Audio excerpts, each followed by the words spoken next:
This story begins with a brutal betrayal. An Suho, our protagonist, a skilled swordsman, was on his knees in front of a group of people he once called comrades. His body was trembling, and his arm showed clear signs of being poisoned. He coughed violently, his breath shallow and rough, and it didn't take long for him to realize this wasn't just any normal poison. It was something far more dangerous, possibly fatal. In front of him stood two of his teammates, and instead of helping him, they laughed. They actually found joy in watching him suffer. One of them, a warrior, sneered and said Suho should have joined their plan. But Suho had chosen a different path. He remained loyal to his duties as a public servant, stubbornly holding on to his morals instead of giving in to corruption. This team had just finished conquering one of the notorious 5 disaster gates, a place from where terrifying monsters emerged. But now, these bastards wanted to leave that gate open. They didn't want to finish the job.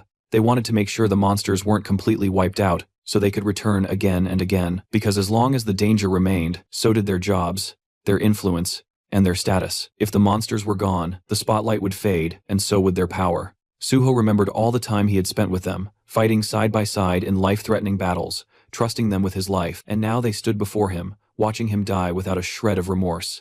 They justified their actions by saying Suho was the only one who had opposed the plan. Everyone else was on board. Then the archer stepped forward and casually extended his hand, offering Suho a second chance. He said that if Suho agreed to join their side, they'd let him live. But Suho wasn't a fool. How could he trust people who had just poisoned him and stood back to watch him suffer? Besides, he could already feel it. His body had been pushed beyond its limits. The poison had spread too far. There was no coming back from this. His survival was impossible. But even if he couldn't live, he could still do one thing: take at least one of these traitors down with him. With that, Suho began gathering all the energy he had left. A powerful aura erupted from him, sharp and overwhelming. A couple from the group was immediately paralyzed with fear, backing away in terror. But the woman in the group, even more frightened than the rest, tried to calm everyone down, insisting they shouldn't panic. The archer, clearly on the verge of losing control of his bladder, could tell this was bad, and then Suho moved. In a single swift motion, he charged forward. His blade slashed through the warrior's arm, and in the very next second, he beheaded the dark mage woman with deadly precision. The archer barely managed to retreat, dragging the healer with him.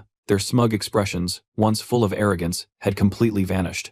In an instant, they were replaced by sheer horror. The healer quickly tried to save the wounded warrior, casting healing spells desperately, but nothing worked. To her shock, she realized she couldn't heal him at all. Her eyes turned to Suho. She saw something strange, something powerful. Suho was no longer just a dying man. He was overflowing with the power of will itself. And not just him, his sword had transformed too, now forged completely from that same indomitable will. It was called the Intangible Sword, a weapon born from pure determination. But that power came a cost. The energy that had kept him standing finally faded. Suho's strength gave out, and his body collapsed. He stumbled backward, falling off a cliff behind him. He dropped deep into the valleys below, disappearing from their sight, leaving behind nothing but silence. Suho slowly opened his eyes to the sound of chaos around him. There was shouting, sirens, and the distinct sound of people running. He was being carried by a firefighter, but he had no idea what was going on. His head was spinning, disoriented and foggy. Everything felt unreal, like a dream or a nightmare. The firefighter carrying him was rushing toward a designated safe zone, moving quickly through the crowded, panicked streets. Suho couldn't make sense of it first. The last thing he remembered was dying. He knew he had died.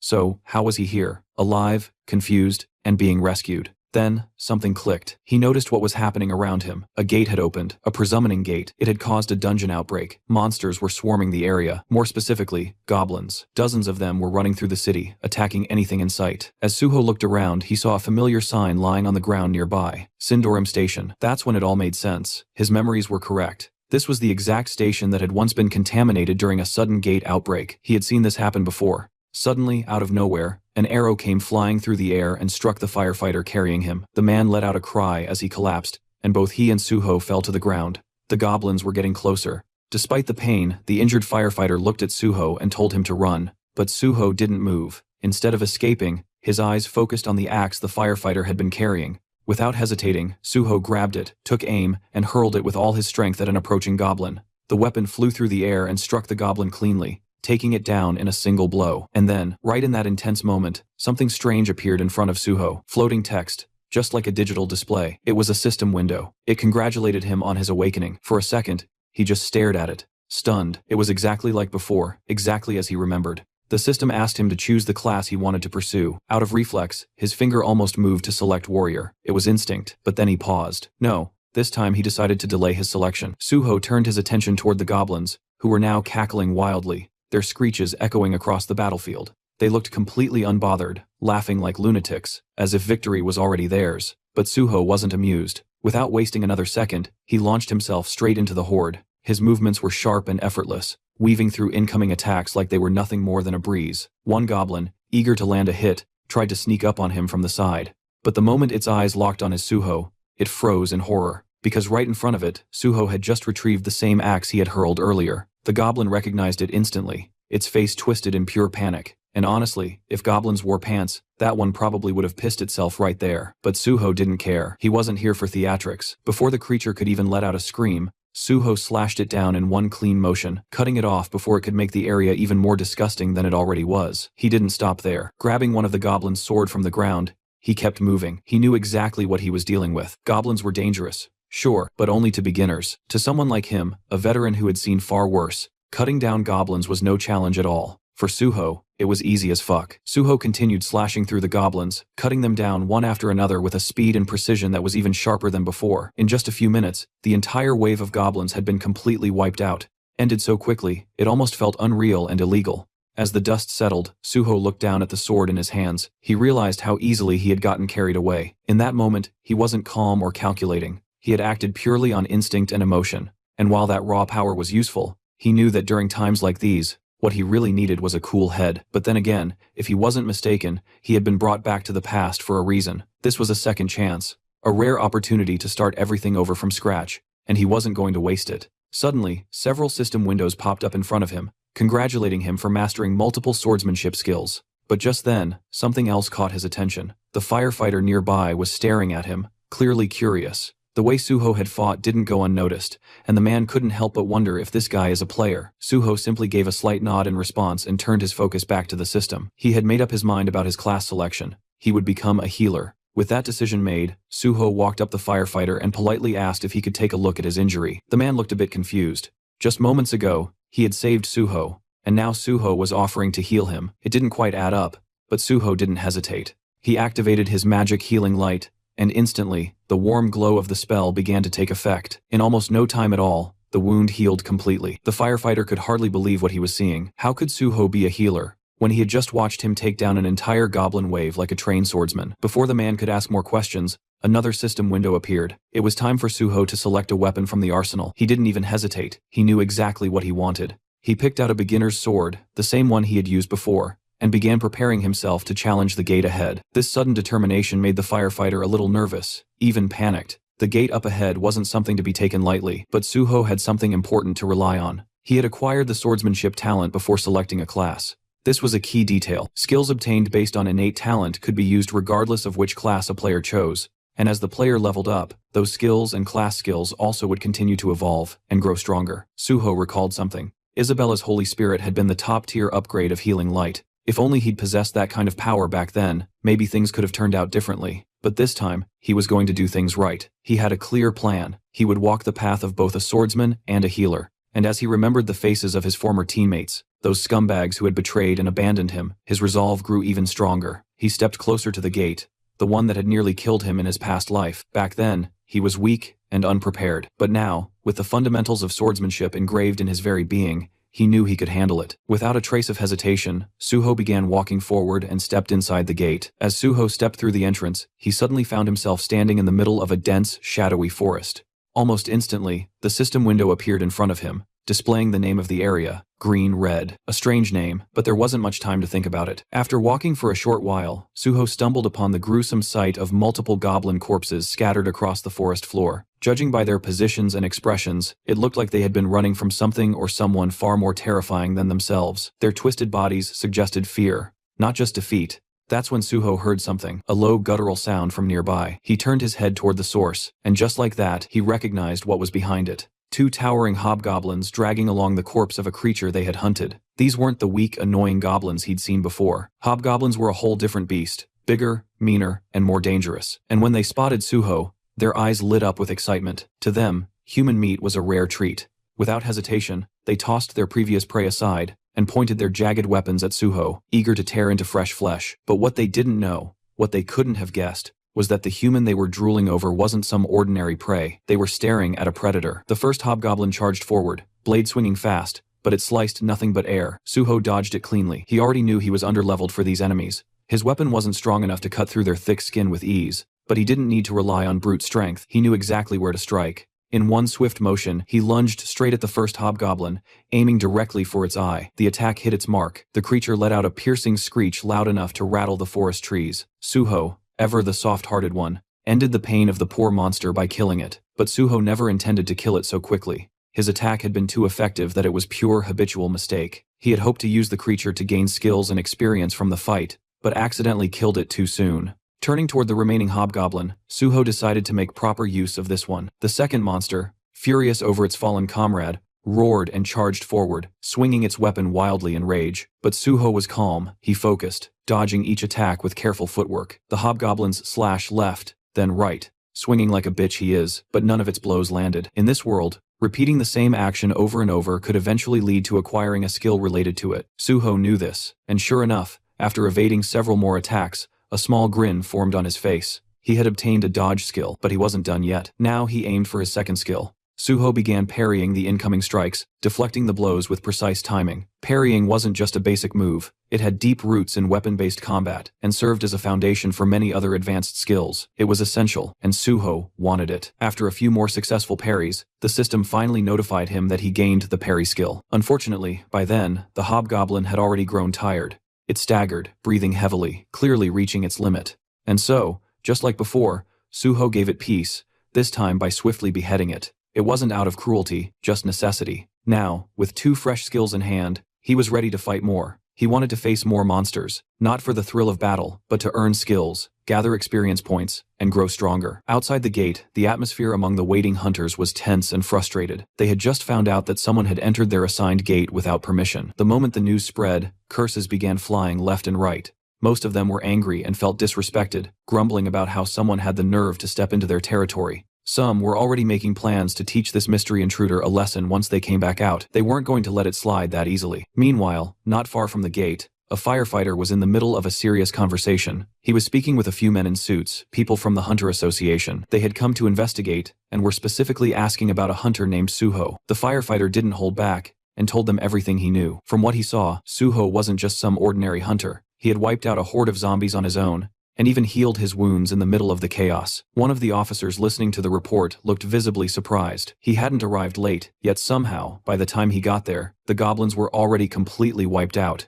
And to top it off, the person responsible was supposedly a healer. He tried to brush it off at first, saying it wasn't possible. In their experience, healers didn't have the combat power to do something like this alone. But still, if this guy really managed to clear the gates solo, especially one full of goblins, then they couldn't ignore him. If he pulled it off, they would absolutely have to recruit him. Meanwhile, Suho was out in the field, busy hunting down hobgoblins and collecting experience points one after another. He moved quickly and efficiently, beheading multiple hobgoblins at once with ease. His attacks were clean, controlled. He deliberately spared one hobgoblin, letting it live. Just one glare from Suho was enough to make the monster bolt faster than Usain Bolt. But that was exactly what Suho had planned from the start. He wanted the creature to escape and bring back more of its kind. With a brief break in action, he decided to check his status. Thanks to the wave of hobgoblins he had just defeated, both his stats and skills had improved significantly. While looking at the pile of goblin corpses around him, another thought crossed his mind. There was still something useful left in those bodies. Inside the monsters, there were magic stones. These particular ones were D-grade magic stones.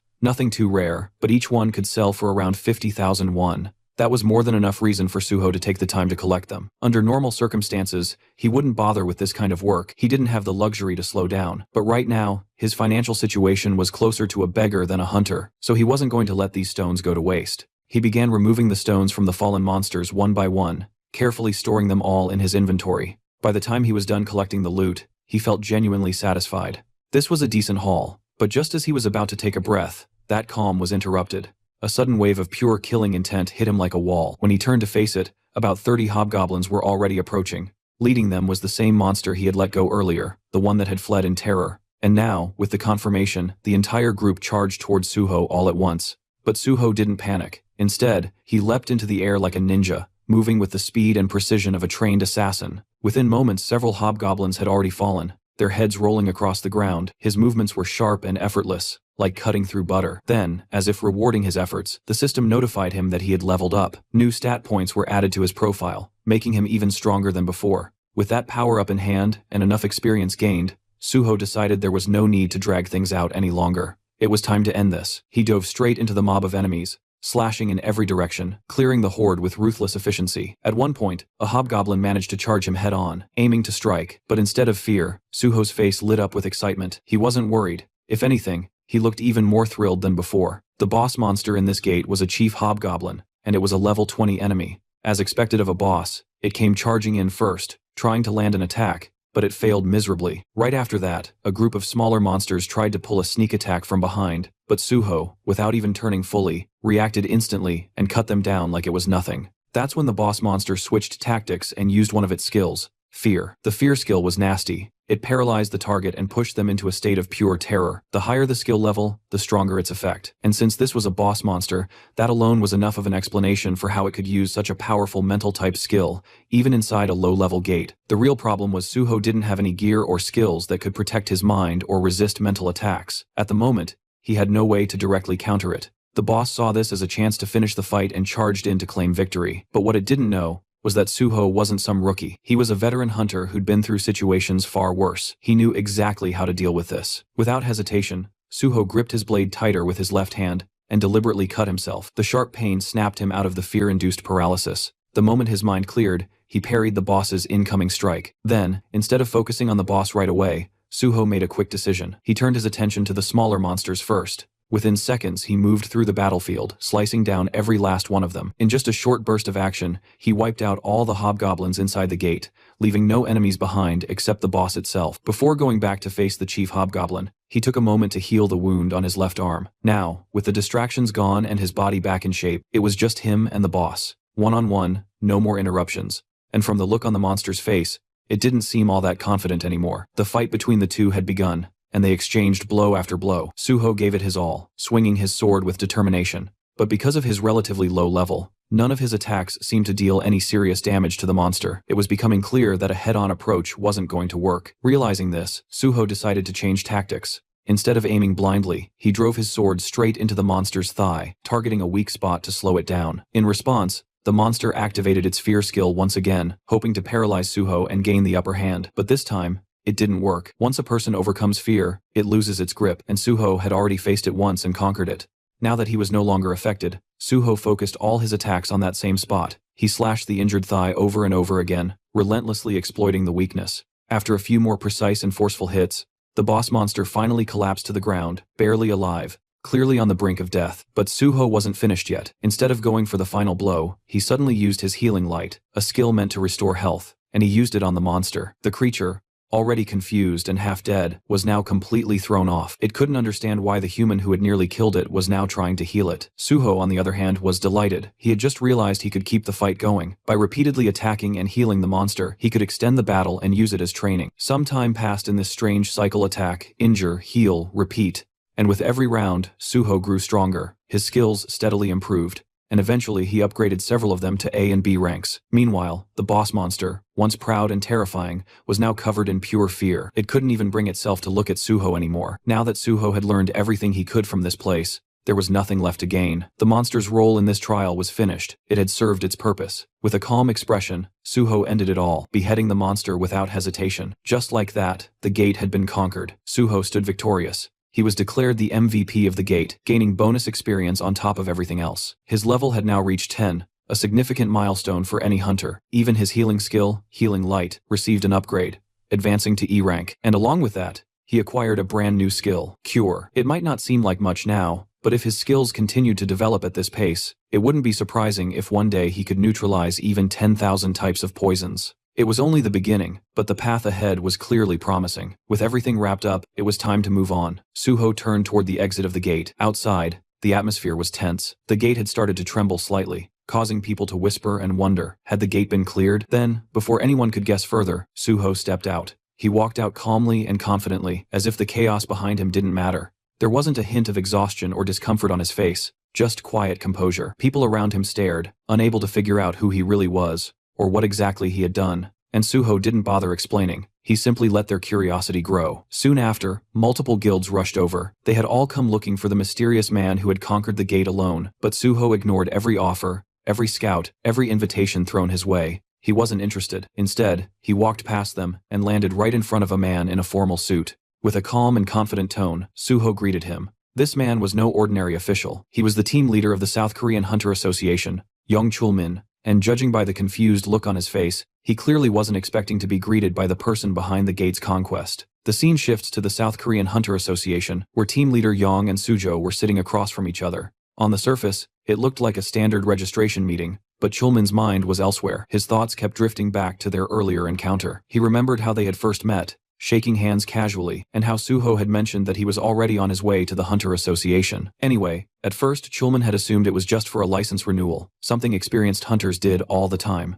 But as the conversation progressed, it became clear that Suho was actually there for initial registration. That caught Chulman off guard. He was still trying to process how someone like Suho, who was registered as a healer of all things, had managed to clear an entire gate all by himself. And the way Suho had acted, calm, casual, munching on snacks like it was just another Tuesday. Chulman had gone over his aptitude test results again and again. Statistically, Suho seemed more like a warrior than a healer. The numbers didn't lie. He had the physical strength and combat instincts, not to mention the composure that you'd expect from a frontline fighter. It didn't make sense. While Chulman was lost in thought, Suho spoke up, snapping him out of it by asking if there was a problem. That brought Chulman back to focus. He began asking Suho a few routine questions, background, education, that sort of thing. And that's when more pieces of the puzzle began to fall into place. We learned that Suho was a college dropout. He had been studying physical education before quitting. Most students from that department usually chose combat classes like warrior or archer if they entered the hunter field. But Suho had gone in a different direction. He had selected the healer class, and the reason he just hated getting hurt. Then he went on to explain what had happened inside the gate. He described the sequence of events in a straightforward, almost detached way. Though he left out one key detail, the fact that it had all been far too easy for him. He simply said he fought to survive, and that was that. But when Suho casually mentioned Chief Hobgoblins, Chulman stiffened. Something about that didn't sit right with him. Gates that produced Chief Hobgoblins weren't supposed to be easy. So Suho, noticing his discomfort, calmly opened his inventory. In the next moment, he dropped all the loot he had collected from the gate right onto the table. The items hit with a heavy thud, and Chulman was caught completely off guard. His eyes widened in shock, and for a second, he almost panicked. These were the magic crystals Suho had collected after hunting hobgoblins. The smaller ones were from regular hobgoblins, while the larger, more refined one had come from the hobgoblin chief. Since Suho didn't really know their actual value, he politely asked the team leader if he could help get them processed. Even while trying to stay composed, Chulman couldn't take his eyes off the loot. It was a good haul. Regaining his composure, he looked at Suho seriously and asked if he truly wanted to become a hunter. When Suho nodded, that simple agreement sparked real excitement in the team leader's eyes. Trying to steady himself again, Chulman asked whether this decision was just made on impulse. But Suho responded with a calm smile and said, no, it wasn't impulsive at all. While Chulman was still riding the wave of happiness from hearing Suho's answer, Suho shifted the tone slightly and began explaining his real reason. It wasn't about power or money, it was personal. He hated monsters and he hated the gates they came from. As a child, he had lost his entire family during a gate shock. After that, he grew up in an orphanage completely alone. At first, he thought that killing monsters would help ease that deep frustration and pain inside him. But even after defeating several monsters, that knot in his chest never loosened. No matter how many he killed, the ache never went away. That's when he made a decision. He couldn't undo the past, but he could choose the kind of future he wanted to protect. He didn't want anyone else to suffer the way he did. He wanted to fight, not for revenge, but for safety, for people. He wanted to be out there on the field, doing real work. And that's why he decided to become a hunter, not for any guild, but for the South Korean Hunter Association. Chulman was genuinely impressed by this answer, but as someone with experience, he also felt the need to explain the downsides. He told Suho honestly that the pay scale of the Hunter Association was significantly lower compared to what private guilds usually offer. But Suho didn't seem bothered by that at all. As long as he had free access to multiple gates, priority in entering them, and the authority to punish hunters who committed crimes, that was more than enough for him. Chulman could barely believe what he was hearing. You see, even though the Hunter Association technically has gate priority, they often end up auctioning those rights off to private guilds. And the reason is simple. No official wants to put their life on the line for a small government salary. Most people claim they join to help others, but the reality is, they aim for stable, safe positions where they can earn quietly without ever having to step into a gate. That's why so many aim for administrative roles instead of field duty. But in Chulman's eyes, Suho felt different. He wasn't chasing safety or comfort. He was a rare type, a true patriot, who wanted to be out on the front lines protecting people, someone who genuinely believed in civil service. The happiness was so overwhelming that for a moment, Chulman felt lightheaded, but he quickly snapped out of it and got back to the task of handling the magic crystals. Now, to take the official hunter exam, one has to first pass an aptitude test, with both a written and a practical exam. Unfortunately for Suho, this year's registration period had already ended, and the exam was scheduled for tomorrow. But fortunately for Suho, he had brother Chulman on his side. Since Suho had managed to conquer an entire gate by himself, there was a good chance they could pull some strings and get special approval from the higher-ups. That part wasn't a problem. What had concerned Chulman, though, was the written test. Clearing that with only one day of preparation almost impossible for a regular person. But Suho, being Suho, was confident. To him, if you ever get the chance to do something, you take it. No matter the circumstances. The only issue, our boy was practically a beggar at this point. He didn't even have enough money to pay the exam registration fee. So, swallowing his pride, he asked if team leader Chulman could take care of the magic crystals for him. And Chulman, being the dependable guy he is, immediately took the task without a second thought. Right now, the only person Suho could fully rely on was his big brother Chulman, and he was genuinely grateful for that. After some time, they completed all the aptitude tests. Team leader Chulman then sent Suho the money they got from selling the crystals. In the next cut, Suho was munching through Chulman's food stash like he owned the place. Thanks to the magic crystals, he received 3 million won. And on top of that, since he registered as a civil servant hunter, he also got some tax exemption benefits. Still, that wasn't enough for him. He had one more request. He had heard the association had a library, and he wanted to cram a bit for the written test tomorrow. He politely asked if the team leader could allow him access. And of course, Chulman said yes, with a smile. He even personally showed Suho the way to the library, and told him he wouldn't need an employee card to enter. Before parting ways, Chulman wished him the best of luck for the exam. Suho watched him leave, quietly, thinking how kind and reliable his brother still was. Deep down, he knew that one day Chulman would definitely become the president of the association. And with Chulman out of the picture, Suho turned his attention back to the library. His goal was clear: find something tied to his past life. He remembered major events happening, things that shook entire regions, but the details were always hazy. Human minds weren't built to carry memories across lifetimes, and he was no exception. Still, somewhere in this place was the key, a fragment of knowledge or a skill he wanted badly. After poking around a bit more, Suho finally stumbled on something strange. A book, massive, ancient-looking, and so thick it refused to fit on any shelf. Curious, he picked it up. The moment he cracked it open, the system pinged in with a strange message. The book wasn't from this world. It also mentioned that there was a special way to use it, something beyond just reading. And Suho, he already knew what that meant. Without hesitation, he held the book above his head like some RPG character, triggering a hidden quest. For a split second, he felt like a complete clown. Nothing was happening. His arms were getting tired. Frustration bubbled up fast because he was damn sure this was the only way to activate it. Then, just before he could start cursing the book, the system spoke again. The book, Library of Memories, had taken an interest in his story. That's when the magic kicked in. The book shimmered. Reality shifted, and in the blink of an eye, Suho was no longer standing in that dusty room. He now stood before a massive, otherworldly tree, its roots deep in glowing stone, its branches reaching into a sky that wasn't even real, a spiral staircase wrapped around it, leading upward into the unknown. And this is the Library of Memories. It's then revealed that the Library of Memories grants its user the ability to recall everything they've ever seen or heard, including painful or traumatic experiences. Normally, the human brain copes by forgetting, but once this ability is acquired, the user is burdened with flawless memory. The original owner of this skill was the manager of the Hexagon Guild, a former Korean Hunter Association employee. While studying in a library for a career change, she unintentionally gained this ability after using a book as a pillow, just because lying face down was uncomfortable. Suho thinks about how lucky she was to stumble upon such a skill, and feels grateful to her for introducing him to it. He even plans to treat her a meal one day. The system window then prompts Suho to donate his own story to the Library of Memories. He considers how powerful the ability truly is. It could help him restore every memory he's ever had, especially since human recollections tend to fade and warp over time. Realizing its value, he decides that obtaining the skill is necessary to retain every detail with precision. A message appears, confirming his story has been accepted. Suddenly, a strong wind whirls around him, and the system announces that the Library of Memories is now accessing and recording his experiences. Suho starts floating in midair, surrounded by radiant texts. As a diagram materializes above the book, another message follows, stating that the Library of Memories has officially opened. It will store everything he's seen and heard, giving him access whenever needed, while also suggesting important information. Suho stares at his hand, sensing that the recording process feels a bit off, likely because this entire space is some kind of illusion. Now that he has the skill, he decides to try it out. He closes his eyes and revisits a previous battle. There, he sees himself severely wounded. The moment floods back with vivid emotions, and he feels the fury rise in him once again, confirming the memory's intense clarity. He sees the ones who betrayed him, people he now recognizes as selfish cowards who had delayed sealing the gate just to save themselves.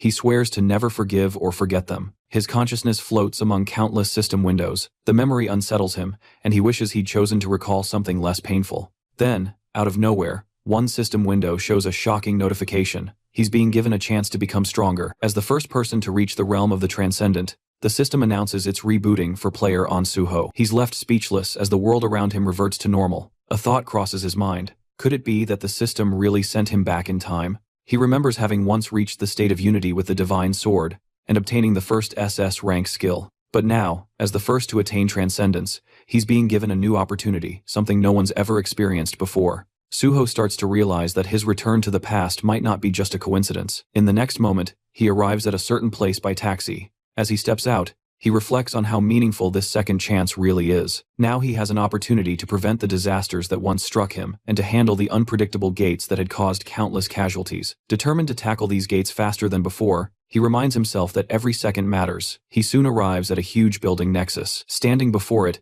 he's impressed by its sheer size and acknowledges that this is the biggest private hunter academy in the country. He also sees it as a place where he can make good money to secure his future. With firm resolve, he heads inside. A cheerful receptionist greets him and asks the reason for his visit. Suho responds that he wants to meet Director Kim Soo. The receptionist, surprised, asks if he has an appointment. Suho says no, but insists it's important. He simply asks her to pass along a message. The solo conqueror of the Syndrome Station pre-catastrophe gate is here. The scene shifts to the director's office, where a calm woman introduces herself as Kim Soo, the director of Nexus Academy. Suho introduces himself as On Suho. Director Kim invites him to sit and acknowledges his achievement at the Syndrome Gate. She then asks why he came to Nexus. Suho explains that he's here to apply for a scholarship. The director is clearly surprised by the request. Suho confirms it, and mentions that he also plans to take the hunter license test scheduled for the next day. Still trying to wrap her head around the situation, Director Kim asks how long it's been since he awakened. Suho calmly replies, "It happened today." Shocked even further, she checks her documents and repeats in disbelief. An unregistered hunter who awakened just today wants to take the test tomorrow and has already solo cleared a catastrophic level gate. Suho confirms everything. He adds that a connection within the Hunter Association helped him secure a spot in the exam. His goal is simple: to rank first.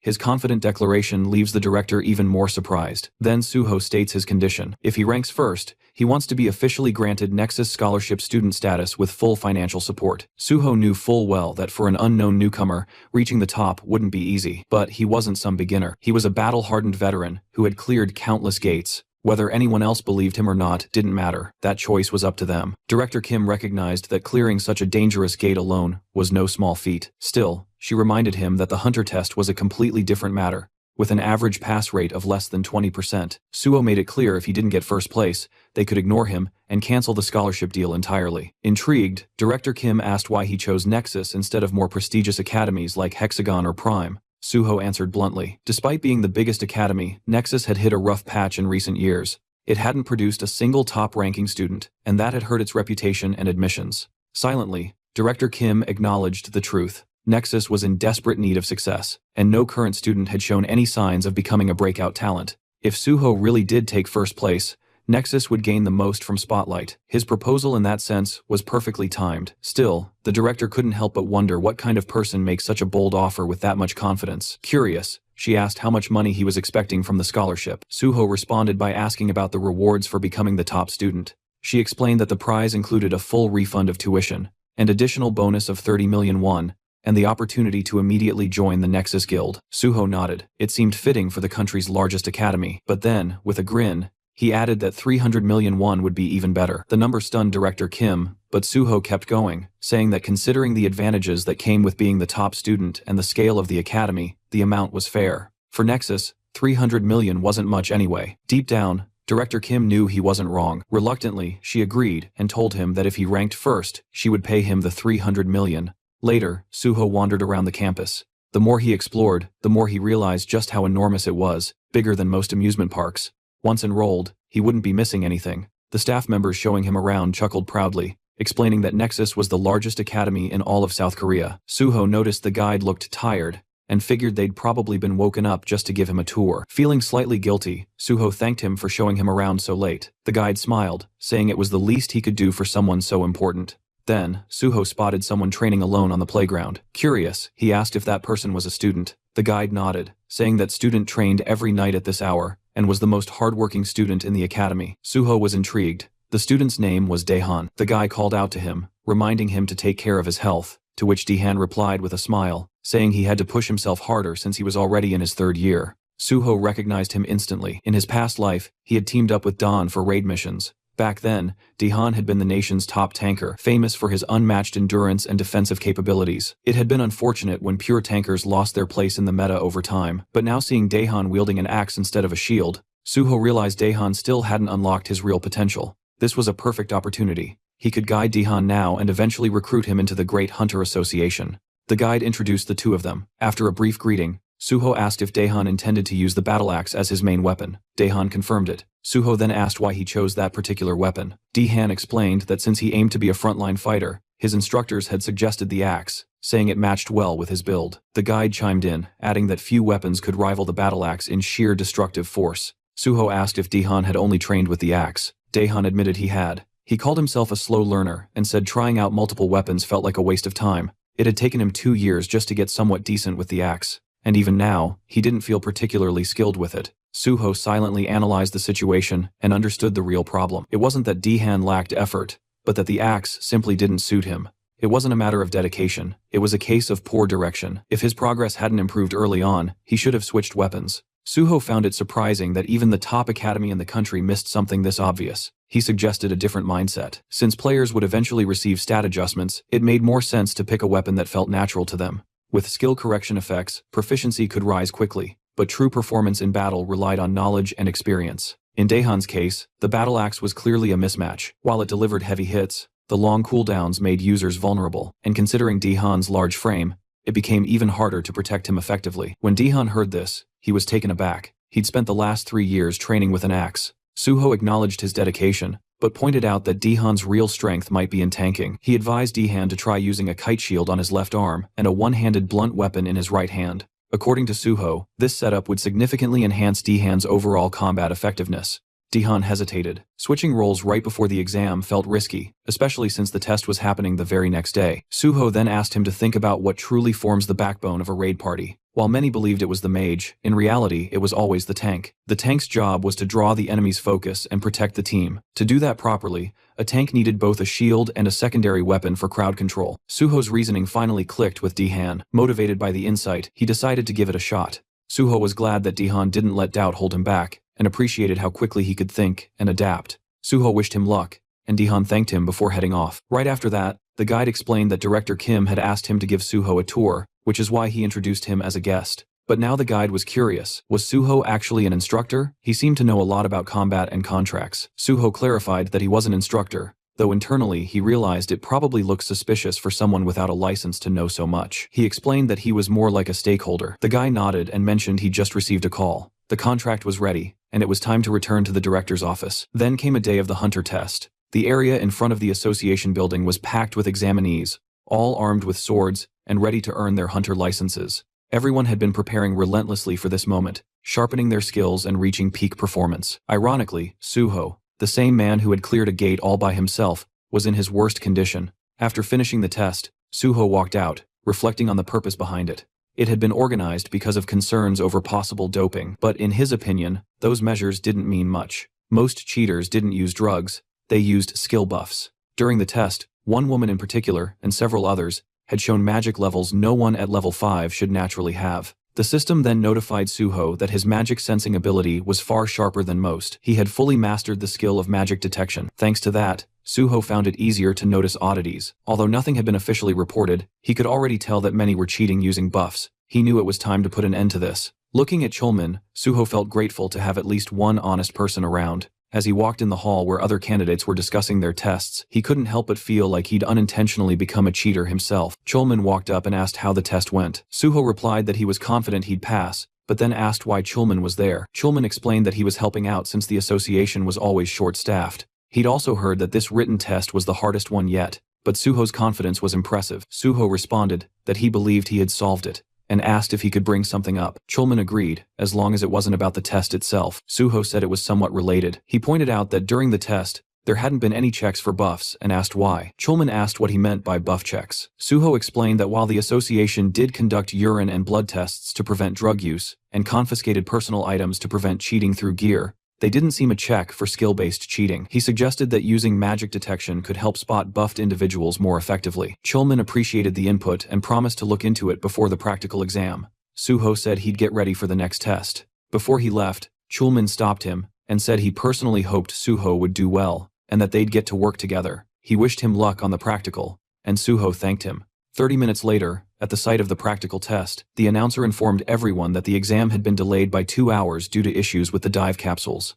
All candidates were directed to grab lunch at the cafeteria and wait either in the lounge or the training area, but Suho wasn't convinced. It felt like an excuse. He suspected that Brother Chulman had already started cracking down on those trying to cheat using buffs. Moving swiftly, just as he'd expected, with 1,200 candidates and a pass rate of under 10%, spotting cheaters could easily bring that rate down to 7%. Anyone who passed under those conditions would undoubtedly be top-tier talent. Suho decided to observe the other candidates to spot anyone who might be worth keeping an eye on. Just then, voices caught his attention. One man was challenging another to a match. The second guy snapped back, telling him to back off and stop picking fights, but the first guy clarified that he only wanted to spar, joking that the other was afraid his lack of skill would be exposed. Annoyed, the second man shoved him and told him to stay out of his face. The first man then raised a wooden sword and asked what would happen if he struck first. Before anything could escalate, Suho stepped in and blocked the wooden sword with his own, making the attacker pull back. The second man was stunned and asked Suho if he'd lost his mind, but Suho calmly said he'd handle it and told the man to stay out of it. The guy asked who Suho was. Was he some sort of officer? Suho simply said he was just another test taker, but warned that dealing with someone like this attacker would only cause unnecessary trouble, so it was best to leave it to him. The attacker then questioned why Suho was getting involved. Suho smiled, introduced himself, and offered to be the attacker's sparring partner since he was so eager for one. But the attacker wasn't impressed. He scoffed, saying he wouldn't waste his time sparring with someone weak like Suho. That word weak caught Suho off guard. The attacker claimed Suho just got lucky earlier and warned him not to get arrogant, ordering him to leave. But Suho turned the tables, asking if he was scared. The attacker, annoyed, asked what that was supposed to mean. Suho suggested they find out if it really was just luck, hinting that the attacker was too scared to test it. Provoked, the man accepted the challenge, hurling insults and calling Suho just another coward in the crowd. Suho agreed to the spar, but said they should get a supervisor's approval and use the designated sparring arena. With permission granted, both of them stepped into the training arena, drawing attention from nearby students. The referee reminded them they could only use training weapons provided by the association, and warned that the match would be stopped if things got out of control. As the match started, the attacker charged first, swinging his wooden sword. Suho blocked it with ease. The attacker leapt into the air, swinging downward, but Suho dodged effortlessly. Furious and surprised, the attacker threatened to tear Suho apart, but Suho stomped down on the man's wooden sword and taunted him, calling him pathetically weak. The insult pushed the attacker over the edge. This man, Park Yong, was known as a mad swordsman, obsessed with strength, always seeking out skilled opponents to fight. His thirst for power had turned him into a relentless combatant. Suho remembered how skilled Yong had been during their last encounter, and was surprised to see him among the same batch of test takers. He immediately realized that Yong needed to be stopped before repeating past mistakes. Without warning, Suho delivered a powerful kick that sent Yong flying. As he hit the ground, Suho mocked his earlier arrogance. Stunned, Yong questioned how Suho was so strong. Suho calmly warned him that charging in blindly wouldn't work, hinting that Yong had never faced someone as powerful as a level 10 before. Most of his previous opponents probably never got past level 5. Getting back up with a smirk, Yong admitted Suho seemed too calm and announced he'd go all out. Suho welcomed it. Yong unleashed a barrage of strikes, but Suho dodged them effortlessly with just one hand on his sword. The intensity of Yong's attacks had definitely increased, and Suho acknowledged the added weight behind him. Then, Yong went all in, using his signature dragon sword technique. A flash of blinding light erupted as the swords clashed. Yong thought he had finally landed a decisive hit and began to celebrate, but when the light faded, Suho was still standing, completely unharmed. He blocked the attack. Shocked, Yong trembled and demanded an explanation. Suho smirked and said the attack was too slow. In reality, Yong had only managed a basic version of the dragon sword technique. Without a hunter's license, it was impossible to master the real thing. Enraged by the humiliation, Yong charged again, but Suho dodged every attack with ease. At one point, Suho dropped into a crouch, baiting Yong into one last reckless charge. Just as Yong shouted that the match was over, Suho landed a powerful upward strike to his chin, knocking him out cold. Yong hit the ground, defeated and dazed, struggling to understand what had happened. Suho calmly repeated that his attacks were simply too slow. Though Yong was seething, all he could do was lie there, muttering Suho's name under his breath. Watching this, Suho realized that Yong's obsession would now revolve entirely around defeating him, ignoring everyone else in the process. With that distraction taken care of, Suho figured the testing center might finally quiet down. Meanwhile, the supervisor who had been observing everything were left stunned, snapping them out of their daze. Suho casually spoke up, reporting that he'd accidentally knocked out Park Yong and asked them to take care of him. In the next scene, Suho sat inside a room filled with various machines. Looking around, he noticed there were more skilled individuals present than before, probably anti-doping inspectors disguised as technicians. As the room grew noisy, Suho became visibly irritated, clearly wishing they'd all just leave. A technician walked up to him and instructed him to lie down. He then explained how the emergency button worked in case anything fell off during the dive process. Suho confirmed he understood. Once the system powered up, Suho lay down, and cables were attached to both sides of his head. A system window appeared indicating that the Hunter Practical Test program had been activated. As Suho's consciousness connected to the simulation, the dive progress steadily climbed 5%, then 40%, then 77%, until it hit 100%. The connection was successful, and the healer class test scenario began. When Suho opened his eyes, he found himself in a different world. Right away, he could tell this test wasn't going to be easy, especially considering how few people passed the healer exam. In front of him were wounded individuals calling for help, and some were trapped under rubble. One girl in particular was desperately trying to lift a huge stone. As Suho took in the chaotic scene, he silently criticized the Hunter Association for being too ruthless with the scenario. The whole situation already felt traumatic. Before continuing, let's understand the context of the practical test. It's considered the centerpiece of the Hunter exam. The main goal is to evaluate how well a participant fits into their chosen class. Every year, the simulation scenarios change, and the criteria for passing also vary. Typically, these tests involve one-on-one fights or surviving waves of enemies. A participant's score depends on how long they last and how many opponents they defeat. But for healers, it's different. The focus isn't just on how strong their healing powers are. While healing ability matters, the most valued quality is sacrifice. Healers who put their own lives on the line to save others earn higher scores. As monsters began to approach, Suho reflected on the nature of the test. In this scenario, the healer is expected to die protecting the patient. The issue, his own stats were still active. Walking toward the monsters, he spotted a sword on the ground. Looking at it, he realized he'd have to take a serious beating before dying. Unlike the others, he questioned the logic of letting himself be beaten to death. Dying once had already been enough for him. Nearby, others screamed for help at the sight of the monsters, but Suho knew those screams were illusions. In reality, he was surrounded only by corpses. He approached a terrified girl and asked if she was okay. Shaking, the girl warned that the monsters would return and they had to run, but Suho knew the real mission.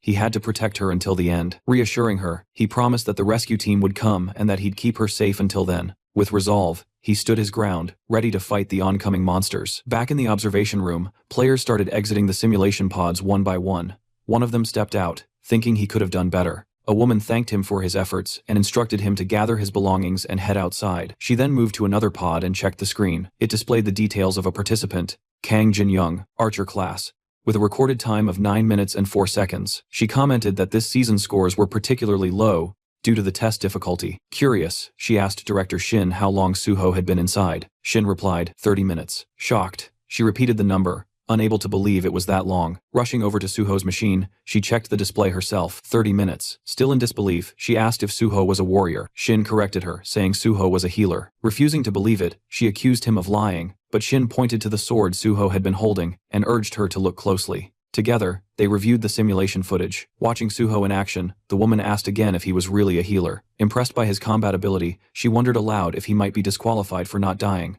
But Director Shin clarified there was no rule requiring death. The test's real purpose was to protect the patient until the end. She nodded in agreement. Shin explained further. Suho was meeting all the conditions. He never abandoned the patient, fought near her, and continued healing her throughout. He was risking his life to protect her. As long as all conditions were met, disqualification wasn't an option. Hearing that, the woman concluded that the top score for this exam had already been determined. Meanwhile, Suho was still battling inside the simulation. With incredible skill, he sliced through the monsters in a single blow. But even after his victory, Suho felt it wasn't enough. He needed to be faster. As more monsters appeared, he eliminated them one after another, showing unwavering focus. Eventually, he wiped them all out. A system message popped up. Your understanding of the skill footplay is very high. Congratulations, you've mastered footplay. Suho read the message and realized that although this was a simulation since it was based on real-world mechanics, the system could still recognize his physical control. The system acknowledged that he was directly controlling his body, making it possible to master physical skills, that is even here. Though the experience gained was less than in real combat,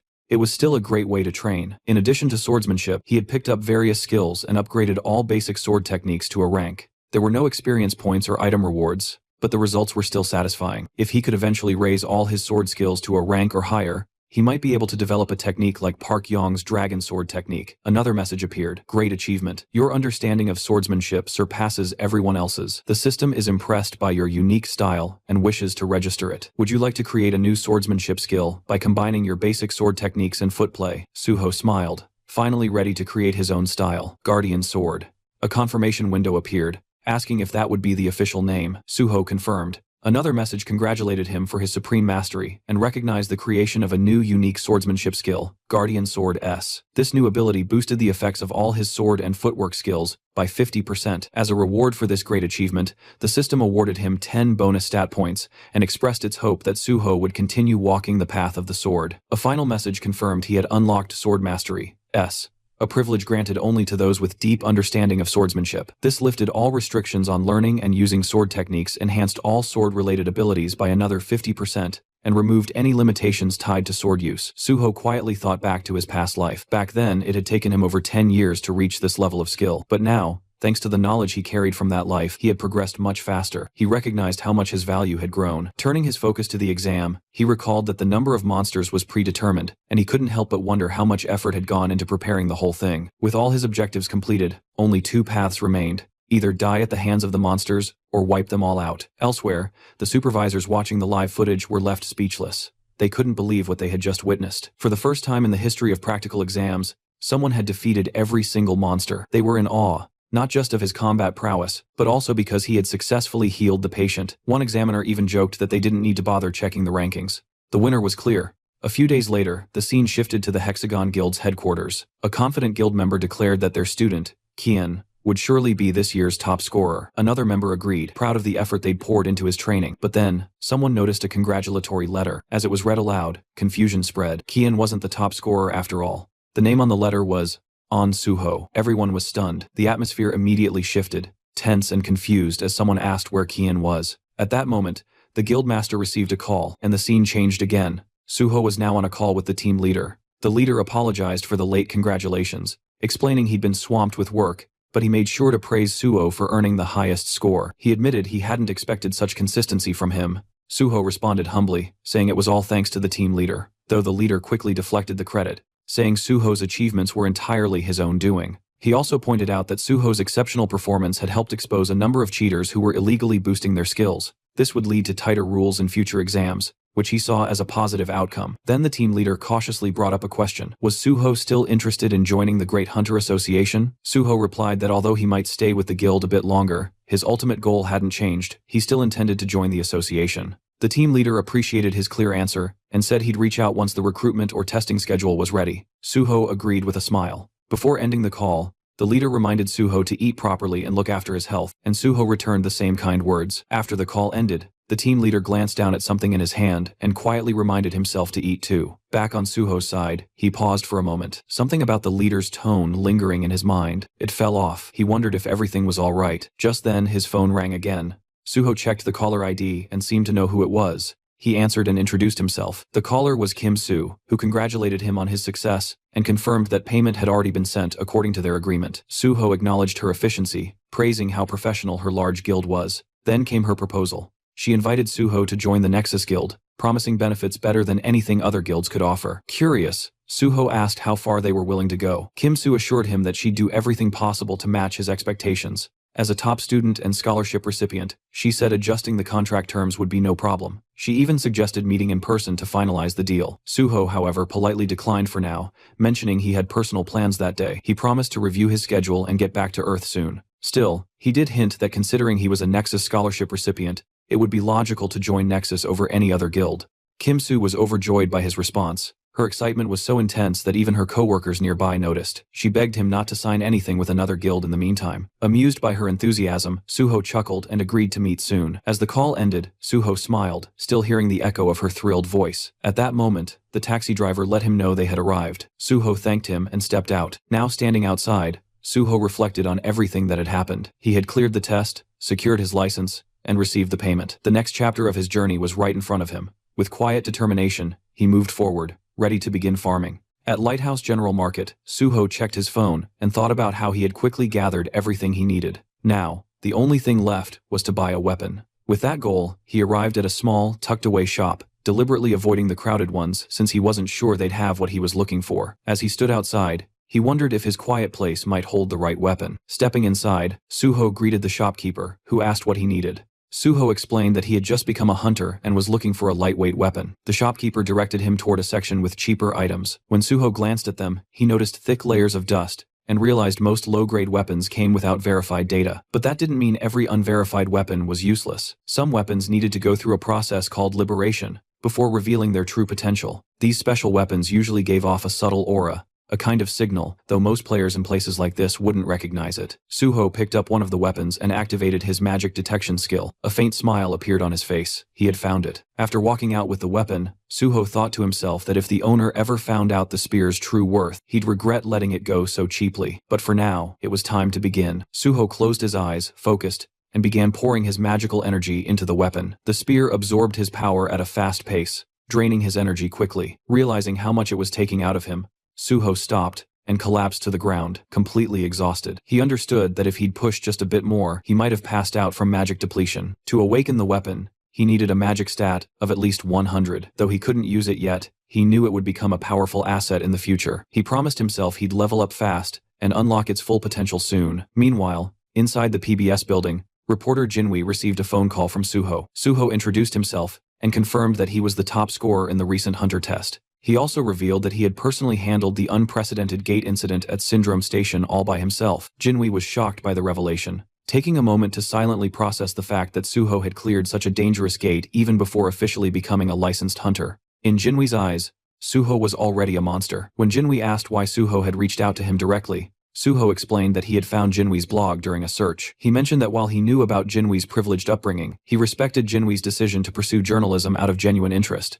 Suho shared that he had big plans and would soon become a source of major headlines. He then proposed that Jinwi work as his exclusive reporter. Jinwi was skeptical, wondering if Suho was just trying to tie down a wealthy journalist as his subordinate. Internally, he dismissed Suho as just another ambitious oddball with delusions of grandeur. Even though he understood what Suho was suggesting, Jinwi was uncomfortable with the idea. He admitted he craved exclusives, but he had no desire to work under anyone. Suho clarified that he wasn't looking for a subordinate, but a reliable partner. Jinwi responded bluntly, suggesting that Suho's offer seemed like a tactic to boost his own market value before joining a guild. Suho admitted there was some truth to that, but not entirely. He wasn't doing this to increase his worth, but to gain fame. His ultimate goal was to become a civil servant. Jinwi was caught off guard. Did Suho mean joining the Hunter Association? The idea of chasing fame to become a public official seemed absurd to him, but Suho was serious. He wanted to work in the field as part of the Hunter Association. That made Jinwi question his background. Was Suho another rich kid treating hunter work as a side quest? Suho revealed he was actually a gate orphan, and that past was what drove him toward public service. It shaped his purpose in life to conquer gates.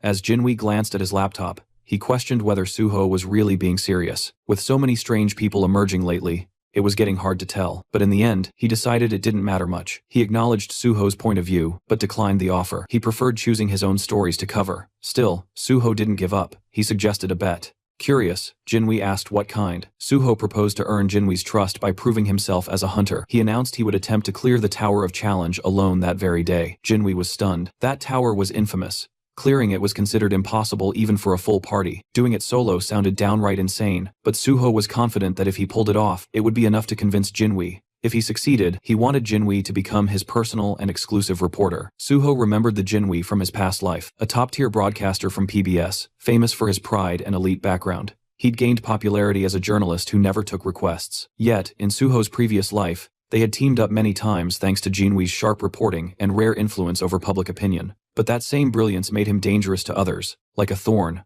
always in someone's side. Eventually, Jinwi got caught up in political conflicts, was forced into early retirement, and eventually disappeared from the scene. This time, Suho silently vowed to prevent that fate. During the call, Suho made his proposal. If he could conquer the Tower of Challenge solo, Jinwi had to become his personal reporter. Though stunned, Jinwi agreed. If Suho truly managed to do it, Jinwi promised he'd support him with everything he had as a journalist. The call ended with Suho confidently declaring, it was time to begin. After the call, Jinwi starts feeling irritated, thinking Suho is seriously driving him nuts. He keeps dwelling on Suho's sudden and unexpected request, confused about where it even came from. Even though he's clearly annoyed, he doesn't completely hate the idea. Something about the proposal feels genuine, and Suho doesn't seem like the type to scam anyone. Caught between frustration and curiosity, Jinwei mutters to himself that he's really losing it. Still, he shrugs it off, thinking it's a harmless gamble. If it turns out real, great. If not, no big deal. The scene shifts to the Tower of Challenge.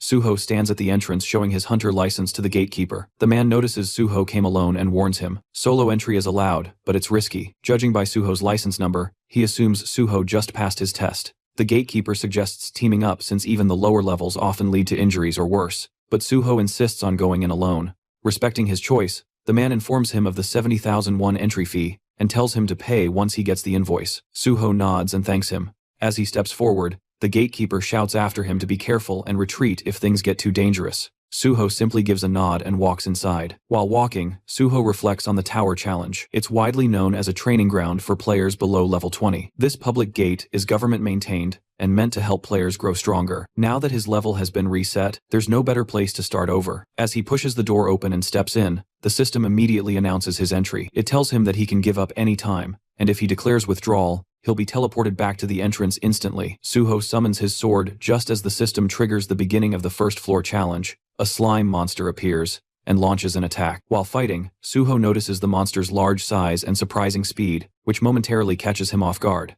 Despite being just a level 1 creature with barely any attack power, its movements are annoying, and getting stuck with it could slow him down. Wanted to finish it quickly, Suho drives his sword through the slime's core, destroying it. But then he realizes something. This slime can multiply. That irritating trait means that when its core splits, it regenerates into several smaller versions. Even though there's a limit to how much they can divide, there's still a threat. This regenerative ability is one reason why most players enter the tower in parties. Monsters usually show up in groups on almost every floor. Not wasting time, Suho begins wiping out the multiplying slimes. He leaps into the air, stabs one mid-jump, and then hurls his sword to take down another. As he falls, a slime swings its tentacle at him. Suho grabs at mid-air, preventing a hard fall, and uses that grip to catapult himself upward with clean and precise strikes. He slashes through the tentacles and clears the rest of the enemies. The system notifies him that he's conquered the first floor, and asks if he wants to move on. Suho looks up full of resolve. With 48 more floors to go, there's no time to waste. The system then signals the start of the second floor challenge. Suho thinks back to the Tower of Challenge, remembering that in his past life, the highest official record reached was the 48th floor. At present, the record only goes up to the 29th floor, both milestones achieved through party play. Typically, challengers enter the tower in groups, and the number of participants determines the difficulty level. The more people in a party, the less experience each person earns, but it's a safer way to progress. Most hunters aiming for top records form parties of level 20 members. With these thoughts in mind, Suho clears the 18th floor and looks upward, realizing he doesn't need to follow the usual methods. Without hesitation, he accepts the challenge for the 19th floor, activating the next stage. Unlike the earlier levels filled with multiple enemies, this floor has only a single powerful monster. While that makes the opponent stronger, it also means that defeating it alone is enough to pass the stage.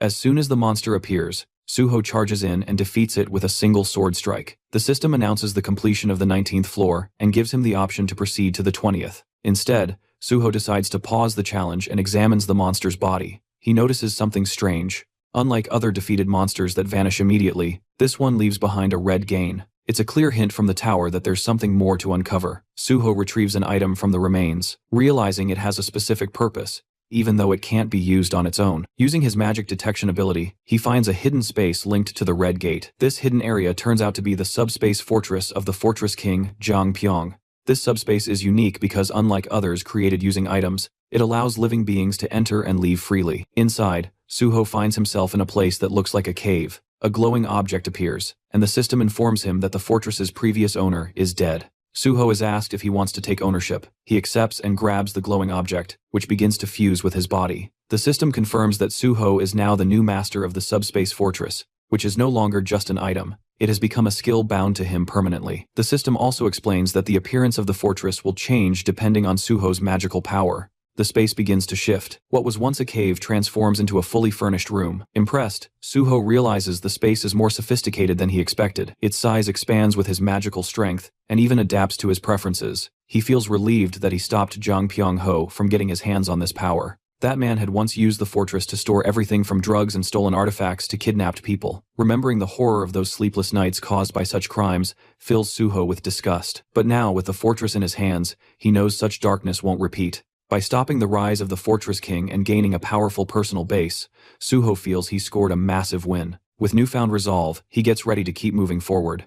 Jinwei was scrolling through his phone reading an article with growing interest. He noticed that a lot of students had started gravitating toward Nexus lately. Suho had once talked about wanting to join the Great Hunter Association, but this exclusive media coverage suggested that Nexus was confident Suho would end up with them. Jinwei felt uncertain. Only time would tell. Still, he couldn't stop thinking about how many floors Suho had already cleared. Right then, a system alert popped up. The 30th floor had just been conquered. The Tower of Challenge record had been shattered, and someone was already advancing to the 31st floor. The nearby crowd went silent in disbelief. Murmur spread. Was a new record, a team raid, or something even more insane? Their shock deepened when the system immediately announced the 31st floor had also been cleared. Just moments after it began, Jinwei froze. If this really was Suho, then he'd completely misjudged him. Until now, Jinwei had chalked up Suho wins to luck and theatrics. But if this insane pace was real, then Suho was a rival he'd be stuck competing with for a long time. Inside the Hunter Association, Director Kim heard the news and was visibly rattled. She quickly confirmed the reports.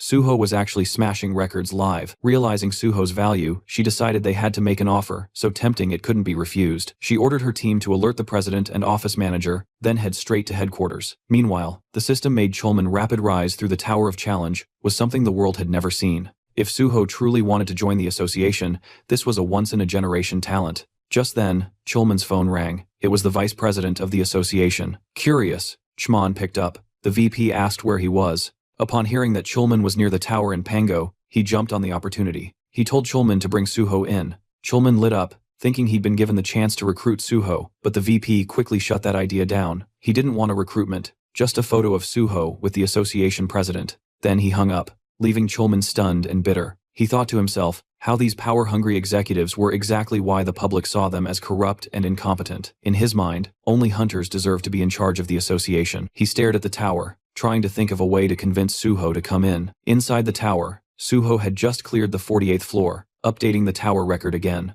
Exhaustion was starting to weigh him down. Constantly pushing forward was draining. He wondered when this madness would finally end. Still, when he opened his status window, his spirits lifted. Hitting level 39 felt like a real reward. With every floor cleared, he earned 5 bonus stat points, and each one felt like a gift. Knowing the system inside out made it feel like he was building a game character, a second self, and honestly, it was kind of fun. With his stats set, Suho prepared for the final challenge. The 49th floor had begun. A glowing crystal appeared in front of him, and from it emerged the final boss, a tower dragon. Level 49. Suho stared at it, immediately recognizing how broken this thing was. Even without pure blood traits, just being a dragonborn made it absurdly powerful. It made him question if this floor was ever even meant to be beaten. But Suho knew why he was here. He wasn't going to hesitate. Gritting his teeth, sword in hand, he charged at the final boss with full resolve, ready to end this. Suho moved in to confront the dragon, ready to attack. In response, the dragon launched its own assault, forcing Suho to leap into the air to evade it. While airborne, he quickly noticed something important. For a beast of its enormous size, the dragon was shockingly fast. Suddenly, a dark aura leaked from its claws, creating a powerful pulling force that dragged Suho straight toward its jaws.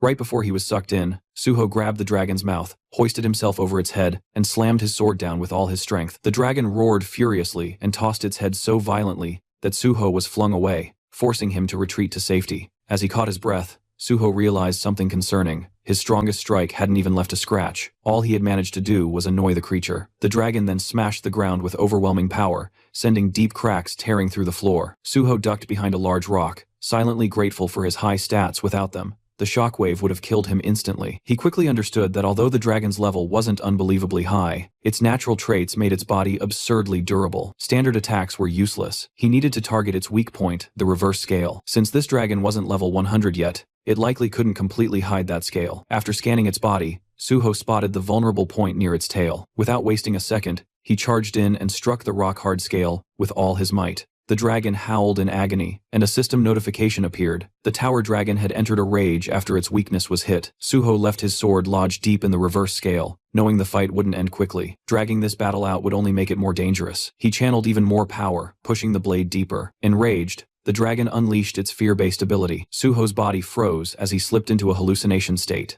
The system confirmed he had fallen under fear. He tried to cure himself, but the system informed him that such a high-level fear couldn't be removed. Before the dragon could crush him with its tail, Suho opened the entrance to his subspace and vanished inside. He immediately chugged a purification potion. The system confirmed the potion's effects as the hallucinations vanished. Relieved, he reminded himself that only people he allowed could enter this subspace. He had bought the potion casually from the general market, unaware that he would need it so soon. The fight was far more intense than he had expected. Even after removing the fear status once, he wouldn't get immediate resistance, and cure spells were useless. That meant he would have to repeatedly retreat into his subspace and rely on purification potions, something clearly unsustainable. He needed another plan. Searching through his inventory, he briefly considered calling the Mad Pulverization Scholar. Before he could decide, the system notified him that he had learned a basic combination formula from a skill book, and a combination jar appeared. Understanding its significance, he placed 3 unusual items into the jar: the unknown thief's socks, the unknown minstrel's instrument, and the unknown cleaner's broom. The jar began its fusion process. Suho knew that combinations using absolute formulas always succeeded. Many so-called trash items actually held hidden value. The process ended successfully. A rare treasure had been created. First, Mumu, a ring formed from a basic level formula. Suho also gained 10 bonus stat points for creating a first-ever item. He understood that first-time items were usually S grade or above, and this one was S+ because it was a growth-type item. He equipped the ring, and the system instantly bound it to him. Suho remembered that in his previous life, he had missed the chance to obtain first Mumu because the Mad Pulverization Scholar discovered it first and made the recipe public. This time, Suho had claimed it for himself. With the extra stats, he opened his status window and added 4 points to his magic stat, raising it to 100. The system congratulated him. His magic stat had turned red, an achievement he had never reached before level 50. Earlier, he had thought purple status would take forever, but now, it felt fully achievable. Purple required 700 points. Still a long journey, but he was confident he could reach it. After finishing his stat allocation, Suho summoned his familiar old spear and began infusing it with magic. The weapon absorbed power at an incredible rate. Once the required amount was reached, the system acknowledged the successful awakening. The spear had transformed. It was now the Shadow Spear. Round 2 was about to begin. The system revealed the weapon's origins. It was one of the Shadow Lord's treasures, forged from the bones of a shadow beast, and it had acknowledged Suho as its first awakener.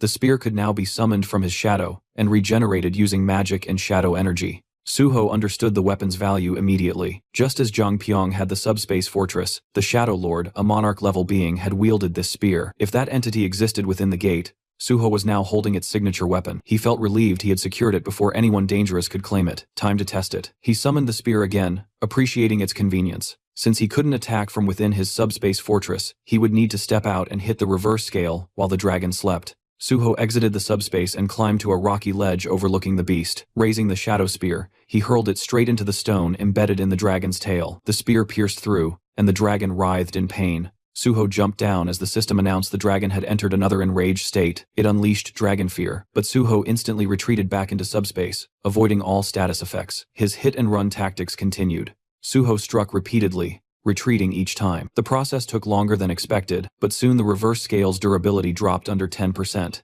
It wasn't completely destroyed, but it had become too weak to protect the dragon. Stealth would no longer work. Suho abandoned subtlety and went for a full assault. Bursting from the fortress, he launched himself into the air and drove the shadow spear into the dragon's eye. The impact shook the entire area. Suho was thrown back, but the enraged dragon was relentless. As it searched for him, Suho seized the moment, circling behind and rushing for the tail. The dragon used dragon fear again, but Suho shattered the stone first. The system confirmed it. The reverse scale was destroyed, and the dragon's power drained rapidly. Suho took a purification potion and surged into the air for the finishing blow. With a clean slash across the throat, the dragon collapsed. The battle had finally ended. The system declared that Suho had cleared the 49th floor and set a new record for the Tower of Challenge. He received 10 bonus stat points, and more rewards began pouring in. Lying on the ground, he processed the achievement. He had conquered the entire tower, something neither past nor present versions of himself had ever done. For reaching level 40, he gained a new skill, Healing Spirit, an area of effect healing ability that, once mastered, could cover an entire battlefield. The evaluation wasn't done yet. Recognizing the difficulty of his feat,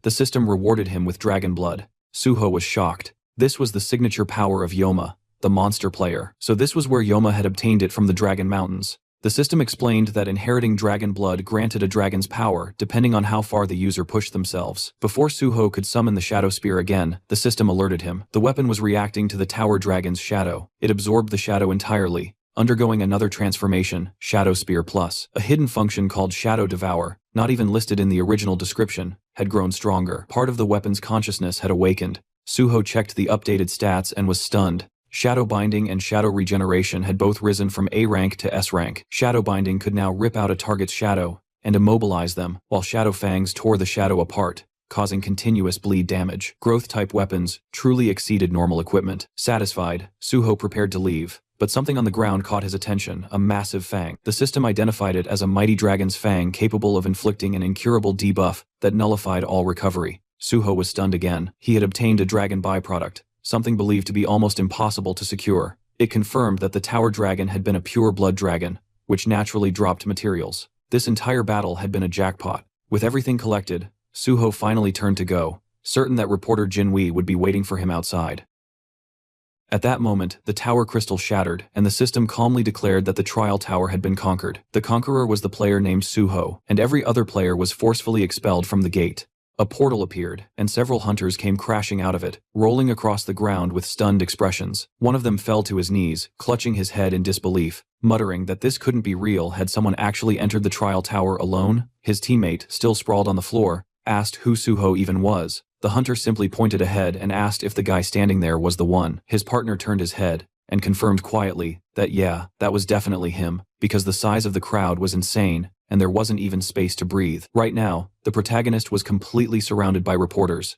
Cameras were flashing non-stop, and everyone was shouting at him, asking for comments and reactions to the conquest. But Suho silently thought about how exhausted he was. He'd taken a lot more damage from the tower dragon than he expected, and all he really needed now was rest. Definitely not a screaming media mob. He hadn't expected reporters to swarm him like this. His attention shifted when he spotted reporter Jinhui, who was sitting dramatically on the hood of his own car, looking genuinely stunned. A psycho that was probably the first thing running through his head, because someone conquering that tower solo was unreal. Suho casually walked up behind him, placed a hand on his shoulder, and greeted him. Jinhui screamed, fell to the ground in panic, and then widened his eyes in disbelief as he realized who it was. He stuttered Suho's name and asked how he even escaped the crowd.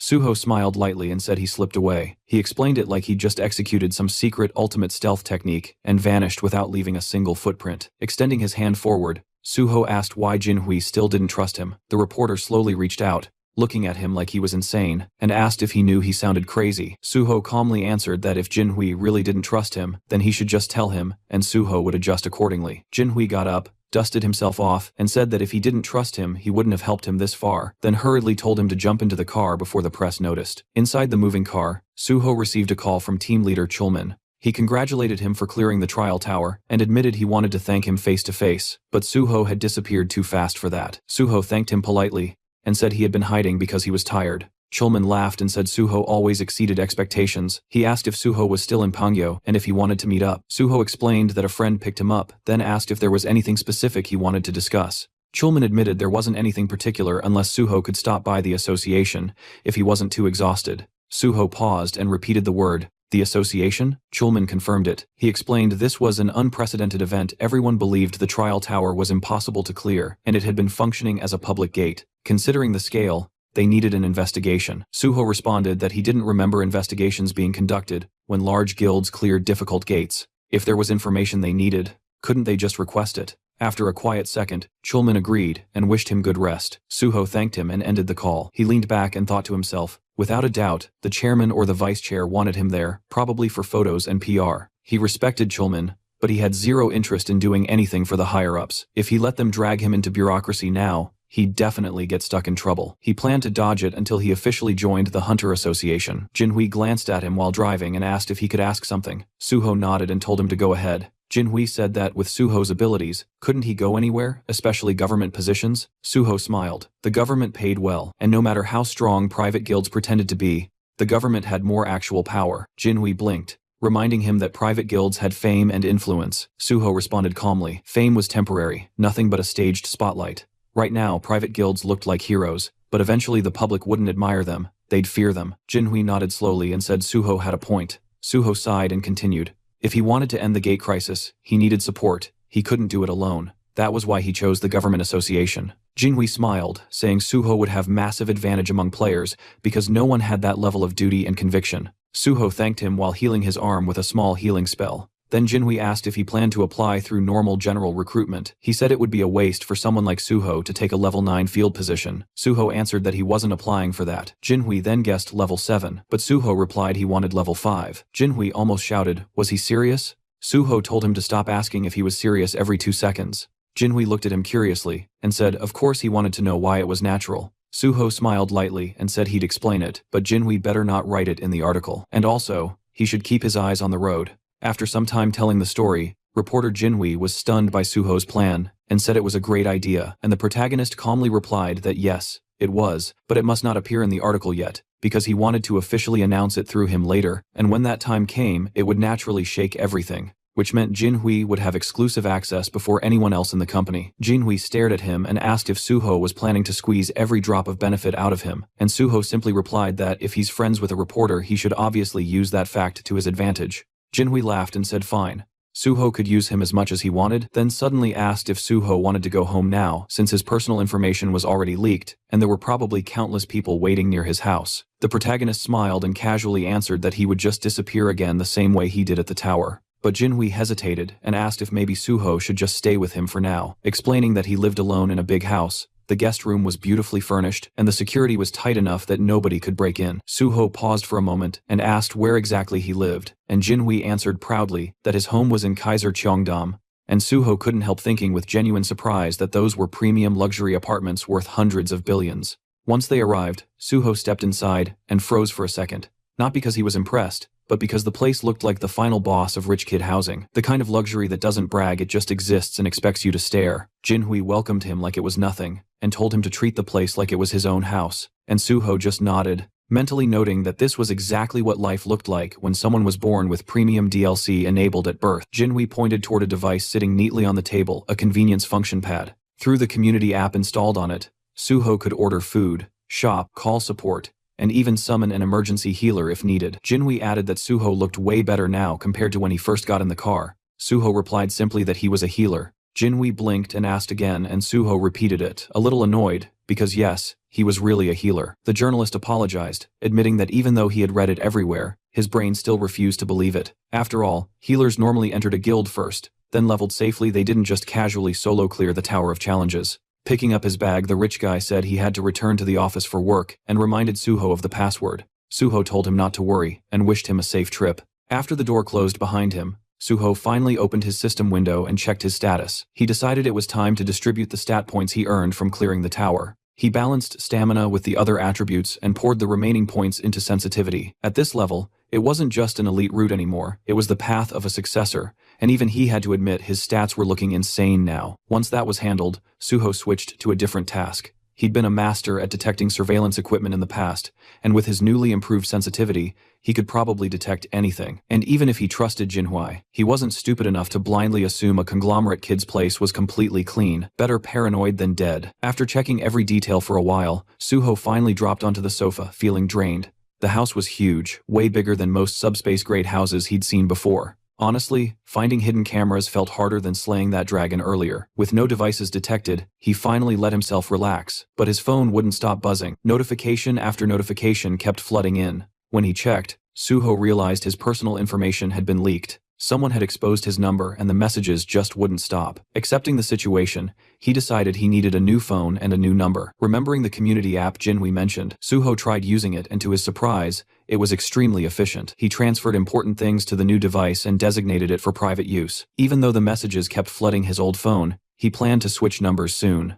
He glanced at the time, a little past 5 p.m. He figured he had time for a short break before heading out again. Meanwhile, somewhere else that night, inside a quiet building, a mysterious gate appeared. Several masked individuals stepped through it. They scanned the area carefully. No witnesses, no surveillance, nothing. Then they opened the bags they carried and began placing bombs with practiced precision. And while they were still in the middle of setting everything up, Suho appeared behind them calmly, as if he walked in on a casual meeting instead of a terrorist operation. He said bombing public buildings wasn't exactly a great idea. The masked group froze instantly, confused because this building was supposed to be empty today. Suho agreed that normally, yes, but he came because he expected something like this. Panic erupted. One man yelled for everyone to retreat and scrambled toward the gate. A girl in the group stumbled and fell to the floor. Her teammates hesitated, asking if she tripped. One tried to lift her, but she wouldn't budge. Another insisted they hurry and pull her through, but the girl's legs stayed rooted to the floor. They didn't know yet, but Suho had already used Shadowbind, chaining her with dark energy. Still struggling, the man shouted that something was wrong, and the girl muttered one cold word: abandon. The man refused, unwilling to leave her behind, but the girl insisted and ordered them to kill Suho. The remaining 3 charged together, fueled by panic, but before they even finished the first step, an invisible force crushed them to the floor. Suho's intimidation skill smothered them instantly. With them subdued, Suho asked if they were members of Banshee. The narration clarified, Banshee, a notorious terrorist group responsible for bombings and chaos. Even though they were eventually caught in the past, the damage they caused was massive, and only 4 members did all of it. The group was shocked, someone recognized them, and demanded to know how Suho knew their name.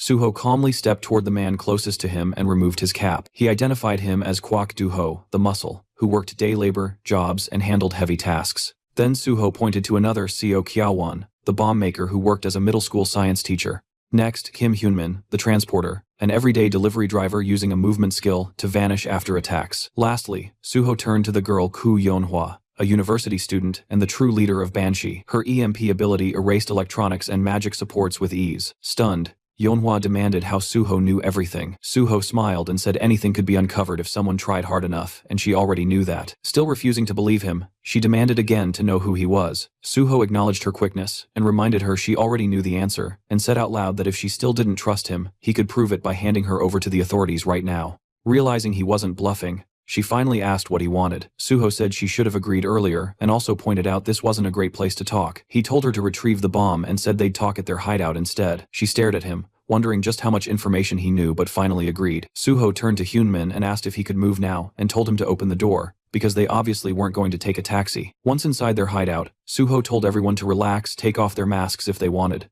Yeonhwa refused, but then ripped hers off anyway, telling him she only did it because the room felt stuffy, not because he told her to. She demanded answers again. How did he know who they were? Why did he approach them? And why would someone known for conquering gates go after a terrorist cell? Suho smiled and admitted she asked so many things at once that he didn't even know where to start. He said he used his own skills he didn't reveal publicly, to track and identify them, the same way they had hidden theirs. Finally focused, she asked again, what did he want? Suho extended an offer. He wanted them to work with him. He mentioned the recent PBS interview and the future plans he shared there.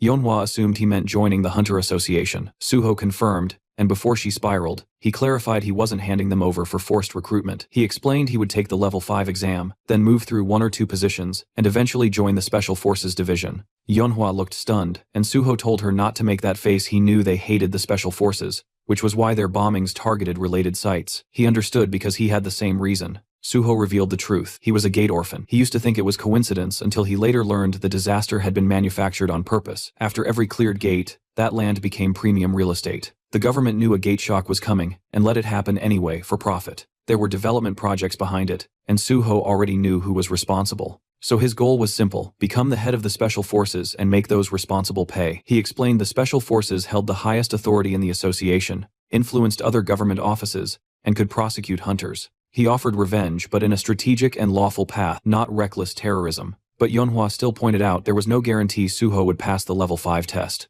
Suho smirked and told her to wait and watch. And with one last warning that another attack would mean he would personally hand them to the government, he finished the conversation. Inside, Suho knew they must be beyond shocked. In his past life, Banshee had remained an untouchable ghost. During interrogation, he realized they were people like him, victims twisted by revenge into villains. If someone had guided them sooner, maybe things wouldn't have spiraled. So this time, before they crossed the line entirely, Suho planned to redirect them. No matter how long it took, he was certain Yeonhwa would accept. His offer was too tempting, and his competence was undeniable. He told them to think carefully and make a wise choice. The scene shifted to the South Korean Hunter Association, where the vice president was already in a sour mood, lecturing team leader Yang Chulman for failing what he called a simple task, and reminding him that even the president cleared his entire schedule just to meet On Suho. Though he let it slide for now, he made it very clear that if the same mistake happened again, there would be consequences. And all Chulman could do was bow his head and acknowledge the warning before being dismissed and told to get back to work. The moment he stepped outside, he exhaled in exhaustion, thinking about how long he had been sitting there, listening to complaints, and how, for a second, he genuinely considered quitting everything and joining a civilian guild. But then he reminded himself why he joined the Hunter Association in the first place, and that after surviving so much, enduring one more miserable moment wasn't impossible, so he whispered to himself to stay strong. That was when P. Song-yeol, the head of the Special Investigation Department, suddenly appeared and placed a hand on his shoulder, and Chulman, already irritated, wondered why he had to run into this person right now. Trying to act normal, he forced a polite tone and asked what the chief was doing here, and Pai responded in his usual playful attitude, saying he heard that his cherished team leader Yang was getting an earful again. He even complimented Yang's patience for enduring the old man's constant nagging, but Yang immediately took the blame, saying everything was his fault. As they walked together, Pai shifted the conversation and brought up rumors about Suho supposedly causing problems, but Chulman clarified that Suho wasn't exactly causing trouble, though yes, the story was spreading fast. Pai noted only a handful of people were aware, and then casually offered his help. When Chulman asked what he meant, Pai gave him an absurd suggestion: just accuse Suho of something, drag him in for questioning, and clear things up later, because according to Pai, it was all about making the process look clean and controlled. If Suho was summoned, then the president would be pleased, the issue would look handled, and Suho would be released afterwards, with the association looking authoritative. He added that since Suho wanted to join the Hunter Association anyway, it would benefit everyone involved. Yang stared and cautiously called Pai's ideas mischievous, because interfering with someone as successful as Suho could backfire spectacularly. But Pai didn't flinch, and instead admired Yang's morality, questioning why someone in his position was so nervous over a single hunter. Yang responded politely, but Pai wasn't done. He reminded him that prosecutors still had the authority to investigate and charge hunters, and that hunters once feared them for a reason, hinting that Yang should be more flexible instead of clinging to protocol. After a tense pause, Yang nodded and said he'd keep it in mind.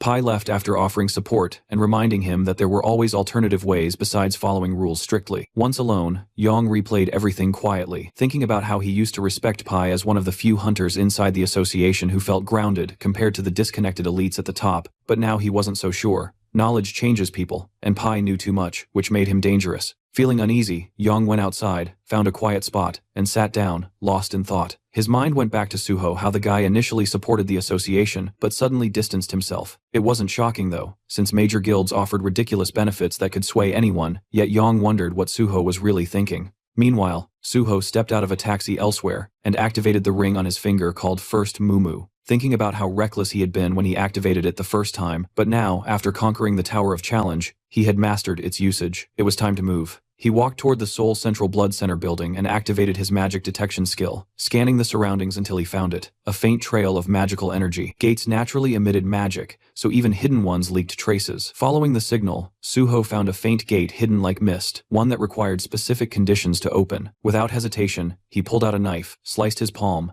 and let the blood drip toward the gate, because he already knew this one demanded blood. Once it absorbed enough, the system confirmed the condition was satisfied. A hidden gate had been discovered, and Suho earned 5 bonus stat points. The gate's name was Blood's Decree. Entering, Suho tossed glow in the dark powder forward to illuminate the cave-like environment. The first stage was clearly a cave system, so he moved deeper until a mysterious liquid dripped onto his head. He looked up and realized it wasn't cave water, it was saliva. Above him hovered countless vampire bats, all around level 63, and Suho smirked at the dramatic welcome. Without hesitation, he activated Intimidation, and instantly, every bat lost control and crashed to the floor. Calmly, he stepped toward one bat and drove his shadow spear straight through its body, letting the spear devour the shadow, killing every bat in the room at once. Opening his status window, he felt satisfied. This method was perfect for wiping low-tier enemies. With an S-class intimidation skill, level gaps became meaningless. Most hunters focused on 2 primary stats, but Suho had decoded the full color-coded stat system and planned to raise everything evenly. Reviewing his numbers again, he wondered if his level was too absurd just for hunting bats. His curiosity led him to check the combat log, and that's when he noticed something strange. Among the corpses was a blood slime. It must have been hiding among the bats and accidentally died from the intimidation shockwave. The cleanup felt boring, but he acknowledged the usefulness of intimidation, since while high-level monsters could resist fear effects, the skill still worked, unless the opponent belonged to a special category. Soon he reached the boss room and felt excitement building. Without hesitation, he entered. The moment he stepped in, he summoned his sword, and instantly a large vampire bat lunged at him. He blocked the attack and identified it as a Great King vampire bat, countering with a swift slash. Then, from behind, a golem lunged, forcing Suho to dodge sideways. Neither creature felt like a true boss, they were mini-bosses. He fought both at once, slashing the golem and spinning to counter the bat's attacks. When the golem attempted to punch, Suho slid backward to avoid the hit, then rammed his sword into the ground, unleashing a shockwave that exploded through the room and hit both monsters. He thought the fight was finished until the dust cleared, and both monsters were still standing. The battle intensified, and Suho quickly realized physical attacks alone wouldn't finish high-level targets. It was time to use what he prepared. Just then, both enemies attacked at the same time, one from the front and one from behind. Suho summoned another sword, and when the explosion settled, he had driven one blade into the bat and the other into the golem. Even repeated attacks weren't enough to finish them, but Suho finally grasped the key. Their weakness was pure silver, infused with holy power. At that exact moment, the system notified him holy power had now been successfully applied. The silver sword in the bat's body glowed, and a lightning strike crashed down on it, slicing its throat and obliterating the monster instantly. Suho stood over the corpse with his foot on its head, watching it erupt like an insect crushed under a giant hand. Holy power was devastating. The golem lunged again, but Suho moved first, cutting it into pieces with his wholly enhanced sword until the system confirmed its defeat. Looking down at the weapon, he acknowledged how perfectly it worked. A healer-exclusive skill that allowed holy enchantments had become an incredibly powerful advantage, and enchanting silver weapons with holy energy turned every strike into a guaranteed critical hit, making it the perfect counter for enemies in this gate. Suddenly, Suho sensed a powerful presence behind him, and as he turned, he realized the true boss of the hidden gate had finally appeared. The figure stepped forward, radiating murderous intent, revealing himself as the Cursed Prince, a monstrous level 76 elite, and he furiously accused Suho of invading his domain and slaughtering his subordinates, before demanding he kneel and confess his sins. But Suho had come here to capture him, not bow down. That confidence enraged the prince, and with a furious roar he unleashed his power, calling Suho unbearably arrogant. The first strike slammed forward, but Suho blocked it with ease and calmly asked if the prince was done with his dramatic entrance. Instead of answering, the prince drove his hand into the ground, and suddenly the battlefield transformed as blood-veiled mist erupted everywhere, obscuring visibility completely. The dense aura made it impossible to detect movement normally, so Suho braced himself knowing the prince could attack from any direction. He sensed something behind him and reacted instantly, just as the prince lunged, blocking the strike perfectly, shocking the boss, who couldn't understand how Suho predicted his attack. Suho retaliated with a confident slash, thinking he'd landed a clean hit, but the prince only laughed and mocked him, saying such weak attacks could never harm him. Then, a system alert flashed. The Cursed Prince had activated Blood Scream. Suho immediately stabbed his sword into the ground and activated Healing Spirit. A cleansing aura burst outward, and the prince visibly reacted to the sensation, as Suho's wounds vanished completely. With a slight smile, Suho revealed he was actually a healer. The prince glanced down, stunned to find a wound on his abdomen, proof that Suho's strike had worked after all. Suho prepared another technique, but the prince snapped and charged forward, enraged by the humiliation of being injured by a mere human. Suho met him head-on, his sword clashing against the prince's clawed hand, as the two engaged in a fast-paced exchange of brutal blows. For a brief moment, the prince believed he was winning, and unleashed a rapid barrage of strikes, but Suho suddenly disappeared and appeared behind him, landing a clean hit.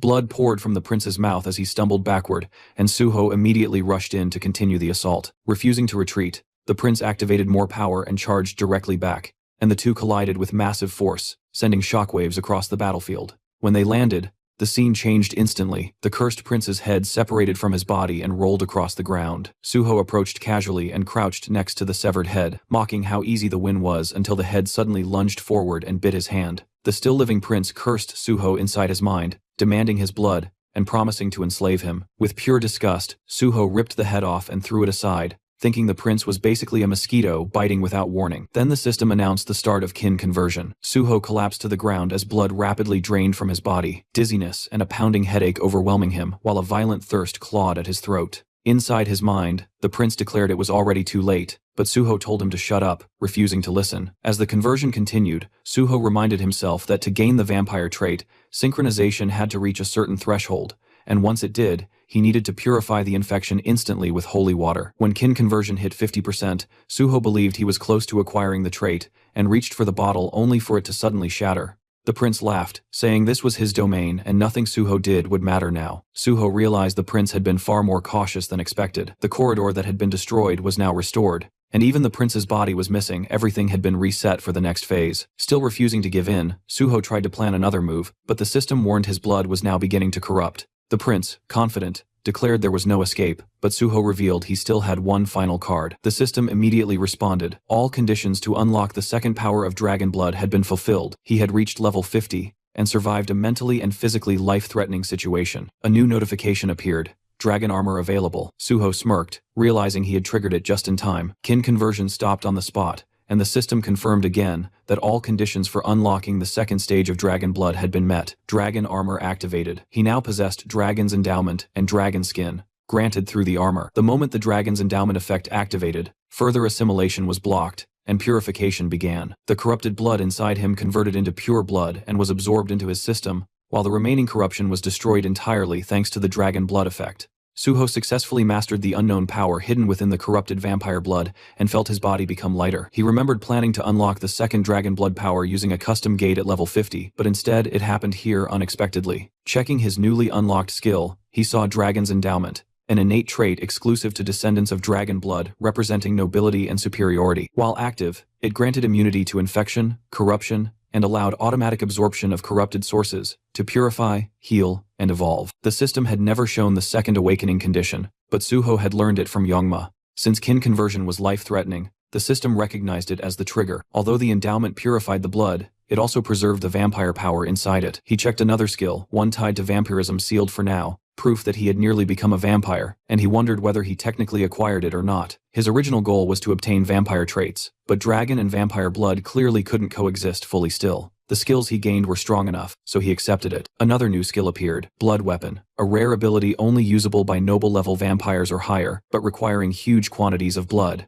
He concluded he would need to hunt a large number of monsters and planned to develop Phantom Shadow alongside it. Just then, the cursed prince began mumbling to himself again, and Suho told him to stop because his rambling was annoying and incomprehensible. The prince lamented and questioned how Suho could still be alive after being bitten, muttering about curses, calling himself useless. That was when Suho realized Phase 2 was beginning. The system confirmed it. The cursed king laments his fate. His power surges dramatically. Suddenly, blood rained from above and from within that crimson downpour. The cursed king emerged once more, now level 80, radiating fury as he declared that he would destroy all beings superior to him, burn them, crush them, and cast them into the pit. His blood wings unfurled, and a chilling scream echoed through the chamber. Suho immediately sensed the overwhelming spike in magic power. This was no longer the same monster. The cursed king had evolved into something entirely new. The king launched a dark force attack that detonated into a massive explosion. But when the dust cleared, Suho was gone, only to appear in the air above the king's wing and unleash a devastating sword strike. Yet the cursed king barely reacted, and claimed that a mere blow like that could not bring him down. Suho realized that not only was his power growing,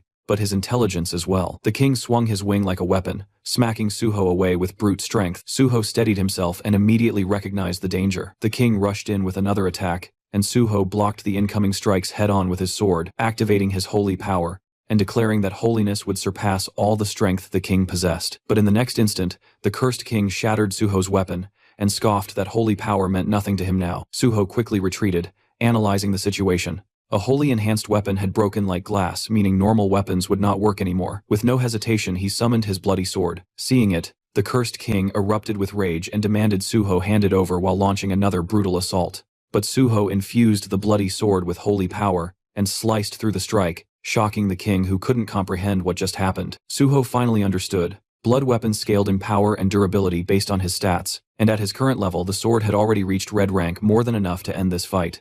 The cursed king conjured a bloody spear, vowing to tear Suho apart, and charged in. The attack came fast, but Suho shifted his bloody sword into a shield form and blocked the spear, leaving the king stunned again. Suho told him he wasn't the only one capable of transforming a blood weapon, then smoothly reverted the shield back into a blade and slashed the cursed king's throat in one clean, decisive motion. The king's severed head hit the floor, still wearing a twisted smile filled with arrogance, confidently claiming that cutting off his head meant nothing. Suho simply kicked the head across the floor and summoned his shadow spear, slamming it into the ground. Immediately chains erupted and wrapped violently around the severed head shadowbind, locking it in place. Suho knew he needed to finish this before the monster caused more problems. The system notified him that vampire blood had been activated, and the blood absorbed was now stored within the blood jade. While the cursed king screamed at Suho to remove his hands, Suho examined the blood jade carefully. It was the first time he'd seen it in person, and it already held a massive amount of collected blood. According to the Blood Monarch, the blood jade could only be seen by its owner. The Blood Monarch himself had once been a normal healer, working at the Central Blood Institute, until fate dragged him into the Hidden Gate Blood's decree. He reached the boss room but failed to defeat the cursed king, and was bitten, turning into a vampire. Normally that would mean death, since once bitten, the victim becomes a monster and the gate permanently seals.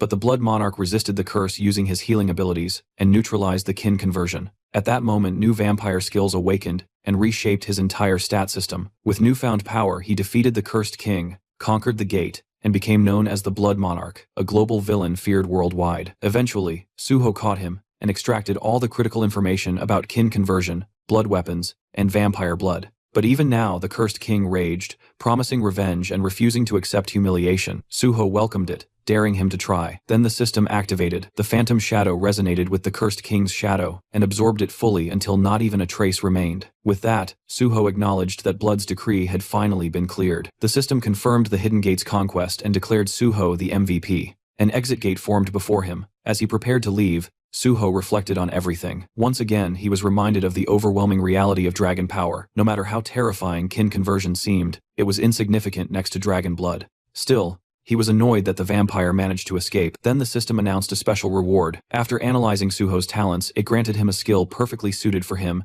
and awarded 10 bonus stats for his achievement. The new skill, New Blood. Suho had never heard of it. As he scrolled through the system window, he realized its value. It was an absolute jackpot for his future. Not only that, he had also obtained an S-rank original vampire skill, something even the Blood Monarch never possessed since his vampire traits were only A+ rank, and none were labeled royal or original. Suho concluded that this must be due to the unique effect of New Blood. Originally, he planned to monopolize powerful existing skills, but reality turned out far better. Still, he reminded himself not to get careless. Just because things were going well now didn't guarantee they always would. With the gate conquered and his objectives secured, Suho said exactly what needed to be said. He had gained what he came for, and now it was time to go big at Nexus. Teehee scene then shifts to this big tall building, Nexus, and people moved steadily through the corridor while Miss Sui led the group forward. Through open doors, a man could be seen sitting calmly in a chair, who turns out to be the guild leader and tells Miss Sui to come in. She informed him that Hunter An Suho had asked her to deliver a message. Tomorrow, he would be coming to join the guild. The man repeated the statement in disbelief, almost questioning whether he heard correctly. The back of his chair faced them as he processed the news, and then he finally spoke, stating that proper preparations needed to be made. When his face finally became visible, as he turned, he added that no one knew what this An Suho was planning, and everything needed to be handled carefully before he changed his mind. Outside, tall buildings stretched toward the sky before the scene shifted inside an elegant, well-furnished room. Suho stood at the entrance, looking in, and found Jinhui sprawled across the couch, drooling in his sleep. Suho stared for a moment and finally asked why he was sleeping there. The reporter weakly sat up on the couch, explaining that Suho had conquered the Tower of Tests today, and even if temporarily, they were now living together, and to top it all off, Suho was his partner. While speaking, the young man clutched a bottle happily, declaring that such a milestone absolutely called for a celebration. He explained that when he returned home, Suho wasn't there, but he couldn't just ignore such a historic moment, so he started drinking by himself. Suho watched him for a moment, then remarked that handling everything at once must have been exhausting. He assured him that in the future, there would be plenty more reasons to celebrate. Still clutching the bottle, the drunken reporter blinked and asked if Suho was absolutely sure about that. Suho simply told him to relax, the future would reveal everything. Looking at the food laid out on the table, Suho asked the surprised and slightly tipsy reporter whether he still wanted another drink even at such a late hour. With a big, satisfied smile, Jinhui immediately agreed. Next to the plates of food sat a glass of wine, and Suho commented that he had tried the community app Jinhui recommended, and found that it worked perfectly. He also added that he genuinely liked the apartment itself. While eating, Suho mentioned that he had read the reporter's blog, and could tell the young man was doing quite well, leading him to assume that his companion must be incredibly wealthy. They continued drinking wine together, and with a cheerful tone, Jinhui explained that he wasn't just rich, he was the youngest son of a Chaebol family, meaning he couldn't simply be considered normally wealthy. Surprised, Suho asked if he truly belonged to a Chaebol family, then took another sip from his glass. Jinhui continued speaking, saying that since Suho had shared one secret, he wanted to share one of his own in return. He revealed that he was the youngest son of the president of the Daisen company. Suho responded that if he was the president's son, then he was likely also the heir. But the reporter shook his head and explained that his father had many children from different women, and his own mother had been just a mistress, meaning he was merely an illegitimate son. He admitted he had never told anyone that, but since he would likely be working with Suho for a long time, he felt Suho should know everything. Suho looked at him with surprise and asked if that meant journalism was just a hobby for him. Jinhui answered that it was partially true, and he genuinely enjoyed the work. He added that his father gave him anything he wanted, yet he had no right to inheritance and no influence within the company. He had even been offered the opportunity to run a subsidiary company, but he refused, admitting openly that he was a good reporter but knew nothing about business. Suho lifted his glass again, remarking that at the very least, Jinhui was an excellent journalist. Smiling brightly, the reporter replied that it meant a lot to hear that, and confessed that he had never met a hunter like Suho before. Both men slowly stood up, and Jinhui suggested a toast for the two of them. Suho agreed without hesitation, and their glasses clinked lightly together. The next morning, Suho walked through the apartment, yawning, and from the kitchen, Jinhui greeted him with a cheerful good morning while pouring boiling water into a cup. Suho asked if he really planned to work on the weekend, and the reporter replied that he had a lot to do. Standing in front of the window and rubbing the sleep from his eyes, Suho commented that maybe they shouldn't have drunk so much last night, but Jinhui laughed and said everything was fine. He actually had a great time. Suho then asked why he was already going out hunting for new material, and the reporter answered that he couldn't live off articles about him forever. Hearing that, Suho casually admitted that this was exactly why he respected him, which made Jinhui pause in surprise at the unexpected compliment. After taking a sip, he asked what Suho planned to do today, and Suho reminded him that today was the day he had mentioned before. Realizing it, Jinhui asked if he was going to Nexus, and Suho nodded, explaining that last night he reached level 50 and received several upgrades, so it was time. Those words made Jinhui freeze, and he burned his hand with the water, startled because just yesterday Suho had been level 40. He turned to stare at him in disbelief, and demanded to know how someone could jump 10 levels in one day. Suho shrugged like it was nothing, and clarified that to be exact, he was now level 51. The reporter stared at him like he was some unresolved riddle, mumbling that the more he got to know him, the more mysterious he became.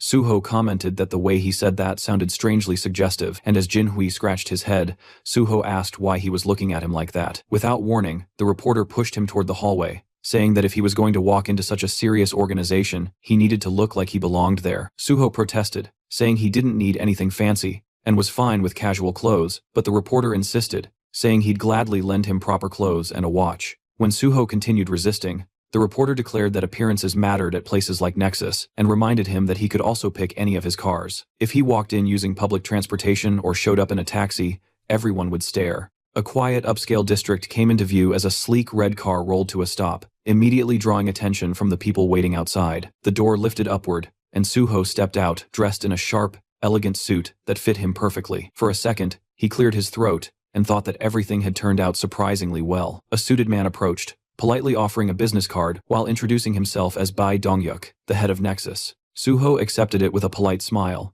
introduced himself as An Suho, and followed him inside the guild building. Soon after, he sat across from 3 representatives of Nexus. Dongyuk calmly stated that over the past few days, Suho must have raised his level significantly, and wondered if that sudden progress made him reconsider his goals, especially since he previously mentioned wanting to become a government official. Suho explained that nothing had changed. His goal remained the same. The leaders exchanged surprised glances, prompting Sue to ask what exactly that meant. Dongyuk leaned forward and asked why Suho would want to join a private guild if his true intention was government service. Suho responded honestly, saying that joining Nexus would make reaching his goal easier. He announced that he planned to take the 5th rank exam this year. Someone asked whether he only wanted bonus evaluation points, and Suho replied that while technically yes, it was only one part of a larger strategy. If he only chased the Hunter Association, the association would assume he had no alternative. That was precisely why he intended to join Nexus, because once the association saw others offering better terms, they would improve theirs as well. He added that while serving Nexus, he would dedicate himself fully to the guild, making the partnership mutually beneficial. Dongyuk listened silently as Suho promised to give 100%, but the guildmaster eventually leaned back and said he understood. However, he wanted to ask one question. He pointed out that when Suho first approached them, Nexus was struggling, and the hero's abilities were a complete unknown. Hiring him back then was risky but still reasonable. But now, any guild in Korea would fight for him. So why out of all of them did he only approach Nexus? Suho smiled quietly while the guild leader continued, saying that Suho was clearly talented, but his true intentions remained unclear. Folding his hands, Dongyuk warned that unless Suho answered honestly, cooperation would not be possible. Suho closed his eyes briefly, then replied that he had personal reasons. He reminded Dongyuk of the public speech he gave earlier, the one where he promised Nexus would do everything in its power to destroy all gates in Korea. Suho acknowledged that Nexus provided more support to victim families than any other guild, and was clearly the most passionate about eliminating the gates. He said he had no doubt that speech was sincere. Because of that conviction, he wanted to work with Nexus, help them, and contribute everything he had. He smiled widely, and added that he hoped they could continue cooperation even after he eventually joined the Hunter Association. Dongyuk lowered his gaze and admitted the reasoning satisfied him. Then he asked whether Suho truly believed joining the association was necessary, since Nexus already worked tirelessly to clear gates and support hunters. Suho agreed but explained that if Nexus truly wanted to end the gates completely, then they needed to go to places even other hunters couldn't, like the sealed high-risk gates under strict government control. His gaze shifted to an image of one such chained portal. Beyond ordinary mid-level entrances, there were also the 5 great gates. That was why he needed government authority. But until that time came, every successful raid would broadcast Nexus's name alongside his own. The impact would reshape the power structure of Korea's guilds, and Nexus would rise to number 1. Dongyuk rested his hands on the table and said all of this only lasted as long as Suho remained with them. Suho nodded, saying that was why he promised to give everything while he was here. Suho blinked in shock, suddenly asking if he had already found team candidates after their previous conversation. Suho confirmed it and revealed the first candidate, Kang Dae-han. Sue froze and asked again, as if she couldn't believe she heard it correctly. Suho nodded and casually mentioned that he was the one who convinced Dae-han to become a tank. Sue shot to her feet in outrage, demanding to know what Suho planned to do if tanking didn't suit him. Suho calmly lifted a hand and told her to relax. He made the decision after analyzing everything properly. He reminded her that Dae-han had passed the exam with exceptional scores. Sue frowned, reluctantly remembering the results. Dae-han had unexpectedly ranked second place. She admitted she planned to thank whoever was responsible, but Suho simply shrugged and said it wasn't a big deal, which irritated her further. The third Nexus representative finally spoke, saying Suho's proposal sounded excellent, but he needed clarification. If Suho intended to clear sealed gates,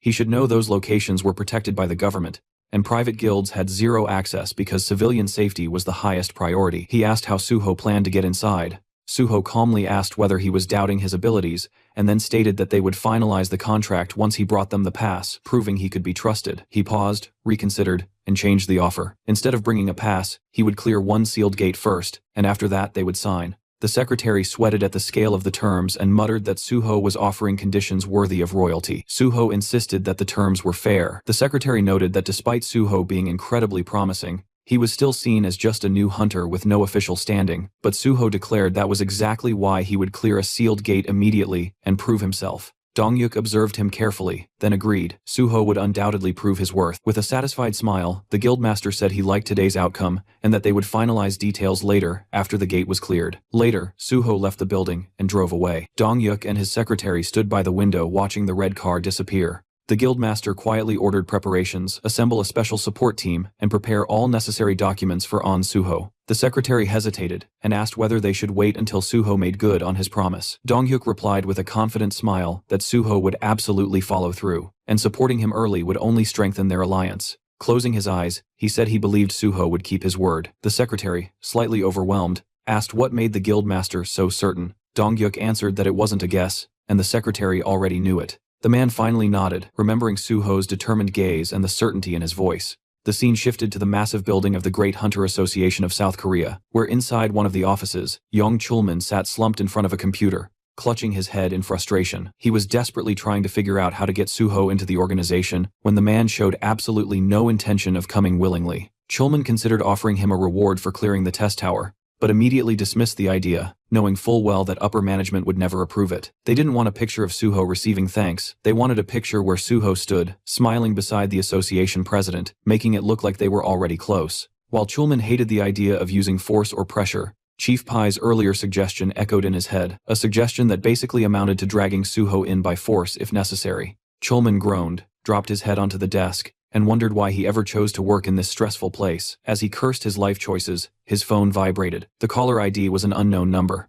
With low energy, he picked up and introduced himself. "This is Yong Chulman speaking," trying to figure out who would be calling him from an unrecognized number. But the moment he heard the voice on the other end, his expression completely changed. It was On Suho. Chulman shot upright from his chair, eyes wide, barely believing he heard correctly. The scene jumped to a small gukbap restaurant, where steam rose from simmering pots. Suho and Chulman sat at a table facing each other. Suho commented that he hadn't visited this place in a long time, and noted that the restaurant served the best boiled pork. Chulman blinked and asked in surprise how Suho knew about this place. With a calm smile, Suho casually lied that he used to come here often back when he worked nearby. Chulman nodded slowly, accepting the explanation. He scooped soup into his spoon and admitted he never expected Suho to reach out first. Then he asked why Suho had changed his number. Suho explained that he had been receiving far too many calls, so he simply got a second number, and now Chulman could use that one instead. The civil servant nodded understandingly, and commented that Suho must be exhausted from all the unwanted attention. Lowering his gaze, Chulman thanked him sincerely for contacting him, admitting that he had nearly given up hope of ever seeing him again. Suho asked how he could think that, and picked up his chopsticks. Then he calmly asked whether the higher-ups were pressuring him, and whether they wanted Chulman to convince him to join the association. Caught off guard, Chulman stiffened and raised a hand to his face as if trying to shield his reaction. He nervously asked why Suho would assume that. Holding the chopsticks near his cheek, Suho explained that he found it odd that the association president suddenly requested a meeting after the tower clearing, because normally, no matter how difficult the gate, the association simply handled paperwork. They never actively tried to recruit someone. Speechless, Chulman stared downward with a nervous smile. Suho continued, saying that after thinking about it he realized the executives only wanted to take photos for publicity. Hearing that, Chulman looked at him almost fearfully, but Suho reassured him that everything was fine, he just wished they had been straightforward about it, since there was nothing wrong with saying so. Chulman apologized, but Suho waved it off, saying there was no need, he had already understood the situation himself. In fact, he was even grateful to Chulman. The civil servant pointed to himself in confusion, unable to believe he heard that correctly. Suho continued, explaining that situations like this often involved blackmail or even force, yet Chulman handled everything professionally. Rubbing the back of his neck with embarrassment, Chulman admitted that it still felt wrong. Suho then casually mentioned that he had decided to visit the association. Chulman froze mid-motion and asked if he was serious. Suho continued eating comfortably and confirmed it, explaining that he wanted to thank Chulman and felt that meeting the association executives could actually be beneficial. Chulman nodded slowly, agreeing that it truly could be. Suho asked when he should visit the association. Chulman suggested discussing it after finishing their food, but halfway through speaking, realization struck him, and he shot up from his seat, eyes shining with excitement. With sudden determination, he declared he would arrange a meeting immediately. Sometime later, the duo arrived at the building of the Korean Hunters Association. Suho posed for a photo beside the president of the organization. Jang Kyung-won smiled for the camera and then told Suho he was glad to finally meet him. He commented that Suho must be extremely busy, so he truly appreciated that he accepted the invitation. The vice president, Park Kyumon, added that it wasn't every day someone got to meet such a promising newcomer. Suho smiled politely and replied that meeting the leaders of the association was a great honor. Behind that expression, however, he could barely tolerate the sight of these people. It had been a while since he last saw them, but disgust immediately resurfaced. Kyungwon asked if Suho truly intended to join the Korean Hunters Association. Narrowing his eyes slightly, Suho answered that it was his dream, exactly what he said during the interview before the exam. The president asked why. With his gaze lowered, Suho explained that he became an orphan due to a gate outbreak, and he wanted to eliminate portals as soon as possible to protect humanity. But in his mind, Suho reminded himself that this was only one reason. The other was to prevent the president and his lackeys from destroying the association from within. Kyungwon cheerfully praised Suho for his noble intentions, while Suho silently noted that this man would cling to his position until the very last moment, right up until he was shoved out. He couldn't wait to see what expression this old pig would make when that day finally arrived, and Kyungwon wasn't the only problem infesting the association. Then Park Kyuman spoke again, claiming Suho really knew how to make a good impression.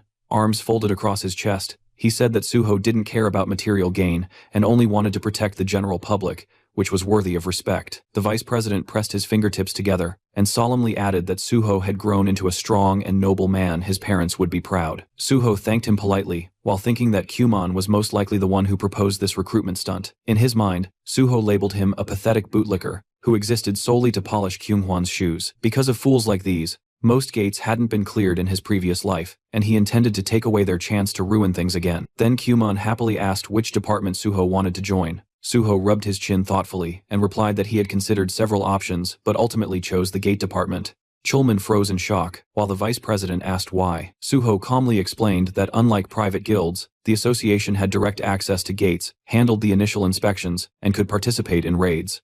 Kyungwon said he was amazed to see someone so selfless, stating Suho had chosen the most dangerous department in the entire association. Park Kyuman nodded and declared that people like An Suho belonged there. The president then turned to Chulman and instructed him to demonstrate their sincerity. Confused, Suho asked what that meant. Kyunghwan replied that if Suho was so determined to end the portals, then he should be given a selection of actual gates to clear, since the association had many available. Chulman nearly choked on his breath and reminded the president that those gates were either sealed or extremely deadly. But before he could finish the sentence, Suho happily said that it sounded perfect. Chulman tried again to reason that it was incredibly dangerous, but Suho clenched his fist and declared with excitement that he would clear the gates that presented the greatest threat to humanity. Kyunghwan responded confidently that this was exactly what he expected from An Suho. Still in shock, Chulman called out to the president, but the man asked if there was a problem. Under pressure, Chulman lowered his head and said everything was fine and that he would prepare what was needed. Kyunghwan told Suho to get ready to clear the portals. Suho thanked him politely while Chulman glared downward. He knew that for these unawakened executives, the deadliest gates were nothing more than toys. That's why he despised leaders who had never stepped foot inside a gate. They had no idea how catastrophic the danger was. Countless hunters had died attempting to clear those portals, and yet these two were willing to send Suho to almost certain death. While Chulman clenched his jaw in frustration, Suho smiled calmly, already knowing exactly what was waiting inside the sealed gates. Kyumon leaned toward the president and whispered something. Suho immediately understood these two were only thinking about profit and didn't care how many hunters died. As long as the raid succeeded and the association gained influence, human lives were irrelevant. Kyunghwan looked at Suho again and asked what rank he planned to get during the exam. Suho smiled and answered that he intended to take the level 5 test by the end of the year. Kyunghwan asked if he knew how difficult that exam was. Suho answered that reaching that rank would give him more opportunities, and that he planned to join a guild to gain experience in the meantime. Kyunghwan raised his hand and said, "That was an excellent idea, experienced applicants were preferred." Then he asked how long private guild contracts usually lasted. Suho said the length wasn't his priority, gaining real field experience was. If a guild fulfilled his requirements, he would stay until it was time for the exam and the association. Kyunghwan yawned and said he hoped Suho could find such a place. Smiling to himself, Suho thought, if the president approves terms like this, then joining Nexus is possible. He sensed the chance to build a bridge between Nexus and the association. Suddenly, the door opened, and someone announced Pi Seonggyol's arrival. Suho's expression stiffened. Pai entered confidently and joked that his bosses were eating something delicious without him. Then he stopped, noticing Suho sitting there, his lips stretched into a wide grin. He turned to leave politely, but Kyunghwan told him to stay, pointing at Suho and introducing him as the hunter who cleared the test tower. Pai tried recalling the name, then suddenly exclaimed that he remembered. Laughing, he said it was incredible to meet him, and extended his hand, introducing himself as chief of the special department. Suho shook it and introduced himself as An Suho. They exchanged polite compliments, though Suho's smile remained sharp. Once seated, Kyuman raised his hand and informed Pai that Suho intended to take the level 5 exam. Pai blinked in shock, saying it would be extremely difficult. Suho said he wanted to try anyway. Pai stared at him, stunned. One of the executives added that the association planned to give Suho access to sealed gates, since he claimed he could clear them. Pai froze, eyes wide. Then he mumbled under his breath, covering his mouth in disbelief. Looking worriedly at Suho, he asked if he was really sure because those gates were extremely dangerous. Suho noticed the anxiety on his face and found it strangely amusing. He replied that he was well aware of the danger. Still uneasy, Pai crossed his arms and said that he couldn't stop Suho even if he wanted to, but he sincerely hoped things would go well. Suho silently acknowledged that Pai was a hunter, someone who valued talent. His expression showed genuine concern not for himself, but for the possibility that someone promising might die needlessly. Then Pai added that if Suho wanted to join the special department, he would personally take care of him. Kyuman immediately raised a finger and warned him not to poach. Suho had already chosen the gate department. Pai asked why. Kyuman replied that An Suho wanted to destroy all gates and have priority access to them. Pai nodded slowly, now understanding. He said that if that was all that mattered, then his department could also support him. Turning his head, he smiled at Chulman and asked him to confirm that. Sadly, Chulman nodded. Hands on hips, Pai commented that if Suho passed the level 5 exam, his relationship with Chulman might become rather complicated. Facing the young hunter, he added that they could discuss all of that after the exam, but for now, he sincerely wished Suho success. Suho thanked him politely, thinking privately, what a sly fox. Suho quietly glanced at Chulman, already realizing that if he passed the exam, he would outrank him, and that alone would put Chulman in a painfully awkward position. Suho let out a subtle sigh. That was exactly why dealing with Chulman felt complicated. He didn't want the man to feel cornered or overshadowed. After the meeting ended, the two walked side by side down the long corridor. Chulman kept his gaze fixed on the floor, shoulders low with worry. Suho stole another look at him before finally asking if he was troubled by what Chief Pai had said earlier. Chulman admitted that of course he was. He knew better than anyone how talented Suho was, but even with that ability, clearing a sealed gate was beyond dangerous. With a serious tone, he told Suho to be extremely cautious and said he could personally speak to the president so that the association would provide as much support as possible. Suho looked at him with genuine appreciation and said he truly valued that concern. But Chulman wasn't speaking out of politeness, he meant every word. He reminded Suho that he had only recently become a hunter, and warned him again that the sealed gates were nothing like ordinary ones. Then he asked if Suho understood why the government trusted no one except the Hunter Association to clear them. Suho calmly replied that even top-tier guilds were rarely allowed into sealed gates due to national safety protocols. Chulman stopped walking and looked at him with confusion, asking why he would still insist on going there. Suho answered simply, he was absolutely confident he would succeed. He told him everything would turn out fine. Then, with a faint smile, Suho mentioned that among the sealed gates managed by the association, there was one called Nameless Sword. Immediately, Chulman stiffened and said that gate was among the most dangerous ones in existence. Suho's expression didn't change, he just smiled a little wider and said he already knew how to clear it. The next day, a military vehicle stood parked against the backdrop of typical Asian buildings in the district of Gyeongju, right beside the Nameless Sword Gate Square. Two soldiers stood in front of Suho and Jinhui, and one of them asked the pair to wait. Suho agreed without complaint. The reporter leaned toward him and whispered that the atmosphere here felt extremely tense, and Suho calmly replied that although the association technically controlled this gate, It was still a military facility. The two young men suddenly noticed something ahead. The soldiers saluted each other, and one of them turned toward Suho to confirm if he was truly Hunter on Suho. After receiving confirmation, the soldier introduced himself as Major Kim Jong-gu, the senior commander of this square. Suho greeted him politely, saying he was glad to meet him. Major Kim said the team leader was already waiting inside. Jinhui pointed ahead, asking if they were going straight toward the gate, and received an immediate yes. As the structure loomed into view, the reporter's eyes widened. Its massive size left him stunned, and he said it would make for extraordinary material. Major Kim explained that the giant walls surrounding the gate were constructed from iron and a special alloy designed to hold back any monsters attempting to break out, while also preventing the portal from expanding. Jinhui gaped at the scale of it all, admitting the portal was far larger than he ever imagined, and the more they approached, the more fascinating details he noticed. Suho added that the military had taken many precautions to make the portal itself difficult to reach. The group continued forward until Major Kim arrived before Chulman and announced that Hunter on Suho had arrived. The civil servant smiled and greeted Suho warmly. The two exchanged looks full of familiarity and relief. Chulman remarked that it was quite a long trip to reach this place, and said he was glad Suho managed to arrive quickly. Suho noticed that Chulman had arrived even earlier, and asked when he had gotten there. The civil servant casually stated he had only just arrived himself, then looked toward the person standing next to Suho. Before he could ask further, the journalist cheerfully introduced himself as PBS reporter Joe Jinhui, extending his hand and saying it was a pleasure to meet him. The men shook hands, but Chulman still looked puzzled, and asked why a reporter was here in such a location. Suho stepped in and clarified that photos would only be taken after the raid was completed, and asked if Chulman would allow it. The civil servant answered that this wasn't a classified facility, so there was no reason to refuse. While still slightly confused, he admitted he was mostly surprised that Suho had brought his own reporter along. Jinhui gratefully thanked him for the permission, and brimming with excitement, said they would likely meet often from now on, so he should remember his face. Chulman replied that he certainly would. Major Kim then approached Suho again. Holding an M416 automatic rifle, he said that according to the association's message, the raid leader would be Hunter on Suho, who confirmed this with a nod. The major hesitated for a moment before apologizing and asking what level Suho currently was. Suho replied that he was level 51. Major Kim stared at him in disbelief, then quickly looked away and muttered that he understood. They reached the entrance, the heavy reinforced door towering over them.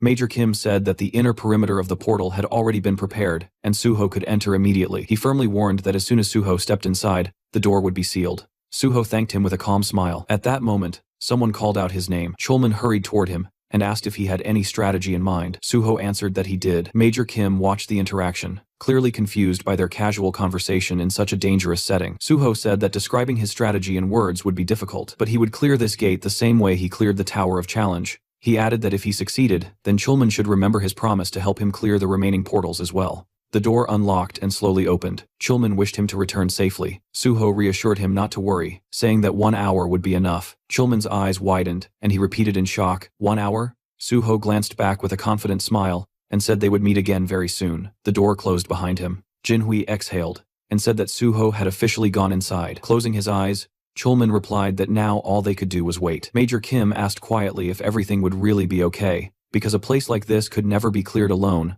by someone who simply had high stats. He asked if An Suho was also a healer. Jinhui blinked in confusion, and the major asked again. The reporter grinned widely and corrected him, saying An Suho was only nominally a healer. Major Kim looked even more confused. Chulman raised his hand and said that he had never seen anyone wield a sword the way Suho could. The major asked if he was truly that skilled. Chulman explained what he had witnessed during the Hunter practical exam, that Suho was supposed to be taking the healer test, but instead he slaughtered every monster with a sword, while still protecting his patient, and thus passed without issue. Jinhui, gripping the strap of his bag, said this was his first time hearing about it, and wondered aloud if it was even allowed to take an exam that way. Chulman admitted he had been shocked too, but Suho had fulfilled all the requirements, so it didn't violate any rules. Both the soldier and the reporter stared at him in disbelief. Major Kim concluded that Suho must possess a profound mastery of swordsmanship and suddenly understood why he came here specifically to challenge this gate. Looking toward the dungeon's direction, Chulman nodded firmly and said Major Kim was absolutely right. In front of Suho stood the nameless sword portal, its entrance restricted to only one person at a time, and the moment he stepped inside, high cliffs surrounded him, while the system announced that he had officially entered the gate. Walking through the forest with his sword in hand, he looked around, thinking that it had been a long time since he was last here. The path cutting between the trees was clearly visible, and Suho remembered how he had constantly struggled to clear this gate in the past, barely surviving every attempt. Suddenly, a sharp ringing sounded beside him, and he spotted a black shadow drifting between the trees. The system reported the appearance of the boss, and a knight in armor stepped forward, the nameless swordsman of unknown level. He stood with his blade ready, and immediately the air around him began to shine with a bright yellow glow. The system confirmed that the nameless swordsman had activated the battlefield, explaining that while this zone was active, the swordsman's status would mirror the user's exactly. All fighters within this field were prohibited from using anything except a sword and sword-related skills. Smiling, Suho greeted him as an old acquaintance he hadn't seen in a long time. The knight charged instantly, and the two clashed at close range, Suho catching the enemy's blade with his own. He struck back, but the knight blocked effortlessly. White streams of energy shimmered in front of the warrior as the two separated briefly. Watching his opponent, Suho analyzed his footwork. He noticed how the Sword Emperor adjusted his stance in perfect balance to minimize rebound after every strike. The knight swung again, and Suho understood clearly that no one at this point in time could defeat this opponent with pure swordsmanship alone. The Sword Emperor held his weapon with both hands, and Suho noted how the enemy's style shifted instantly after crossing blades, switching stance to catch him off guard with a completely different technique. Not only that, the knight attacked from unpredictable angles, changing direction constantly. As the Sword Emperor closed in, Suho acknowledged the truth. The most dangerous part about this opponent was how he adapted his tactics based on whoever he was fighting. The knight struck again. Suho dodged, realizing how cunning the enemy was, but that was precisely why Suho had learned so much from him in his past life, and with a small, knowing smile he braced himself. As the nameless swordsman lunged in a leaping attack, Suho spotted an opening and slashed, but the enemy twisted away at the last moment. Even so, Suho's blade scraped across the armor, leaving a faint cut. Suho asked lightly if he had managed to surprise him. The Sword Emperor simply stared back in silence. Suho remembered perfectly that this opponent never spoke a single word until the moment he died. The knight stood ready, holding his sword with both hands. Suho struck again, landing a hit, and prepared another assault, revealing that this was already his 7th time challenging the nameless swordsman. He attacked fiercely. The knight's counterstrike swept just above his head. With a precise slash, Suho severed one of the knight's limbs and followed it with a kick, sending the Sword Emperor crashing backward into a thick bush. Standing before the thicket, Suho recalled how many people throughout history wondered who or what actually hid beneath the armor. The knight rose again, missing a leg. Suho asked if he knew how disappointed he had been the first time he discovered the truth. Calmly gripping his sword, he stated that everyone called this enemy either the Nameless Swordsman or the Sword Emperor, but the truth was simple. He was just the spirit of the sword demon. A ghostly limb appeared in place of the severed leg, and one of the Sword Emperor's hands also shimmered as a spectral form. The opponents clashed again, blades ringing violently as sword marks carved into the ground and rocks around them. Suho blocked a powerful blow, his sword glowing with vivid red streams of energy, and counterattacked his blade, punching a large hole through the enemy's chest armor. He struck the same spot again, and the purple cracks crawling across the Sword Emperor's form spread further. With another leap, the knight retreated, but Suho immediately closed the distance. Studying his enemy closely, Suho said that his own fighting style had been shaped specifically to counter every style the knight used. Smiling, he delivered another decisive slash. Large fragments of armor shattered and flew through the air. Finally, Suho stood over the fallen enemy. The system declared that the nameless swordsman had been defeated, and the sealed gate was cleared, with Suho recognized as MVP. Looking down with a faint sadness, he said he was glad to meet the nameless swordsman again, and that, in truth, he should thank him, because without this opponent, he would never have been able to reach such mastery in swordsmanship. A broken piece of armor lay on the ground, and Suho noted that it was thanks to this very enemy that he had once earned the title of the Sword God. Black streams of energy swirled around him as he wished the spirit to rest in peace, promising to remember him on Teacher's Day each year. The system granted him additional experience points and bonus stats. System windows appeared, one reporting a level increase, another reporting a +1 increase to his stats, and an additional skill point, and another awarding 5 bonus points for clearing a difficult gate. A sword lay on the ground. Suho sighed, regretting that this ghost had no blood or shadow. Therefore, his bloodsucker and shadow eater skills were useless here. Still, he picked up the weapon, examining the blade closely. Just this sword alone made the trip worthwhile. His reflection shimmered across its surface as the system identified it as the nameless sword of the nameless swordsman, ranked F. The blade quivered and abruptly shattered in his grasp, rising as floating fragments. The system announced that the nameless sword had been absorbed, activating sword understanding. Suho smiled as he learned that the soul of the nameless sword had altered his fighting style and changed the nature of the guardian sword. Then a description unfolded. Guardian sword, rank S+. This ideal technique was created by Suho based on the most fundamental principles, achieving perfect balance among attack, defense, and evasion. After merging with the soul of the nameless sword, its rank increased further. The technique absorbed the sword's will, and it now possessed unlimited growth potential. Suho realized with awe that his ideal sword technique had just been born. The scene shifted to the spectators watching multiple screens, and Jinwei murmured that everything seemed quiet for now. Chulman glanced at him, and admitted that although he trusted Suho completely, considering the strength of the enemy, Clearing this place might still take quite a bit of time. Jinhui objected immediately, reminding him that only half an hour had passed. Major Kim stepped forward and asked Chulman for permission to check the situation himself, and once he was allowed, he prepared to go until the reporter suddenly told him to wait. Confused, the major asked what was wrong as sweat dripped down the journalist's cheek. Jinhui pointed urgently at the portal, shouting that everyone needed to look. On the screen, Suho appeared. Stepping through the now open door, Jinhui burst out, shouting that the gate had been cleared. Suho, still adjusting to the outside light, was stunned when someone called him Pro-On. And suddenly Jinhui and Chulman came sprinting toward him like overly excited kids running after candy. Jinhui even held his camera above his head, as if he were filming a festival. Suho told them to calm down, but the reporter's entire face was practically glowing with joy, as he demanded to know how they were supposed to calm down when Suho had cleared a sealed gate in under an hour. He yelled that it was insane. Chulman looked like he was caught between fear and happiness, as he reminded everyone that Suho had defeated the nameless swordsman, the very same monster who hadn't been beaten even after more than 200 attempts. He anxiously asked if Suho was all right. Suho smiled and said he felt great, casually adding that he'd taken care of it easily. The major stared at him in disbelief, as if trying to process the idea that the monster who slaughtered hundreds could be considered easy. Standing beside Jinhui and Chulman, Suho noted the major's expression. This soldier was desperately trying to understand what kind of person he was dealing with. Chulman then practically bounced with excitement, suggesting they take a commemorative photo since a sealed gate had been conquered. The major hesitated, but Chulman waved it off, insisting it was only a formality and that there was nothing to worry about. He reminded the major that he was just a regular soldier, so he rarely appeared in photographs, and that having a Korean army major in the picture would make the proof far more credible. Finally, Jonggu agreed to join the photo. Cut to another scene where the picture appeared on a laptop screen in front of the Nexus Guild leader. Suho explained that, as he had mentioned earlier on the phone, he had successfully cleared the nameless sword-sealed gate. In the photo with him were a representative of the Hunter Association and Major Kim Jong-gu. He also pointed at the reporter beside him, introducing him as Jo Jinhui from PBS, explaining they agreed to take the photo together to prevent any manipulation of the news. Jinhui politely handed over his business card, introducing himself as Suho's personal reporter. Dongyuk pressed his thumb to his temple and said he didn't need the card at all, and had never considered manipulating anything in the first place. Standing before Suho, the guild leader asked how in the world he'd managed to pull this off. Suho blinked and asked what part he meant. Dongyuk gestured at everything and demanded specifics: how he'd gotten permission to access the sealed gate, how he'd cleared it so fast, how he'd survived something that had killed over 200 hunters. Suho calmly explained that he met with the president of the Korean Hunters Association to get permission,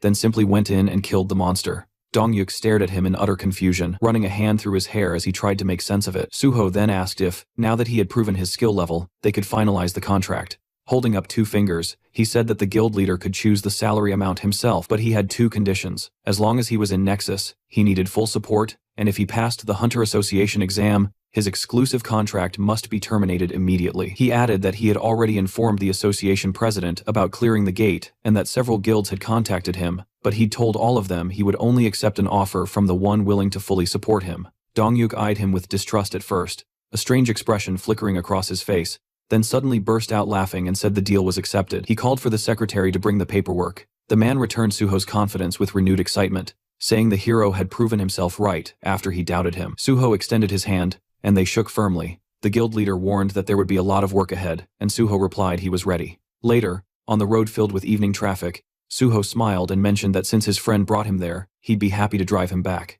Jinhui chuckled, saying he was simply fulfilling his duties as Suho's manager. When Suho asked why he called himself that, Jinhui explained that since Suho kept feeding him exclusive content, the least he could do was pay him back somehow. He added that the sedan didn't shake nearly as much as the minivan he used before, so he bought this one specifically. Suho stared at him, stunned, realizing once again that this man truly was born with a golden spoon. As they drove, Suho asked if the reporter wouldn't get scolded for skipping work all day. Jinhui proudly replied that several exclusive articles had been published that very day, so no one would complain, especially since he promised the editorial office that he would bring Suho there eventually. Suho realized that there was no way this man would let such an opportunity slip. Jinhui said they could start by reporting the successful clearing of the sealed gate, and then gradually move on to covering his joining Nexus. With the news spaced out, there should be no problem maintaining interest, though realistically, no one knew how long they could keep public attention. Suho closed his eyes and told him it was fine. He could handle things however he liked. Then Jinhui hesitated and asked something more serious, asking how Suho managed to read the strategy of the nameless swordsman. Suho explained that the monster had a very predictable pattern,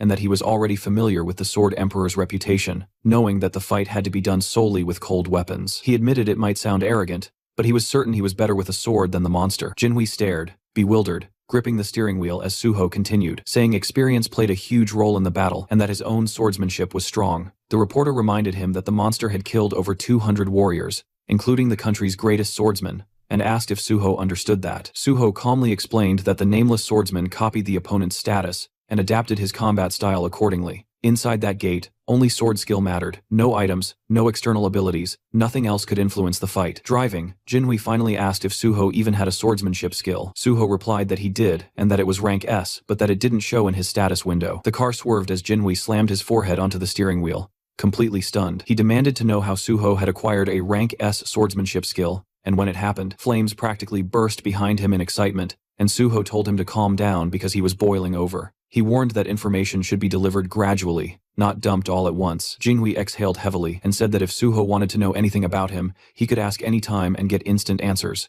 After slowing the car, he admitted that Suho had a talent for shocking people, and that he never imagined he would end up working for someone. Suho reassured him, and Jinhui thanked him for calling him first, apologizing for doubting him in the beginning. Suho laughed, saying it was all fine. They finally arrived back at their luxurious apartment complex, and Jinhui asked if that meant they were done for the day. Suho nodded, saying he needed rest. The reporter immediately said he would walk him home, and Suho thanked him warmly. Later that night, as darkness settled outside, Suho finally sat down on something soft and let himself breathe, thinking with quiet satisfaction that he could genuinely be proud of today's results. Wiping his head with a towel, he realized he wasn't even tired despite everything he had done. Pulling the towel away, he summoned his status window. The system reported 7 remaining bonus points, and he immediately understood that this might finally be enough to unlock Unified Train. Though the conditions for it were strict, every stat except one had to share the same rank, and all stats at that same level needed to have identical values. If even one bonus point remained, the system would automatically raise the lowest stat to match the higher ones. Suho worked through the window carefully, watching as the system evaluated each requirement. Then the notification appeared. All conditions had been met, and the skill Unified Train was fully activated.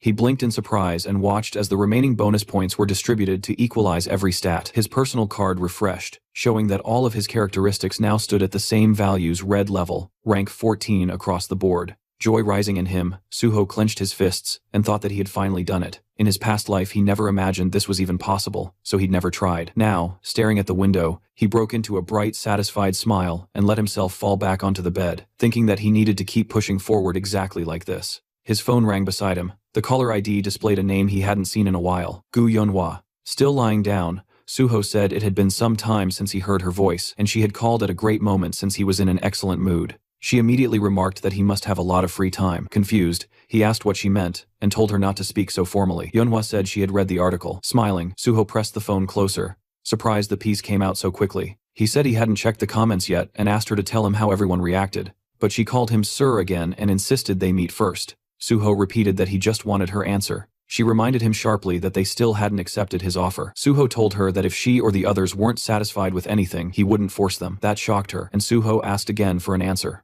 Yunhua closed her eyes and asked what they were supposed to do from now on. Suho got up from the bed and said he would explain everything tomorrow when they met. He suggested everyone come to the Nexus Academy at 1 p.m. She objected immediately, saying 2 of them had work and she had lectures. His expression hardened with disappointment. He told her he must have overestimated them. Apparently none of them cared about anything except useless nonsense. He had to pull the phone away from his ear because Yunhua exploded, cursed him out, and then yelled that she would still come. She said she'd be at Nexus Academy at 1 p.m. and hung up. Suho smirked and told her goodbye. The next day, at the magnificent Nexus Academy building, Yunhua crossed her arms and barked at him not to get full of himself, claiming she skipped her lectures only because she felt like resting, not because of him. The others stood before Suho, who sat casually on a bench. He said he didn't recall asking her why she came, and she snorted angrily. Irritated, she demanded to know why he gathered them all. Suho stood up and said he brought them because he had something important to say. Smiling, he announced that today he was going to kill them all. The Banshee members stared at him, stunned, while he handed them tablets and asked them to fill out forms first. Yunhua squinted at the device and assumed it was some contract to hand over their corpses to him.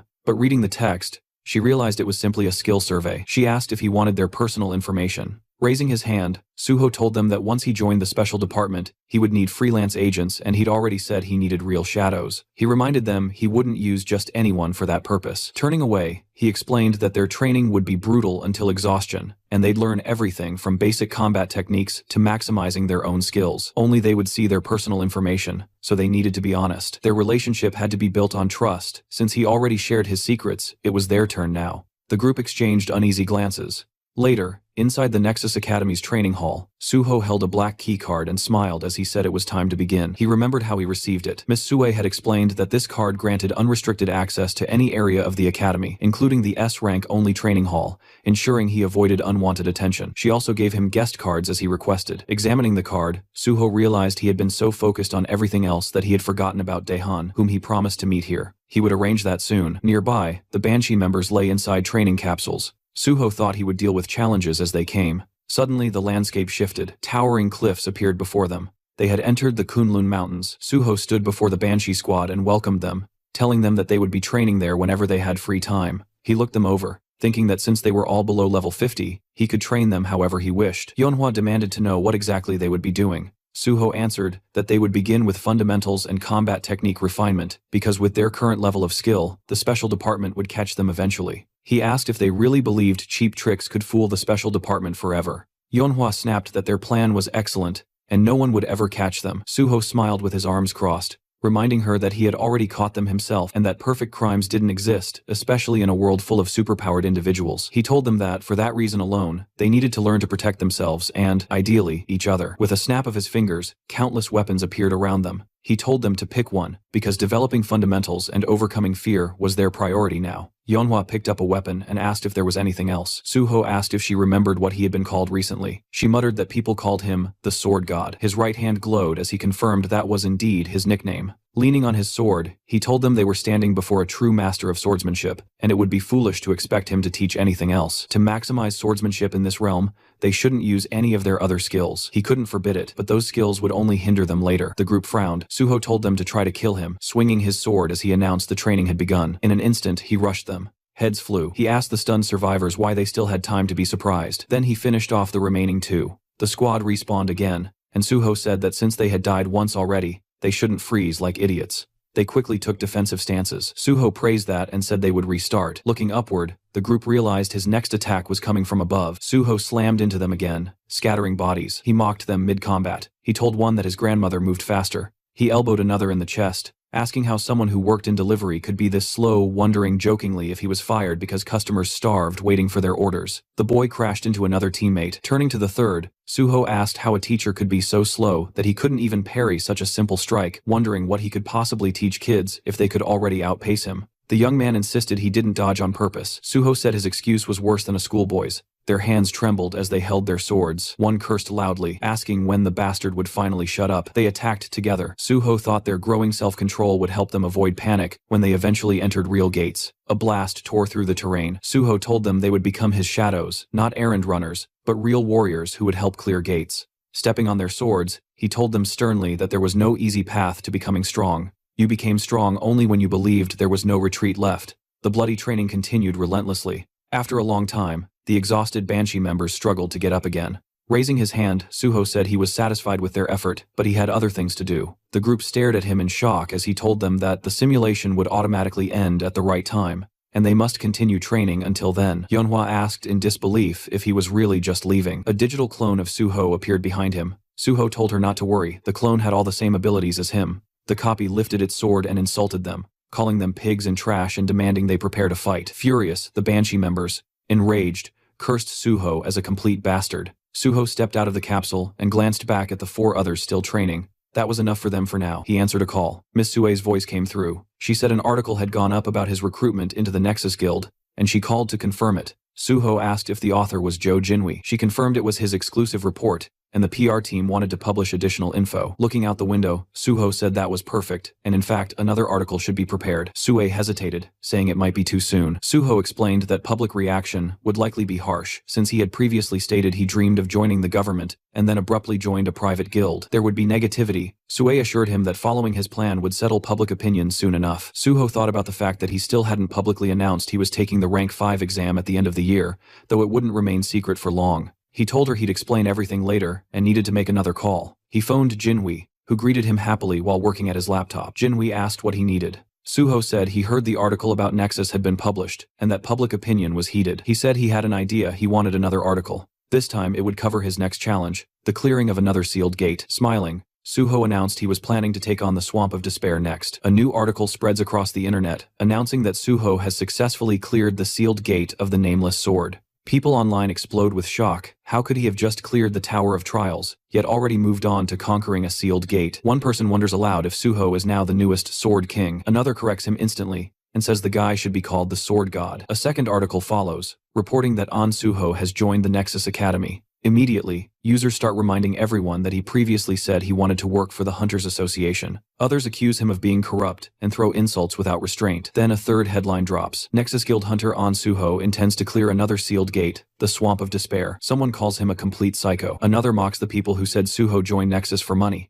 asking what's wrong with their faces now. Someone else claims they believed in him from the start. Another declares Suho as his idol now, and threatens to personally deal with anyone who insults him. Suho reads all these comments on his phone. Most of them are exciting and positive. He smiles, thinking everything is going exactly according to plan. That's when Chulman walks in, looking exhausted. His head droops forward as he holds it with one hand. Suho asks immediately whether he was granted access to the Swamp of Despair. Chulman says he had been discussing exactly that. He remembers the president's expression. The head of the association had screamed that, of course, Suho should be given access, and called Chulman an idiot for not doing it immediately when Suho first asked. Chulman adds that now it seems the hero practically has automatic access to every gate he needs. While Chulman mentally prepares himself for endless paperwork, Suho thanks him for the effort. As they walk between the office desks, Suho explains that he plans to take the exam for the 5th rank at the end of the year, but it's a secret, so Chulman shouldn't tell anyone. Chulman immediately seals his lips with his fingers and swears he will remain silent like a fish. Suho laughs to himself, thinking he was only joking, but the guy's reaction was priceless. He tells him they should move toward clearing the gate now. The scene shifts to Yongjongdo, Incheon,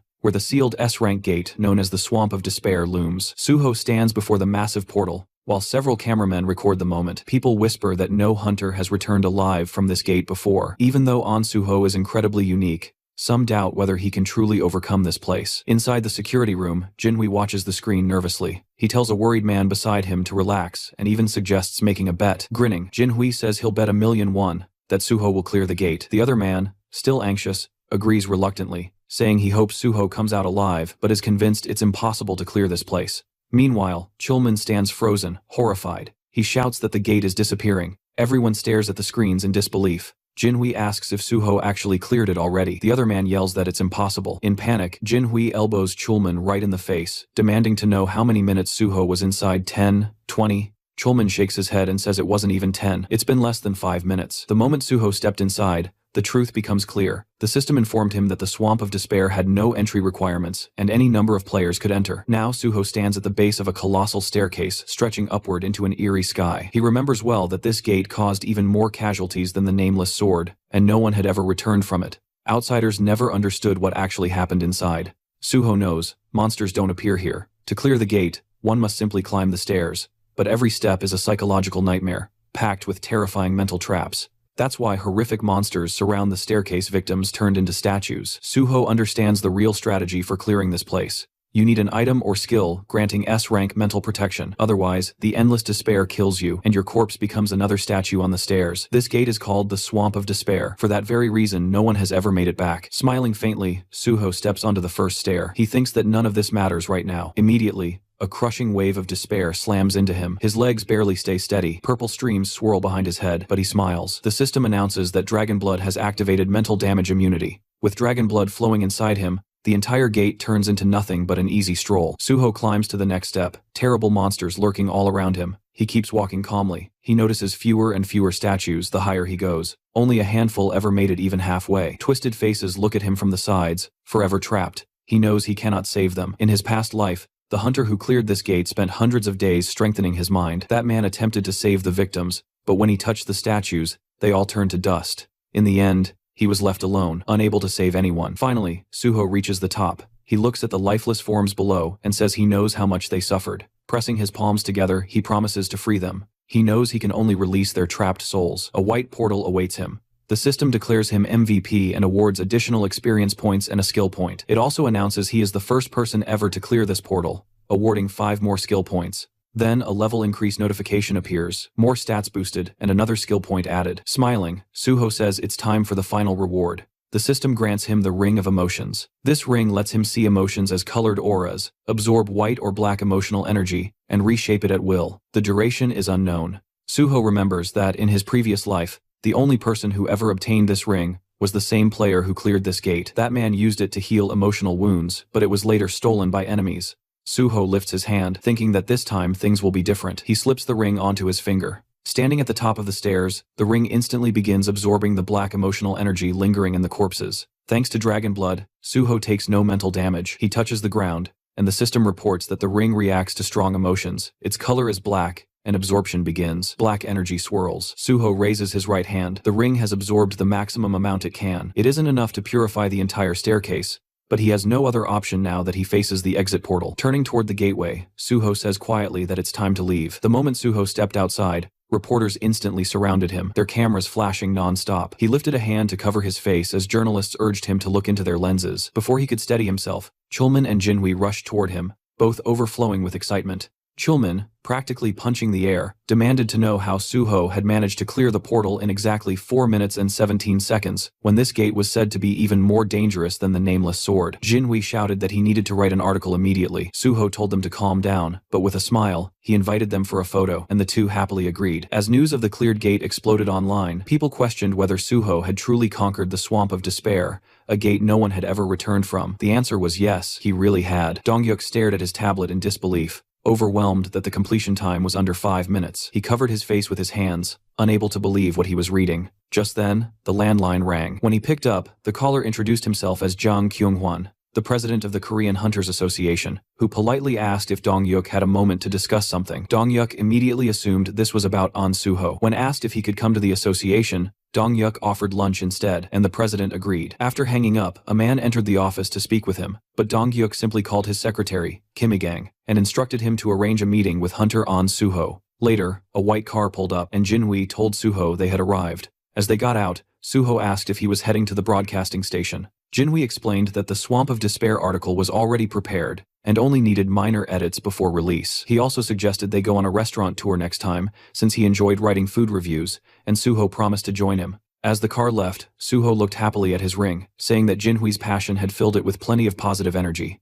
Entering a restaurant, Suho approached a table where Kyumun greeted him loudly as the protector of South Korea. The president encouraged him to sit beside Mr. Dongyuk. Suho thanked the association leaders and took his seat, noticing Kyung-hwan, Kyumun, Dongyuk, and the head of the Special Force Division, Pai Song-yeol, all gathered. Confused about the sudden formality, he listened as Kyung-hwan congratulated him, praising the unprecedented speed with which he cleared both sealed gates and calling him the future of the nation. Kyumun proposed a toast, and Suho, raising his cup, chose to toast their shared success. Glasses clinked around the table. During the meal, the president mentioned hearing that Suho's guild contract had no fixed term. Dongyuk confirmed that while most contracts lasted 3 years, An Suho was a special case who could contribute greatly to the country, so he would not be restricted at all. Kyung-hwan laughed, pleased that guild leader Dongyuk shared the association's goals, then asked Suho if he agreed with the arrangement. Suho said he appreciated the guild leader's consideration very much. Chief Pai added that he looked forward to Suho joining the Hunters Association, as it would boost not only their organization but the entire nation. With a strange smile, Kyumun said the president wanted to present Suho with a special letter of thanks. Inside, Suho rejoiced this letter practically ensured he would pass the level 5 exam.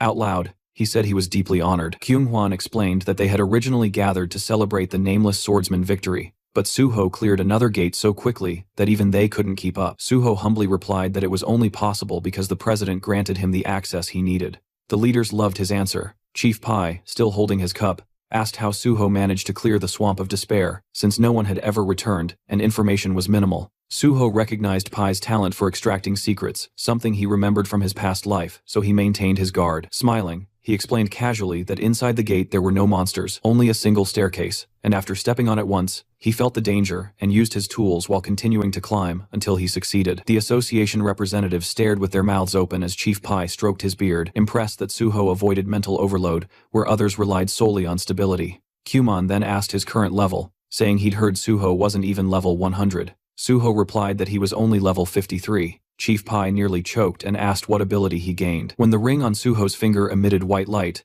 Suho sensed immediately that the association wanted to shape him into an obedient weapon. He explained that he was a healer, but because he preferred swords, he acquired the sword path. Chief Pai said the sword path wasn't unusual, though unexpected for a healer. Suho noted privately that the special department had many unique abilities, so his didn't impress them much, yet he disliked the feeling of being treated like a hunting dog. Out loud, he added that while his main skill was swordsmanship, He wanted support developing his healer abilities because a hunter's lifespan was too short. Dongyuk and Kyungwon both agreed that hunters faced constant danger, and the Nexus Guild could support his development better. The leaders smiled as Kyumon declared himself a link between the guild and the association. Chief Pai said Suho could also rely on him. Feeling overwhelmed by so many offers of support, Suho raised his fist and promised to clear every gate in Korea. The leaders applauded, and Kyumon refilled his drink. As night settled, the meeting ended, and Suho and Chief Pai walked out, saying goodbye to the association leaders. Suho said he enjoyed the evening. Once the car left, Chief Pai reached under his jacket, offering Suho a cigarette. Suho declined,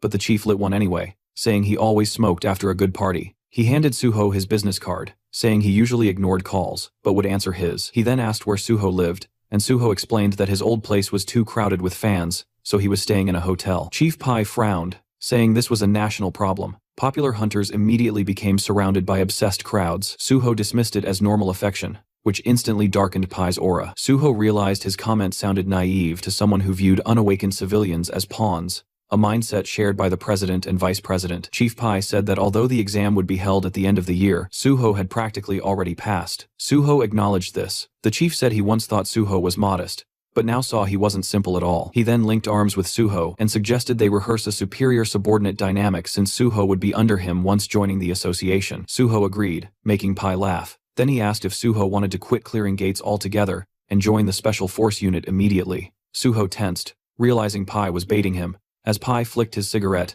Suho understood the real motive the chief had stayed until the end to recruit him personally, instead of simply gathering information through Donghyuk. The ring of emotions activated, releasing white light. Suho called on Pai internally to shape his intentions. Smiling, he reassured Pai that everything was fine and emphasized the importance of the special force unit. The ring amplified positive emotions, and white streams rose from Pai's eyes as he said, Suho actually had ambition, a trait he admired, since most hunters only had empty dreams. He asked how close Suho was with Chulman from the gate department. Suho replied that Chulman was close, but he also wanted good relationships with both Pai and the president, especially hoping for productive cooperation with the special force head. Pai, pleased, rested his hand on Suho's shoulder, complimenting his communication skills. Suho thanked him and expressed hope for joining the department through special recruitment. Pai rubbed his chin, thinking aloud that recruitment for level 5 hunters had already been announced for the end of the year, and there was no need for a special recruitment just for someone who would qualify anyway. Suho, meanwhile, knew the ring's influence had deepened Pai's interest into something closer to emotional loyalty. It wouldn't last forever, but was more than enough for now. Standing together, Pai said he was surprised Suho was so committed to joining the association, and asked about special recruitment. Pai explained it wasn't common but could be arranged if necessary. Suho praised him as an amazing person, prompting Pai to cover his mouth shyly. He explained that recruitment decisions came from higher authorities, but if there was a shortage in the special department, they could justify a special intake. Pai added that if such recruitment happened, they would need proof that Suho was valuable to the department. Suho asked if he meant clearing gates. Pai reminded him that the special force handled awakened criminals, which was more important. Suho had indeed forgotten that part. Pai said criminals with awakened abilities were extremely dangerous, and although Suho had great skills, gate clearing and crime fighting were completely different. He suggested Suho prove himself by choosing any wanted criminal and delivering them to the department. If done, he could be accepted within 1 or 2 months. A car pulled up. Pai said most newcomers panicked at the mention of wanted criminals, but Suho clearly wasn't timid. Smiling, he said he would wait for Suho's news. Suho remembered how, in his past life, Pai didn't even remember his name until after the nameless swordsman victory, but this time, things were already different. Watching the car leave, Suho understood that soon the villains and their underlings will be among the new recruits who would make excellent sacrifices for his plan ahead. There were several neat buildings ahead, and Suho's shadow stretched across the pavement as faint cigarette smoke drifted from nearby windows. He muttered that he'd walked right into a snake's nest. Using his magic detection, he spotted a pack of suspicious figures inside, and confirmed he'd finally found the right place. He casually picked up a brick with his left hand and, in the next moment,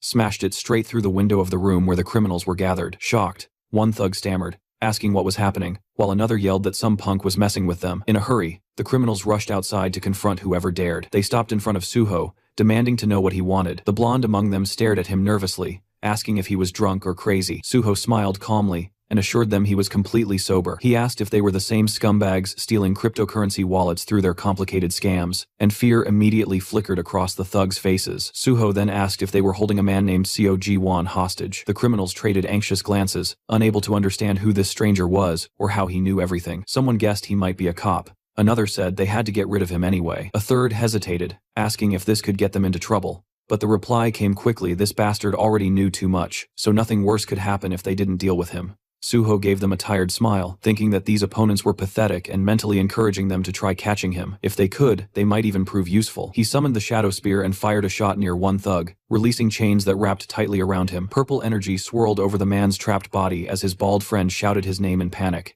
Several criminals charged at Suho yelling insults, but he dodged effortlessly. A blonde man lunged with a spear, managing to land a clean hit, but it did absolutely nothing. The criminal stared wide-eyed as Suho, splattered lightly with blood, grinned. The system announced the activation of his blood weapon, and a long crimson shaft formed in Suho's hand. He drove it straight into the thug, sending him sprawling across the ground. Suho noted that he couldn't kill them, but nobody said he couldn't beat them senseless. Another criminal rushed forward, calling him an idiot, only to be sent flying by a powerful strike. Soon only the bald thug remained, trembling and muttering that this was madness. He tried to run, but Suho pierced his leg with the blood spear, and calmly asked where he thought he was going. With all the criminals defeated and lying around him, Suho warned them to stop screaming, unless they wanted an extra dose of pain. Then he stored all of them inside his subspace portal. Dusting off his hands, he said the only thing left was to find Seo Jiwon. Inside the kitchen, which was a complete disaster zone, Suho finally found the man he was looking for. Jiwon was slumped on the floor, asleep in front of his laptop. Suho called his name, and the man blinked awake, staring blankly at the hero. When Suho asked if he'd finally come to his senses, Jiwon looked around shakily, asking what happened. Suho greeted him warmly and introduced himself. Jiwon froze and asked in horror if this was really the Suho from the news. He couldn't understand how Suho ended up here, nor where the criminals who kept him hostage had gone. Still shaking, he looked terrified. Suho remembered reading in Jiwon's autobiography that he had been beaten and imprisoned for 6 months by these thugs. He saw that the man was too traumatized to speak normally right now, so he extended his hand. The ring responded to Jiwon's intense emotions, identifying them as black, and Suho pressed his palm gently to Jiwon's chest to absorb them completely. When Suho asked if he felt better, Jiwon stared at him in disbelief, unable to comprehend how the trembling had stopped. Suho knelt in front of him, explaining softly that he saw his condition was terrible and used one of his skills to help. Jiwon gasped, and then, hesitantly, asked what would happen to him now. Would he be going to jail? Suho asked why he would. Jiwon admitted he'd done many wrong things. Suho reminded him that he had been forced into everything, and people like that didn't belong in jail. Jiwon reluctantly agreed. Still suspicious, he asked how Suho knew he was here when Suho hadn't even joined the association yet. Suho answered that he found him using a special skill that no one else knew about,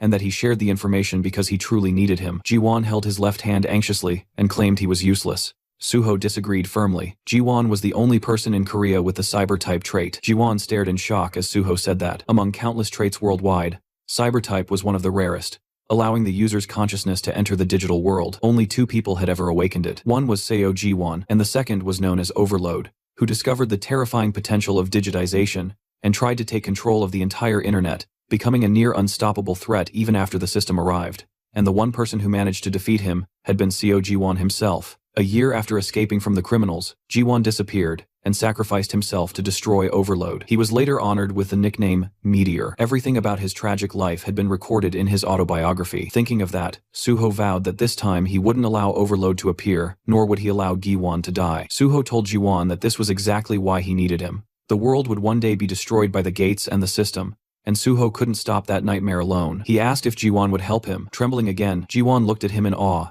As black streams flowed from the ring, the system announced another full absorption. Jiwon closed his eyes, wondering whether someone like him could really threaten the world. He admitted he would have sold his soul for escape, but now he felt he had to help the person who saved his life. Kneeling, he clenched his fist, realizing someone with the same power as him could cause unimaginable destruction. He said he didn't know if he could truly do it, but he would help. Suho saw the man described in the autobiography, a person who endured hell, yet remained selfless. Suho thanked him sincerely, and said their first step was to eat. When Jiwon admitted he had no money, Suho slid slippers toward him and told him not to worry, he would pay. Jiwon asked how Suho knew all this, and Suho replied with an awkward expression that it was all thanks to his skill. Tears welled in Jiwon's eyes as Suho said he knew the man had suffered. Later, as they ate together, Jiwon apologized for devouring the food so greedily he hadn't eaten properly in a long time. Suho assured him it was fine, and ordered another plate. After finishing his soup, Jiwon thanked him, and shyly asked a question. Suho reminded him they were now a team, and could speak openly, and since they were only a year apart,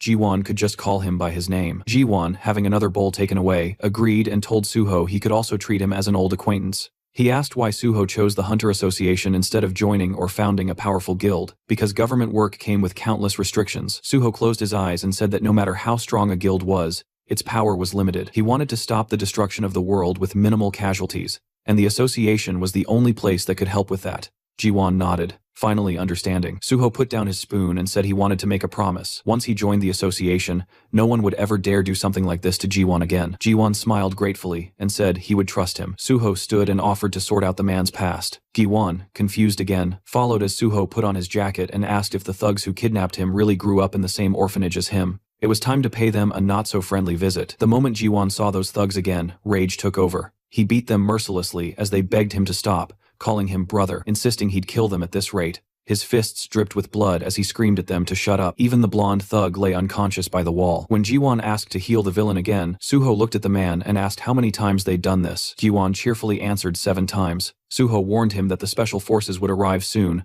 so the beating session had to end. He healed the blonde, remembering how this man had suffered deeply because of similar trauma, and hoping this would help him escape his painful past. A gray car pulled up and Chief Pai Seungjol stepped out. He noted that Suho seemed to have figured everything out already. Suho, standing beside the unconscious blonde, thanked him for coming personally. Pai said he had special feelings for Suho and couldn't help himself. Suho felt slightly offended by that phrasing. The kidnappers were lying unconscious. Pai asked if these were really the criminals. Suho confirmed it. Pai observed that although they were knocked out, they didn't have a single scratch. Suho explained they resisted arrest, but he patched them up afterward. Pai burst out laughing, saying he liked Suho's style, a hero who didn't hold back. Suho apologized, admitting he wasn't experienced in this field. Pai clarified he wasn't scolding him. In fact, he approved. He even said Suho could beat villains nearly to death if he wanted. The association's healers could erase all evidence of violence. Pai pressed his foot on the blonde's head and muttered that criminals like these deserved execution, but society was obsessed with humanity. Suho thought about how he had learned this method back when he worked with the special department in his past life. Pai then noticed Ji-won standing behind Suho and said he'd heard the criminals use this boy in their schemes and that it was his first time seeing someone with cyber-type abilities. He added that Ji-won seemed dangerous and must be taken in. Both Suho and Ji-won glared at him. Suho asked if that was truly necessary, explaining that Ji-won was just a victim. He handed Pai a folder containing the young man's testimony and documents proving everything. Pai was stunned that Suho gathered all of it so quickly. He then asked if digitization could be used inside a gate. Suho understood Pai's motive and explained that the skill belonged purely to the digital domain, making it useless in gate combat, but valuable in cybersecurity. Pai examined the documents and said that if the ability wasn't useful in combat or support roles, then the special department didn't need him. Suho asked softly not to punish Ji-won. Pai commented that Suho was getting soft taking care of the guy, but after hearing everything, he admitted Ji-won had suffered horribly. Turning to his subordinates, Pai declared that Suho was right, the victim shouldn't be punished. They would close the case and help Ji-won receive compensation. Suho bowed deeply and thanked him. Pai said justice was always his goal. Then he asked how Suho knew about this case. Suho had been waiting for this. Raising his finger, he said Seo Ji-won had sent a digital distress signal using his skill, and Suho checked its validity and organized a rescue. Pai asked if that was truly what happened. Suho thought,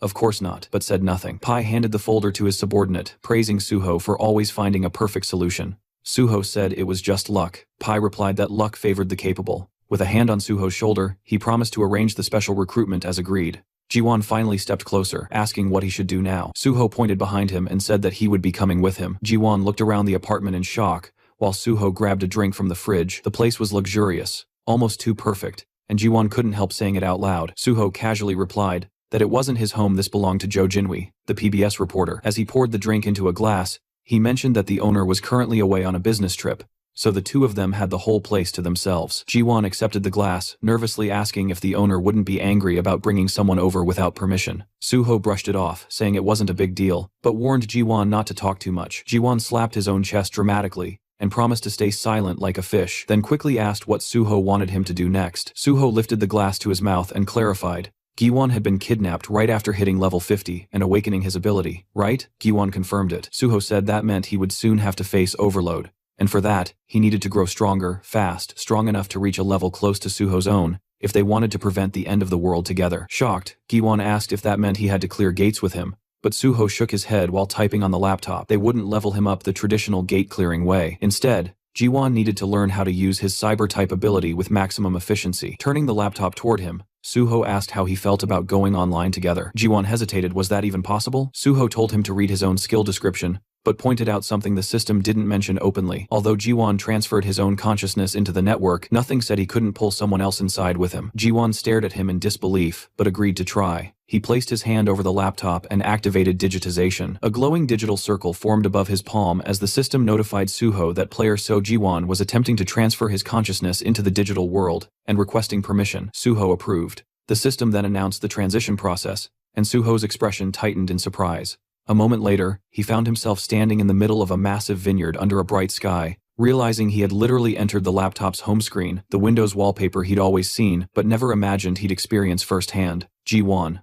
running from behind, called out to him in excitement. He said it felt bizarre seeing someone else here because until now, he'd always been alone in this digital world. Suho admitted this was his first time too, and it felt amazing. Jiwon looked around at the endless fields and asked if they really were inside the wallpaper photo. Suho confirmed it was an actual winery image, complete with grapevines. He even plucked a grape and chewed it out of curiosity, earning a laugh from Jiwon, who reminded him that the digital world had visuals but no taste or smell. Suho spit out the illusion, admitting he wanted to test it anyway. They walked through the vineyard as Jiwon asked how they were supposed to increase his level here. Suho was surprised he didn't know. Levels rose based on experience points, and the system didn't care whether actions happened in the physical world or not. He even reminded him that he had increased his sword proficiency during his virtual reality hunter exam. Jiwon then asked if leveling in a virtual environment was really possible. Suho clarified that skills could be trained there, but not character levels. However, this digital world was different. Here, nothing resets after death. Here, everything was real enough to kill you, and that was what made it capable of affecting the system. They stopped in front of a pair of closed digital doors labeled File Cleaner. Jiwon asked what this folder was. Opening it revealed a cheerful computer window claiming to organize devices easily. Suho explained that it wasn't an antivirus at all, it was malware. When Jiwon asked if he really planned to level up using a virus, Suho confirmed it. Malware behaved like monsters, attacking and destroying systems. Therefore, Jiwon needed to risk his life and defeat them to gain experience. He warned him, again dying here meant dying for real. He also told him never to answer the guide's questions because that would unleash more viruses. As they stepped inside, a blue-haired girl greeted them sweetly, asking if they wished to use the free file cleaner. Suho smiled and said it sounded tempting. Jiwon nervously admitted he almost answered her. Suho handed him a weapon and told him he probably belonged to the magician class, so he should stay in the back, attack, collect bonuses, and let Suho tank the front line. The blue-haired girl reappeared with a much sharper tone, repeating her question. This time dozens of black, glitching monsters with glowing eyes emerged behind her. The system didn't even properly describe them. Only incomprehensible, corrupted characters filled the status window. Terrified, Jiwon pointed out how many there were. Suho manifested his bloody sword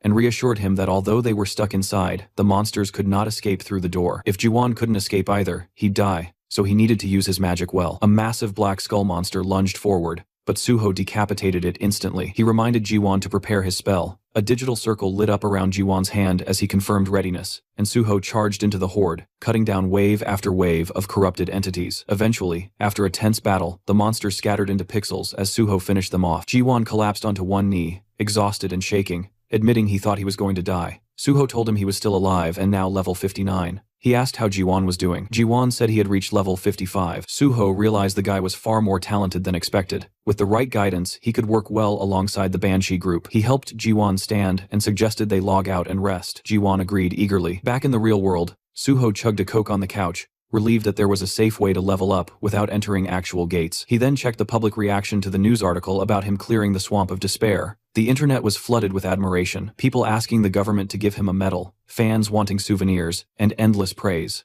Suho rubbed his nose proudly. As long as he kept clearing gates, the world treated him like a hero, and honestly, that kind of respect made life worth living. Seeing everything proceed exactly as planned, he decided it was time for the next step. Suho ended up on a late-night call with guild leader Bei. He went straight to the point, wanting permission to clear the S-rank gate under Nexus Guild's name, and throwing in the promise that every single piece of loot would go straight to the guild's pockets. No strings, no conditions, just pure grind value. The gate in a question is this: the infamous Mole Mine, an S-rank dungeon packed with mana stones and crawling with those freaky mole monsters that moved like they were speedrunning through the dark. Suho eyed the place, already picturing how annoying it was going to be. So many damn moles that grabbing even one mana stone felt like snatching candy from a nest of feral toddlers. Still, he smirked like this entire death cave was just another warm-up. Clearing it was exactly what he planned to do. On the other end of the call, Guild leader Bei was quietly analyzing the situation. If mortality inside the gate spiked, the government could snatch the dungeon away under national safety protocols, which meant having Suho clear it would actually secure Nexus Guild's ownership. The guy genuinely thought Suho's idea was gold. He just didn't understand why the kid sounded so urgent about it. Suho, still lounging,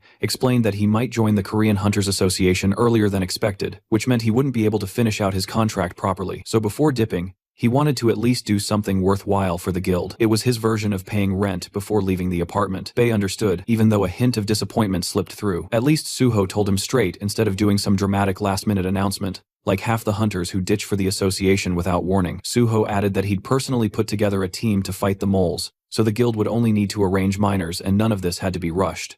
The guild leader finally accepted the plan, saying he'd contact Suho once all preparations were done. The next day, Suho was in the lounge of the Nexus Academy, where Dihan greeted him warmly with an outstretched hand. Suho shook his hand, mentioning that it had been a while since they last met, and then told Jiwon, who stood beside him, that this was Kong Daehan, the one who had taken the exam in the same group as him. Rubbing the back of his head, Dihan admitted that he only passed the exam thanks to the advice he received from Suho. They all sat around a table, and Suho asked whether Daehan had managed to join any squad yet. Daehan replied that he was still training, entering gates and gaining experience on his own. Suho looked at him thoughtfully, remembering that usually when a newcomer joins a guild, they're assigned to a squad to build experience and increase their survival rate. Smiling slightly, he asked Daehan if he would like to gain experience in his own squad. He explained that he planned to clear gates soon, and it would be helpful to have him. Daehan reacted in surprise, but quickly said that if Suho was interested in him, then he was ready to assist however needed. He even shouted happily that he was always ready to help. Suho smiled and said they would start right away, causing Daehan to stare at him in disbelief. Inside the simulator, the Banshee squad members were battling a digital copy of Suho. One shouted that they needed to flank from the other side as the fight intensified with cries of effort and pain. Yeonhwa stood with her fist clenched as the ghostly Suho rushed at her. In a single strike, the copy took off her head. The squad staggered in shock while Yeonhwa gritted her teeth, saying that one day she would kill Suho with her own hands. The real Suho, standing behind her, told her she was already doing much better. The squad turned toward him in disbelief, unable to comprehend that the real person had appeared suddenly. Working through the system window, Suho noted that the squad had become gloomy. Yeonhwa complained that they had died at least 100 times, and their morale was suffering. Suho smiled and remarked that judging by their eyes, they were already used to dying in the simulation and didn't see it as catastrophic anymore, which was a very good sign. Giwon and Daehan watched all of this with surprise. Suho then announced that new members had joined his squad and introduced the two to the Banshee team. The group examined the newcomers while Suho explained that they had arrived earlier and shared their names. Daehan smiled, while Jiwon looked nervous. Suho asked the Banshee squad if they were tired of this place yet. Yeonhwa tightened her fist and said they were nowhere near bored.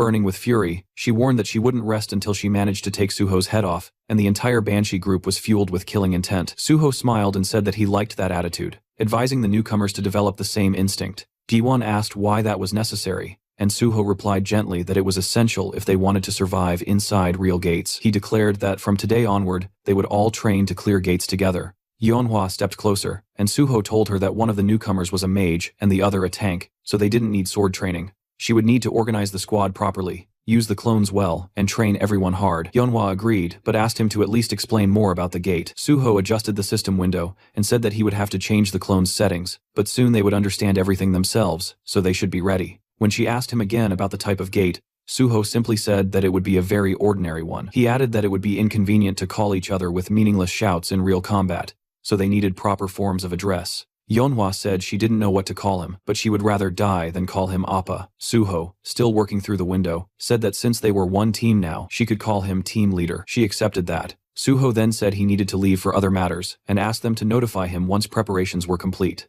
Daehan and Jiwon watched in confusion as the digital Suho pulled a sword out of the ground. When they asked what they should do, Yeonhwa told them they would soon see for themselves. The virtual Suho pointed his sword at them, calling them trash, and asking why they were standing around like ducks. He demanded they attack instead of staring. Daehan was stunned, saying he never imagined Suho acting like that, while Yeonhwa remarked that he was always like this. She warned the newcomers to be ready if they didn't want their heads rolling. Meanwhile, Suho stepped out of a taxi outside. The driver explained that cars were not allowed any farther, so Suho would have to take a walk. Suho agreed calmly and continued forward, standing before tall buildings. He then activated his ring using First Mumu, and the system reported that the skill Monochrome Solitude had been activated to erase his presence. Walking down the sidewalk, he observed the neighborhood of Paju, once known as the Golden Land. Seeing the beggars nearby, he remembered how prosperous the place used to be. But after the appearance of multiple gates and too few hunters to clear them, the area had become desolate. If not for the gates, this place would never have turned into such a ruined district. Passing by the impoverished residents, he thought about how the area was now filled with crime, gangs, drugs, and hunger. He knew that he couldn't save everyone here. Still, He remained determined. He needed to clear the gate quickly, and when the right time came, this place could become useful. Looking up, he realized that the abandoned area had attracted a certain group of people who could be useful to him. He stopped before a familiar door, remembering that he used to come here often in his past life. A man peeked through a small window in the door and asked who he was. Suho said he wanted to purchase the mine. As first Mumu deactivated, the man immediately recognized him as An Suho. Smiling, Suho confirmed it. The man opened the door and invited him inside, pointing at a sofa. Sitting across from him, the man explained that, although they weren't officially open yet, he already had orders about how to treat Suho. He asked if Suho had ever been to Paju. Suho instead asked whether the man was uncomfortable. The man repeated the question in confusion, and Suho mentioned that he didn't look comfortable in the mask he was wearing. Surprised, the man asked how Suho noticed that. Suho told him not to worry, since they were alone. The man removed the mask, revealing a stunning red-haired woman underneath. She commented that she had expected someone capable of clearing 2 portals alone to have abilities like this. Suho recognized her immediately as Choi Yun, one of the most famous gate brokers in the country. In his past life, he had gained access to many portals through her, but now, at this time, she was barely known. Choi Yun crossed her legs and asked how Suho knew about this place, adding that she found it interesting he used the slang term mine instead of the official term gate. Suho thought to himself that Choi Yun only gained popularity later after joining the Union Korea's largest underground guild. Placing his briefcase on the table, he simply said that he always learned what he wanted to know and suggested they talk about gates. She asked which ones he was looking for. He asked if she had access to the Twisted Forest. Choi Yun stiffened in surprise, and Suho pushed the briefcase toward her, saying he wanted to buy a pass and would be entering alone. She explained that the Twisted Forest had appeared on the market less than 3 days ago, and very few people knew about it. She asked how he even knew she had access to it, and what the price was. Suho answered that explaining such things in the black market wasn't necessary. He reminded her that when dealing with gates, people didn't talk more than needed. There were 2 types of gate deals, buying the gate itself, or buying a one-time entry ticket. Ownership cost far more, but even single entry into a popular gate could be expensive. Choi Yun nervously apologized and said that a one-time entry into the Twisted Forest cost 100 million won, and clearing it alone was extremely difficult. She asked whether he was sure he wanted to attempt it. Suho held a thick bundle of cash, telling her not to worry, since it was his responsibility. He said she could take a deposit now, and he would give the rest once they reached the gate. Smiling, Choi Yun admitted he surprised her, hence all her questions. She agreed to take him. Their car crossed a bridge, and Suho noticed an emblem on the dashboard. From it he realized Choi Yun had already joined the Union. He thought that was good. Their influence would prevent trouble. Looking out the window, he listened as she asked whether he was surprised to be crossing into North Korea. He admitted it was unusual. He remembered how after the appearance of gates, North Korea fell into chaos. China tried to take control, but failed because of the creatures near the borders. Meanwhile, South Korean hunters moved more freely. During the ride, Choi Yun commented that Suho was much more straightforward than she expected. She said that after reading about him in articles, she assumed he would be different. Suho replied that he simply wanted to leave a good impression. They stepped out of the car in front of a group of armed men. Choi Yun announced that she brought a guest who wanted to enter the Twisted Forest and said the payment had already been made. One scar-faced man said he expected a nobody, but seeing An Suho surprised him. The girl told him to mind his manners and asked where his boss was. A bald man stepped out of a tent, introducing himself as the leader here, and saying it was an honor to meet Suho. Suho examined him quietly, recognizing him as Bang Duek, also known as the Woodsman, a notorious human trafficker who had once kidnapped people, called them logs, and sold them like merchandise. In his past life, the man had been captured and sentenced to life imprisonment. Suho didn't remember him ever working with the Union or owning a gate. They stood before a white vehicle, and Choi Yun asked if they could enter the gate immediately. Bang Duek replied that she could, but a hunter who cleared 2 portals alone shouldn't be allowed in. Confused, she asked why. Bang Duek removed his glasses and claimed that they only sold tickets to people who absolutely couldn't clear the portal. Someone like Suho didn't qualify for the condition though. Suho frowned, thinking that such a justification fit a human trafficker's twisted logic. Choi Yun challenged him, asking if he was trying to raise the price on the spot. She folded her arms, warning that he shouldn't expect her to accept such treatment. Bang Duek quickly smiled, turning away, saying it had only been a joke. Suho knew that even the woodsman wouldn't dare argue too much with a union broker. Bang Duek complained that no one let him joke anymore,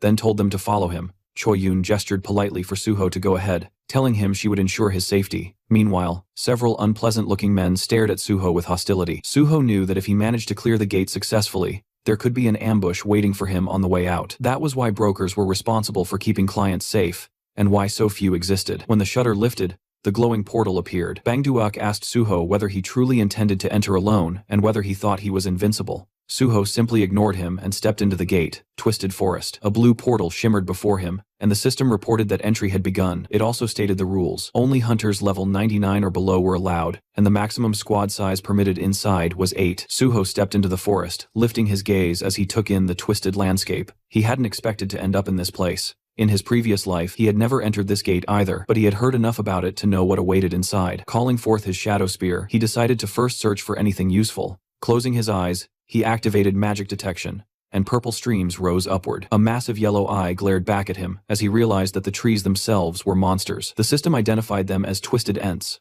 Level 93. Suho hurled his spear, striking beside the monster's eye. He considered that using an axe would be ideal, but he didn't have one at the moment. The ent let out a deafening roar as Suho summoned his bloody sword, thinking that the mole mine boss had been far more troublesome than these creatures. Like with the nameless swordsman, he would need sufficient leveling before defeating something like this easily. He slashed forward, cutting the monster's attack in half as the system reported the activation of decapitation. Holding the weapon tightly, he acknowledged the clear difference 30 levels separated him from the ent, so it made sense that he couldn't destroy it instantly. He decided to fight using only his skills as a swordsman. His blade left a trail of blood behind it as another roar echoed. Soon he stood over the chopped remains of the monster, his sword trembling slightly. Even defeating a single ent was difficult, but he could feel that his level was slowly increasing. He pushed forward, thinking that the abundance of monsters made this place excellent for training. A gaping tooth-lined mouth opened beneath another ent's eye as Suho launched himself upward, rising high into the air and promising to turn the creature into firewood. Later, fallen trunks formed a heap beneath him as he stood on top of the destroyed ents, saying that he finally managed to do it. Opening his status window, he realized that despite the slow progress, he had reached the result he wanted. Surprise touched his expression as the system congratulated him. The light of healing had reached maximum level. It explained that F-rank healing now used mana more efficiently, increased healing effectiveness, and reduced regeneration time. It showed him the progression from rank 50 to 100, and he recalled how before level 40, he only had access to one class skill. At level 50, class skills rose to rank A. After level 60, they rose again. And at level 100, he would be able to change his class entirely. Jumping down from the broken trunks, Suho walked forward with his hands in his pockets, thinking that the boss should be appearing soon. Meanwhile, in the middle of a quiet pond sat a mysterious creature with horns. Its eyes were closed. When they opened, the system identified it as Malayan, ruler of the Twisted Forest, a level 100 monster boss. Suho stopped in front of the horned figure, finally encountering his first one-star monster. He reflected that monsters below level 99 were usually not specially classified, but from level 100 onward, they were given 1 star for each 100 levels. Malayan spoke, saying an uninvited guest had arrived. Suho replied that he himself had been invited to nothing in this world, since the monsters had opened the portals first, yet they dared to call others uninvited. In his eyes, it was almost amusing. Summoning his shadow spear, he said Malayan simply didn't understand anything. The system reported the activation of divine power as he rushed forward, hurling the spear. Malayan caught it with one hand, sensing divine energy and asking if Suho was a servant of the gods. Suho formed a red sphere of blood in his palm and acknowledged the boss's guess. The projectile shot forward, striking the spear and forcing it stab through Malayan's chest. Suho remarked that he expected more from a one-star boss. Malayan removed the spearhead, a predatory smile creeping across his face as he declared that Suho had made an unforgivable mistake. The system warned that the forest trembled with Malayan's fury, and his terrifying killing aura washed over Suho until the dragon blood inside him responded, activating the dragon's armor and shielding him from the intense aura. Suho noted that Malayan's aura was powerful, but the fight now was essentially between a deer and a dragon. Malayan demanded to know what kind of dark magic was protecting him. Suho said it was not magic but simply a reward for effort. He summoned the shadow spear again. The boss scoffed and asked if that was all he could do. Suho replied that he could do much more if needed. The spear struck the ground in front of Malayan, and black chains coiled around the boss as the system activated shadow binding and shadow bleeding. Malayan tore through them easily, asking if Suho truly believed such tricks would work on him. He raised his arms, the water around him bubbling as black energy surged upward. Menacing formations rose from the pond. With a confident smile, Malayan urged Suho to feel the difference in their strength. Suho watched calmly and said he was looking forward to it. A powerful strike came at him, which he dodged with ease, responding with blood-enhanced sword attacks. His blade turned crimson as the system activated decapitation. Suho acknowledged that this enemy was indeed tougher than the ents. He leapt back to avoid a massive root, cutting another one cleanly. Malayan sneered, saying Suho didn't know how to handle a sword. Suho admitted it with a smile, stating that he only needed to wait a moment longer. Malayan studied him, unable to discern his intentions. Suho's slashes continued, and faint red marks began appearing on the roots. Malayan realized Suho had stopped using divine power and couldn't understand the purpose of these weaker attacks. Suho's movements made no sense to him. Malayan spread his arms and prepared another attack, sending multiple roots surging forward. He promised to cut Suho to pieces, but when the attack reached Suho's position, the roots split apart effortlessly. Standing on a stone island, Suho's calm expression contrasted Malayan's shock. Malayan tried to justify it, imagining Suho had struck weakened points on the roots, but as more roots fell with clean cuts, Suho said that his technique seemed to have worked. He had been using decapitation so that the system would assess his technique, and now that it recognized his mastery, it significantly boosted his strength. Holding a red and black sword, he watched as the system announced that his swordsmanship had surpassed all others and upgraded decapitation to rank S. A follow-up message stated that the will of the nameless sword reacted to this increase. Smiling, Suho read the new system notifications. The sword's consciousness awakened, it blessed him, it chose a new target, and then the system congratulated him for becoming the successor of Void-style swordsmanship. Malayan unleashed another swarm of roots, shouting that Suho could not stop this attack. Suho looked up, struck once, and split the massive root neatly in half. The system identified the technique as the first form of the Void style, / Malayan, enraged, demanded to know what sorcery this was. Suho replied that it was not magic. Holding his bloody sword forward, he said the real fun was only beginning. The system announced that Suho's understanding of swordsmanship surpassed all others and would now be added to the system's database. Suho thought back to when he first created the style, mistakenly believing he had reached the limit. Later, he had realized that there were monsters like the Nameless Swordsman, whose skills exceeded all human abilities. The first technique he learned afterward was Void style, Steel Cutter, and he had achieved it in this life far faster. Malayan furiously promised to crush this dark magic, but Suho asked whether life taught him nothing. The system activated cutting steel. Suho slashed, and Malayan raised his hands in disbelief, unable to comprehend what he was seeing. Suho questioned whether the boss was blind in his old age and promised to finish him. Malayan refused to back down, summoning giant monsters behind him. The system identified them as Twisted Forest Golems, levels 96 to 98. Suho declared that Malayan had summoned pathetic creatures. Malayan smirked, ordering the golems to kill him. Suho charged forward, striking down one with a single blow as the system activated, cutting steel again. More golems collapsed, dropping green stones. Standing among the defeated monsters, Suho told Malayan that steel was no longer difficult for him to cut, so these creatures didn't stand a chance. Malayan snarled, sending more vines toward him. Suho sliced them apart and said the boss had exhausted all his strength. He jumped up onto a stone, then another, and declared that it was time to finish it. Leaping into the air, he kicked Malayan mid-flight, knocking the boss into the water. Streams ran down the monster's body as Suho summoned a shadow spear and wrapped him in chains. Malayan, struggling, demanded he stop talking, and accused him of daring to mock a being of his stature, but the chains held him in place. Suho swung his blade and beheaded him with a single decisive strike. The system announced that Malayan, king of the Twisted Forest, had been defeated, and the gate was cleared. Suho was named MVP, received bonus experience, 1 skill point, and another skill point as all his abilities rose with the level increase. A green sphere floated up from Malayan's corpse. Suho said this was what he came for. The system described it as the Cursed Druid Sphere, rejected by the gods, an artifact that controlled unstable minds and corrupted them. It had allowed Malayan to become the sole druid and guardian of the Twisted Forest. Suho examined it, thinking that although the Void style was valuable, this sphere had been his true goal from the start. With that, he decided it was time to leave. Outside the portal, people watching gasped as they realized the gate had been cleared. Choi-yun was shocked that he had succeeded. Bang Duek stared, enraged, remembering their earlier conversation. The gate was S rank, allowed up to 8 participants, and was considered nearly impossible to clear. It had been his gold mine. He remembered the effort it took to obtain ownership of the gate, and now one boy had taken everything from him. Furious, he shouted at Choi-yun, asking if she knew how much he had invested and that even 100 million won wasn't enough compensation. His men smiled darkly as he ordered them to skin Suho alive. Choi-yun stepped forward and asked whether they understood the consequences of what they were attempting. Bang Duak cursed loudly, demanding to know what the Union had ever done for him. Before he could finish, the point of a shadow spear burst through his chest. Shocked, he stared at his own blood before collapsing as his followers screamed in panic. Suho stepped out of the portal, and he approached the frightened gang members, leaning over their fallen leader. Squinting slightly, he asked Choi-yun if they could leave now. The remaining men glared at him and told him to go. Suho asked if they intended to return the money he had paid. The tip of his sword landed against one man's shoulder, and pressing the red and black blood blade to his throat, Suho told them that since the portal owners had broken the rules, they should pay for it. He demanded the refund. The man quickly agreed. A car door slammed as they left the scene. Choi-yun, seated at the wheel, thanked him. Suho replied that, of course, she should be grateful, then added that thanks couldn't be put in a pocket so a more substantial gesture wouldn't hurt. She admitted he was sharp-tongued, and he answered that it was natural since he was a swordsman. Handing her his phone, he asked her to give him her number so they could stay in touch. Choi-yun said she would call him first instead. Suho said he would welcome it, especially if she found another suitable gate. After saying goodbye, he stepped away from the car. Watching him leave, Choi Yoon remarked softly that he was much nicer than she had expected.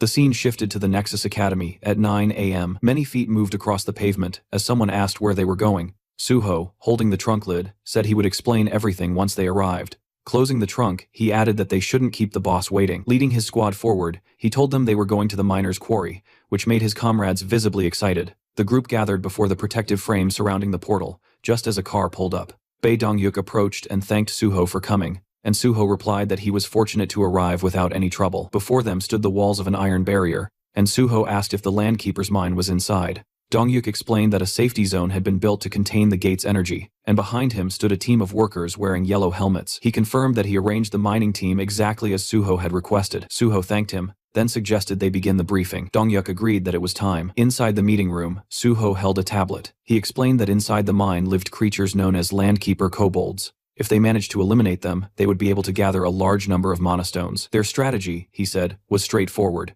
Destroy every monster, collect as many mana stones as possible, defeat the boss, and clear the landkeeper's gate. A guild secretary asked in surprise if it was really that simple. The group looked thoughtful, and someone wondered why no information about the portal boss had been shared during the briefing. Suho replied that he would fight the boss alone, so he felt it didn't require further attention. Raising his index finger, he reminded everyone that, as previously promised, all profits earned from clearing the gate would belong to the Nexus Guild. He shook hands with Dongyuk, who said he was counting on him. Suho thanked him for the trust and said he would not disappoint. Then, smiling, he told the nearby miner that his squad should wait behind, and only begin mining when they received the signal. The miner nodded that he understood. Turning back to his squad, Suho asked if they were prepared. Since this was their first time entering a portal, he asked if they were nervous. The illusion of a monstrous version of Suho hovered above them in their memories. With tears at the corners of her eyes, Yeonhwa admitted they were all remembering how he tormented them during training. Suho asked her not to exaggerate. Standing before his squad, he told them the mission would be long, so they needed to conserve their stamina. He assigned Daehan to cover Jiwon and instructed the others to maintain their positions. Their priority, he said, was the safety of the miners. Unlike the Kunlun Mountains, the dead here would not resurrect. They had to be extremely cautious. A red portal pulsed before them. Suho called for everyone to follow him, and the squad responded eagerly. The system announced their entry. Inside, they walked through a dark passage. The system displayed data for the landkeeper's mine. Maximum level 88 allowed, maximum capacity 56. Soon we see a spear impaled on a kobold's head. Suho then rushed at another kobold,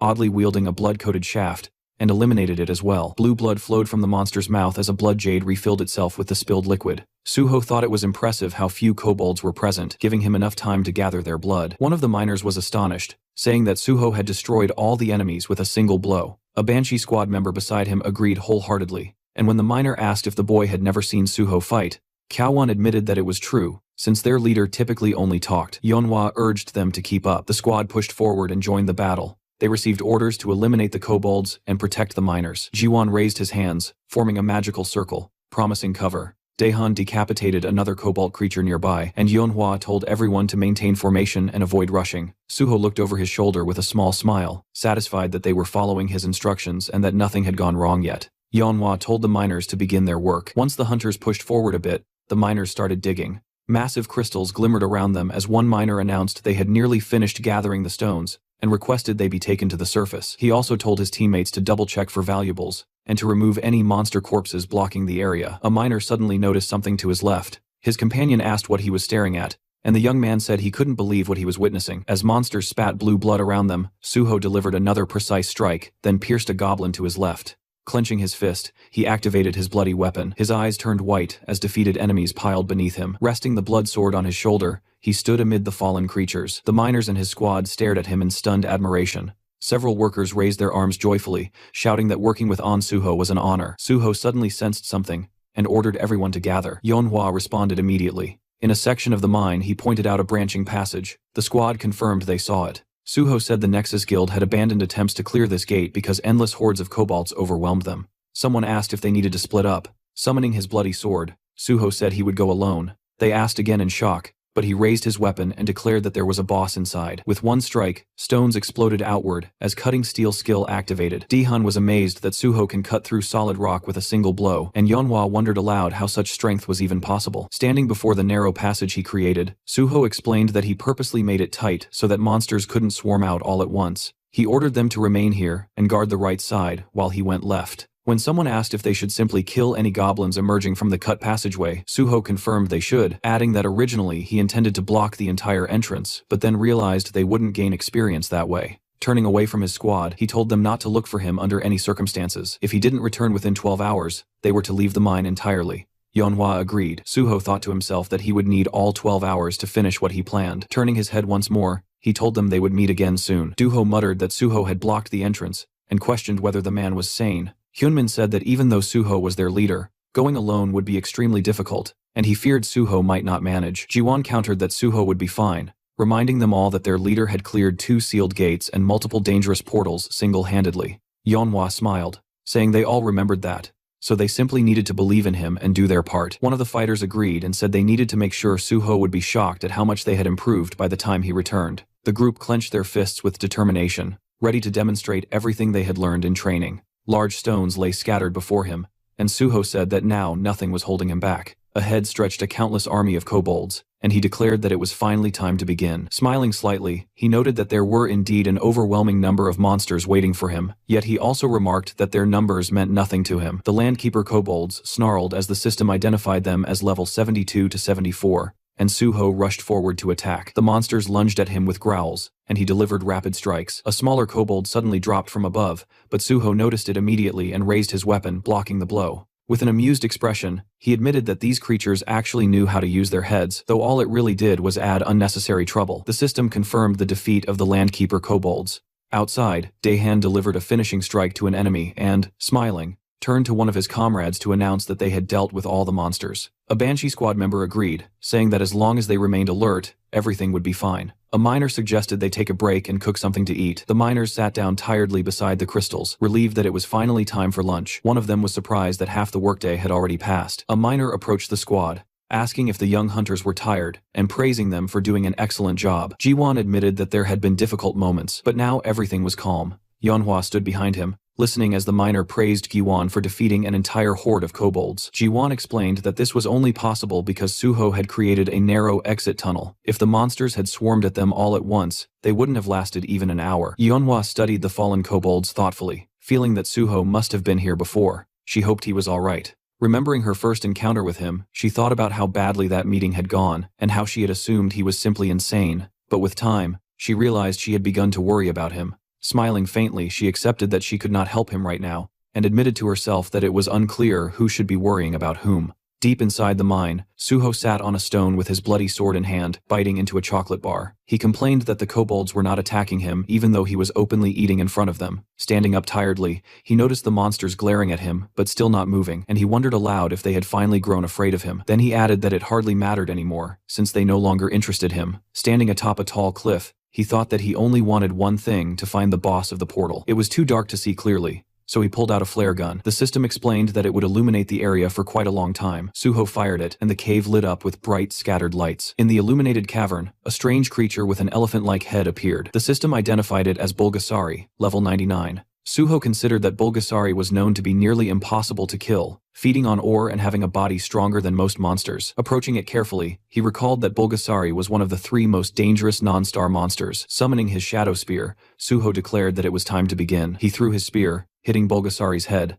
but the monster reacted only with a ticklish flinch. His smile grew odd, as he realized the spear had simply bounced off the creature, as if striking solid stone. Bulgasari finally awakened. Its clawed paws scraped the ground as it rose, throwing its head back and releasing a deafening roar. The kobolds covered their ears in terror. Far away, the miners looked up in panic. One said it felt like an earthquake, and another lamented that he never imagined dying like this. Manhwa saw stones tumbling from the cavern ceiling, and realized the source of the tremor was the direction Suho had gone. Sweat ran down her face as she tried to understand what was happening. Meanwhile, Suho looked up at Bulgasari, smiling as he noted the creature did not appreciate being awakened. The system warned that Bulgasari was using the boss monster level fear skill. The enormous jaws roared again, but Suho stood firm as the system reported that the dragon's blood within him had activated, granting him resistance to the fear effect. Bulgasari's eyes glowed with menace as Suho summoned his bloody sword and invited the beast to attack him. Bulgasari then fired a steel projectile from its trunk, aiming directly at Suho. He remembered that Bulgasari converted ore stored inside its body into ammunition and spat it with incredible force. Although the technique was primitive, its destructive power was terrifying. He gripped his sword with both hands,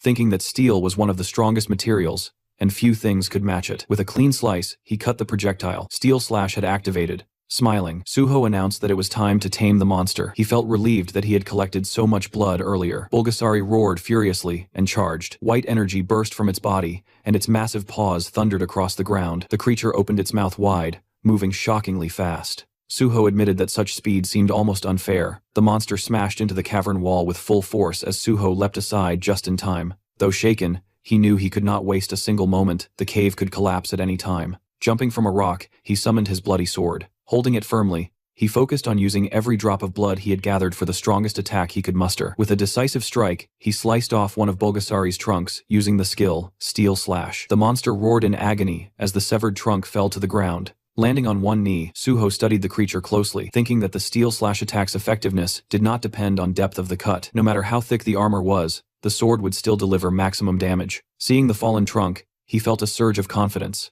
Convinced now that he could conquer this monster, Suho thought about the well-known strategy against Bulgasari using fire. In his past life, this monster had only been defeated with overwhelming flame, but he reminded himself that such a method required an enormous amount of firepower, and since he was not a mage, he had no way to use that option. Standing with his bloodsword in hand, he understood that this was why he had no choice but to rely solely on his blade. Before him, Bulgasari's enormous paw scraped the ground, the monster growling low and dangerously. Its eye shifted, and Suho noticed a sudden change. A powerful wave of energy surged from the creature, and the system warned that Bulgasari was shrinking its body to activate quick recovery. The stump of the severed trunk pulsed faintly. Suho thought about the creature's regeneration. Once Bulgasari was wounded, it compressed its body and used the minerals it had absorbed to restore itself, which was precisely why the monster was considered immortal, and so notoriously difficult to kill. A small, almost comical appendage began sprouting from the wound as the regeneration took place. Suho smiled and asked whether the monster expected him to simply stand and watch this process. Yellow waves of power spiraled around Bulgasari, and the system reported that the monster was initiating ultra enhancement. A new exoskeleton began forming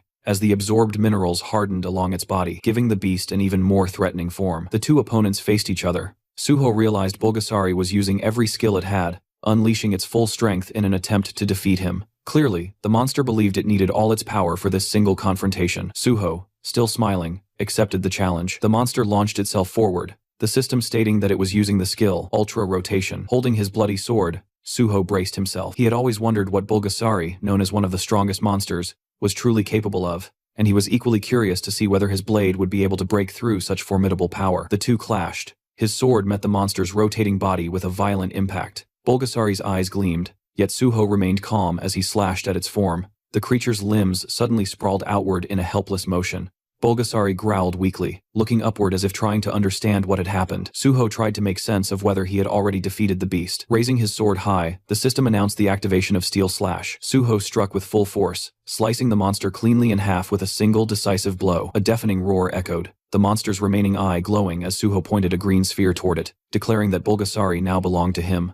Outside the chamber, the miners and the heroes' squad waited near a collapsed section of stone. One of them said that the shaking seemed to have stopped. Yeonhwa looked up, while Jiwon, standing beside her, remarked that the kobolds had stopped emerging, and it appeared the expedition had already gathered enough mana stones. The girl lowered her head slightly. Jiwon said that now all they could do was wait. Suddenly, Yeonhwa's expression brightened. She saw a system message confirming that the gate had been cleared. The miners gasped as they saw the same message appear. The system declared An Suho as the most valuable player. Yeonhwa and Jiwon exchanged relieved smiles, and Jiwon said he had expected nothing less from his boss. Meanwhile, inside, the system informed Suho that for his exceptional achievement, he was awarded 5 skill points. Smiling, he looked at the glowing green sphere, and the system granted him several more points, along with a level increase and a rise in all his stats. Holding the shining sphere in his hands, he excitedly said that he had done it. He recalled the final blow, thinking that any other monster in Bulgasari's place would have died instantly, but he had not come here intending to kill the beast. The sphere emitted streams of green energy as he explained to himself that his only goal had been to tame the monster, using the control sphere he had obtained after defeating Malayan. He threw the green sphere onto the ground.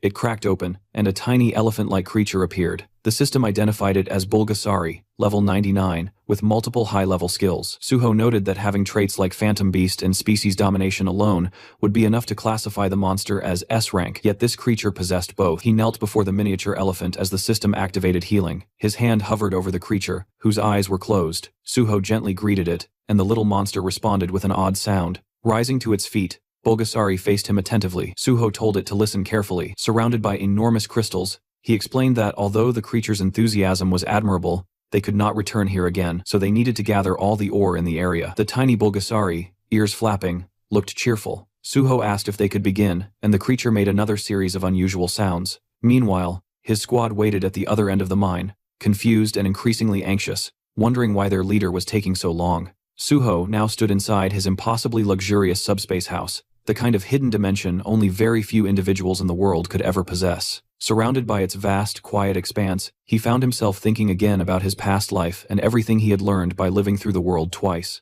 In that old life, the only player who had ever controlled Bulgasari was a person known as Gaia, the Master of Earth. Their fame had risen entirely, because Bulgasari was an overwhelmingly powerful creature. Suho remembered every detail of how Gaia used Bulgasari. The monster was a mythical beast capable of devouring any kind of metal, converting all of it into pure strength, while also storing enormous quantities of minerals within its body, turning itself into a walking mountain of compressed energy. Inside the subspace house, Bulgasari, now nicknamed Bulbul, looked shockingly cuter than its terrifying full-sized form. It resembled a cheerful, metallic-skinned gray hippo as it bounced energetically around the room. Then Bulbul opened its mouth wide and inhaled an entire mound of gleaming magic stones like a living vacuum. Once it had consumed everything, it rolled onto its back and began radiating a deep, powerful glow. Suho watched this with satisfaction, thinking that this little creature was unquestionably the greatest miner in the entire world. He smirked to himself. By now, the Nexus miners outside should have collected their portion exactly as agreed in the contract. Whatever remained inside this subspace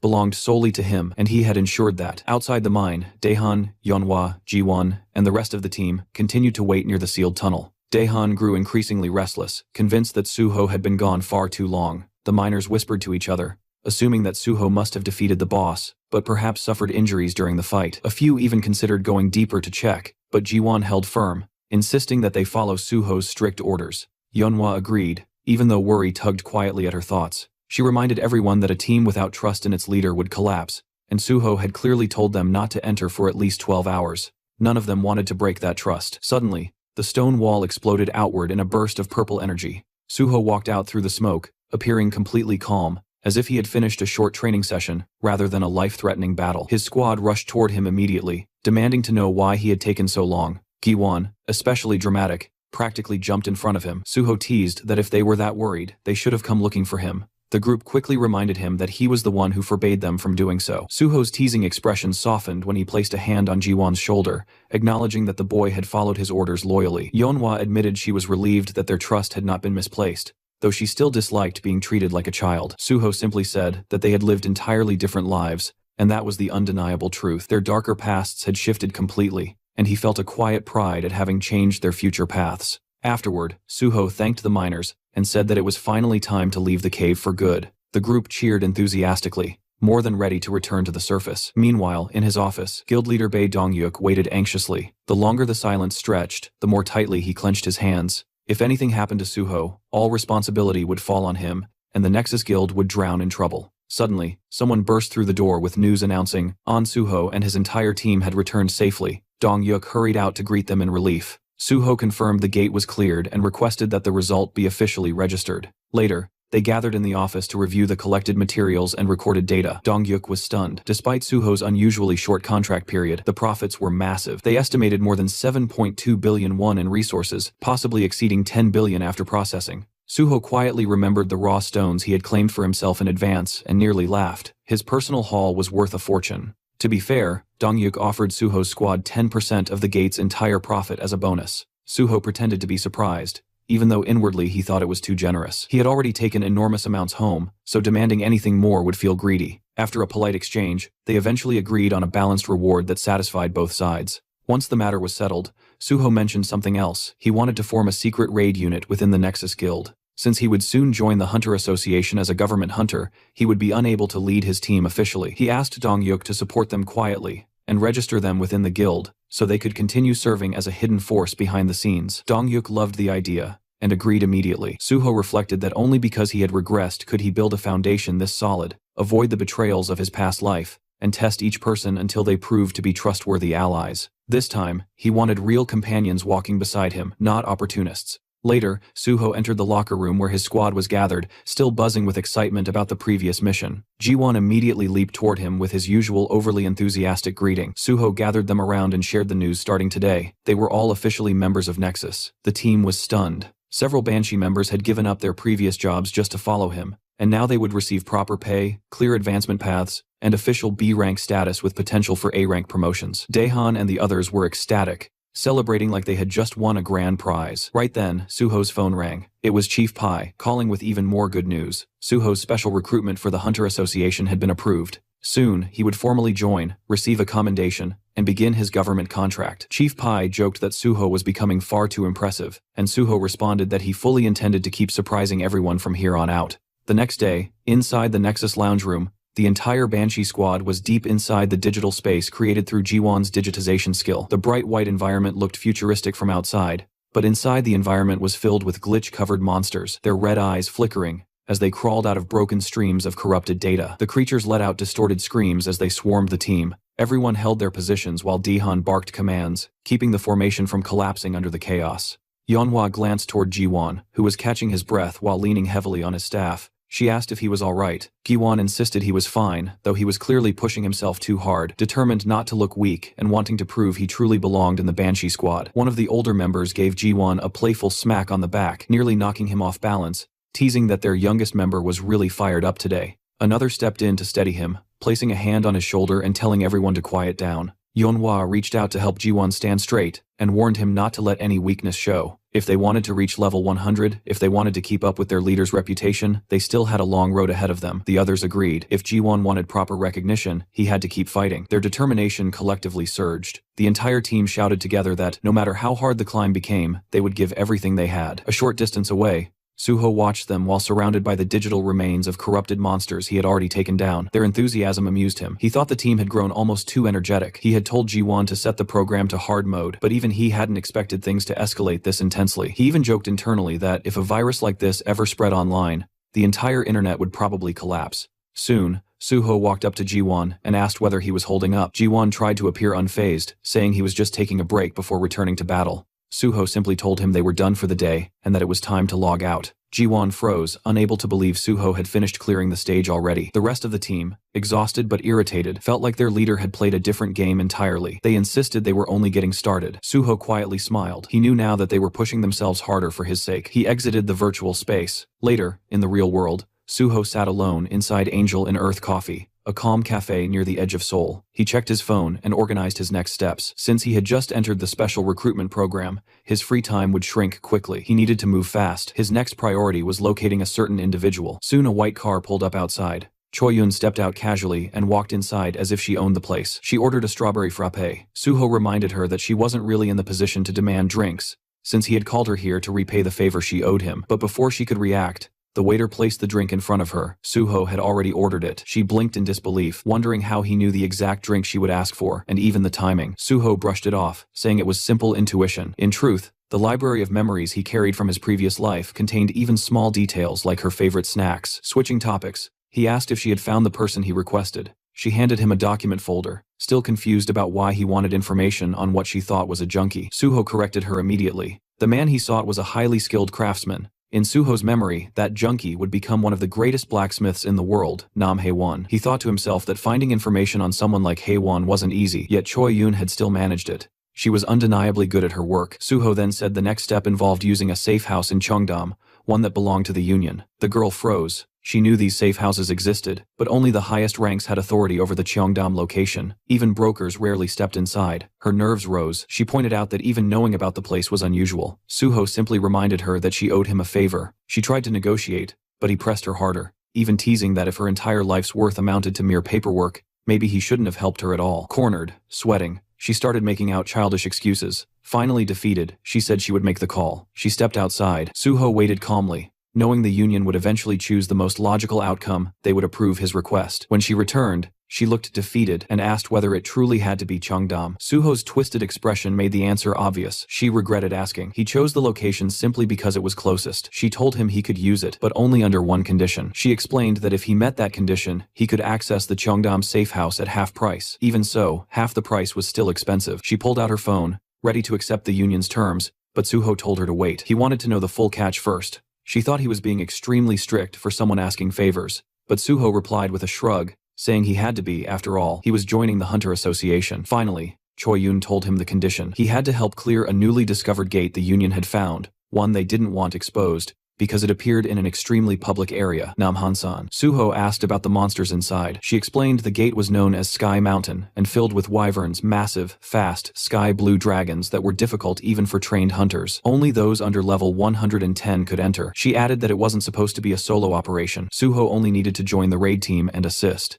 But Suho already knew everything about Sky Mountain. He asked whether the wyverns were sky blue. She confirmed it, and asked how he knew. Suho stood up, asking her for the raid time. She said he could go immediately if he wanted. With a calm, confident smile, Suho told her to change the condition because he would be clearing the gate alone. A couple of days later, the sun was shining over a quiet forest clearing, where a blue swirling portal stood like a breathing doorway. Boxes of supplies were stacked nearby, prepared for the raid, but Suho walked right past them without slowing down. He headed straight for the gate. Not far behind him, Choi Yoon stood beside Kim Suwon, a hunter from the Union. Kim Suwon commented that it was surprising Suho had declined all supplies and insisted on entering alone. Choi Yoon only shrugged. She believed he had his own plans, and their boss had said that regardless of success or failure, watching Suho would be interesting. She still felt confident he would win. Suho always exceeded expectations in the end. Kim Suwon, meanwhile, remained curious. If An Suho succeeded in soloing this gate, he would become even more of a legend. If he failed, the fall would be dramatic. Either way, he found the situation extremely fascinating.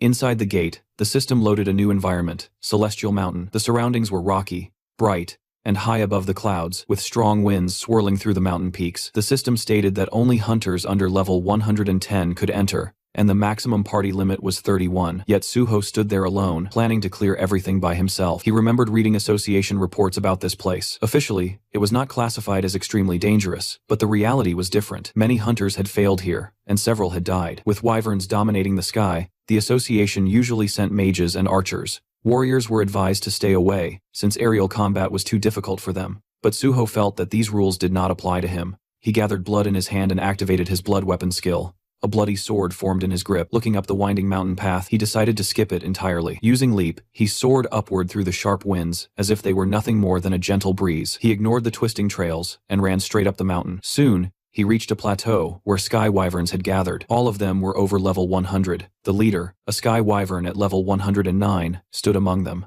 As Suho approached, the wyverns reacted with irritation and surprise, clearly confused that a lone human had rushed them so confidently. One wyvern launched a swift attack, but Suho struck faster, slicing the creature cleanly with quick draw. The others recoiled in fear, realizing immediately that this human was unlike any they had faced before. Still, they refused a fair fight. When it became clear none of them could take him one-on-one, the wyverns attempted to overwhelm him from every direction. Suho quickly realized this was a coordinated strategy. The first attackers served only as a distraction. The true threat was the leader approaching from behind. As the leader lunged for a surprise attack, Suho dodged and slashed upward, landing a precise hit. Enraged, the sky wyvern used its fear skill. A wave of blue pressure rolled across the mountain, but Suho's dragon blood rendered him immune. To him, the wyvern's intimidation felt almost amusing. Only real dragons could frighten him. These wyverns were merely imitations. Frustrated, the leader fired its breath attack. Meanwhile, the lesser wyverns tore large boulders from the mountainside and hurled them at Suho, blocking his movement,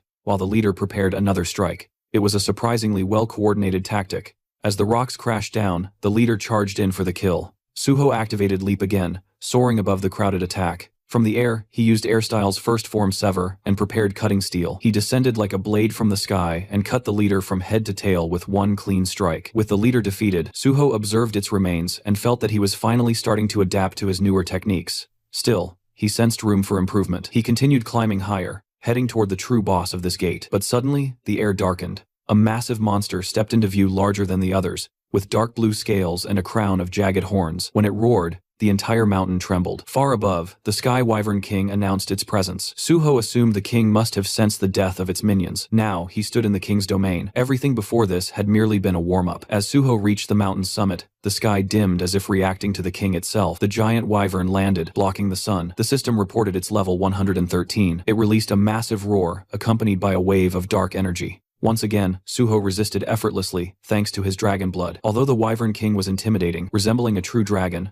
Suho reassured himself that real dragons were far more terrifying. The Wyvern King circled above, waiting for Suho's move. Suho disliked wasting time, but he felt that mastering his techniques during this battle would be beneficial. Then, something caught his eye, a nest filled with glowing wyvern eggs. He suspected that approaching the eggs might provoke the king. He stepped closer, and his guess proved correct. The wyvern king dived at him, blasting wind so powerful that the ground cracked. Suho felt the pressure but stayed calm. The wyvern king repeated its fear skill, but it had no effect. Suho attacked with cutting steel, but the boss's thick scales reduced the damage. A level gap of over 40 levels made a noticeable difference. Instead of feeling discouraged, Suho welcomed the challenge. This was an opportunity to sharpen his abilities even faster. The Wyvern King roared again, summoning another large flock of wyverns. Suho had expected more enemies, but even he was surprised by the sheer number that appeared. Still, his upgraded stats allowed him to move faster, strike harder, and jump higher, perfect for this chaotic situation. The wyverns attacked from all directions. Suho jumped onto one wyvern's back and used it like a platform. The system immediately notified him his leap skill had reached rank S. Now he could jump one more time in mid-air, effectively doubling his movement in the sky. Suho tested it immediately, stepping on empty air and closing the distance to the Wyvern King with perfect timing. His blood weapon now shifted into a long red staff. Suho extended it, striking the Wyvern King's neck and slamming the giant beast to the ground. Even so, the monster struggled back to its feet. Suho respected the durability. Laughing lightly, he hoped the boss would hold out longer so he could test more techniques. The Wyvern King, desperate, forced its subordinates to attack again, but the lesser wyverns hesitated, as if fearing Suho more than their own ruler. Some even looked like they were trembling. Suho quietly remarked that perhaps he had become the true Wyvern King now. The real king shrieked in outrage, and the minions finally resumed their attack. Suho moved through the air, bouncing from wyvern to wyvern. Still, he noticed his sword-drawing technique was not leveling up as rapidly as he had hoped. These opponents were strong, but not quite enough to push the technique further. Deciding to accelerate the pace, he rushed toward the mountain peak. There, he discovered something enormous, the Sky Wyvern Queen, larger and stronger than the king, covered in purple scales. She guarded her nest and could not leave it. This gave Suho an advantage. The queen was powerful, but bound to her nest. She attacked by rolling huge boulders toward him, but he used sword drawing to slice them apart with ease. Her screams summoned every remaining wyvern on the mountain.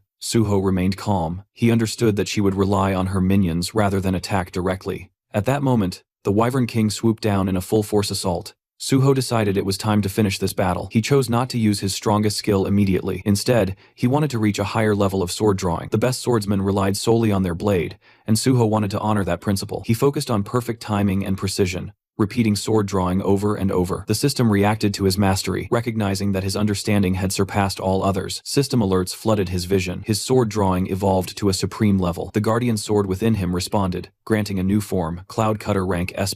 Red energy flickered in his hair and eyes.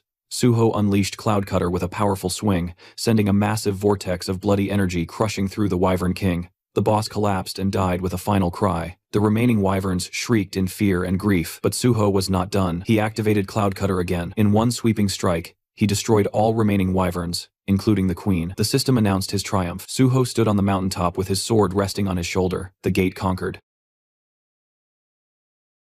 After the battle ended, Suho took a moment to check his status window. The gate had given him a massive boost, and his experience bar was sitting comfortably ahead. His strength stat was already brushing past 80, and he didn't have far to go before hitting the next tier. A small smile formed as he saw the new additions Double Jump and Cloud Sash, the exact skills he'd been aiming for. It felt good to see his plan finally paying off. Turning toward the queen's den, he decided it was time to collect his loot. Inside were 12 Sky Wyvern Queen eggs. The association's advance team had only confirmed 6, which meant the remaining half naturally fell into his hands now. With the job complete, he shifted his attention to the wyvern corpses. Monster byproducts sold for high prices, especially when used to craft rare materials, and the Sky Wyvern Queen's corpse was considered top tier. Summoning his Shadow Spear, he decided to let it handle the cleanup. He placed the spear beside the queen's massive body, and it immediately began its work, devouring the corpse piece by piece. As it absorbed the flesh, the spear's purple energy flared, growing more vicious and alive, upgrading the blade to its next level. Watching the transformation, Suho realized that even a one-star beast could serve as excellent nourishment for the Ghost Blade's shadow devouring.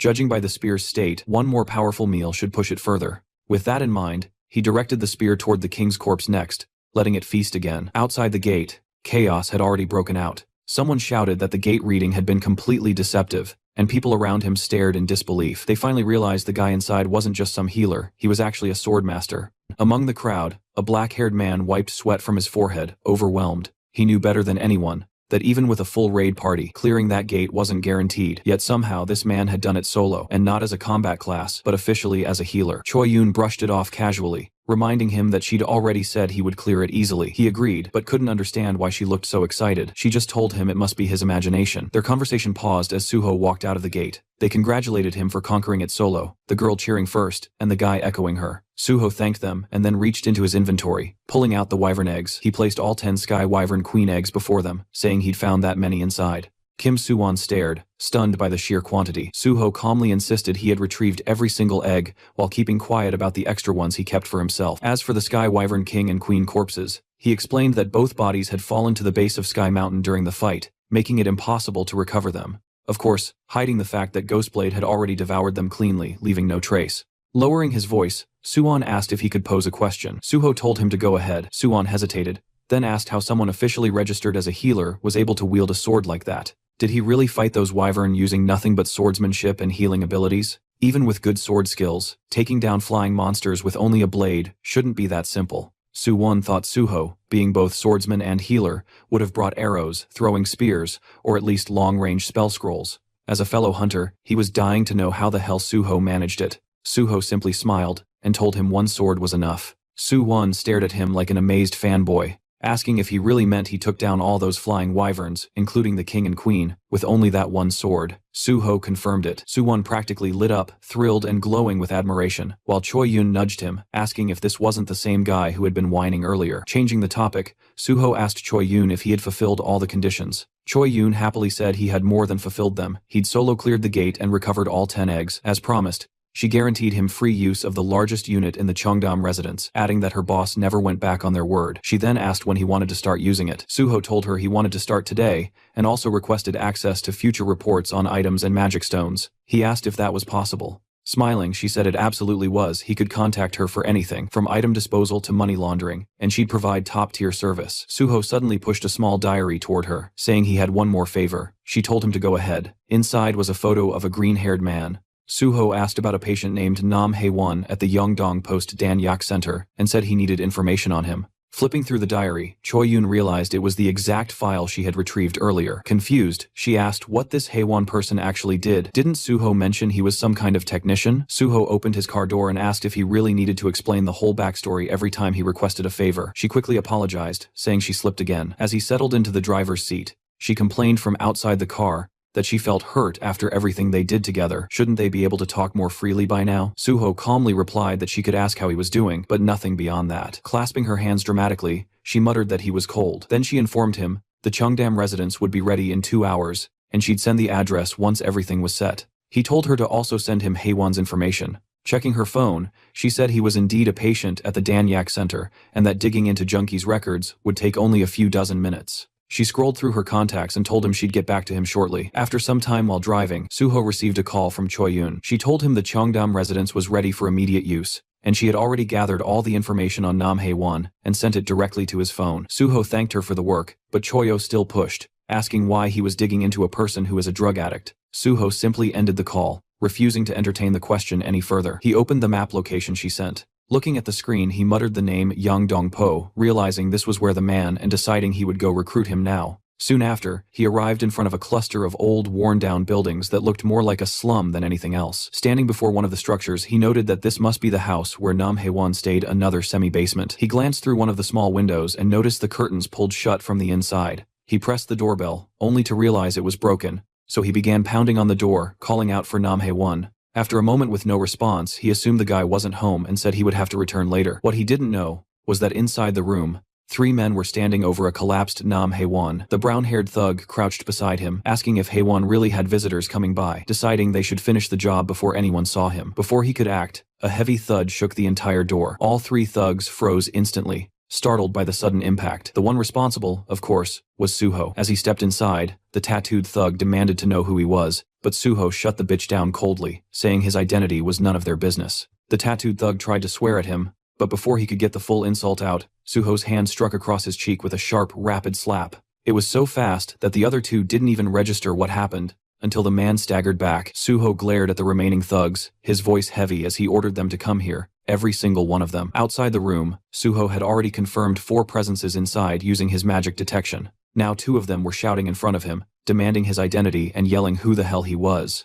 The second thug, standing beside the first, kept staring at Suho as if he recognized him from somewhere. The third thug was still lying unconscious from Suho's earlier slap, and the fourth was none other than Nam Hae-won himself. One of the 2 remaining thugs stepped closer, accusing Suho of ignoring him. He didn't get another word out before Suho casually swung a powerful slap across his face. The guy's expression twisted into something both hilarious and tragic as he flew backward and collapsed onto the floor. The last conscious thug witnessed everything, the first slap, the second, and now his second friend, dropping like a broken puppet. He barely had time to react before Suho turned his head and delivered another brutal slap. This one sent him spinning in a full circular motion, crashing far across the room and landing in the most dramatic fall of the 3. Suho walked over and checked one of the men's breathing, wondering if he had hit him hard enough to actually kill him. Satisfied that they were still alive, he shifted his attention to Nam Hae-won. He lifted Hae-won by the shoulder and told him to get up if he was fine. But the moment he got a clear look at the man's face, Suho froze. Hae-won's hand was limp and drugged, his expression twisted unnaturally. A syringe lay discarded beside him, and Suho realized what had happened.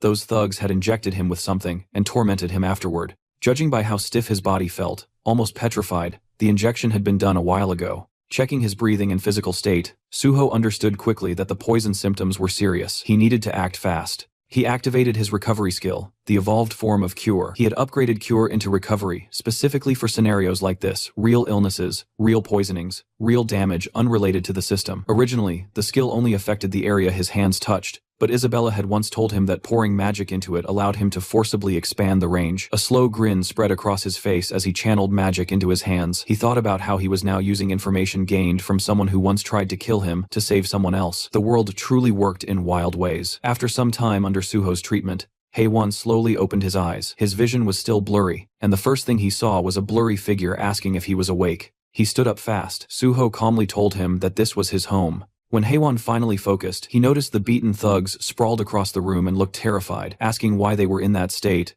and who the guy even was. Suho replied that they refused to listen, so he restrained them. But the more important issue was the drug in Hae-won's system. Shaking violently, Hae-won insisted he never took anything on his own. He said they forced it, they injected him, and he begged Suho to believe him. Trembling, he repeated that it was the truth. Suho watched him and realized the guy was too agitated to talk properly like this.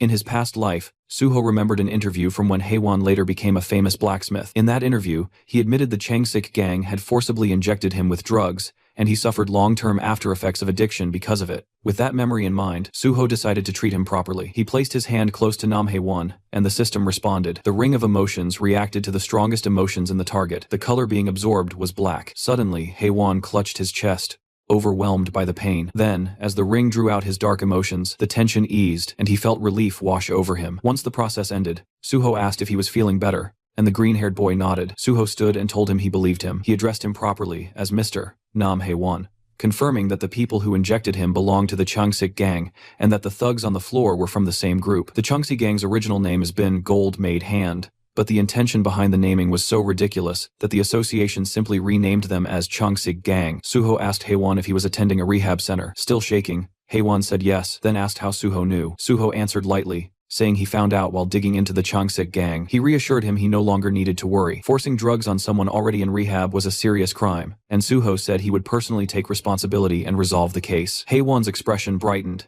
and he thanked Suho sincerely. Suho told him that since this was an important matter, he would return to check on him again soon. Then he asked if Hae-won was experiencing dry mouth or withdrawal symptoms. Hae-won admitted that he was, and that he was starting to feel cold. Suho knelt in front of him and asked him to sit for a moment. Hae-won obeyed. Suho activated recovery, and blue light gathered around his hands. Seeing it, Hae-won watched in quiet awe. Suho explained that this was the healer's recovery technique, tailored for drug addicts. It relieved withdrawal symptoms and pushed out the lingering drug energy from the body. But full recovery required continuous long-term treatment. Recovery consumed a large amount of mana, and very few healers were trained enough to handle it. That was why, in Suho's past life, Isabella had become one of the most influential figures among the last Crusaders. And that was also why, after returning, he chose the path of a healer. Standing up, Suho told the green-haired boy that addiction treatment needed consistency, and they would meet again for further care. For now, he had to head toward the Changsik gang's station. Terrified, Hae-won asked him to wait. He said he wanted to know something earlier too, and asked who Suho was affiliated with. Suho gave his name, and said he was a hunter under the Korean Hunters Association. As Suho left, Hae-won remained seated in silent amazement, repeating the name An Suho in his mind. Even someone who didn't own a TV like him had heard that name over the past few days. It was all over the breaking news. And now he realized the person who saved him was the same An Suho everyone had been talking about. From above, the slum looked like a war-torn zone. After multiple gate shocks, half of Yangdongpo had collapsed into ruin, turning firmly into a slum. Suho walked through its broken streets, the air heavy with neglect. Since the district sat right in the center of Seoul, it had eventually become a perfect breeding ground for crime. He looked up at the crumbling surroundings, thinking that this must be the place that both the police and the association pretended not to see. In front of him stood a building with a bold sign that read, "Gold Made." Suho stared at it, wondering what kind of gang had the audacity to brand themselves with such a grandiose name. He pushed open the door and stepped inside. The first floor was a convenience store, shelves intact, lights on. Suho immediately understood the situation. A convenience store in the middle of a slum, still operating smoothly, was clear proof that the place was being openly run by gangsters. There was no way it would remain untouched without heavy backing behind it. He walked to the back of the store and found a staircase. As he climbed, a voice barked from above telling him to freeze. A bald man appeared, ordering him not to move, and threatening that he would die if he took another step. He demanded Suho's identity like he had authority over anything. Suho looked at him with a small smile. A gatekeeper. How classic, he thought. Then he asked where Changsik was. The bald man snapped in anger, shocked at hearing the name spoken so casually. The thug shouted, demanding to know who he thought he was to speak their boss's name so freely. But then his expression shifted as he suddenly recognized the face in front of him. The man froze as he realized that this was An Suho himself. Suho waved lightly, thanking him for the recognition. The thug thought he was trying to high-five him and raised his hand. Instead, Suho stepped forward and delivered a brutal slap, sending the bald man flying aside as he walked past with a grin. Continuing up the stairs, Suho spoke calmly, telling them to inform Changsik to come out. Inside his office, Changsik heard the sounds of fighting erupting right outside his door. The noise grew louder and more chaotic until the door finally burst open, a thug flying through it after being kicked by Suho. Suho stepped inside calmly. He muttered that not a single one of these gangster bitches seemed to understand words. Behind him, the bodies of beaten thugs were scattered across the hallway like discarded trash. Running a hand through his hair, he asked Changsik if bringing him here was really that hard. Stepping over another fallen thug, he added that he wondered what the gang would even do if he resisted. Changsik sat in front of him with a straight, unreadable expression. Two bodyguards stood behind him like statues. As Suho approached, he knew exactly what kind of place this was. More than 80% of this organization's members were awakened. The fact that awakened criminals operated openly like this was proof that the nation's security had already collapsed. In his previous life, the Changsik gang had grown even larger than this current version. They had created countless victims, and it took an exhausting amount of time to take them down. Remembering that, Suho clenched his fist. In a cold tone, he said that this was exactly why cancer needed to be removed before it grew. Changsik tried to speak, addressing him as Hunter An Suho, and asking what he was doing so suddenly. Suho stepped closer, telling him not to act clueless. They were the ones who started all of this. Changsik demanded to know when he supposedly started anything. Suho told him he was playing dumb to the very end. He said they messed with someone named Haiwon. He dropped a syringe on the desk, and both the boss and the bodyguards stared at it. Suho told them he had just met Haiwon himself. He asked if they truly intended to keep denying it. Changsik leaned toward his subordinate and quietly asked who Haiwon was. The underling whispered the explanation into his ear. Suho raised his leg and slammed it down on the table, breaking the surface clean in half. He said they had turned his closest friend into that state. His eyes glowed red as he asked why they did it. The two bodyguards froze. Changsik kept his expression firm, trying not to show fear. The boss rolled his hand across his face and told the bodyguards to step outside. They hesitated and asked why. He then barked at them to get out. The rest of the guards immediately rushed out of the room, leaving only Suho and Changsik inside. Changsik swallowed and said he believed there was some misunderstanding, suggesting they talk calmly. Suho walked over the broken table with slow steps. He said that every word they spoke only earned them another beating. Changsik, now trembling, warned him that if he touched him, he would call the police. Suho punched him across the face, calling it nonsense. The blow sent Changsik sliding across the floor along with his chair like his ass glued to it. Suho said that hearing the word police come from a gangster boss was hilarious. Changsik groaned on the ground in pain. Suho added that he figured a boss wouldn't go down from just one punch. Changsik forced a laugh, saying he wouldn't just sit there and let it happen. But the moment Suho stepped toward him, terror returned to his eyes. Suho reminded him again that he was begging for a beating, tightening his fist. And with that, Suho's punch drove straight toward the boss's face. Outside the office, the guards heard the repeated thuds of fists slamming into something or someone. Alarmed, they rushed toward the room, shouting for their boss. When they threw the door open, they found Suho standing in front of a shattered glass window. He told them their boss fled. One of the guards stared at him in shock, asking what just happened. Suho explained calmly that Changsik had smashed the window and bolted, pointing out the broken frame as if it were obvious. The baldy guard raised his hand like a confused school kid, saying that this was the third floor. Suho brushed him off, telling him that Chung-sik was a level 100 hunter who could roll out of something like that without a problem, so they should stop babbling nonsense. With a smile, he told them he planned to dismantle this entire place starting now. Then he added that anyone who wanted to come with him could follow him straight to Cheongok. Just hearing the name made the entire group freeze. Cheongok was the correctional facility next to Cheonsong Penitentiary. While Cheonsong held regular criminals, Cheongok held awakened offenders. Since the whole place was filled with violent awakened criminals, it was practically a hell within hell. A pro version of hell. Only the strong survived there. Its reputation alone was enough to make half-baked punks bitches tremble, exactly like the situation unfolding now. Sweat poured down their faces. Suho reminded them that he had connections to the Great Hunter Association. He told them to run before he tossed them all inside. Otherwise, he would drag them along with Changsik straight to Cheongok. The thugs gritted their teeth in terror, then the next second they bolted at full speed, shouting that they don't know any boss. Watching them scatter, Suho said he expected about that much loyalty from gangsters, calling them vermin, cockroach bastards. He warned them that if even one document disappeared, he would carve them up slowly. He ordered them to leave empty-handed. Once the building was clear, Suho activated his magic detection. A blue magic circle formed beneath his feet. After a moment, it detected something special radiating mana on the 3rd floor, in the corner of the room. Suho approached the spot and uncovered a hidden safe. He called it obvious, saying the bastard must have thought hiding it here would keep it protected. It was a top-tier safe from a famous brand, the kind that only unlocked with the registrant's mana signature. He placed his hand on the reinforced steel. Blue light pulsed across it. With toughness like this, cutting the steel would destroy the contents, so he needed to slice the door off cleanly. Suho summoned Bulgasari. The tiny elephant monster popped out from subspace, standing at attention like a soldier. Suho told him he only wanted the door removed. Bulgasari obeyed instantly, gripping the door with its tiny trunk and ripping it free. As the creature started the safe, Suho praised it, telling it to eat well. Inside the safe, he found cash and gold bars, but none of that mattered to him. What he actually came for was the dark ledger filled with the names of countless victims. The Changsik gang had begun with loan sharking, preying on ordinary people to build power. Later, they recruited hunters and deliberately addicted them to Avacane or One drugs to control and extort them. This addiction operation was the backbone of their entire influence. The drug was far more potent than ordinary narcotics, and in the end, no one could resist it. Holding the documents, Suho thought of Nam Haewon. He realized Haewon was one of the rare cases who managed to escape. Without his personal strength, even he would have fallen completely. Suho thought they deserved the Cheongok prison for crimes like this. He promised himself he would make every last one of them feel exactly what their victims felt down to the bone. After the wild fight,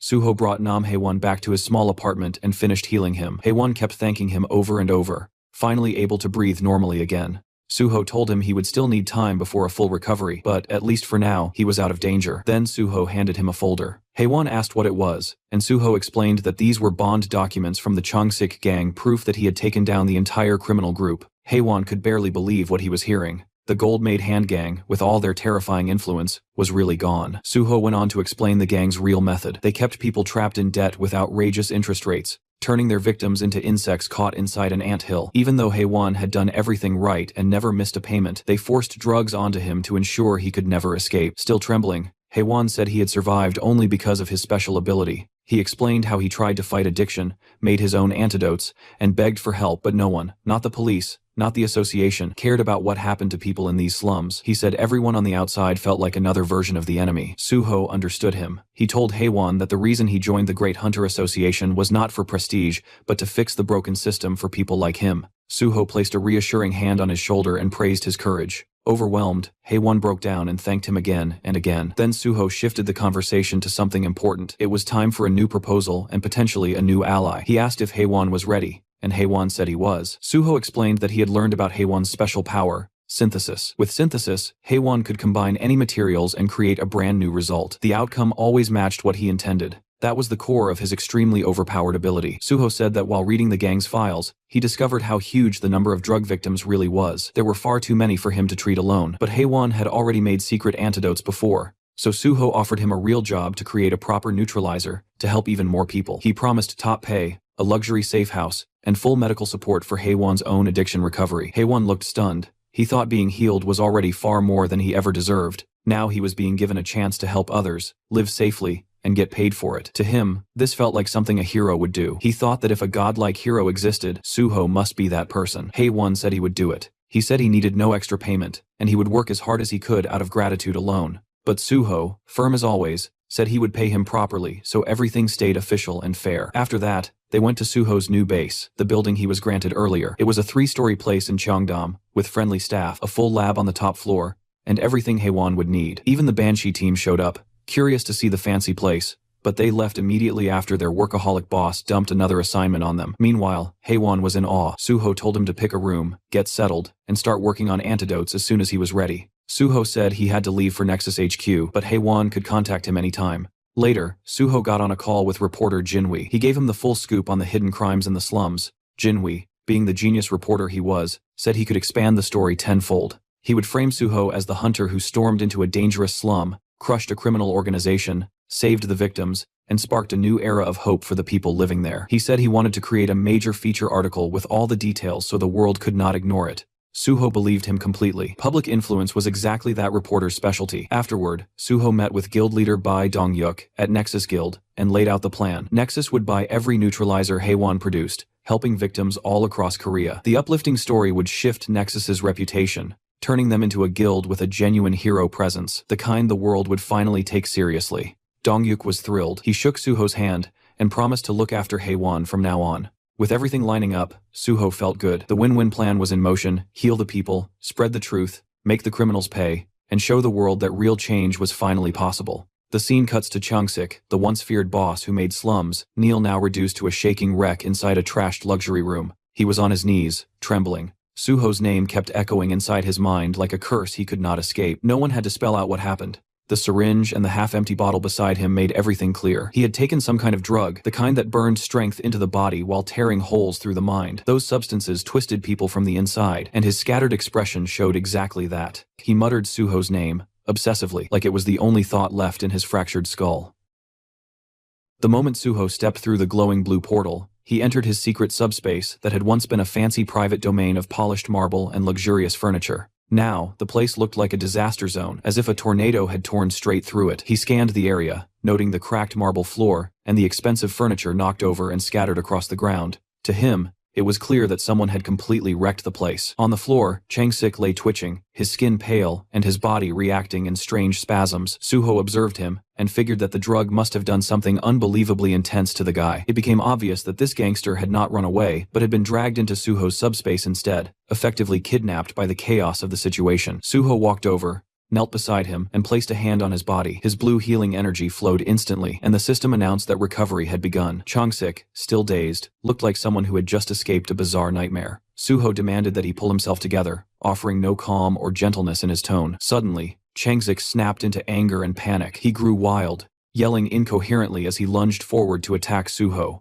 Suho barely reacted, simply kicking him in the chest and sending him flying backward like it was effortless. Chung-sik continued screaming, desperate to be let out, spiraling into fear as though he believed he was trapped with a monster. Suho smirked and rolled his eyes, noting to himself that Chung-sik still had a lot of energy. He assumed the drug was overstimulating him, but mentioned to himself that he had brought extra, so the man did not need to worry. Sensing danger again, Chung-sik crumbled into full desperation. He dropped to the floor, crawling and begging Suho to release him, insisting he would do anything to avoid experiencing the drug again. Suho had no sympathy. He stepped onto Chung-sik's chest with force, pressing him down firmly. Chung-sik screamed for help, insisting that he had been kidnapped, but Suho reminded himself that no one could enter this place, and that the fools from Chung-sik's gang had already run away. He promised internally that he would hunt them down and make them pay as well. For now, he instructed the criminal to sit still, reflect on his choices, and drown in regret, since that was the only useful thing available to him at the moment. Later in the afternoon, Suho returned to his new house. Haewon came running toward him, full of excitement. Suho noticed how hyped he was, and Haewon proudly revealed that he had just finished creating a brand new neutralizer for the dangerous drug. The new version was called Hammer 2. The system displayed information identifying Hammer 2 as a grade C item that excelled at neutralizing the effects of the drug, called illusion. Suho felt genuinely impressed, especially since Haewon had made it in only 2 hours. Haewon explained that he had improved the old version, naming it Hammer 2 because it metaphorically smashed illusions. Suho recalled how Hammer 4 had saved lives in his past life, which meant Hammer 2 should still be a reliable creation even if it was not the strongest one yet. Haewon attributed the success to Suho's help and described the entire process as similar to grinding for items in a game. He believed that with enough time and money,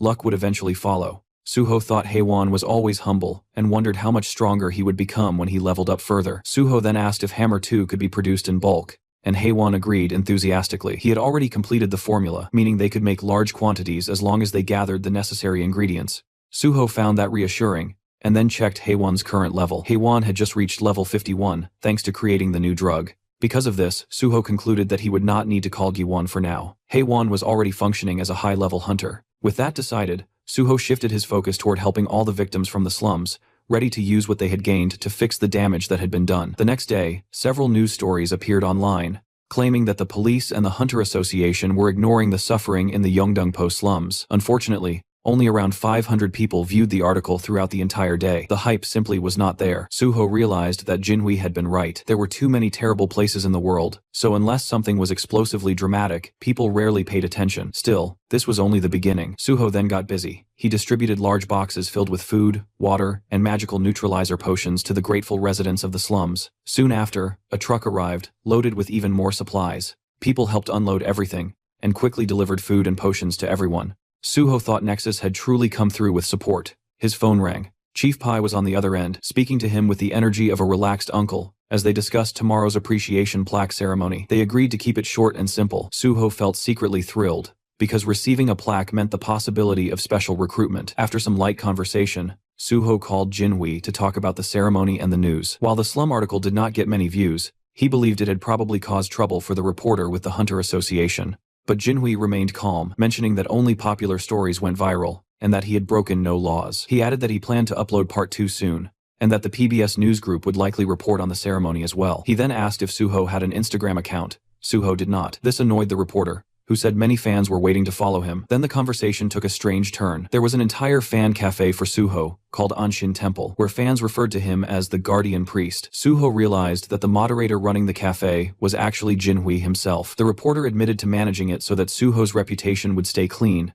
and to avoid unnecessary drama caused by other chaotic fan groups. The logic was reasonable. He also offered to manage an Instagram account for Suho, boasting about his social media skills, and saying he could help Suho become extremely popular. But Suho preferred doing things himself. He asked the reporter to simply send content for posting, and he would copy and paste it. That simple approach made the reporter ridiculously excited. He even suggested that Suho upload selfies and photos for fans, but Suho was not confident about pictures. The reporter advised him to relax and at least make the account. Soon enough, Suho would become an influencer. After the call, Suho made the Instagram account, and immediately his phone began vibrating non-stop with notifications. A huge number of users started following him. Inside the house, Hae-won noticed the phone buzzing constantly, but Suho said it was fine. He figured that Jinhui had already started promoting the new account aggressively, so he muted all notifications. Finally, the big day arrived. The appreciation plaque ceremony at the Hunter Association headquarters began. A massive crowd had gathered inside. Reporters, fans, and people holding signs shouted Suho's name, and the title Guardian Priest.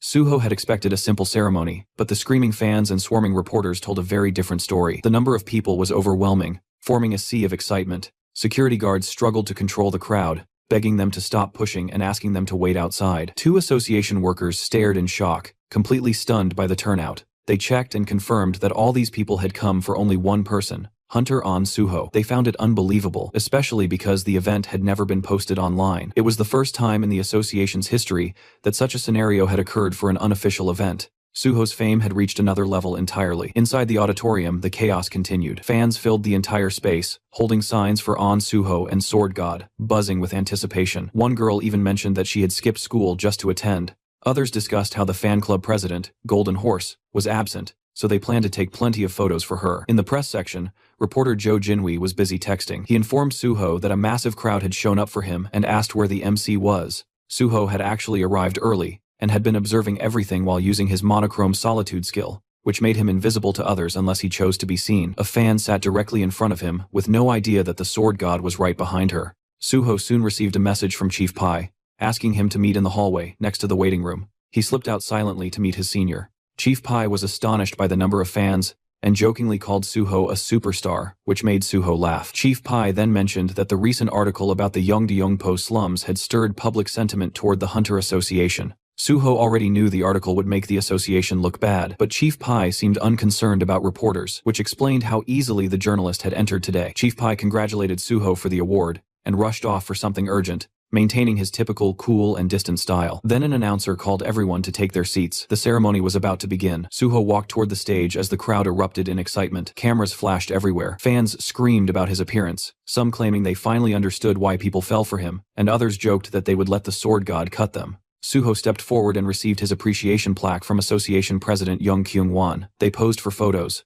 The president teased him about being good at posing, and Suho responded politely, giving credit back to the president. Keeping the atmosphere smooth, the president praised Suho's work in Yeongdongpo, and hinted that good news, likely a job offer, was on the way. Suho assumed this meant special recruitment. The president then asked him to speak a few words. Suho thanked everyone, and said he had only done what he believed he was supposed to do. He admitted feeling strange about receiving a reward for helping people, but promised to work hard. Fans screamed that they loved him, and he could only laugh and thank them. A short Q&A followed. Reporter Kim Sang-won asked whether Suho still intended to join the association, to which replied, yes. Another reporter mentioned the new Instagram account, and Suho explained that a friend recommended it, so he decided to try it. Someone else noted that he had gained 50,000 followers in a single day, and asked how it felt. Suho said he had turned off notifications and did not know, but he could tell people were interested. Someone asked what his first post would be. Suho said he would probably upload the plaque he received today. Then Jinwi stood up and the room instantly tensed. Staff whispered among themselves, realizing that he was the same reporter who had written the article criticizing the association. President Kyung-hwan grew irritated,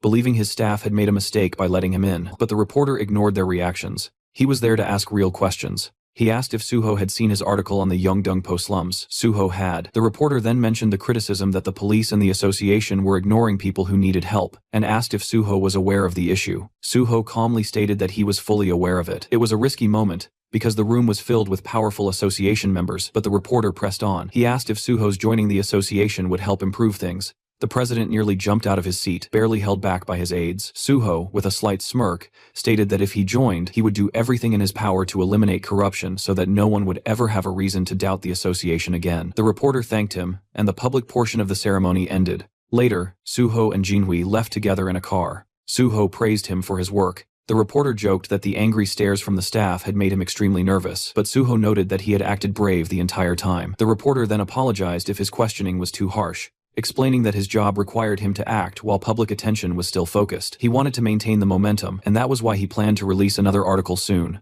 Suho appreciated it because he finally got to express what he truly wanted to say about improving the association. The reporter was almost in disbelief that Suho meant every word, but Suho clarified that he would not lie while receiving an award. He genuinely intended to make changes. A few days passed, and Suho received his new civil servant ID. He had been officially appointed as a level 5 official, far faster than anyone had expected. At the same time, the entire internet exploded with discussions about Suho's past achievements, especially the incident where he beat violent criminals in the Yeongdongpo slums. Dozens of online articles appeared, gathering millions of views. People everywhere could not stop talking about him. Some users claimed that Suho was the only cool person in Yeongdongpo, while others called him a genuine hero. Still, some were jealous and complained that the police or the Hunter Association should have handled the situation instead. A few wondered if Suho was simply doing what Nexus ordered or if he was seeking too much attention. Some online troublemakers jokingly suggested that he might get sued by the criminals he defeated. But the majority agreed that the real losers were the criminals, not the man who stopped them.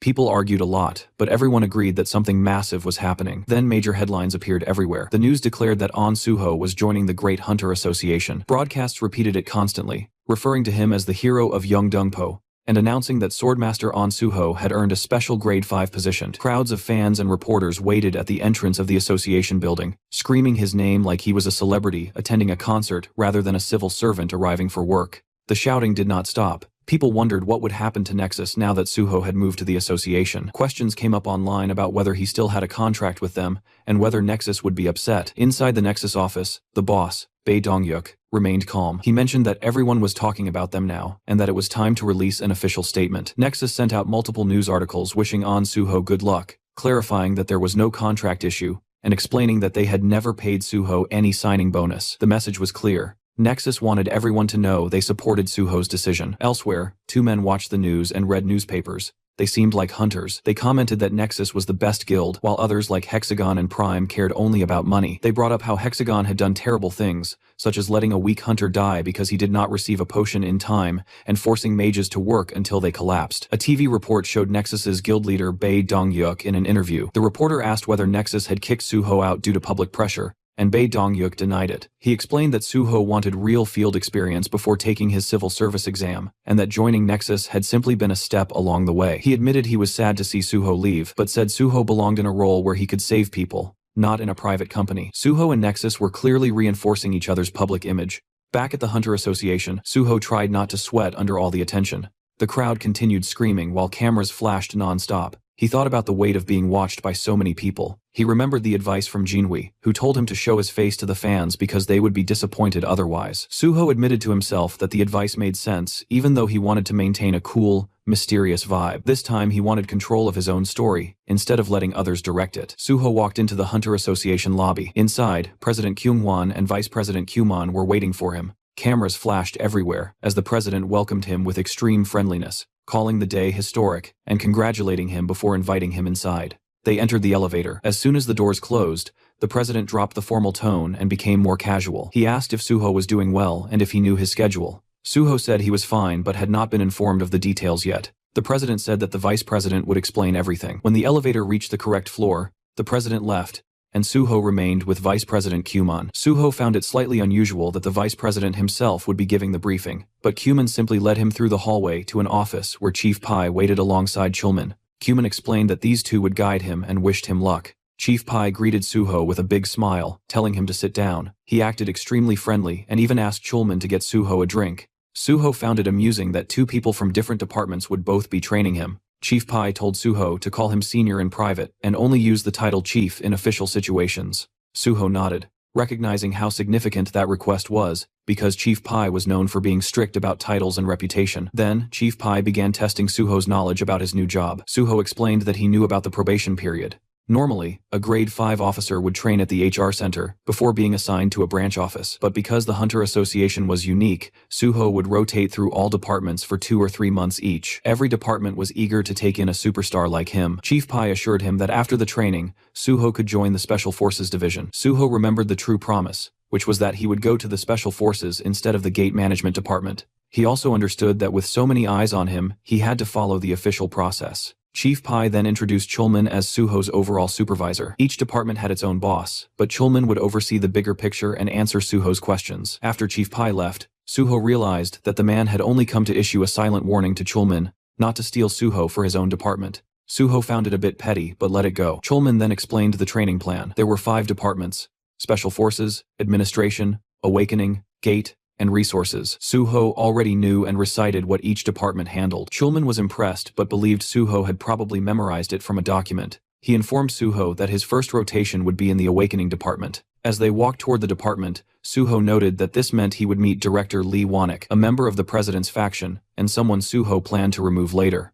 Chulman continued explaining that every department would have people monitoring Suho and giving him tests, which meant he had to pass everything thrown his way. Still, Chulman remained confidently positive, insisting Suho would do just fine, keeping the cheerful, supportive attitude he always carried. When they arrived at the Awakening department, Suho immediately thought to himself that he would not need his memory abilities for this part. There was one person here no one could ever forget. Inside the office stood Lee Wanek, looking authoritative behind his desk. He stood up immediately to greet them, calling it an honor to have a national superstar like Suho start his first rotation in the department. He also said he would be the one grading Suho's work, and acted overly friendly. Suho's thoughts drifted to what he knew about this man. Wanek was famous inside the association, and had close ties with the chairman. After leaving for another company, rumors circulated that he was involved in human trafficking, but nothing came to light because Kyunghwan had covered it up. Suho believed things might turn out differently this time since he now knew the truth about the past. This place needed to be cleaned from top to bottom. Someone knocked on the door, and Wanek identified the visitor as Junsong before calling him in. He introduced him as the officer who would help Suho in the Awakening department. The two shook hands politely, and Junsong said he had heard a lot about Suho, and felt amazed to work with someone so popular. Suho behaved humbly, but internally he admitted he had no memory of this man. Everyone below team leader was simply called officer, so it made sense. Junsong tried light-hearted joking, even mentioning that he wanted Suho's autograph later. He then encouraged Suho not to stress about the job, pointing out that Suho already had a clear future destination. Suho pretended not to understand, but Junsong clarified that everyone knew he was headed to the Special Forces Division. Suho realized that Chief Pai had not kept anything secret at all, but he did not mind. Having a powerful person supporting him only made life easier, even if it felt a little awkward to be treated like royalty. Then Junsong handed him a thin folder that he described as the department's quick manual. Normally the manual was massive, but they had created a special, simplified version just for Suho. Connections truly changed everything. He explained that the Awakening department was divided into 2 major sections: Awakened Affairs and Non-Awakened Affairs, each with its own teams. Suho would first take a theory test, then complete 1 field training session with each division. He reassured Suho not to worry, since everything had been prepared in advance. He handed him a business card and said to call if anything unusual happened. After he left, Suho sat down and began reading the manual. Even as a summary, it felt like a lot, But Suho did not feel burdened. He had the library of memories, which worked like a cheat system for his brain. The system activated, and all the information flowed into his mind effortlessly. For him, any memory test was trivial. Around 40 minutes later, Junsong returned and said it was time to begin. He expected the test to take at least 30 minutes, because the questions were designed to be difficult and tricky. But once Suho began, his pen flew across the paper like a machine. Junsong stared in disbelief. Suho finished in 10 minutes and handed in the paper calmly. It was the first time anyone had completed the test that fast. While Suho prepared to leave, Junsong tried showing him the cafeteria, but Suho declined, saying he already had lunch plans. Then Suho made a secret phone call to Chulman. He asked if Chulman was busy, and since he was not, Suho suggested they eat lunch together and asked him not to tell anyone. Chulman agreed enthusiastically. Back in Chulman's office, Junsong entered while the supervisor was ending his phone call. He informed him that Suho had finished the theory test. Chulman was surprised it was already over, but Junsong insisted it was true. They examined the test together and put it into the grading machine with nervous anticipation. The machine displayed a perfect score of 100. Thinking it might be a malfunction,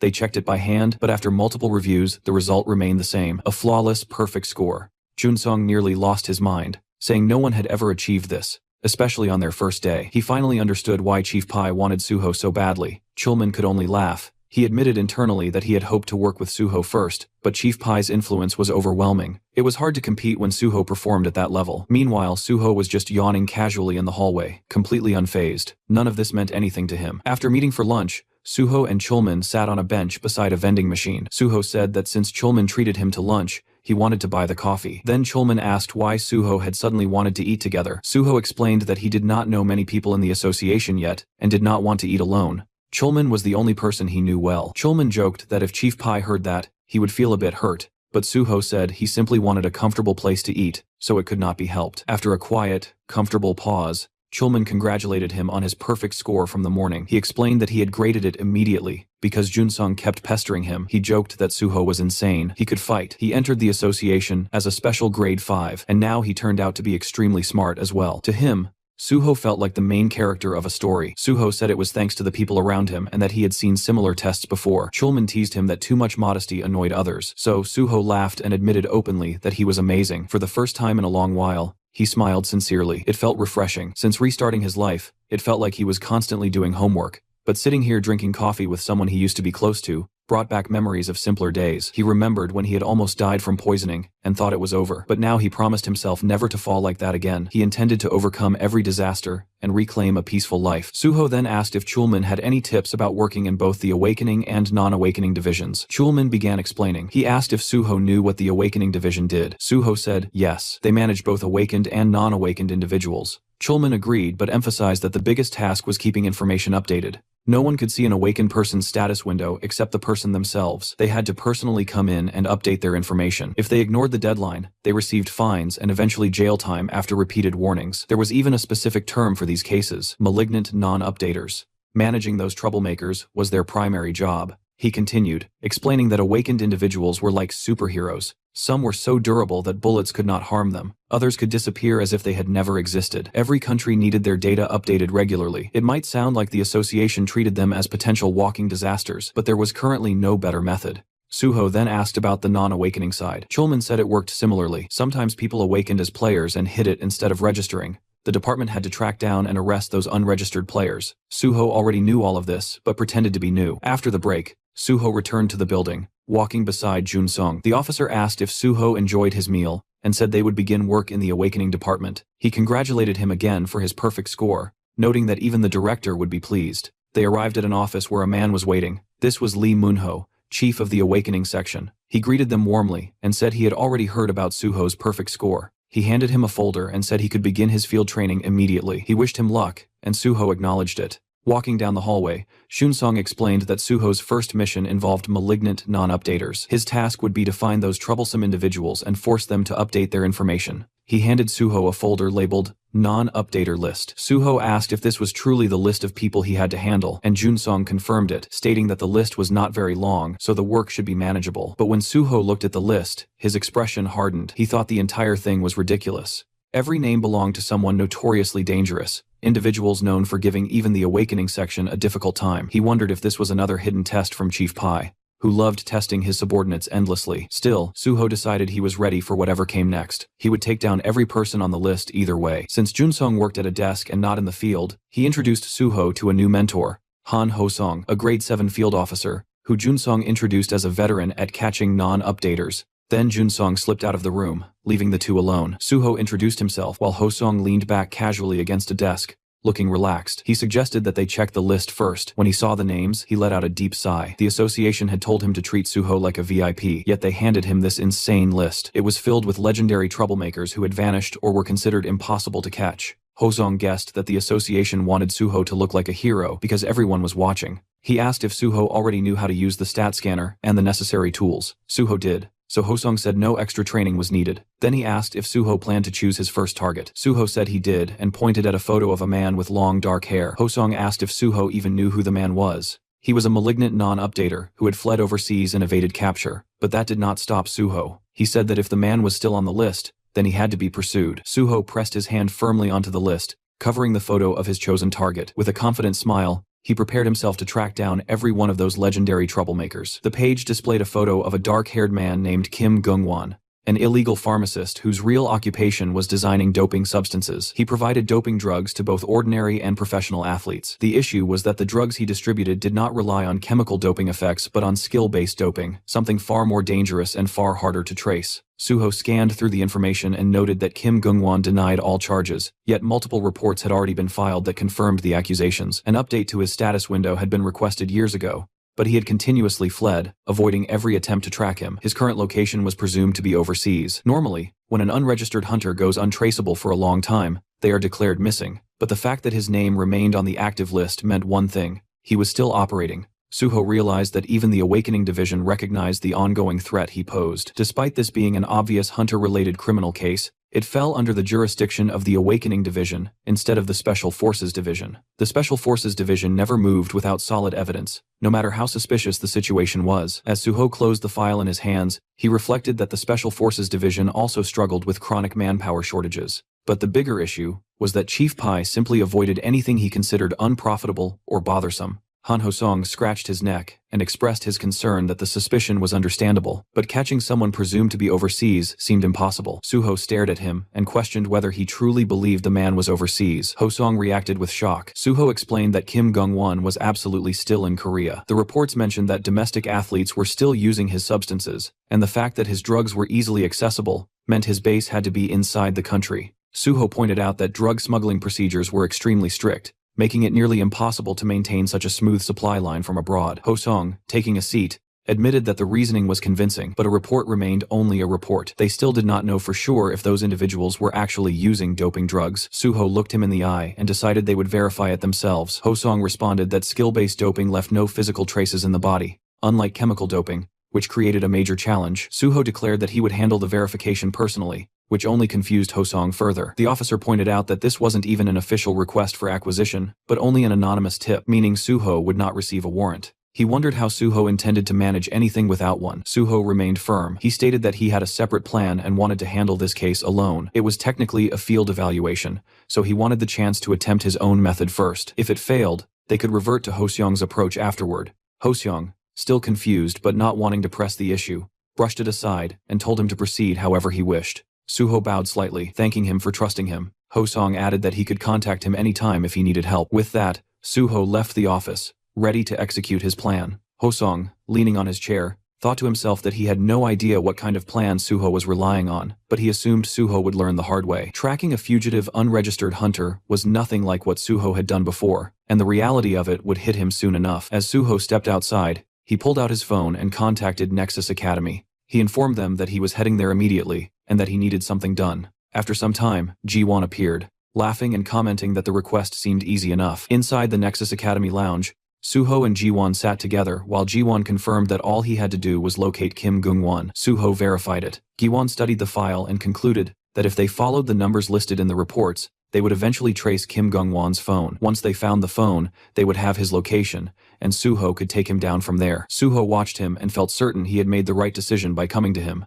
Ji-won, shyly brushing it off, said it was a simple task and asked if they should begin right away. He mentioned that one more person would join them, and that person was Hyungmin from the Banshee team. Ji-won wondered why Hyungmin was involved, but Suho explained that Hyungmin's ability was essential. They would infiltrate a heavily secured phone and extract data from inside it. Now Ji-won understood the purpose. With the plan settled, Suho signaled the start. Sometime later, Ji-won made a phone call pretending to be someone named Kwon Songmin from a telecom base station, asking if the phone belonged to Mr. Hamdeo and advertising a new internet plan. The person on the other end only responded with disinterest and cut the call. Suho observed him and noted how good he was at acting. Ji-won brushed it off and said that since they confirmed the informant's number was legitimate, it was time to move forward. Ji-won activated his digitization skill, and immediately the three of them shrank and entered the smartphone. They landed on the digital screen inside the device, confirming they were in the correct place. Ji-won explained that all they needed to do was find traces of contact or trade records with a drug dealer, and searching text messages or messenger apps would make it quick. They spotted a Telegram icon, recalling that Telegram was commonly used for such illegal trades, so they started there. When Ji-won approached the icon and tried to access it, he realized it was locked, which made him tense. Suho looked at Hyungmin and indicated that he would handle it. Ji-won grew confused and warned that firewalls like this were not easy to break. Suho explained that Ji-won did not know Hyungmin's personal skill. Hyungmin had the ability to create a special doorway capable of bypassing any barrier. His skill was called portal creation. Hyungmin raised his hands as a blue orb formed, and suddenly a door appeared in front of him. Suho understood in that moment that apps like Telegram would normally alert users of hacking attempts, but Hyungmin's ability did not attack the firewall. It created an entrance through it, leaving no trace. It reminded Suho how the Banshee team had carried out terror strikes with precision thanks to Hyungmin. Meanwhile, Ji-won thought about his past struggles, remembering the time he dealt with firewalls through manual labor and sheer effort. Suho, noticing his gloomy expression, reminded him that he was the only one capable of allowing them entry in the first place. Still carrying the emotional Ji-won, Suho led the group through the newly opened portal. Inside the messages, they found some information. The three stopped at one detail, realizing they had located the right place. In front of them appeared a room labeled drugs. Inside that room sat two avatars facing each other. Ji-won identified them as Ham Dae-ho and the drug dealer. Fortunately, they had not left the chat room yet. The avatars represented chat logs. Suho placed a hand on a box on the table and determined from the contents that the avatar in front of them was definitely the dealer. They now needed to follow the information upward. Ji-won confirmed that the door behind the dealer's avatar led into the dealer's own Telegram account. Once they went through it, they found multiple doors, each representing different transactions the dealer had completed. Ji-won was amazed that the chat rooms visualized as an entire building showed how many people had communicated with the dealer. Suho studied it and said it was time to send every one of them back to prison. They then began tracking the top of the chain. Suho instructed them to search every chat and collect phone numbers and call records. Eventually, Suho and Ji-won found a particular number. Ji-won identified it as the supplier. If they followed it, they would reach the source. The trio repeated the same process for a while, searching for more intels. After hours of searching,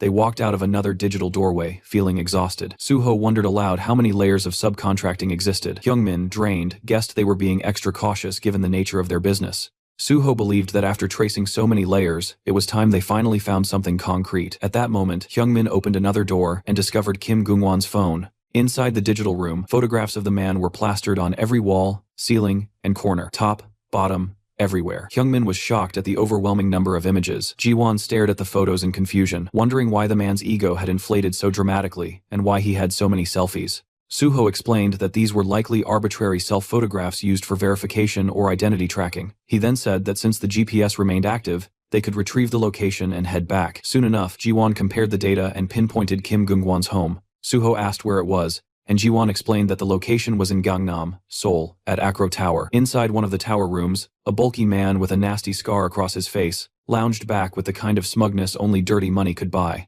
bragging that profits were soaring thanks to their dear Mr. Gung. This was Baek Ji-yeom, the boss of the Platinum Gang, and across from him sat Kim Gungwon, pretending to stay humble while soaking in the praise. He claimed his results were always great because of Baek, then casually brought up whether the police were fully handled. Baek confirmed without hesitation, saying every layer of law enforcement, from cops to prosecutors to even the Hunter Association, had already been bribed, and none of them could be touched. Right then, the lights flickered out and the whole room dipped into darkness. Everyone automatically glanced upward. Gungwon muttered about a power outage while Baek Ji-yeom quietly assumed the same. Gungwon complained that this wasn't some cheap building, and there was no gate rupture happening, so the power cutting out made no sense. Baek followed up with irritation bubbling inside him, thinking about the ridiculous maintenance fees they paid, and how this nonsense was unacceptable, promising himself he would give the management a piece of his mind. Baek Ji-yeom turned to his bald bodyguard, ordering him to go take care of it, and the bodyguard moved toward the door without question. But before he could reach it, the door exploded inward with a violent crash. The sound ripped through the room and instantly snapped both men out of their irritation, their attention locking onto the chaos as they tried to process what the hell just happened.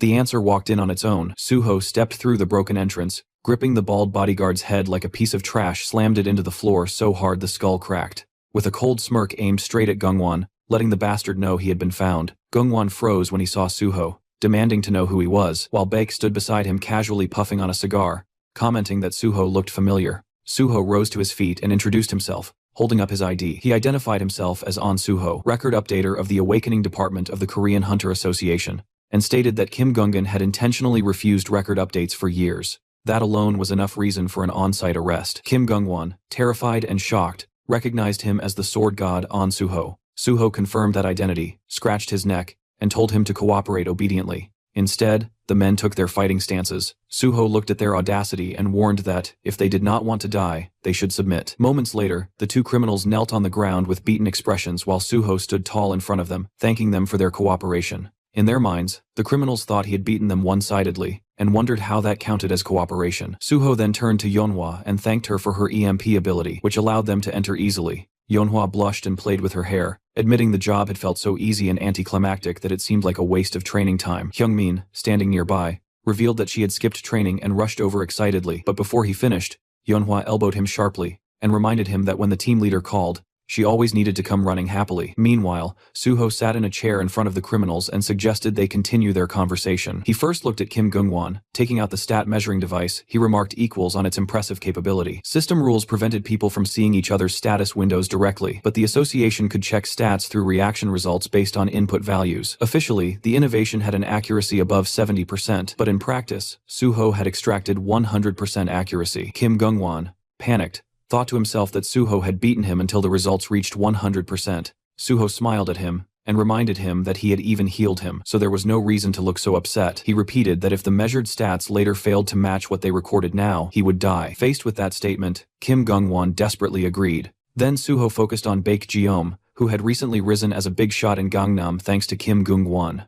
Suho knew this man needed to be arrested someday, but since today was only an on-site assessment, it would be difficult. Still, he could not pretend he had not seen him standing right there. Suho looked at him and addressed him as Baek Jeom, pointing out that the man had said something unclear earlier. Baek Jeom asked what he meant. Suho continued, stating that Baek Jeom had bribed the police, prosecutors, and the Korean Hunter Association. The sudden accusation left Baek Jeong trembling, as Suho pressed for more details, specifically wanting to know who inside the Korean Hunter Association was involved. Suho placed a hand on Baek Jeong's shoulder and warned him to refrain from actions that caused misunderstandings, or he would die. The cold tone made Baek Jeom in fear and promise understanding. From the sidelines, Yeonhwa and Hyungmin watched the scene unfold. Yeonhwa commented that it brought back memories, and that it had been very scary back then, while Hyungmin admitted he never expected Suho to become someone he respected this much. Meanwhile, Baek Jeong confessed that he had bribed Park Kyuman, the vice president of the Korean Hunter Association. Suho asked if it was just one person. Baek Jeom cried as he insisted it was only him and begged Suho to believe him.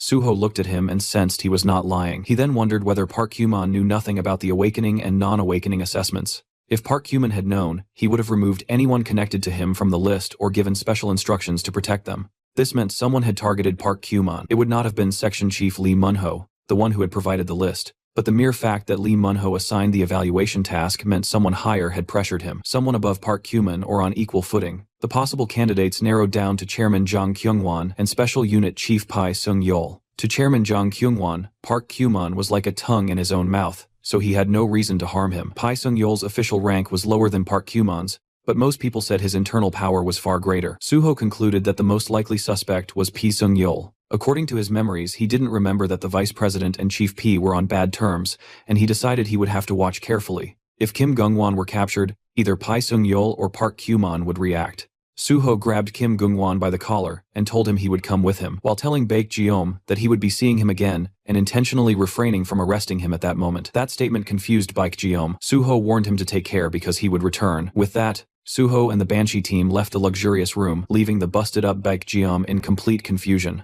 After some time, when Suho returned to the association, he found Senior Ho Song dozing on a sofa, As soon as he noticed Suho, he yawned and asked if Suho had found Kim Gong-won, clearly assuming Suho had failed. But when Suho confirmed that he had found him, Ho-sung became confused. He struggled to believe it, so Suho repeated the update, saying he had located Kim Gong-won, updated his status window information, and placed him in the interrogation room. Ho-sung was still rattled, as Suho told him to follow so they could check on him. Later, Ho-sung and Suho stood behind a window, watching Kim Gong-won sit inside the interrogation room while someone questioned him. Ho-sung thought about how this vicious S-class problem case had evaded capture for years, yet Suho had caught him in one day, or rather in just a few hours. The criminal was even cooperating peacefully. Ho-sung's gaze shifted to the stat measuring device, and he thought about how the machine normally produced only 70% accuracy, yet this time the results had come out nearly identical to the real stats. He looked at Suho and marveled that something so notoriously difficult had been handled so effortlessly, as if Suho had taken a simple stroll. Suho then said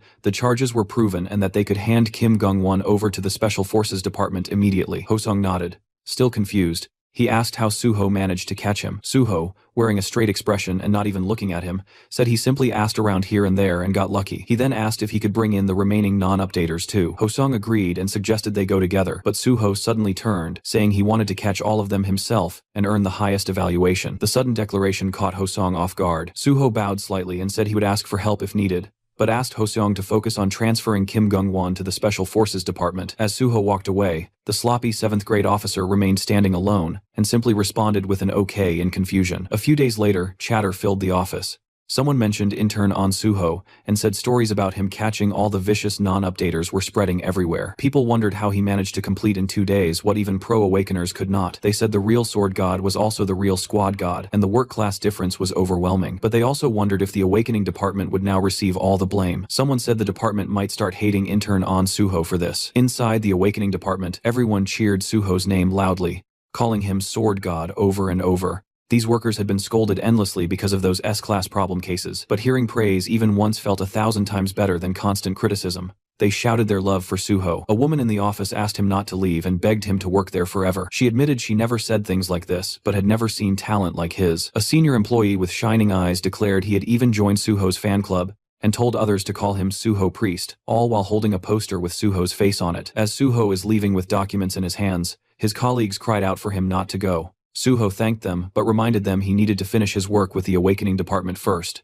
Soon after, he received a call. The name on the screen belonged to Pai Sung-yeol. Chief Pai, while looking at documents, asked Suho if he was busy, and told him to come see him if he had a moment. Suho realized instantly that the bite he had been waiting for had finally arrived. Inside Chief Pai's office, Chief Pai handed a can of Coke to Suho, and commented that Suho's performance in the awakening department had been impressive. Suho responded modestly, saying that it was nothing. Chief Pai sat down and questioned him, wondering how Suho could call it nothing when he always produced results far beyond expectations. Suho thanked him. Chief Pai then asked whether the first person he caught was Kim Gong-won. Suho confirmed it. Taking a sip of Coke with a smirk, Chief Pai pointed out that if Suho had only seen Kim Gong-won, Suho realized immediately that things were happening exactly as expected, and that Chief Pai already knew everything. That made everything simpler. Suho revealed that he had also seen Baek Jeom. Chief Pai then asked why he had let him go. Suho explained that he believed the man was too big for him to handle. Chief Pai asked why Suho spoke, as if he already understood what he was implying. Suho clarified that he assumed Chief Pai was referring to Baek Jeom's connections. Chief Pai confirmed it. He then asked Suho to explain why he had not reported back right away. Suho said he waited because he had no justification to report. Chief Pai wanted to know what kind of justification. Suho clarified that he planned to join the Special Forces unit, but since Chief Pai's name had not been mentioned yet, reporting prematurely would have looked like overstepping.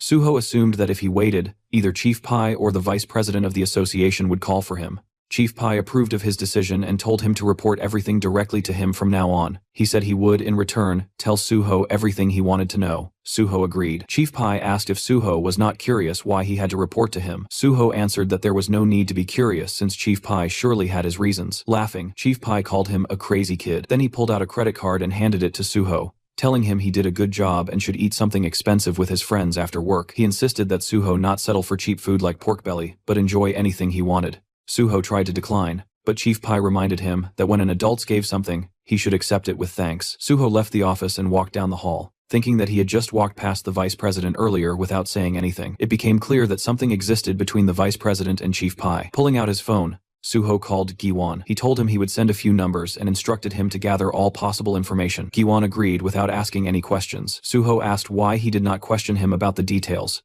and Jiwon replied that if Suho told him to do something, he would simply do it. Suho realized this must have been the same feeling Chief Pai experienced earlier. Suho encouraged Jiwon to work hard, promising to buy him expensive food, and telling him to decide what he wanted to eat. Jiwon celebrated on the other end of the call. After ending the call, Suho thought of reporter Jo Jinwi. He called him and checked if he was free in the evening. Later that evening, Suho and Jinwi clanked their beer glasses together. Jinwi congratulated him on officially starting his work as a hunter. Suho thanked him and asked if he had been busy with articles. Jinwi said it had not been difficult since all he had to do was add flavor to the solid foundation Suho provided. He asked about the Banshee team and others, and Suho explained that he set aside a separate table so they could bond better with Haewon and the others. Suho then tells Jinwi that Haewon would want to greet him too, so they would invite him properly next time. He said he prepared this small repayment for last time. Jinwi said he should be the one repaying Suho. He explained that Hammer 2 helped save victims, and that the Nexus had risen into a nationally favored guild, which caused his related feature articles to perform extremely well. Raising his glass, he said he looked forward to working together. Suho raised his glass as well and agreed that they should continue working together. The next day at the association,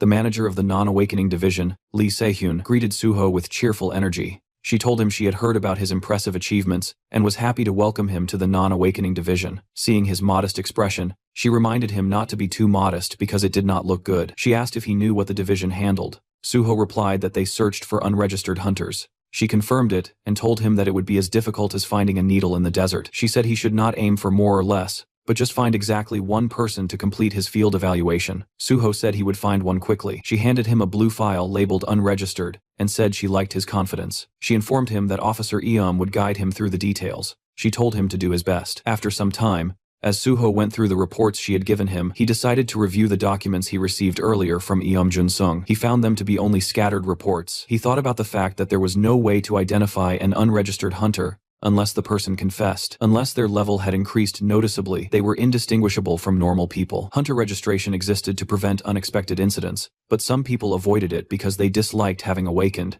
especially when certain jobs could only be taken by non-awakened individuals. Athletes were a prime example. Then someone called out to Suho. It was Jo Song-gil, an investigator for unregistered hunters. He said he heard about Suho's record-breaking achievements in the Awakening Division. He mentioned that his colleague Han Ho-song had praised Suho endlessly, so he was looking forward to meeting him. Suho responded politely. The officer asked whether Suho intended to handle this assignment alone. Suho said he would try alone first. Turning away, the officer told him to contact him if he got stuck, and Suho realized the man had simply come to dump all the work on him. Suho decided to meet the first person he had marked for evaluation. Somewhere else, a dartboard was filled with perfectly centered arrows. A blonde boy named Park Gung had shot all of them. People behind him praised his skill, saying that his abilities never disappointed. Another person commented that he would likely win the upcoming tournament again. Someone else noted that the first place prize money would be large, and they felt jealous. Two other students approached Park Gung. A girl invited him to go to karaoke with them after a long time, but Park Gung said he needed to help his mother at the shop, telling them to go without him. The black-haired boy complained that even on the day before the tournament, when practice ended early, he still had responsibilities. Park Gung apologized, saying they would go next time. Later, he arrived at the restaurant and announced he was home. Inside, he saw an officer eating. It was Suho, casually eating fancy dishes. The boy immediately recognized him as the sword god, but his mother shushed him, reminding him quietly not to bother customers. The boy agreed, and his mother asked why he was home early when it was still training time. He explained that practice ended early because the tournament was tomorrow. She asked why he did not hang out with friends, but he tied on an apron and said he could not leave her working alone. He then asked whether he could take care of the sword god's bill if it had not been paid yet. She agreed. When Suho asked for the bill, the boy said it was 10,000 won and asked if he wanted a receipt. Suho declined and addressed him by name. The boy froze, shocked that Suho knew who he was. Suho revealed that he was from the Korean Hunter Association's non-awakening department. The mention of the non-awakening department made the boy's face turn pale. He immediately began stepping back and apologized, saying he was busy and had no time. Suho told him it would only take a moment, but the boy bolted out of the restaurant, apologizing as he ran. His mother watched him leave, wondering why he was acting that way. In an alley, the boy slumped to the ground. A system window hovered before him, asking if he wanted to pursue his power. The boy stared at it miserably, wondering why this had to happen now of all times.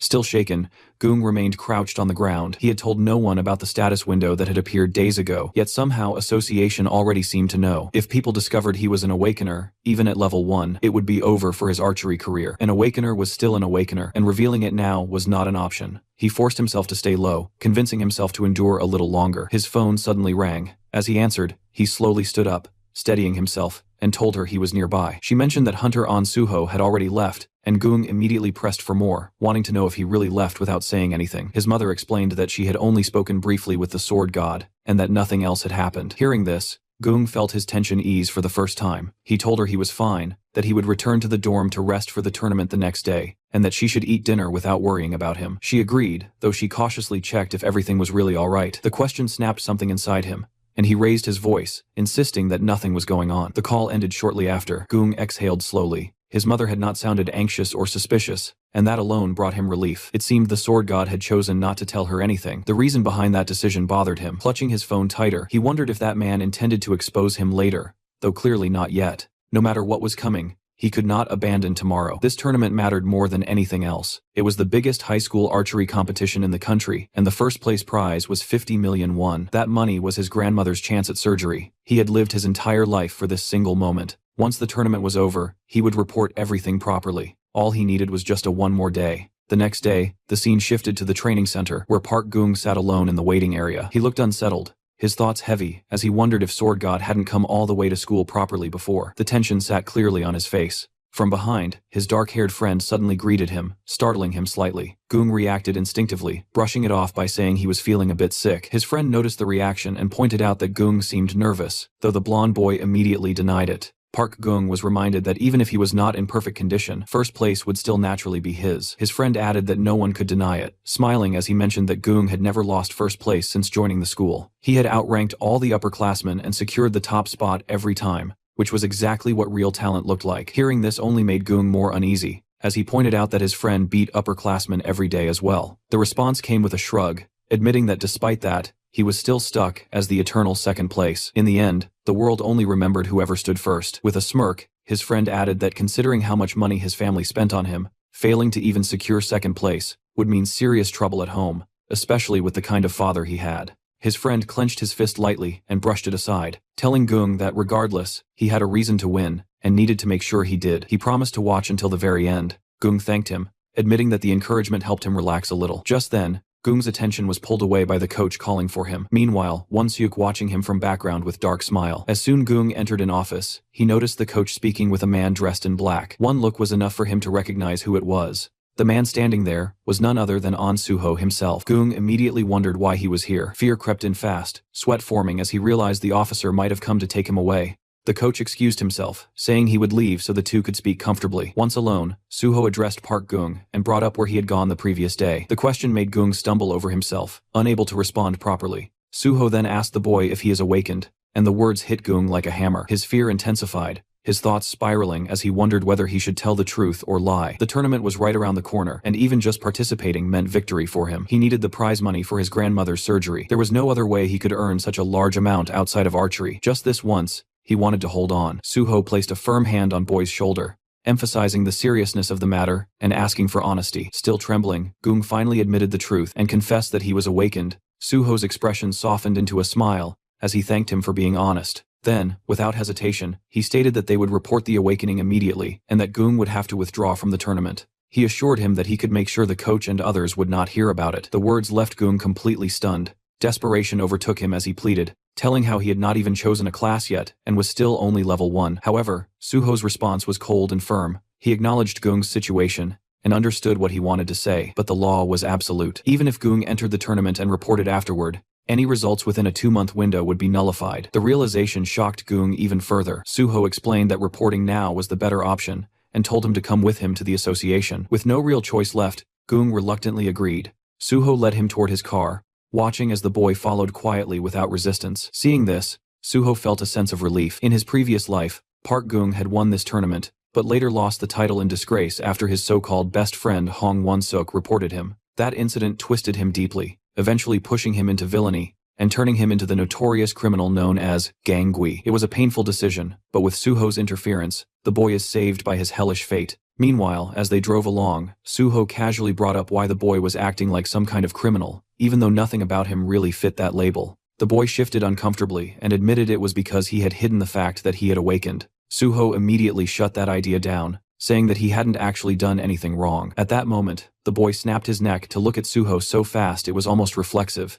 Clearly caught off guard and confused, Suho calmly told him to stop worrying because he wasn't a criminal in the first place. Still unsettled, Gung struggled to understand and tried to grasp what Suho meant. Suho explained it simply. He asked whether anyone had suffered damage because he delayed reporting his awakening. The boy admitted that no one had. Hearing that, Suho concluded that there was no problem. Without a victim, there was no crime, and there was no reason for him to carry guilt. He then instructed Gung that once they arrived, he should report his awakening at the first-floor registration desk. Suho continued, warning him that he likely would not be able to do archery for some time, and perhaps not ever again. Still, he acknowledged Gung's talent, reminding him that he was an excellent archer, and that another great future would eventually open up for him. Not long after, the car reached their destination. At the association's registration center, Suho dropped the boy off and prepared to leave. Just as he turned away, someone called out to him. It was Investigator Joe, standing nearby with a cigar in his hands. With a casual tone, Joe remarked that handling everything alone must be tough. Suho answered calmly that it was not that difficult. A faint smile crossed his face as he added that he had only just begun.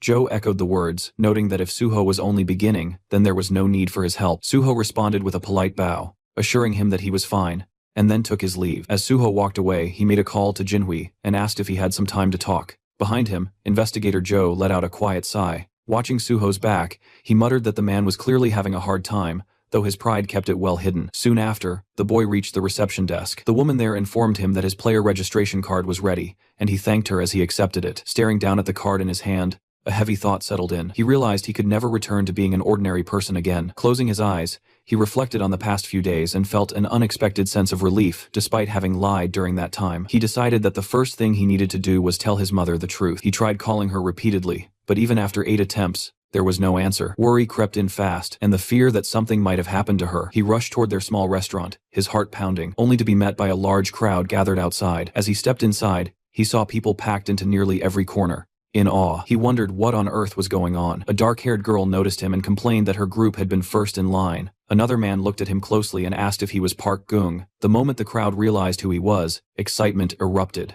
People began cheering, recognizing him as Ansung High School's archery prospect, and several asked him to take pictures with them. Overwhelmed, he tried to understand how they even knew who he was. He wondered if the sudden increase in customers was because they had come to see him. The girl quickly cleared the misunderstanding, explaining that they were not there for him, but because the restaurant had been recommended by the Sword God. The explanation only confused him further. She excitedly added that the Sword God had posted about the food on Instagram. The post had already gathered over 87,000 likes and 47,000 comments. Some customers laughed among themselves, finding it oddly cute that Sword God's very first post was simply a food recommendation. Still confused, the boy tried to figure out how they had recognized him. One of the nerdy-looking customers casually explained that doing research before a pilgrimage was basic behavior. Others pressed him with curiosity, asking whether he had really met the Sword God. With a hint of pride, he admitted that he had, even mentioning that he had handled the Sword God's payment himself. The girl reacted with open jealousy but pointed out that his mother looked overwhelmed and suggested that he should go help. He immediately rushed into the kitchen and told his mother that he would help out. She questioned him about the competition and asked why he was there instead of training. Tying on an apron, he brushed it aside, saying they could talk later, and that he should start cleaning first. Outside, customers excitedly stared at the special Sword God menu, commenting on how humble and cute it felt to see the Sword God eating simple snack food. The entire day passed with him serving customers non-stop. By evening, exhaustion finally caught up to him. He leaned against the counter, drained, and remarked that since the restaurant had opened, this had been the busiest day they had ever experienced. His mother, still bewildered, commented on the sudden chaos, and then asked again why he was there instead of at the competition. Before he could answer, someone outside called out, asking if the restaurant was open. His mother turned and apologized, explaining that they were closed for the day because they had run out of ingredients. The man replied that he was not a customer. He introduced himself as Joe J. Hui, a reporter from PBS, and said he would like to interview Park Gung if he had a moment. The boy stood there confused, wondering if the man truly wanted to meet him. The reporter confirmed it, explaining that they had received a tip. According to that information, Park Gung had withdrawn from a major competition after honestly reporting that he had become an awakened person. The words hit hard. His mother froze in shock, struggling to understand what an awakened person's honesty report even meant, and questions what was really going on. The scene shifted to the archery training ground, where Coach Patting Won-suk, offering a few words of encouragement. The boy responded confidently, stating that he would do his best for the competition. Once the coach walked away, his thoughts immediately turned sharp and bitter. He had not expected Park Gung to make the first move. Originally, Won-suk had planned to report Gung's awakening right after winning the competition, intending to crush his future. He thinks The higher someone climbed, the harder they were meant to fall. But now that Goong had withdrawn from the match entirely, everything changed. This unexpected move made Won-suk debut much earlier than planned. A few days earlier, he had overheard Goong muttering to himself about awakening, and that memory burned deeply. Jealousy had always lingered inside him. It finally made sense why that beggar kid had been shooting so unnaturally well. The thought that Goong had deceived him and tried to block his future filled him with resentment. But now, his eyesore is gone. This was his time. He would win the competition and prove himself to everyone. As he began training, whispers spread around the field. People quietly remarked on how perfectly he was releasing the bow, even claiming it looked better than Goong's technique. The praise fed directly into his confidence, twisting it into greed. Thinking himself as the true bow god, his focus suddenly broke when he overheard people talking about an official who had arrived. That official was none other than An Suho. Confusion spread among the crowd as they wondered why the sword god was here. Suho approached Won-seok directly and addressed him by name, asking him to come along to the association. Won-seok was caught off guard and demanded an explanation. Suho replied that it was not something to be discussed publicly, and explained that Won-seok was scheduled for an investigation that would take about a day. Anger surged as Won-seok snapped, refusing outright, questioning why an investigation was suddenly happening now. Suho remained calm and stated that everything would be explained on the way. Won-seok's frustration exploded as he flatly refused again, insisting that he could not go and asking whether Suho himself would agree if he were in the same position. That was when Suho revealed the reason. He mentioned Won-seok's older brother, Hong Dong-seok. Just hearing that name drained the color from Won-seok's face. Suho explained that Dong-seok was currently under investigation for draft dodging involving a fake awakening report. Because of that, all family members were required to undergo awakening verification as well. The case involved many people, and was being treated as a serious matter. Suho looked directly into Won-seok's eyes and asked for his cooperation. Fear crept in fast as Won-seok struggled to process the words draft dodging and corruption. Behind him, other students whispered among themselves, remarking that the sword god was personally escorting him. A girl murmured that it looked like his family had committed a crime. At the association, a dark-haired boy shouted loudly, demanding to know who had reported him. Sitting across from an officer at a desk, he accused him of hypocrisy, pointing out that the same officer had issued his player license. The officer warned him that continued refusal to cooperate would only make things worse. At that moment, Suho arrived, bringing Won-seok along. Watching the situation unfold, Suho reflected that he had caught everyone he could remember being tied to the draft fraud, and now everything was exploding at once. The moment Won-seok saw his brother, his restraint shattered. He struck him instantly, knocking him to the ground, unleashing his rage as he blamed him for ruining his competition and spat insults at him. Observing the scene,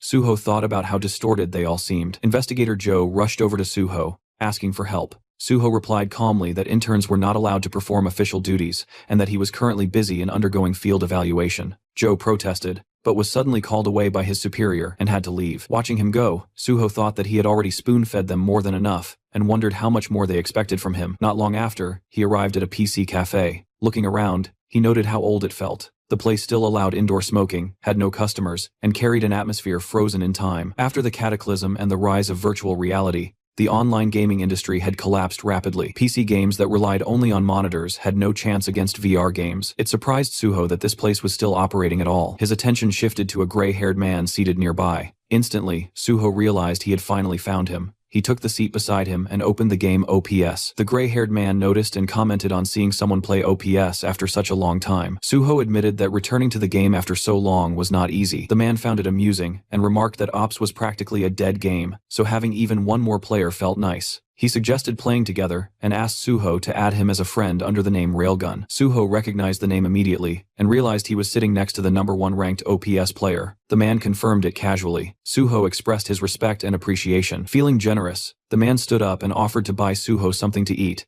explaining that he worked there and could give him plenty. As he browsed the shelves, he asked what Suho wanted. Before he could pick anything, Suho asked him if his name was Kim Gyum. The reaction was instant. The gray-haired man froze in shock, fear flashing across his face as he turned to face Suho and confirmed his name. Suho calmly removed his identification card and revealed his affiliation with the Korean Hunter Association's Non-Awakening Inspection Division. Fixing his gaze on the man, Suho asked him to show his ID.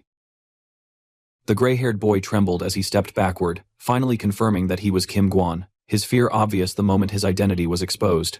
Suho stared straight into his eyes with an unshaken firmness, already aware of the truth, and demanded identification without hesitation. The boy tried to stay composed, claiming his ID was locked inside the staff room and insisting he would return shortly. As he moved toward the stairway, Suho followed closely, already anticipating what would happen next. The moment they reached the stairs, the boy bolted without warning, sprinting away exactly as Suho had predicted. Outside the building, the exhausted boy leaned against a wall, gasping for breath, his thoughts spiraling as he wondered how the association had managed to track him down. He did not realize that Suho was already standing behind him like a silent shadow. Before the boy could react, Suho casually remarked on his attempt to escape, and in the same instant struck him with a powerful flick to the forehead. The impact alone sent pain shooting through the boy's body, instantly dazing him. He dropped to his knees, trembling as the pain overwhelmed his senses. Suho reminded him coldly that any refusal to cooperate or another attempt to flee would result in immediate arrest. Kneeling beside him, Suho listened as the frightened boy protested, insisting he had done nothing wrong. Suho then called him by his real name, Kim Jian, shattering the boy's composure. He asked whether the person inside the building was his older brother, Kim Jian. The boy denied it instantly, but Suho remained unmoved, already seeing through the lie. He told him they would go back inside first, as he needed to confirm Kim Jian's real body. Anger suddenly overtook the boy, and he rushed forward with a clenched fist. The attack was effortlessly stopped with one hand, shocking the boy, as Suho twisted his arm without strain. Suho made it clear that he had come to help them, but their actions were only creating unnecessary trouble for him. Moments later, the boy gave in, tapping out under the pressure. Suho smiled calmly, warning him that one more attack would end with him being tied up, and he ordered the boy to show the way to his place. Inside the room, the twin of the gray-haired boy lay motionless on the bed. Suho stood over him, quietly observing, and it did not take long for him to realize that the boy was in a possessed state. On the bed lay identical IDs belonging to the twin brothers, both bearing the same name, Kim Guan. Suho turned his attention back to the gray-haired boy and questioned when his brother had awakened. He then revealed that Kim Jian's possession trait could only activate on the same player, and hearing this made the boy visibly tense. Suho warned him not to lie, stating that their work dates at the PC cafe could easily be checked. Realizing there was no escape from the truth, the boy broke down and desperately asked what Suho was planning to do next. With his eyes shut tight, he explained everything in a rush, revealing that he was paralyzed from the waist down due to an accident, while his brother had ended up in a vegetative state. They had no parents, no money, and no support, and this was the only way they could survive. Suho calmly responded that he would not do anything, a statement that completely confused the boy. For clarity, the hooded boy was Kim Guan, the younger brother, while the disabled one was Kim Jian, now possessing his own younger brother because of his vegetative condition. With that understood, the situation continued. Suho looked at the boy calmly and explained that he was there to help them, instructing him to sit down and listen properly. The boy, irritated and unwilling to trust him, resisted until Suho finally introduced himself as An Suho. The name struck a nerve, sounding familiar enough to spark panic. The boy quickly pulled out his phone to search the name, only to realize that the sword god himself was standing right in front of him. At that moment, the original Jian returned to his own body, confusion washing over his face as he tried to process what was happening. Pulling himself toward his wheelchair, Jian focused on Suho and asked him to explain in detail how he intended to help them. There was a saying that truly helping the helpless meant giving them work instead of handing out money, and Suho applied that principle without hesitation. He stated that he intended to find a job for Kim Jian, then directly brought up whether Jian wished to become a hunter again. The boy reacted with visible confusion, unable to understand how Suho could say such a thing while clearly seeing the condition of Jian's legs. He went on to make it clear that if Suho's idea involved entering gates by possessing his younger brother's body, then that path was completely off the table. Suho responded calmly, clarifying that it would not involve possession at all, and that the job would be for Kim Jian himself. The boy frowned deeply, irritation rising as he told Suho to stop joking around. If something like that were truly possible, it would have happened long ago. He pointed out that his level was already above 50, and he could not even enter the lowest level gates anymore to make a living. Suho then shifted the topic and asked whether Jian was familiar with partner items. These items were special equipment that synchronized perfectly with a player's innate traits, amplifying their abilities in unique ways.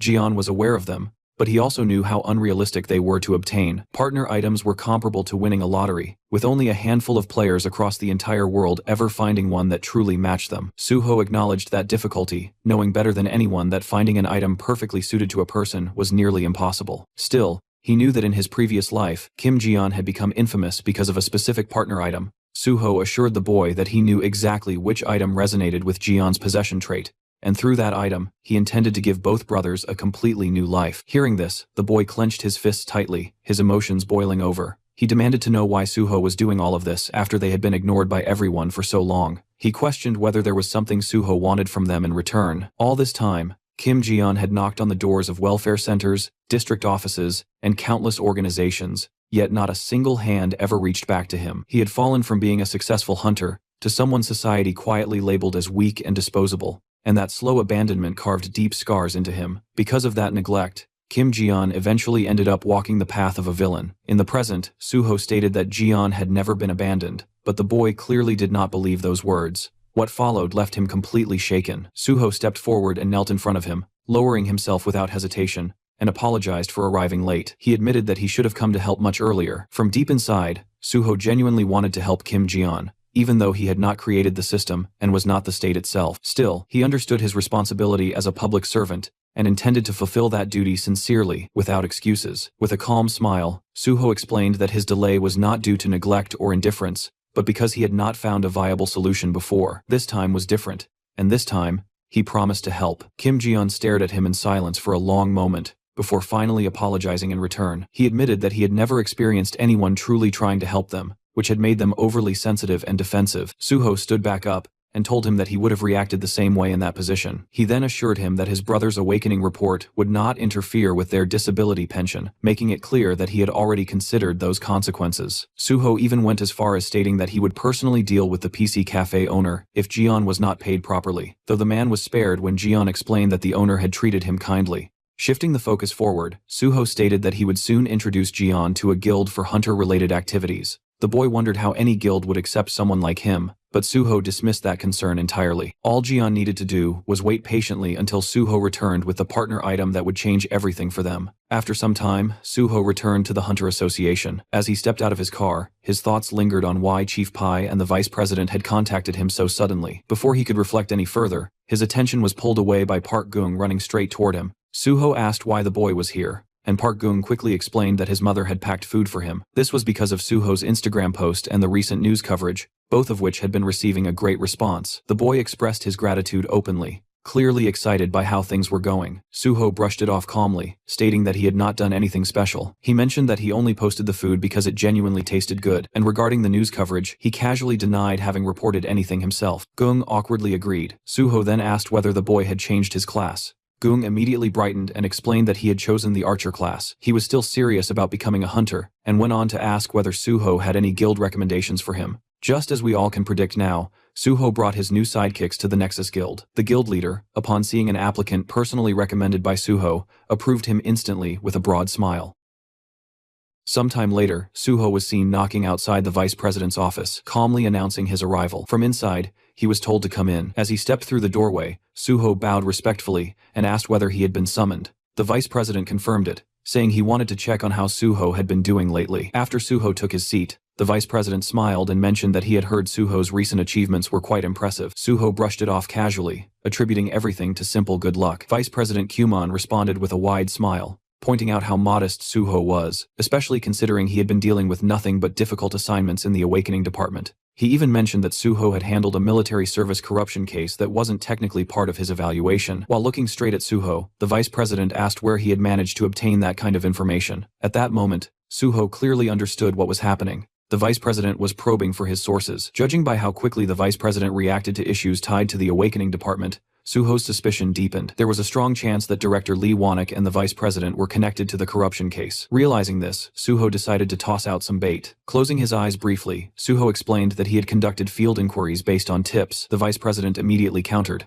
saying those tips didn't seem related to draft dodgers at all, and asked how Suho had actually investigated the case. That was when Suho realized the vice president had already reviewed all the tip-off documents in detail. Suho then added that he also obtained information through acquaintances, relying on informants he had built connections with during his time working as a hunter. That response visibly shocked the vice president, who pressed him on what kind of people would go so far as to help him. Suho calmly replied that the information came from connections. When the vice president demanded to know exactly what kind of connections, Suho brushed it off, saying they were just from here and there. That vague answer caused the vice president to lose his composure. He raised his voice, demanding to know what here and there even meant. Suho apologized politely, but stated that since those connections involved government agencies, he couldn't disclose them. The vice president then asked whether those agencies had ties to their organization as well. Suho responded honestly that he wasn't sure. The vice president pressed again, half accusing, half pleading, asking if Suho was really going to treat him this way, and saying he felt hurt by it. Suho listened in silence, giving no reaction at all. The vice president then argued that information like this should be shared with someone who ran organizations like him, claiming that this was how influence spread and associations grew, and questioning how such information could even be misused. With a faint smirk, Suho added that he had heard there were internal connections within the Daewon Association as well. Since the source was reliable, it was probably an insider. The vice president immediately latched onto that, expressing interest in meeting those informants. Suho replied cautiously that they were extremely wary of exposure, which would make such a meeting difficult. The vice president suggested meeting them under the guise of being a client, but Suho insisted that even then, it wouldn't be possible. Stepping closer, the vice president desperately asked if Suho was truly going to do this to him. After a brief pause, Suho finally said he would ask them once. That answer instantly pleased the vice president, who told Suho to give him a response by today. Suho agreed, saying he understood. With the conversation finished, Suho stated that he would take his leave. He thought to himself that he had hooked the vice president perfectly, exactly as planned. The scene then shifted to the non-awakened department, where Suho ran into Aom Jung-sung. Standing right in front of him, Suho calmly checked whether his evaluation had already been completed. Aom, however, was visibly sweating while juggling a stack of files. He awkwardly explained that the awakening department was completely swamped at the moment, and asked Suho to wait a little longer. The staff handling evaluations were buried in work, and it would likely take several more days to finish everything. Hearing that, Suho was genuinely taken aback, wondering what this sudden delay was even supposed to mean. Around them, chaos filled the department. Other officers were shouting behind his back, clutching their heads and complaining about how an absurd number of draft dodgers had appeared all at once. Just compiling the list alone was taking forever. Another officer muttered miserably about his mother, apologizing in his heart for being unable to go home from work. Suho then calmly asked where he was supposed to wait in the meantime. Aom hesitated before realizing that Suho hadn't even been assigned a seat yet. Suho simply stood there blankly, waiting for an answer. Not long after, the scene cut to him outside the building, holding a cup of coffee in his hand. Standing beside him was Chulman, laughing openly and pointing out that Suho had basically been kicked out. Suho admitted it with a frustrated tone. Chulman took a sip of his drink, and casually mentioned that he had heard Suho caught a massive number of draft dodgers. Suho asked how that news had already spread. Chulman explained that even when people asked the awakening department, no one responded, so everyone just ended up watching the situation unfold from the sidelines. Suho thought to himself that this wasn't exactly good news. The department was clearly busy dealing with something ugly, and there was no reason to air its dirty laundry in front of others. He then asked Chulman if he knew much about internal politics. Chulman was surprised by the sudden question, and wondered why Suho was asking something like that out of nowhere. Suho explained that he thought it would be better to understand these things. He wasn't planning to pick sides, only trying to avoid danger by knowing what was coming in advance. Chulman immediately understood why Suho was asking. Watching him, Suho reflected that Chulman showed a lot through his expressions. Even though he looked dull on the surface, he was actually sharp and cautious, someone who had clearly suffered through internal power struggles before. In contrast, Suho realized that all he had ever done was swing his sword, staying so focused on survival that he never had time to look around. Chulman then began explaining the structure involving Vice President Qman and Chief Pai Seung-yeol. On the surface, there were two major factions within the association, the Vice President's line and the Special Unit Chief's line. Suho recalled that before the regression, those two hadn't appeared as faction leaders, and even seemed to be on the same side. Looking at it now, that clearly wasn't the case. They were never allies to begin with. Suho suspected that cases like the Sun Baek-geum incident were likely handled by slowly gathering information and tightening a leash from behind the scenes. Chulman continued, explaining that the factions themselves were easy to distinguish. The Awakening Department and the Management Department belonged to the Vice President's line, while the Gate Department and the Resource Department fell under Chief Pai's line. He then asked Suho why the president didn't seem to have a faction of his own. Suho answered simply that the president was the highest-ranking person in the association. Chulman agreed, adding that the president only needed to survive his term, so his focus leaned more toward external relations. Chulman asked if there was anything else Suho was curious about. Suho said no, stating that he would keep everything he had heard in mind. Chulman then offered to arrange a temporary seat for him in the Gate Department. Suho thanked him but expressed concern that doing so might cause unnecessary misunderstandings. Instead, he suggested studying for other department theory exams at a cafe. Chulman agreed and said he would provide the necessary study materials. Suho thanked him once more, thinking to himself that taking the rest of the day off might not be such a bad idea after all. Sometime later, Suho arrived at the Nexus Guild Villa in Paju. The moment he stepped inside, the Banshee team and Ji-won visibly lit up, genuinely happy to see him after such a long gap. Suho calmly guided everyone to their seats, setting the mood before anything else. Ji-won found it odd that Suho was here during work hours, but Suho brushed it off, explaining that it was a legal skip. What mattered more, he added, was that the timing was finally right. The group didn't immediately understand what he meant, so Suho reminded them of the promise he had made in the past.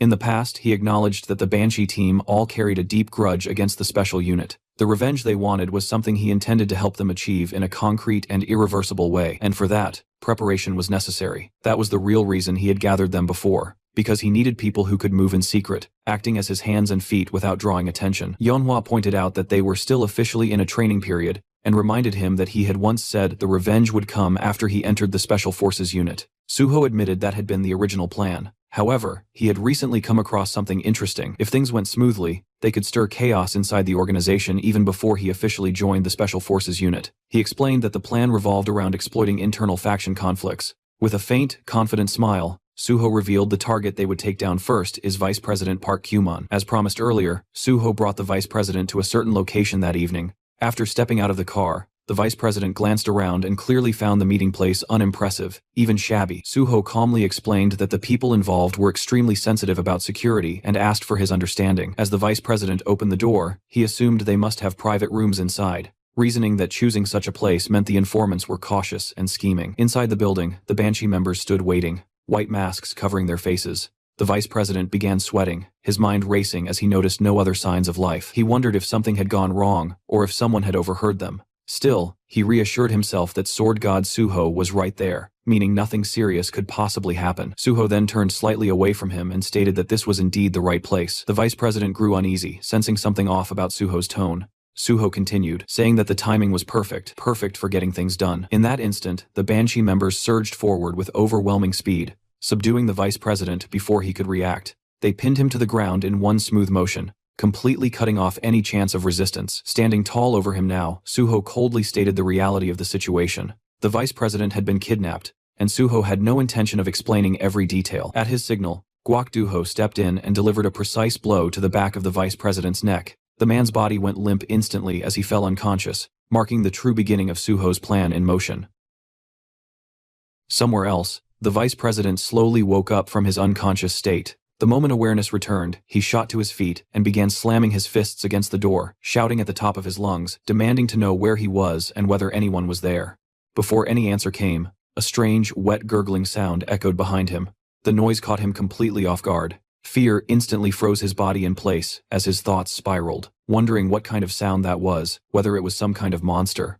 The gurgling only grew louder. As soon as he realized the sound was coming from a specific direction, panic took over. He started screaming in terror, begging for someone to save him and for someone to get rid of whatever monster was there. Then his eyes finally locked onto the source of the noise. To his shock, it wasn't a monster at all, but a person, chained up and tightly restrained. Staring at that sight, the Vice President's mind reeled in confusion, realizing the figure was completely bound and unable to move freely. At that moment, Suho calmly walked into view and remarked that the Vice President looked surprisingly lively. The instant the Vice President saw him, rage exploded out of him as he hurled threats, convinced that Suho wouldn't get away with this. Suho didn't hesitate for even a second. He summoned his blood weapon and brought it down on the Vice President's hand in a single, ruthless strike. Bones cracked as fingers broke, and the Vice President collapsed to the ground, screaming in agony. Suho coldly scolded him, questioning whether he was brave or simply stupid to act like that in this situation. Immediately after, Suho activated his healing ability and restored the very injury he had just inflicted, telling him to stop whining because he didn't want to hear it. Trembling, the Vice President demanded to know what he had done to deserve this treatment. Watching him, Suho thought that the man still hadn't come to his senses. He raised his weapon again, commenting on how casually the Vice President was still talking. That was enough to completely break him. Terror flooded the Vice President's face as he begged for forgiveness, apologizing repeatedly and pleading not to be hit again. Suho straightened up and told him that was better. Cooperation would make things easier, and if they cooperated properly, their conversation wouldn't need to involve violence. He even added that he didn't enjoy hitting people. Then Suho moved toward the chained man, nudging him lightly with his foot before explaining who he was. The restrained man was Changsik, the boss of the Changsik gang, an organization involved in loan sharking and drug trafficking. His crimes were so severe that he was being kept here under constant supervision and education. Suho made it clear that from now on, everything depended on the Vice President's choices. He could continue living as Park Kyumon, or he could end up living as Changsik instead. With that final warning hanging in the air, Suho calmly told him to behave properly. Sometime later, the Vice President was kneeling in front of Suho. Just as instructed, he had written down everything he had ever done in detail inside the notebook. Suho glanced through it briefly, and told him he had done well. Then, almost casually, Suho remarked that the Vice President had really done a lot over the years, so much that it was no surprise he ended up getting swallowed by Pi Seung-gyeol. That single line hit Park Kyumon like a shock. Before he could react properly, Suho told him not to pretend he didn't know what was going on. Suho calmly revealed that he had caught Kim Gung-won, and that alone was enough to make Park Kyu-mon's position dangerously unstable. The vice president stared at him in disbelief and asked if it was really true. Suho sounded almost annoyed, asking if he seriously hadn't known. With a sigh, Suho mocked how slow he was, explaining that Kim Gong-won had been added to his investigation list early on as someone difficult to catch but clearly malicious. In the process of tracking him down, Suho had met Baek Jeon, and even learned that Son Baek Jeom had been bribing the vice president. Suho admitted he had deliberately let Baek Jeom go, just to see how Park Kyu-mon would react. Then Suho showed him his phone, and pointed out who had contacted him first after all that. It was Pai Seon-jul. Suho explained that Pai Seon-jul was already busy moving behind the scenes to take Park Kyu-mon down, while Park Kyu-mon himself remained clueless about everything happening around him. Suho added that he had assumed all the Awakening Department executives were on Park Kyu-mon's side, but it turned out none of them had reported anything to him. Grinding his teeth, the vice president cursed them in anger, furious after how well he believed he had treated them. Suho coldly pointed out that, given his situation, Park Kyu-mon's life was already hanging by a thread. If Pai Seon-jul decided to act, it could all be over at any moment. Completely shaken, the vice president begged him, asking if there was really no way for him to survive. Suho crouched down in front of him and said there was a way, but only if Park Kyu-mon did exactly as he was told. If he complied, Suho would make sure he survived inside the association and could even fight Pai Seon-jul on equal footing. Relief washed over the vice president's face as he desperately agreed, promising to do everything Suho said. Suho then took out a small black pill and handed it to him, ordering him to swallow it. Trembling, Park Kyu-mon asked what it was. Suho calmly explained that it was an item bomb, absorbed into the body once eaten and triggered only by his commands. It couldn't be detected by any search skills and was extremely expensive, so he told him to eat it quickly. Fear completely overtook the vice president as he refused at first, asking if he really had to eat something like that. Suho replied that he needed insurance in case of betrayal. If Park Kyu-mon truly didn't want to eat it, he didn't have to. Suho leaned closer and told him that if he didn't want to live here alive and unharmed, he could always live on as Changsik under a different name instead. He told him to choose wisely. Shaking violently, Park Kyu-mon stared at the pill, then closed his eyes and swallowed it in one motion. Suho nodded in satisfaction and told him that from now on, they would clean up the messes he had made, one by one. When Park Kyu-mon asked what messes he meant, Suho explained that if he wanted to live, he needed to stop Pai Seon-jul from attacking him, and that started with fixing every wrong he had committed so far. He didn't care how Park Kyu-mon handled it or who he pinned things on, as long as no innocent person was sacrificed. If he crossed that line, Park Kyu-mon already knew what would happen. The vice president quickly swore that would never happen. Suho told him to relax, saying he would simply sit back and watch. Then he gave his first direct order. As soon as Park Kyu-mon returned to the association, he was to deal with the draft evasion case. Suho asked who had been involved, and Park Kyu-mon confessed that it was him, the Awakening Department head, and the non-awakened division chief. He admitted he had taken 70% of the money, while the rest was split among his subordinates. Suho thought that whoever subcontracted the job had clearly stuffed himself with money. He ordered Park Kyu-mon to return all the money and silence everyone involved. When Park Kyu-mon hesitated, saying he still had his share but didn't know about the others, Suho coldly pointed out that if the money wasn't returned, things would explode. Either retrieve it or fill the gap himself, but make sure no noise came out of it. Park Kyu-mon quickly agreed. Suho then added another command. As soon as Park Kyu-mon returned, he was to immediately proceed with Suho's Awakening Department evaluation. Both the field evaluation and the written exam were already done, so there was no reason for the process to keep dragging on. Park Kyu-mon apologized and promised to handle it. Finally, Suho gave his last instruction and told him to close his eyes. The vice president froze, confused by the sudden order. Suho lifted his bat and warned him that he didn't like repeating himself. In the next instant, the bat struck the side of Park Kyu-mon's head, and the vice president collapsed, losing consciousness once again. Meanwhile, outside the building, Hyunmin was growing impatient, wondering why Suho was taking so long inside. Duho agreed, pointing out that Suho had been in there for quite a while, yet everything had gone completely quiet. At that exact moment, the door suddenly opened, and Suho stepped out with the vice president slung over his back as if he weighed nothing. Yeonhwa stared at the scene in confusion, and asked if Suho had hit him. Yeonhwa pointed out that there hadn't been any noise at all. Suho responded calmly, saying that, technically speaking, that was exactly what happened when you hit someone properly. He then gestured for Duho to take Park Kyu-mon and put him inside the car. Suho told everyone that he would explain their future plans later and asked them to gather together first. He handed Yeonhwa a notebook and explained that they would now use Park Kyu-mon to carry out some internal maneuvering. They were making their move before the situation fully took over the association, but before that, they needed to clean up the messes Park Kyu-mon had created. The notebook he had just handed over was the vice president's corruption ledger. As the group skimmed through its contents, Yeonhwa remarked that there weren't just 1 or 2 corrupt acts written inside. She asked if they were going to erase everything. Suho clarified that they would only erase the corruption that Pi Seonjeol already knew about. Even if Pi Seonjeol eventually learned about everything written there, it wouldn't matter. They would use Park Kyuman as needed and discard him afterward. Suho then asked if anyone in the group wanted personal revenge against Park Kyuman. If so, they could change how they dealt with him.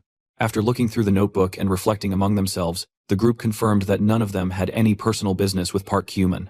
Suho nodded, satisfied, and told them it was time to head back. As they were about to leave, Ji-won spoke up, noting that the vice president didn't seem to have any major injuries. Curious, he asked how Suho had managed to make him talk. Suho answered calmly that he had made Park Kyuman swallow a bomb that would explode if he disobeyed his orders, so naturally, he would stay obedient for a while. Ji-won was stunned, asking if there was really such an item in existence. Suho immediately shut that down, saying it was a lie. There was no such thing at all. After knocking down Park Kyuman, the group finally split up and began heading their separate ways. Suho told the Banshee team that he and Ji-won would go home, while the rest should drop Park Kyuman off and then return to Nexus. Yeonhwa nodded without hesitation, confirming she understood. Suho then turned to Ji-won and asked whether he had finished digging through the numbers Suho had given him earlier. Ji-won replied that he had checked them, but nothing came up for Pi Seonjeol, Park Kyuman, Lee Wanik, or Lee Munho. To dig any deeper, they would probably need to trace things all the way back to the Messenger app headquarters. As they took their seats inside the car, Suho said that meant those numbers weren't saved as contacts. He told Ji-won to shift focus to the numbers they contacted regularly instead, then asked how long the task would take. Ji-won estimated it would be done by tomorrow, but Suho pushed him, asking if it could be finished today. Starting next week, Suho planned to begin pruning Park Kyuman, and timing mattered. The very next morning, Ji-won came running in, his loud voice snapping Suho out of his sleep. He excitedly announced that he had found a number used by Pi Seonjeol. Sitting down, Ji-won explained that in Lee Wanik's records, there was one unfamiliar number that appeared repeatedly. There were only call logs, no messages or chat history. After tracing it further, Ji-won confirmed it was Pi Seonjeol's second phone. Even more suspicious, that phone had no other contacts and no call recordings at all. Suho praised him for the good work and casually suggested that, if Ji-won hadn't eaten yet, they should grab dinner. Ji-won replied that Haewon would be arriving soon as well, so they could eat together. Suho paused, then asked if today was the day Haewon was coming back. Not long ago, Haewon had finished treatment for drug addiction and had been developing antidotes. After that, he had gone alone on a nationwide trip, finally living out a dream he had carried for a long time. After some time, Haewon finally arrived and casually greeted them as if he had just stepped out for a walk. Suho immediately noticed something off and pointed out that Haewon had gone traveling without even carrying a bag. Haewon simply pulled out a card and said that one card was more than enough. He even kissed it dramatically, explaining that he had made plenty of money from antidotes. He had lived miserably and painfully for so long that it was finally time to spend it properly. Ji-won looked at him with pure admiration and commented that such a mindset was insane in a good way, something worth learning. Suho shut that down instantly, telling him not to pick up strange habits. Not long after, they started eating together. Suho remarked that Haewon looked genuinely refreshed after traveling, and asked which place left the biggest impression on him. Haewon said it was Busan, mainly because the tteokbokki and kimbap tasted amazing. He even claimed the Busan accent somehow made the food better. Suho brushed that off, saying he had just finished drug treatment and questioning what kind of high he was talking about. Haewon got visibly annoyed and insisted he was being serious, not joking at all. Ji-won jumped in, saying that now Haewon was back, they could finally drag him online again. Looking straight at him, Ji-won promised to prepare a death, then corrected himself, and said an amazing dungeon instead. Haewon immediately refused without hesitation. While Ji-won kept pushing Haewon, Suho stepped in and said Haewon was needed for something important. Suho told him there was work he had to do. When Haewon asked what it was, Suho answered simply that he would be making clothes, and told him to follow him to the second-floor lab. Upstairs, Suho led him into a room stacked full of boxes and packages. Haewon stared at the piles and asked what all of it was supposed to be. Suho explained that these were the materials for the outfit he planned to make. Haewon was stunned, and wondered how many outfits could possibly come out of that much material. Suho calmly replied that it was all for a single outfit. As Haewon opened one of the boxes, he found it filled with green slime stones, a low-grade material most people would not even take for free. These stones were formed when slime monster fragments hardened through magical reactions. Suho instructed Haewon to fuse all of them into a single mass and use it as fabric. Haewon could barely believe what he was hearing. Suho, already turning to leave, told him to think positively since even fusing materials would give him experience. He added that he would go look for the remaining materials in the meantime. Slime stones were the last thing they could buy with money, so Haewon would need to gather and work diligently if they wanted to finish on time. Haewon asked what the final item was supposed to be. Suho explained that once Haewon reached a point where no further fusion was possible, the item would be complete. If materials ran short, Suho would simply order more to fill the gap. Left alone in the room, Haewon stood there in total confusion, muttering that Suho really did just say whatever he wanted and walk away. The scene cut to a quiet village on the outskirts of Gyeonggi province, deep into the night. The place was dead silent, the kind of silence that felt unnatural rather than peaceful. Suho stepped out of his car and entered the abandoned building ahead. The moment he crossed the threshold, he activated colorless solitude, letting the world around him fade into isolation. If his memory was right, what he was looking for was definitely here. He expanded his magic detection, and almost immediately, his senses locked onto something strange. A Buddha-like statue stood inside, its surface faintly pulsing with dark, twisted magical energy. Without hesitation, Suho lifted the statue and carried it outside. For a brief moment, he stood facing it in silence, studying it as if it were alive. Then, in one smooth motion, Suho summoned his blood weapon. A bloody sword materialized in his hand, crimson energy crackling violently through the air. He slashed down. The blade tore through the statue diagonally, red light flashing as the upper half slid cleanly off and crashed onto the ground with a loud, heavy thud. For a split second, everything was still. Then the gurgling started.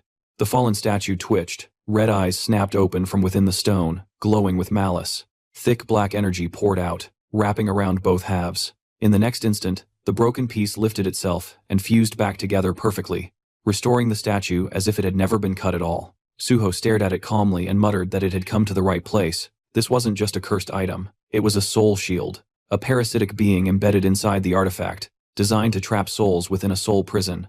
Suho realized something was off. Normally, a soul shield would be immobilized inside the prison, unable to act. But this one had hijacked a statue as a vessel, moving around like a hermit crab hiding in a borrowed shell. Tightening his grip on the sword, Suho decided it was time to drag it out. He activated Steel Slash and brought his blade straight down, splitting the statue vertically from top to bottom. The stone shattered instantly. But instead of dying, the black energy exploded outward, surging toward Suho and swallowing him whole. The system warned him that the parasitic spirit was invading his mind, attempting to corrupt and destroy it from within. Suho didn't even flinch. The very next moment, he activated his dragon blood. A faint smirk appeared on his face, as the parasitic spirit suddenly sensed something terribly wrong. The system reported that due to the dragon armor's draconic effect, mental corruption could not progress. What had tried to invade him now screamed in panic and fled instead. But before it could escape, the draconic energy completely purified it. The black energy vanished. As the purification finished, the item's form changed. A small skeletal figure materialized in Suho's hand. The system informed him that he had obtained the Freed Soul Prison, a rank A item originally created by a necromancer to seal evil spirits. The item had become cursed after being damaged and overloaded with trapped souls, but the parasitic spirit inside had now been fully purified. He only needed one more material now. With the final piece, he could craft a partner item perfectly suited for Kim Gwon. Clenching his fist, Suho felt the plan tightening into place. Now, it was only a matter of time. After a few days passed, Haewon looked like his soul was halfway out of his body. His face was pale, his eyes hollow, and his entire posture screamed exhaustion. He staggered over and begged Suho to save him, calling him team leader and saying the fusion still wasn't finished. He had worked nonstop all weekend and genuinely felt like he was dying. Suho only smiled calmly and said people didn't die that easily. Haewon immediately started ranting about his insane workload, but Suho cut in smoothly, telling him to think more positively. He reminded Haewon that this was still better than the days he had spent barely surviving in the Yeongdongpo slums. The moment those words landed, Haewon froze. He stared at Suho in disbelief and muttered that this was straight up cheating. Suho didn't deny it. He simply smiled, turned around, and told Haewon to keep going. Left behind, Haewon grabbed his hair in pure frustration. As Suho stepped outside, he thought to himself that no matter how much Haewon complained, he would finish the job properly in the end. Right then, his phone rang. It was the vice president. He reported that all the money had been returned to the people listed in the notebook, and that everyone involved had been silenced. Suho told him to keep speaking normally unless they were alone together, since anything else would look suspicious. The vice president agreed. He added that everything had been handled cleanly, and that the draft evasion case was framed as being exposed through an anonymous tip-off, so the draft dodgers wouldn't dare say anything. Sitting down in his car, Suho asked about director Lee Wanik and manager Lee Se-hyun. The vice president replied that he would summon them separately later that day and deal with both immediately. Suho acknowledged it and reminded him to also take care of his evaluation case. Then he gave another instruction. He wanted to be transferred to the resources department. As the call ended, Suho's thoughts sharpened. Other departments only had people worth targeting, but the resources department was different. That place held items and skills that truly became flesh and blood, including things that weren't even registered in the official database. Suho knew there were hidden, extremely important items buried in those resources, and his next move was simple. He was going to take them. A black-haired officer stepped forward and introduced himself, saying he was Kim Sok, an evaluator from the Resource Management Department. He shook Suho's hand and explained that he would brief him on the on-site evaluation while they headed over. Suho returned the greeting, introducing himself as On Suho and saying it was nice to meet him. As they walked, Kim Sok-hwan began explaining the structure of the department. In resource management, equipment items were handled by the equipment team, skill books by the literature team, consumables by the consumables team, and general materials by Special Team 1. Then there was Special Team 2, which was responsible for cursed items, making a total of 5 teams in all. Kim Sok continued by explaining that the on-site evaluation was split into 2 parts. One test covered all teams together, while the other was exclusive to Special Team 2. Listening quietly, Suho thought about how that made sense. Unlike the 4 teams dealing with standard items, Special Team 2 was dangerous in many ways. Still, he wasn't particularly worried. Even cursed items used for evaluations were meant for practice. If anything, the first test would be more troublesome. That one focused purely on logistics, meaning nothing but manual labor. Before long, they arrived at the warehouse. Kim Sok explained that this was the external resources warehouse managed by the department. Inside, workers were busy organizing items, moving around efficiently, and calling out instructions to one another. Kim Sok told Suho that from here on, he would need to learn where each team's items were stored, how to locate them quickly, and how to properly sort and store them. This knowledge was part of the written exam, but the field itself was full of unpredictable variables. Suho asked whether he should begin the evaluation immediately, without any prior training. Kim Sok looked at him carefully, and remarked that he seemed extremely confident. Just as Suho confirmed that he was, an item suddenly slipped from a high shelf, and dropped straight onto a staff member's head. Nearby, workers rushed over, checking on him and shouting for a stretcher. Kim Sok handed Suho a safety helmet, and explained that this was exactly the kind of variable he had mentioned earlier. Due to magical reactions, items could shift, move, or fall at any time. He asked whether Suho still thought demonstration training was unnecessary. Suho calmly put on the helmet and said yes, they should start the evaluation immediately. Clearly taken aback, Kim Sok warned him that falling objects weren't the only possible accidents and strongly suggested training first. Suho brushed it off,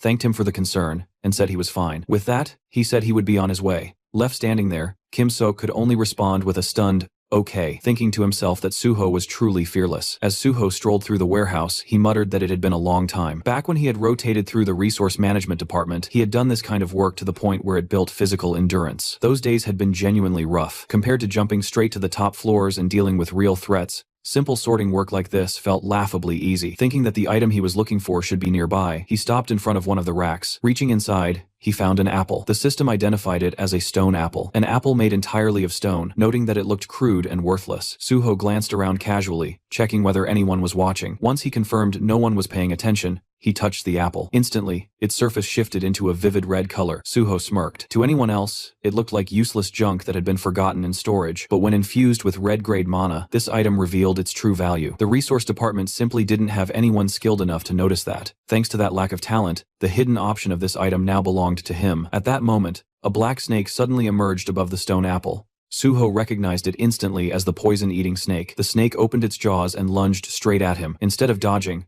Suho deliberately let it bite into his neck. The system immediately responded, informing him that the poison-eating snake had seeped into his body, and that the trial of the snake quest had been triggered. Watching the system window, Suho thought that he had obtained the cornerstone of the poison dragon path. In his previous life, among all monsters that specialized in poison, the strongest were the poison dragon, the poison demon, and the poison king. They possessed overwhelming toxicity and near unmatched resistance to poison. Back then, Suho had eventually gained complete poison immunity by consuming the heart of the Venom Lord, but that was something only obtainable in the later stages. This time, he needed to start preparing early and steadily raise his poison resistance. Only then could he properly deal with the damned poison witch who had betrayed him, Suzuki Endo. Among her countless spells, poison magic was her specialty. He didn't care about anyone else, but against her, he would answer poison with poison. In Suho's mind, there was no greater humiliation than being crushed in your own field of expertise. Inside his office, Kim Sok leaned back casually in his chair, lazily thinking about Suho. In his mind, it was only a matter of time before Suho started complaining, saying he couldn't take it anymore. No matter how strong someone was, in theory,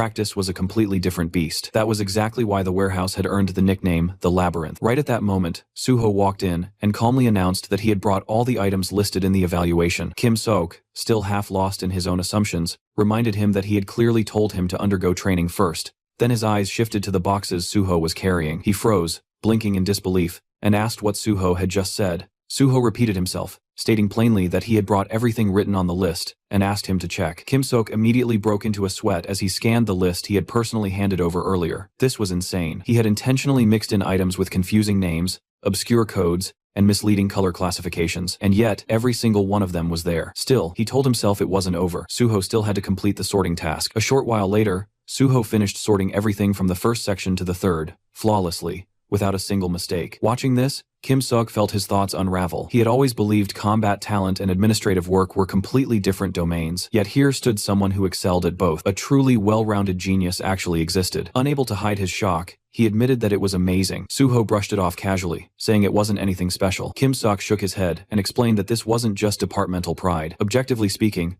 the resource department was the hardest among all departments, and trainees consistently received the lowest on-site evaluation scores here. Suho thought back to his past life. The only reason it seemed easy now was because this was his second life. During his first run, this place had been pure hell as well. More importantly, since no one had mentioned the stone apple, it meant no one had noticed it. Even if someone had, they probably dismissed it as junk. Reacting to mana, Suho then asked whether they would proceed straight to the Special Team 2 test. Kim Sok explained that they had originally expected the first test to last until today or tomorrow, so the schedule for the next phase had already been set. When Suho asked what he should do next, Kim Sok replied that they wouldn't know the exact schedule until at least tomorrow afternoon, and told him to head home for the day. Suho smiled, genuinely relieved. He remarked that it worked out perfectly since he had something else to take care of anyway. Back at home, Suho stood in front of several glass containers filled with green liquid that looked unmistakably like poison. Turning his attention to the system window, he decided it was time to begin. The window displayed the trial of the snake, a quest that only the one chosen by the poison-eating snake could undertake. Inside, Suho's body rested the egg of the poison-eating snake, and to hatch it, he needed to continuously supply it with poison by drinking it himself. If the poison supply was delayed for more than 10 minutes, the trial would reset. If that delay happened 3 times or more, the quest would fail entirely, and the egg would disappear. Even worse, if detoxification occurred at any point, the egg would vanish instantly. Looking at those conditions, Suho thought the quest itself sounded simple, but actually fulfilling it was anything but. Supplying poison by drinking it was far easier said than done. He closed his eyes, took a long breath, then opened the lid of one of the bottles. Holding it above his face, he stared into the liquid, reacting inside. Even the lowest grade poison made his teeth chatter. Memories surfaced of the times he had been poisoned before, that deeply unpleasant sensation still vivid in his mind. Even so, he steeled himself. Gritting through it, he began drinking. A few seconds later, he finished the entire bottle in one go. His face turned pale, sweat breaking out across his skin. Clearly he is hating every second of it. The system message appeared immediately, informing Suho that he had entered a low-grade poisoning state. Hours passed, and Suho was still emptying bottle after bottle of poison. His movements had slowed, his breathing uneven, his entire body looking completely drained. He thought to himself that the inside of his body was starting to sting little by little, but for now, it was still bearable. Then, something changed. From deep inside his body, the egg suddenly began absorbing the poison he had just consumed. Suho placed a hand over his chest, right around his solar plexus, and frowned slightly as he felt something wriggling inside him. So you're here after all, he thought. At that exact moment, a system notification popped up, informing him that the low-grade poisoning state had been removed. Just like that, his body felt completely normal again, and the pain from the poison he had drunk earlier vanished without a trace. Suho immediately understood what was happening. The egg inside his body was absorbing the poison directly. Looking at the remaining boxes of poison bottles, he finally understood why the quest had used the word supply. A slow grin formed on his face. Good, then I'll supply it properly. With that, he started drinking another batch. He chugged the bottles desperately, emptying one after another without pause. Dozens went down. Eventually, he stopped and exhaled sharply. As expected, there was a limit to how much effect poisons of the same level could have. Now that he had built up some resistance, he needed something stronger. His gaze dropped to the bottle in his hand. This was a stronger poison than anything he had taken so far. The moment he drank it, Suho felt like he was going to die before the egg ever hatched. It's painful, but he had no choice if he wanted to hatch it. Time blurred as hours slipped by, and night fell. Suho was now kneeling in the dark room, surrounded by scattered, empty poison bottles. His body trembled uncontrollably, and suddenly blood dripped from the corner of his mouth. The system notification appeared, informing him that he had entered a top-grade poisoning state. His breathing turned ragged as his hands shook and clenched into fists. He had to endure. It wasn't over yet. The egg, it was shaking a little more. Gritting his teeth, He grabbed his own shoulder hard enough to leave marks, and activated his healing skill, thinking he needed at least some healing. But the pain was far beyond what his body could handle. Poison kept tearing him apart from the inside, and at the same time his healing skills kept barely stitching him back together. Damage and heal, again and again. He had to endure, no matter what. Then, all at once, the egg cracked. A surge of pain even worse than before slammed into him, and in the next instant, the egg finally broke. The system chimed that the top-grade poisoning state had been removed. Suho collapsed forward, gasping for breath. Slowly, he lifted his trembling hands and saw a tiny snake hatchling coiled gently in his palms. More system messages flooded in, announcing that the poison-eating snake egg had hatched successfully, the quest was completed, and the poison-eating snake recognized him as its master, and coiled itself around him. It congratulated him on acquiring the poison-eating snake, ranked S+, and granted him 5 bonus points for achieving a great accomplishment. Suho stared at the little snake, half laughing, half exhausted. With a weak smirk, he muttered jokingly that he had almost died because of that little bastard. Suho looked down at the small snake resting in his palms, thinking that even the poison dragon must have started out this tiny once. It felt closer to the manifestation of a skill than a true summon, but since its evolution path changed based on the type of poison it consumed, calling it a summon wasn't exactly wrong either. He gently wiggled the snake's head with his thumb, silently counting on it, and the little creature happily bowed back as if it understood. His gaze shifted to the few remaining poison bottles scattered nearby. He had already consumed almost all of them. If the egg had needed that much just to hatch, he couldn't even imagine how much this thing would devour later. For now, though, he decided to feed it the rest. The snake perked up the moment it saw its food, opening its mouth and eagerly chugging down the poison bottle on its own. The system notified him that the poison dragon was very satisfied with its meal. Suho smirked slightly, thinking that the snake clearly knew what was expensive. Raising it was going to cost a ridiculous amount and materials. Still, since he had money to spare now, it didn't really matter. The whole process felt similar to blood jade. He could only use as much as it digested and converted, and while it digested all poison types, the time required varied, depending on their strength. After it finished, Suho ordered his new pet to go back, and the snake instantly vanished into his body. He thought to himself that he would have to raise it diligently before meeting Suzuki again. Then his attention shifted to his surroundings. The room was a complete disaster, with bloodstains and empty bottles scattered across the floor. He glanced at the clock and froze. He had started the quest before 6 p.m. the previous day. Just how many hours had he been locked in this room? At least Kim Seok had said it was fine if he came in late. When Suho stepped out, Haewon nearly dropped his cup, spitting out the coffee he had just taken a sip of. He stared in shock at Suho's bloodied clothes and ragged condition. Suho casually greeted him with a simple good morning.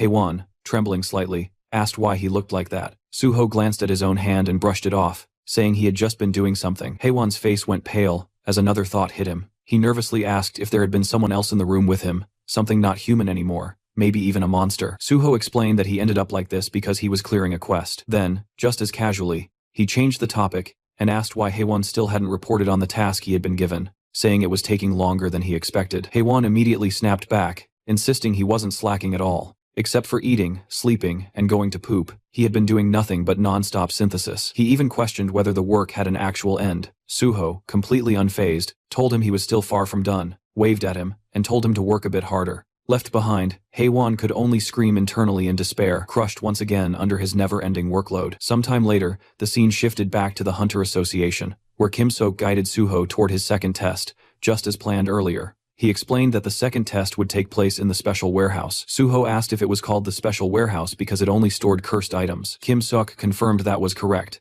and added that the theme of the second test was purification and destruction. He continued explaining that Suho had already learned this in theory. Items classified as cursed items were usually handled in 3 ways: purification, destruction, and sealing. Sealing simply meant locking away cursed items with no known solution into storage, while purification and destruction were the main practical methods. Suho thought to himself that, in reality, destruction was chosen most of the time. Purification conditions were hard to discover, and sealing everything wasted too much space. In a way, the place where the most item destruction happened nationwide was right here, in Special Team 2 of the Korean Hunter Association's Resource Management Department. Soon, they reached the test area. Suho already had a feeling he would find a certain weird individual here. He was greeted by the team leader of Special Team 2, who introduced himself cheerfully as Jo Jeon-hyuk. While exchanging greetings, something behind the glass caught Suho's attention. He spotted that familiar odd figure, the man-crushing scholar known as Grinder Kang Sul-gi, a nickname earned because he ground every item without exception. Suho thought about how, thanks to that man grinding everything in his previous life, he had managed to obtain items like the first muumuu. Strangely enough, the trolling from his past life was actually helping him now, Team leader Joe told Suho that they would proceed straight into the second test without delay. He explained that they would start with the purification evaluation and instructed Suho to put on protective gear before entering. Following his instructions, Suho changed into the protective equipment inside the room.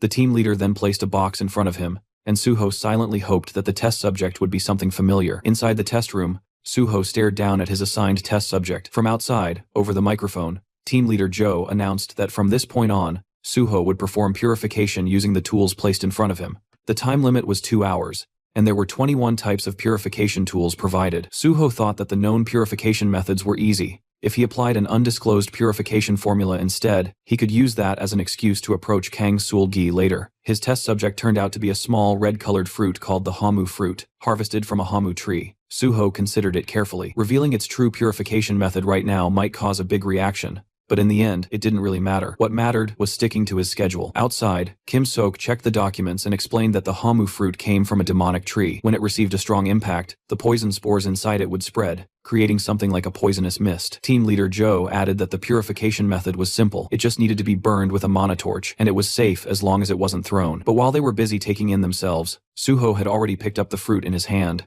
and he decided to throw it. The moment they realized what he was about to do, both supervisors' jaws dropped. They shouted in panic, telling him not to throw it, but it was already too late. Suho had already made his move.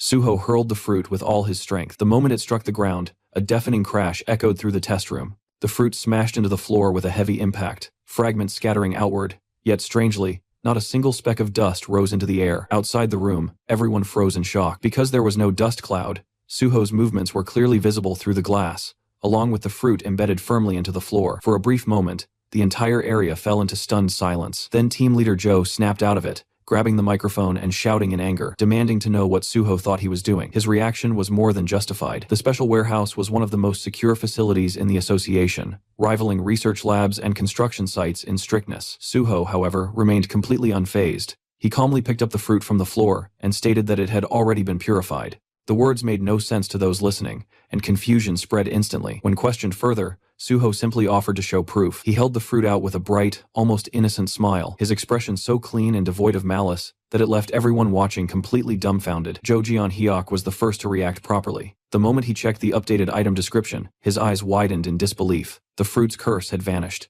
Every cursed option had been removed. It was now safe to handle, safe even under physical impact, and could be consumed without danger. Suho calmly added that it also possessed a minor recovery effect. Recovery. That single word sent a shock through team leader Joe. Suho explained that among the 21 purification tools provided, there was a shock hammer designed to purify cursed items through controlled impact. What he had done was simply apply a force far greater than what the shock hammer could generate. He further explained that the hamu fruit's hidden recovery option could not be unlocked unless the user's strength stat exceeded red grade. Anything below that threshold would fail entirely. The realization hit like a bomb. Joe immediately began shouting orders, telling staff to write everything down and record the results. He demanded that the entire team be gathered at once. If this discovery held up under verification, it would send shockwaves through the academic and research communities nationwide. The warehouse buzzed with frantic movement. Even Kim Sok-hoon stood there in disbelief. He had already known Suho was extraordinary after the first test, but this went far beyond his expectations, especially in a purification assessment. Approaching Suho cheerfully, he asked if Suho truly understood what he had just accomplished. This wasn't just a good score. This was the discovery of an entirely new purification method,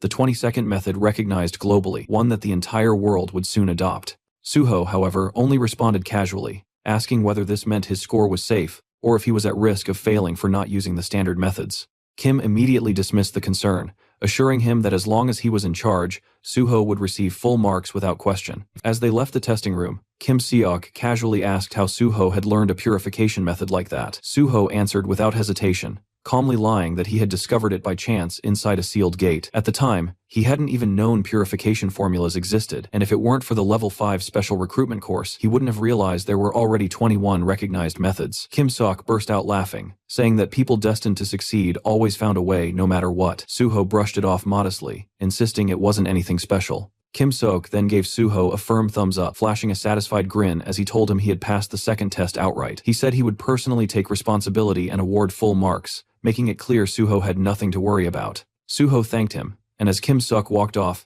he muttered that at this rate the schedule would need adjusting again. Left momentarily alone, Suho's gaze swept across the bustling special warehouse before settling on a familiar figure. He approached naturally and greeted him. The person he addressed was Kang Seol-gi, the future mad-crushing scholar, also known as Grinder Kang. Officially, he wasn't just a team member, but the deputy team leader of Special Team 2. Kang Seol-gi responded with an awkward smile, clearly uncomfortable with small talk. Suho casually asked if he was working on purification. Kang Seol-gi answered briefly, offering nothing more than short, clipped replies. Only now did Suho realize how peculiar he truly was. In his previous life, Suho hadn't noticed it, but Kang Seol-gi showed no curiosity at all, not even toward the groundbreaking purification method Suho had revealed earlier. Instead, he simply turned back to his work, acting as though Suho didn't exist. At that moment, Jo Jeon-hyuk passed by and called Suho over. Seeing Suho standing near Kang Seol-gi, Jo gently guided him a short distance away and spoke cautiously. He told Suho he had worked hard today and could head home if he had nothing else scheduled. Suho thanked him, but asked if it would be alright to stay a little longer to look around the special warehouse. Jo considered it briefly, then agreed, warning him to be careful around the deputy team leader he had been talking to. Jo explained that Kang Seol-gi was a bit peculiar and preferred working alone, a polite way of saying he wasn't very sociable.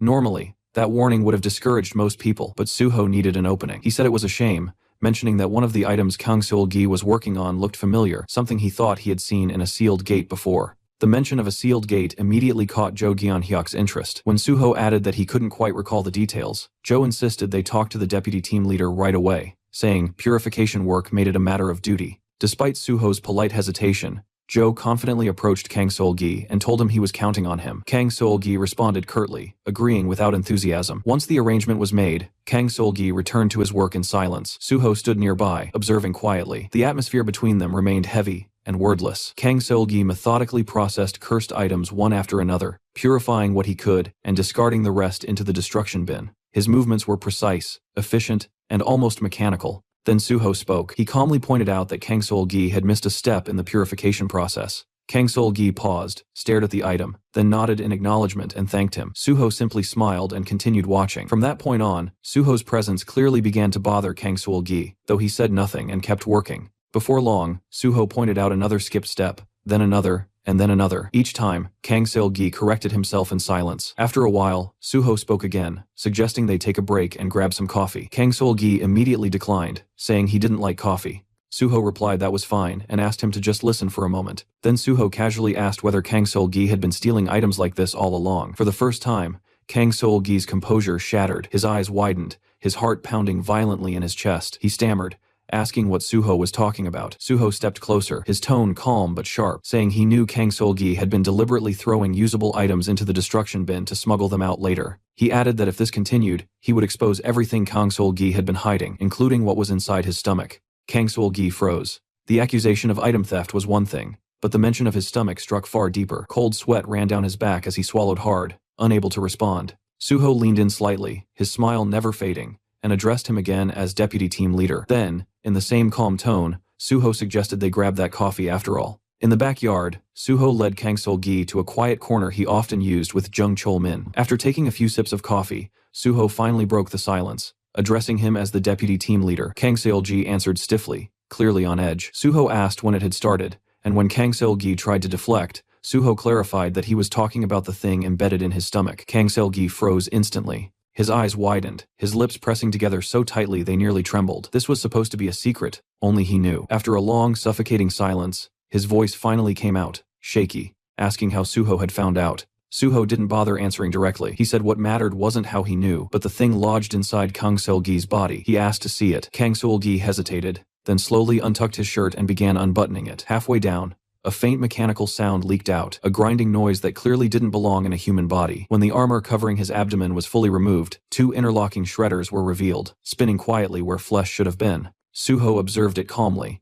noting that it still looked tame compared to what it would become later. The device was no mystery to him. It was the Mega Crusher, a cursed item from the High Technology series, an advanced artifact originating from another civilization. Among cursed items, it was infamous as a parasitic device. In simple terms, Kang Seol-gi was its host. Suho named it outright, asking if the thing in his stomach was the Mega Crusher. Kang Seol-gi reacted sharply, demanding to know how Suho could possibly know that. Suho brushed it off as a trade secret, then went straight to the point. He said Kang Seol-gi had been stealing items to satisfy its demands, because he couldn't keep up with what the Mega Crusher required. Kang Seol-gi bit his lip, then slowly nodded, admitting it was true. Suho acknowledged how hard that must have been and told him to cover it back up. As Kang Seol-gi did, Suho watched silently, understanding the weight of the burden he had been carrying. Kang Sol-gi hadn't always been like this. His withdrawal and isolation began the moment the Mega Crusher entered his life. Years ago, during a solo night shift at Special Team 2's warehouse, the sealed cursed item had ambushed him. From that night on, he became its host. At first, he had considered reporting the incident. Surely someone could help, but the grotesque device embedded inside him made him hesitate. There were no known cases like his,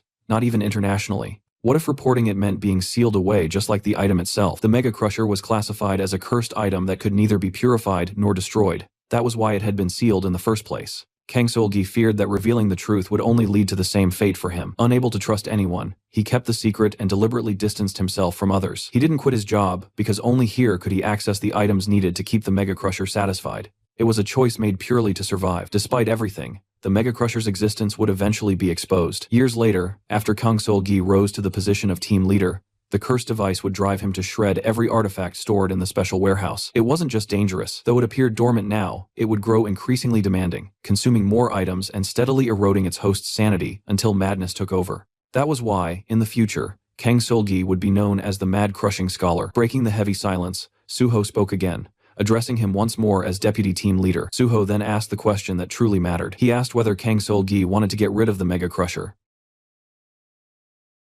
Kang Sol-gi's eyes widened so violently it looked as if they might burst from their sockets. Not only did Suho know about the Mega Crusher, but he was also claiming he knew how to remove it. Shock shattered what little composure Kang Sol-gi had left, and desperation rushed out of him all at once. He pleaded frantically, saying yes, begging Suho to help, promising he would do anything if it meant being freed from the cursed device. Suho responded with a calm smile, telling him not to worry because he would take care of it. Then he raised a single finger and added that there was one item he would need in order to make it happen. At the mention of an item, Kang Sol-gi's expression shifted, caution mixing with hope. Suho clarified that it wasn't anything complicated, just something simple and easy to acquire. He asked whether Kang Sol-gi knew of an item called the third-person controller's viewer. The name meant nothing to him, and he repeated it in confusion. Suho explained that it was stored in the resource warehouse and was currently classified as junk. With that item, he said, removing the Mega Crusher from Kang Sol-gi's body would be possible. Kang Sol-gi hesitated, conflict flashing across his face. If the item was already inside the resource warehouse,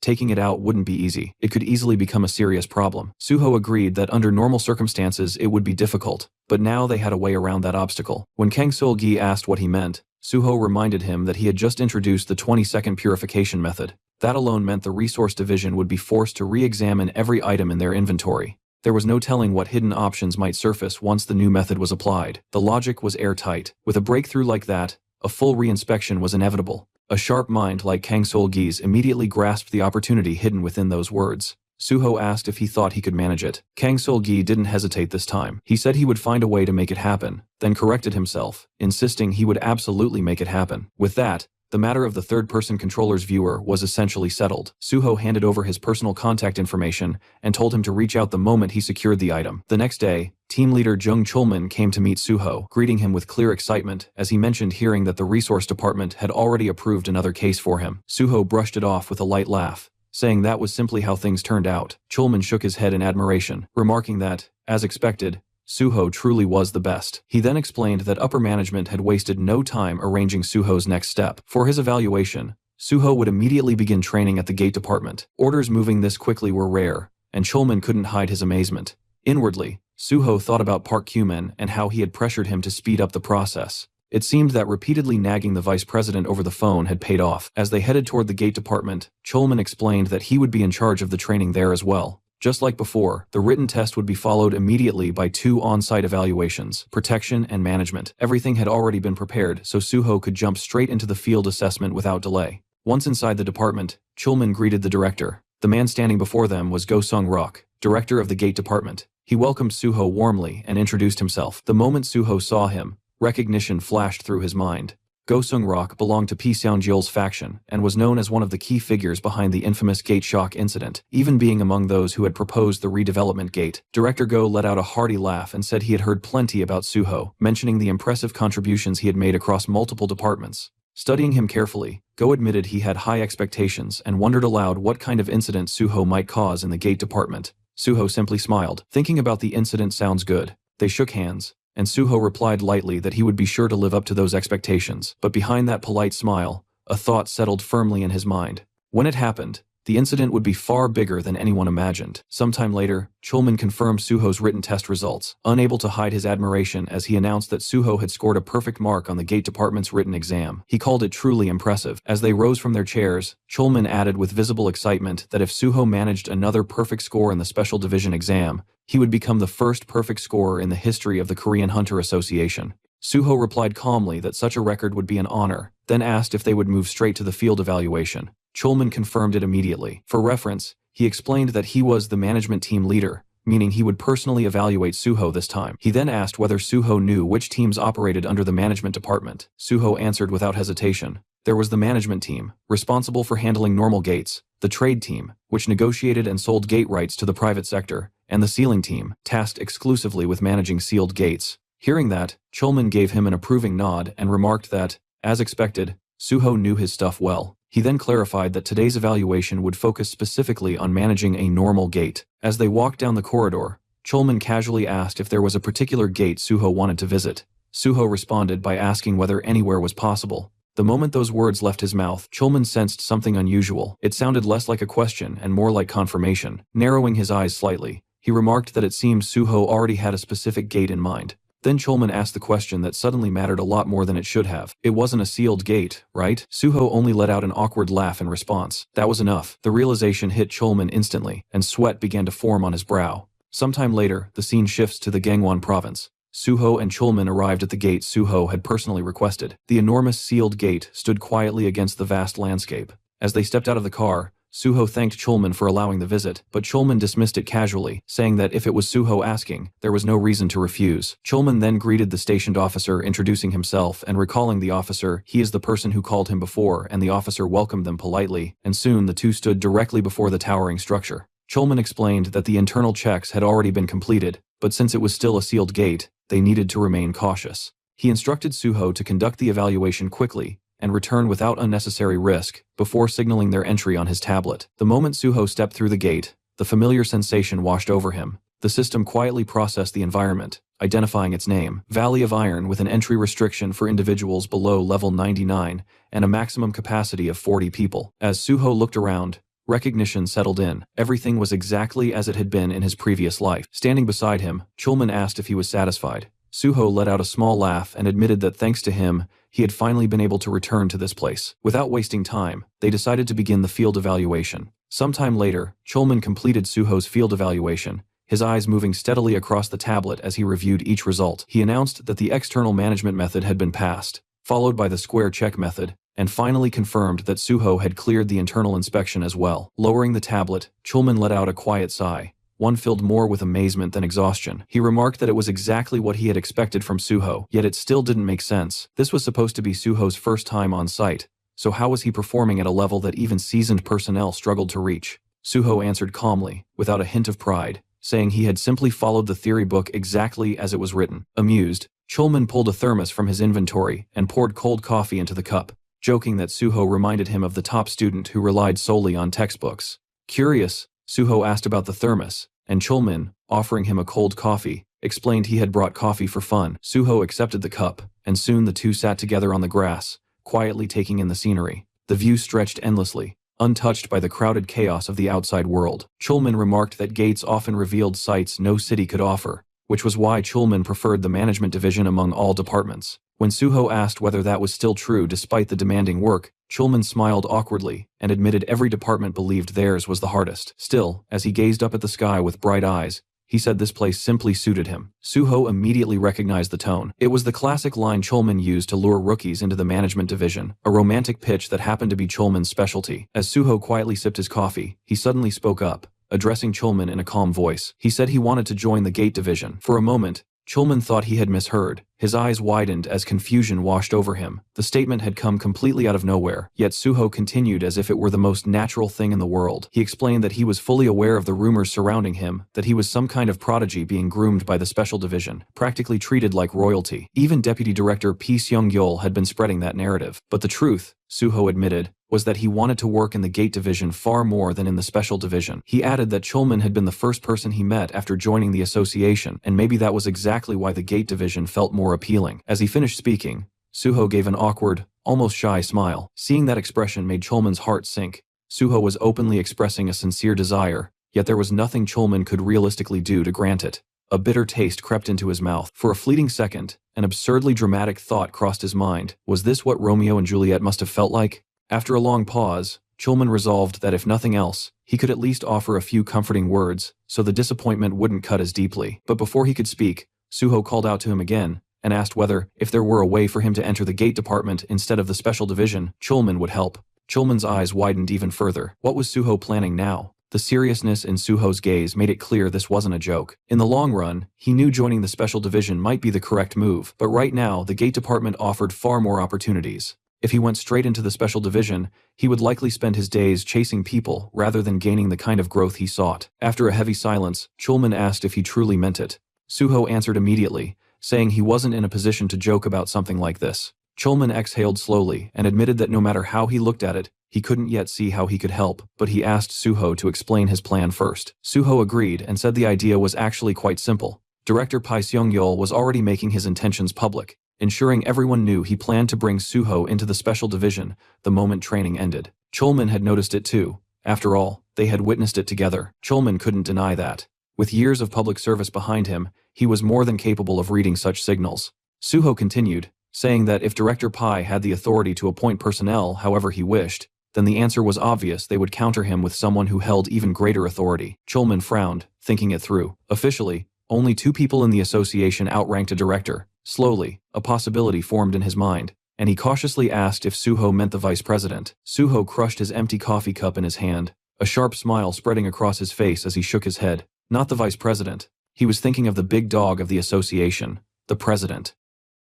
Suho calmly explained that the association president was preparing to move into an even higher position, which meant he likely had little interest in the internal faction conflicts. But if those internal issues threatened his promotion, things would change. Chulman rested his chin on his hands, thinking it through before answering that the president would probably step in to resolve the matter himself. Suho nodded. Exactly. That was why he intended to move the president through media play. He suggested a headline, something dramatic enough to stir public curiosity: the Korean Hunter Association's Royal Talent and the Special Division. The mere idea made Chulman uneasy. Watching the scenery ahead, Suho continued, saying that if a so-called royal truly existed, and the standard path for such a figure was assignment to the special division, the outside world would erupt with noise. Chulman let out a long sigh, agreeing that it wouldn't just be noise. Sensational articles would flood the media every single day. Suho went on to explain that if, at that exact moment, he were assigned to the gate department instead of the special division, the controversy would disappear almost instantly, buried under a different narrative. Chulman admitted that it sounded ideal, but there was no guarantee the reassignment would land Suho in the gate department. That was precisely why Suho was asking for his help. Chulman paused, caught off guard, and asked what he meant. Suho explained that once controversy broke out, any department except the special division would have to take him. However, the management division and awakening division were both aligned with the vice chairman's faction, making them unlikely choices. That left only the resource department and the gate department, and he had no intention of going to the resource department. Chulman jokingly asked why not, but the answer was obvious. After his recent achievements, Suho would be pushed relentlessly for research results there and likely die from overwork. The gate department, on the other hand, belonged to Director Pai's line. Since Suho and Chulman already knew each other, they would probably station him there temporarily with plans to reclaim him later. Still, Suho said plainly that no matter what happened, he wanted to work with Chulman. Chulman laughed, remarking that Suho had been appealing to him for a while now, and asked if he was truly serious. Suho answered without hesitation that he didn't have anyone else in the association he felt close to. Inwardly, he knew his bond with Chulman wasn't what it had been before his regression.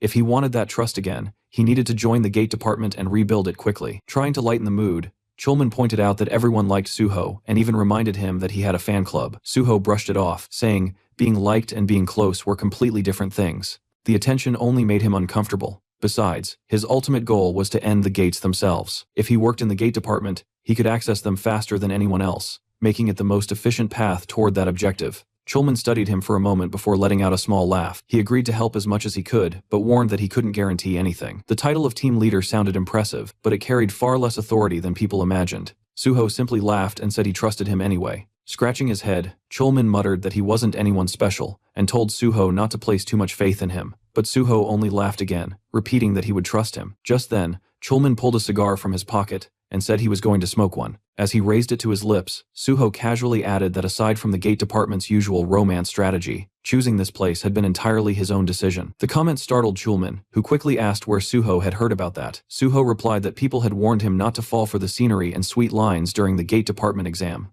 Clicking his tongue in regret, Chulman muttered that if he had known, he would have just taken Suho to a gate near Seoul instead. Suho rose to his feet, stretching slightly before admitting that he had genuinely wanted to come to the Valley of Iron, explaining that there was a rumor that if one killed the monster lion there, something incredible would drop. Chulman narrowed his eyes and asked where he had picked up such a rumor. Suho simply laughed brightly and answered that he had read it on the internet. The Valley of Iron had once been a public gate, freely accessible to hunters much like the famed Tower of Challenge, but everything changed with the sudden appearance of the monster lion. Recognizing the threat almost immediately, the association sealed the gate without hesitation. For a gate to remain public, several conditions had to be met. Entry needed to stay possible, monsters had to spawn continuously, and even if every creature inside was killed, the gate itself could not be cleared. The monster lion shattered all of those expectations. Not only had it appeared inside a gate restricted to level 99 or below, but the creature itself had already surpassed level 100. Despite being classified as a one-star monster, its overwhelming power destroyed the entire ecosystem within the gate. Hunters who challenged it never stood a chance. Many died without managing to leave even a scratch on its diamond-hard hide. Chulman exhaled slowly as he explained that the creature was the very reason the Valley of Iron had been sealed. But that wasn't even the worst part. Its defense and magic resistance were already a nightmare, yet the beast continued to grow stronger. Now it had climbed beyond level 110. Dropping his cigar to the ground and crushing it beneath his boot, Chulman muttered in frustration that the entry condition capped participants at level 99. How was anyone supposed to defeat a monster that far above the limit? Suho's response came without hesitation. He asked what would happen if they simply killed it. Chulman blinked, stunned, and asked if Suho was seriously suggesting he intended to kill that thing. Suho answered calmly that he would. For a moment, Chulman could only stare at him, his mind struggling to catch up. Then realization dawned. The monster lion had been Suho's target from the very beginning. Suho confirmed it with a small laugh. Pressing a hand to his forehead, Chulman muttered that this was unbelievable. But Suho stepped closer and asked if he couldn't somehow make it happen. Training had kept him away from running gates for too long, and his body had grown stiff from inactivity. Chulman nearly lost his composure, asking if Suho truly wanted to clear a sealed gate just because he felt stiff. Lowering his voice, Suho said that was exactly why he was asking quietly. The formal procedures would be complicated, and more importantly, wasn't Chulman curious? Curious about what? Chulman asked. About how he fought inside a gate. Sweat slowly gathered along Chulman's brow as he studied Suho. Suho knew that look well. His true combat style had never been revealed publicly, and despite the path circumstances had forced him onto, Chulman had once been a proper player. The desire for battle still burned inside him far stronger than in most hunters. Suho suggested they think about it simply. As long as the result was good, the Korean Hunter Association rarely pressed questions about responsibility. If things became even slightly dangerous, he promised he would leave the gate immediately. Chulman questioned if that was a promise. Suho smiled and assured him it was. Chulman finally gave in. He admitted he wasn't the type to approve something like this, but because it was Suho asking, he would agree. Suho replied lightly that there was no way he could refuse, once Chulman put it that way. Then, almost casually, he asked what class Chulman belonged to now. Chulman explained that he had changed classes and was currently an archer, asking why it mattered. Instead of answering directly, Suho summoned his blood weapon, the crimson energy forming sharply in his grasp. He said he was just asking because if things turned dangerous, which probably wouldn't happen, Chulman would need to run without looking back. Then Suho added one final warning. What Chulman was about to witness inside that gate would remain strictly between the two of them. Soon after entering deeper into the Valley of Iron, Suho began his killing spree. The lower-level valley lion beasts stood no chance. He ran across the field like a streak of red lightning, his blood weapon carving clean arcs through the air as monsters fell one after another. Each slash was precise, efficient, and merciless. In a single fluid motion, Suho drove his blade into another charging lion, the sheer force of the strike knocking the creature down instantly. As its body hit the ground, he activated another skill, Blood Jade, crimson energy spear summoned in his hands. Behind him, Chulman landed moments later, dropping into a crouch as he caught his breath. His eyes scanned the battlefield, disbelief spreading across his face. The lions weren't just losing, they were being erased. Watching Suho move brought back memories of the healer exam, when he had effortlessly slaughtered several lizard beasts. But this was different. Now Suho was faster, sharper, far more intense. He looked less like a hunter and more like a force of nature. As Suho stood over the corpse of yet another valley lion, a massive shadow suddenly swallowed his figure. Another beast lunged from behind, claws poised to tear him apart. Chulman shouted a warning, but Suho had already seen it. His eyes locked onto the incoming predator. At the very last second, he leaped upward, evading the lethal strike with terrifying precision. The beast twisted mid-charge and attempted to follow him into the air, but Suho moved again, stepping onto nothingness itself. Chulman's breath caught the moment he recognized the technique. Suho had used air step. He wasn't merely dodging anymore, he was moving through the sky itself, as if gravity had lost its authority over him. The charging lion skidded to a halt and twisted around in confusion, unable to comprehend how its prey had suddenly vanished. But by the time the beast managed to locate him, Suho was already descending from above, his blood blade pulled back with lethal intent. The strike flashed once through the air, steel met flesh, and the lion's neck split cleanly before the creature even understood what had happened. Watching the scene unfold, Chulman could only stare, his jaw slack with shock. A single thought repeated itself in his mind. This wasn't a hunter stepping into the Valley of Iron. It was a disaster that had descended upon it. There were no words capable of capturing what he was witnessing. Meanwhile, Suho calmly surveyed the destruction surrounding him. Corpses of fallen beasts littered the field, and the metallic scent of blood drifted heavily through the air. After measuring the chaos he had created, he remarked that causing this much disturbance should be enough to draw out the boss monster. Almost as if the valley itself had heard him, the atmosphere abruptly shifted. From the far distance, something enormous began to move. Each step sent a tremor through the ground, the vibrations growing stronger as the presence approached. Then it revealed itself a lion, far larger than any they had faced so far, its overwhelming aura pressing down on the surroundings like an invisible weight. When it roared, the sound ripped across the gate like thunder, shaking the very space around them. At that same instant, a crimson alert surfaced before Suho, the system quietly informing him in stark clarity that the boss monster had appeared.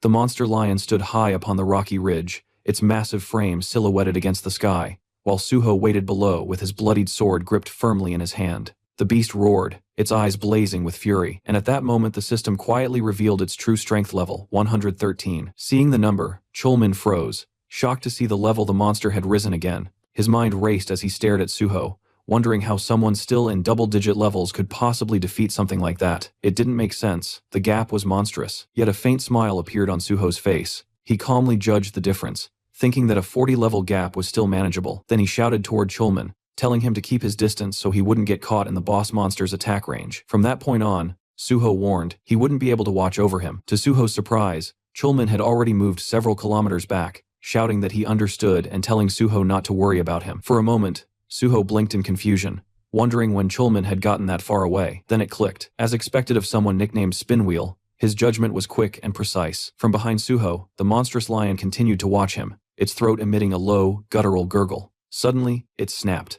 unleashing a deafening roar that activated its boss-level fear. The resulting shockwave sent violent gusts of wind toward Chulman, stirring up clouds of dust and debris. Meanwhile, Suho remained perfectly still in front of the beast. His system indicated that, due to the dragon blood effect, the fear failed to apply to him. Suho simply smiled. He remarked that he was just getting hot from moving around, and that the roar had actually cooled him off. Pointing a finger at the lion, he signaled the beast to come at him. Taking this as a direct challenge, the lion instantly stepped forward. Suho cancelled his blood weapon summon, noting that those blades would be useless against such a monster. Instead, he summoned his ghost shadow spear. He gripped the weapon and prepared to throw it, musing with a smile that he wanted to see for himself just how tough the creature's famous, diamond-hard hide truly was. With a surge of full force, he launched the ghost shadow spear. The blade tore through the air, aiming straight for the beast's head. Realizing the attack was imminent, the lion braced itself for defense. The moment the shadow spear struck its forehead, the weapon split apart, proving the monster's hide was far stronger than the attack. Suho watched, amazed by the sheer toughness of the hide. Having successfully defended against the strike, the lion stood its ground, its eyes bloodshot as it bared its razor-sharp fangs and teeth. It was then that Suho realized the truth. This was indeed the Nemean lion. The Nemean lion, the first of the 12 labors, completed by the legendary demigod Hercules. Just as in the myth, defeating this beast grants one of Hercules' powers. In other words, this was the qualification test to become a Hercules candidate. Suho reflected on his previous life, remembering a hunter named Bless who had completed the 12 labors faster than anyone else.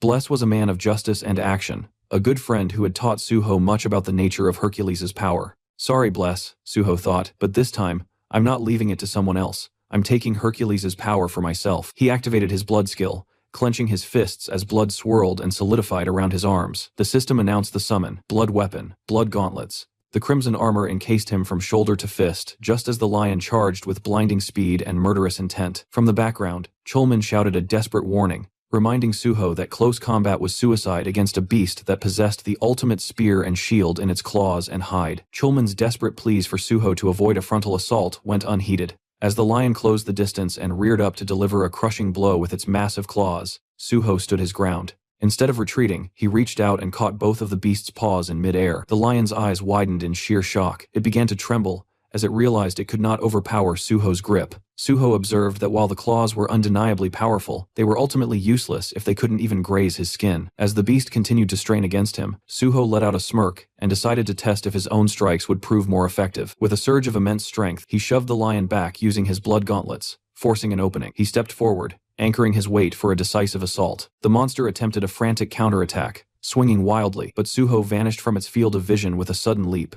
Channeling his focus into his fist, Suho delivered a cataclysmic punch into the monster's flank. The impact sent the lion hurtling through the air until it smashed into the rocks, shattering the mountainside. The force was so absolute that it left a trail of destruction in its wake, ending with the beast collapsed and buried in the rising rubble. Despite the brutality of the assault, the lion rose once more, its body remarkably free of even a single scratch. Suho watched the beast with a light smile, though a bead of sweat traced down his face. He marveled at the fact that a strike delivered with his full strength had barely seemed to register. Realizing that blunt force would not suffice, he decided to shift his approach. Suho dashed forward with blinding speed, his blood gauntlet still active. Before the beast could react, he pivoted sharply, moving to its right side and slipping behind its thick mane. He lunged for the monster's neck, determined to grapple it if he could not break it. He climbed onto the lion's back, locking in a powerful hold while the creature began to thrash violently in resistance. Suho recalled the myth of Hercules, who, unable to pierce the hide, had eventually subdued the beast through strangulation. Adopting that same strategy,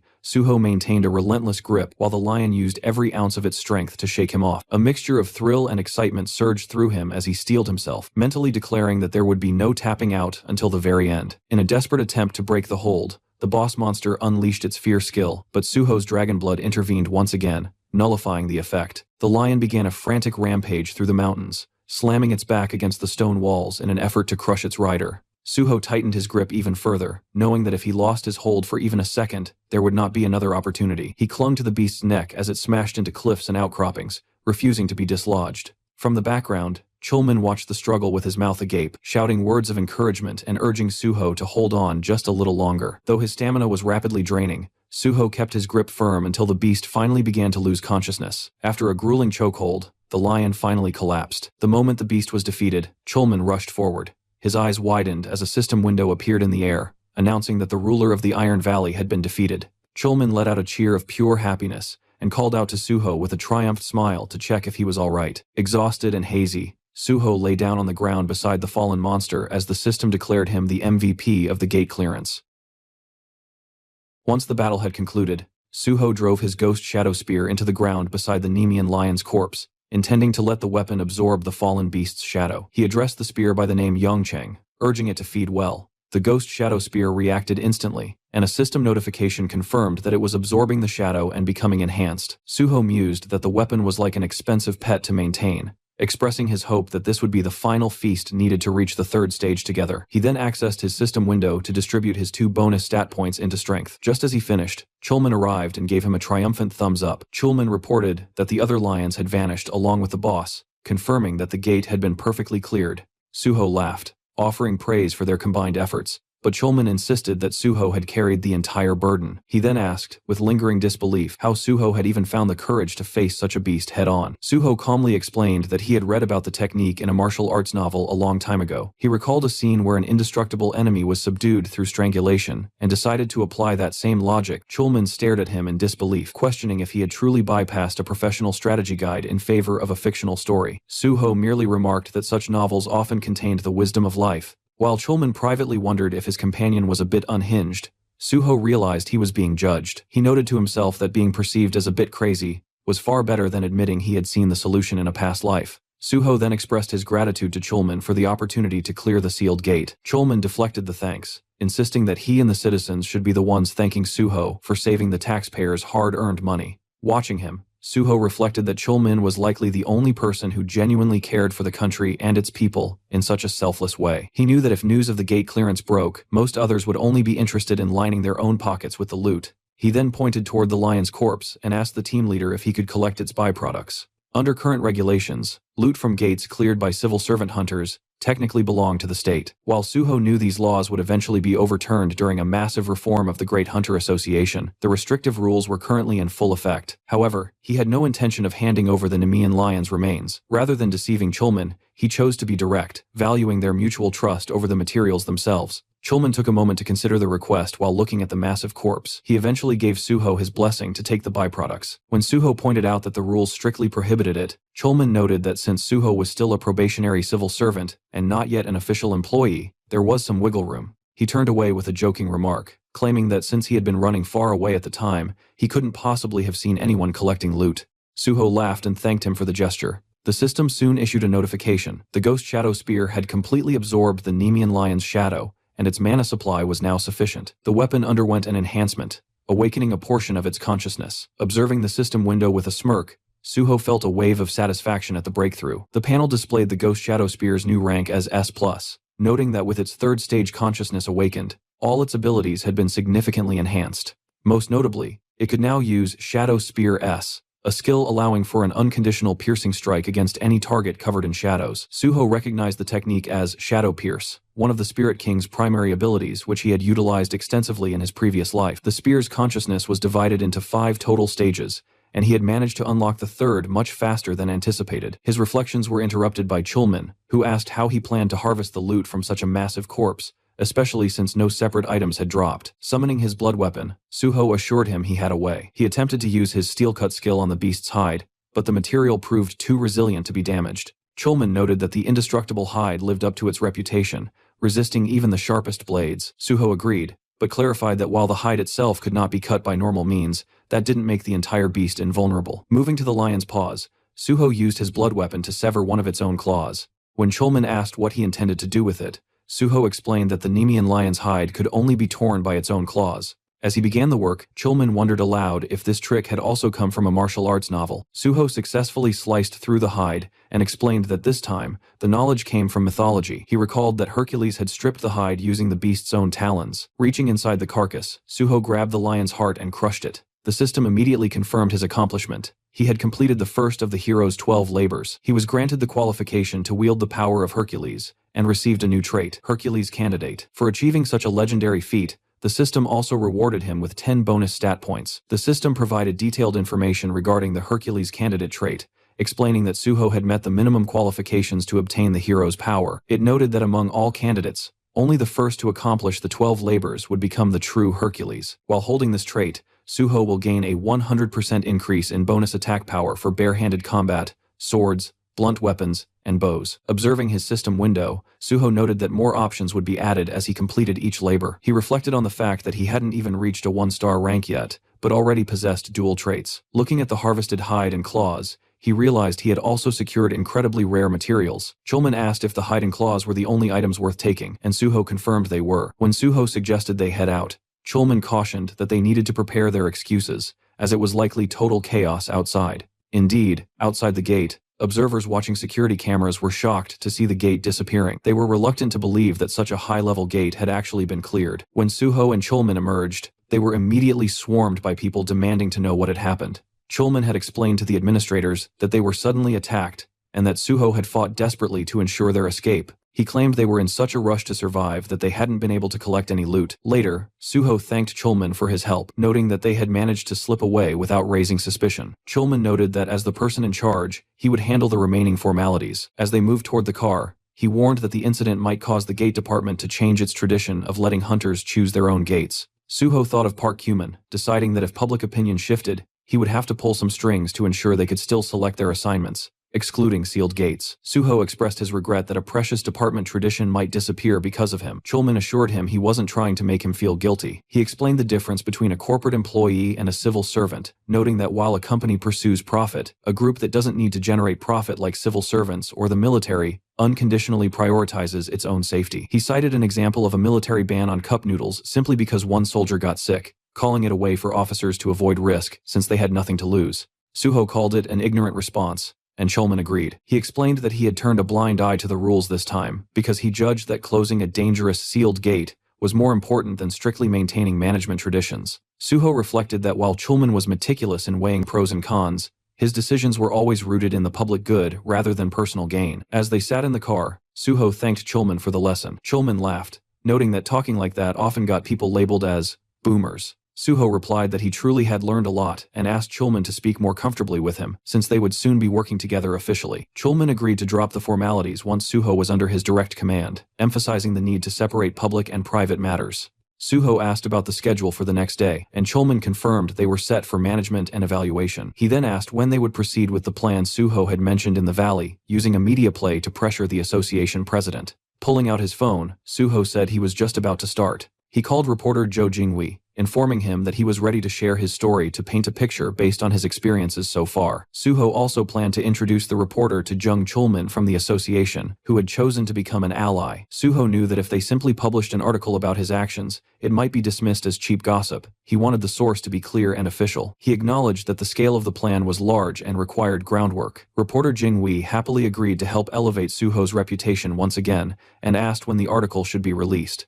Suho replied that he wanted the world to know before he went to work the next day. He knew this article wasn't just about getting into the gate department, it was a necessary foundation for keeping Pisang-yeol in check later on. Later that evening, the scene shifted to Suho's safe house. Giwon was lounging on the massive sofa with his laptop open, scrolling through the latest article that had just been published. The headline, written by reporter Jo Jinghui, covered Suho's newest feat, and the internet was already exploding with reactions. Comments poured in non-stop, filled with followers praising him and congratulating him on defeating the monster lion. Watching the flood of responses, Giwon leaned back and muttered that the reaction was as intense as ever. Just then, Suho stepped out of his room. Giwon immediately looked up and asked how he had managed to kill the monster lion when even elite raid teams had failed. While talking, he swung his hands in the air like swords, jokingly demonstrating how Suho must have slashed it down. Suho simply shook his head and calmly replied that he hadn't used a sword at all. He had defeated it in hand-to-hand combat. The answer stunned Giwon. He blinked and asked if Suho meant actual martial arts, wondering if he was joking, but Suho confirmed it casually, explaining that he had finished the fight with ground combat. As he walked over to the window, his thoughts drifted to the report he had already sent to Chief Pisang-yeol before the article went public. With that done, Pai wouldn't be able to nitpick about the incident afterward. Now the next step was informing Park Hyuman. Suho took out his phone and called the vice president, asking if he had seen the article about him that day. Park Hyuman replied that he had already confirmed the news through military reports as well. Suho then mentioned that the rumors about him being royalty of the special division had probably reached him too, along with the expectation that he would start as a deputy team leader there once training ended. From the other end, Park Hyuman said it would actually be strange if he didn't know about it, then asked why Suho was bringing it up. Suho replied by asking if Park Hyuman would be fine with him joining the special division. The vice president grew suspicious and demanded to know what he was trying to imply. Suho explained that he was planning to put pressure on Pisang-yeol. Soon an article would circulate about the so-called special division royalty, and to the public it would look like a corruption scandal involving power-based appointments. Pisang-yeol himself might not care about public opinion, but the association president certainly would. After a moment of silence, the vice president asked if Suho wanted him to persuade the president to send him somewhere else instead. Suho confirmed it and told him to simply place him in the gate department. At the same time, Park Hyuman should stay close to the president, offer advice, and slowly build his own influence. Suho added that he would prepare several proposals to help strengthen that position. While speaking, Suho thought quietly to himself that Park Hyuman was only a temporary piece on the board. One day he would discard him, but for now he was far too useful to waste. On the other end of the call, Park Hyuman asked what kind of proposals Suho was preparing. If he knew in advance, he could start dropping hints to the president. Suho simply replied that he would explain everything when the time came, and that he would contact him again soon. As soon as the call ended, the door to one of the rooms suddenly burst open. Haewon rushed out, jumping with excitement and shouting for Suho. Both Suho and Giwon turned in surprise. Haewon stood there, drenched in sweat, breathing heavily, but his face was glowing with triumph. Clutched tightly in his hand was a blue stone. Between gasps, he proudly announced that he had finally done the slime stone synthesis. The system panel appeared before Suho, displaying the information of the newly completed item. The blue stone in Haewon's hand was identified as Meta Slime Stone, an S-grade item. Its description explained that it was a body fragment of the Meta Slime, often called the Ultimate Slime. Meta Slimes were known as the embodiment of regeneration, composition, and expansion, a material so rare that most people only heard about it in theory. Seeing the result, Suho praised Haewon, telling him he had truly worked hard. Haewon's eyes watered as he complained that all he had done for days was synthesize. Other than eating, sleeping, and going to the bathroom, he hadn't stopped working once,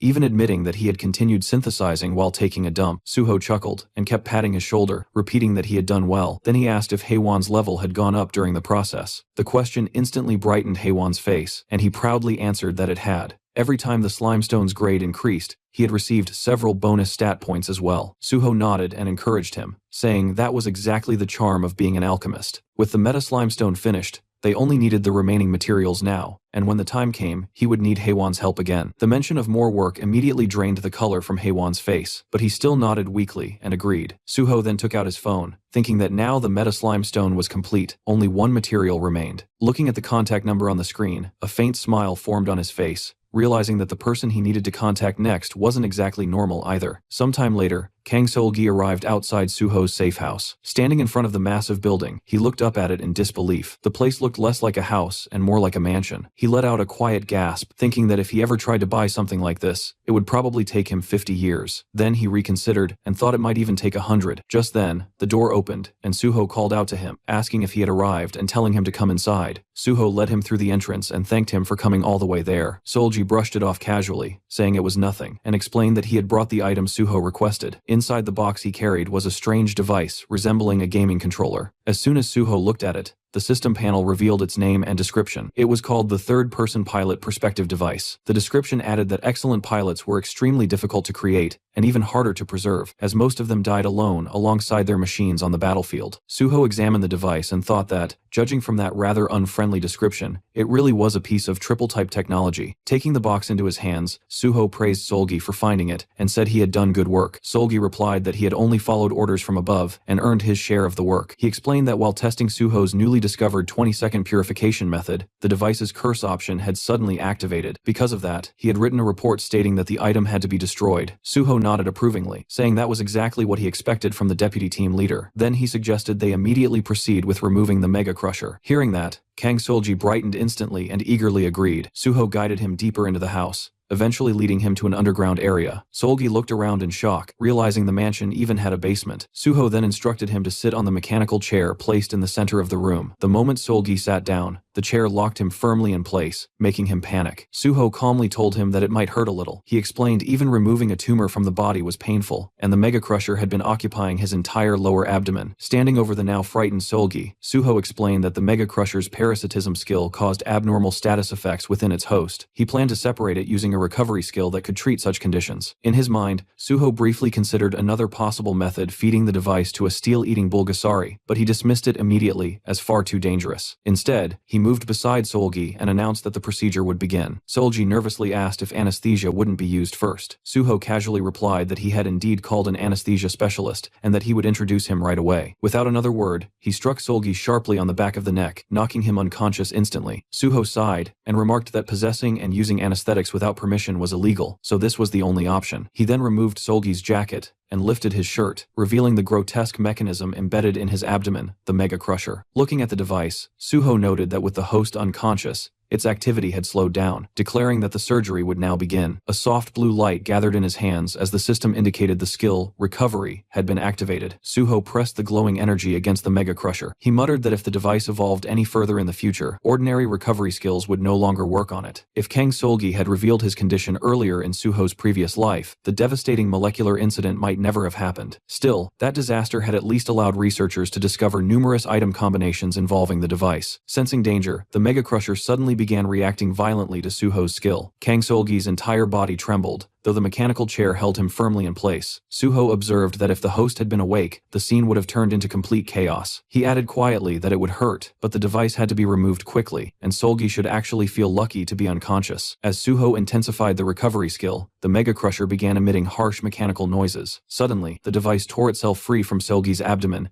and lunged straight towards Suho. Suho sidestepped the attack smoothly, allowing the object to fly past him and crash onto the floor behind. The device turned toward him, producing distorted mechanical sounds, but within moments, its energy faded, and it reverted into a seemingly harmless item. The system classified it as a B-grade artifact, describing it as advanced technology from another world, capable of grinding any item. Suho crouched down and picked it up. He commented that the moment the Mega Crusher left its host, it always pretended to be a normal item. He smiled slightly, and said that it was quite an amusing thing, and that he would make very good use of it.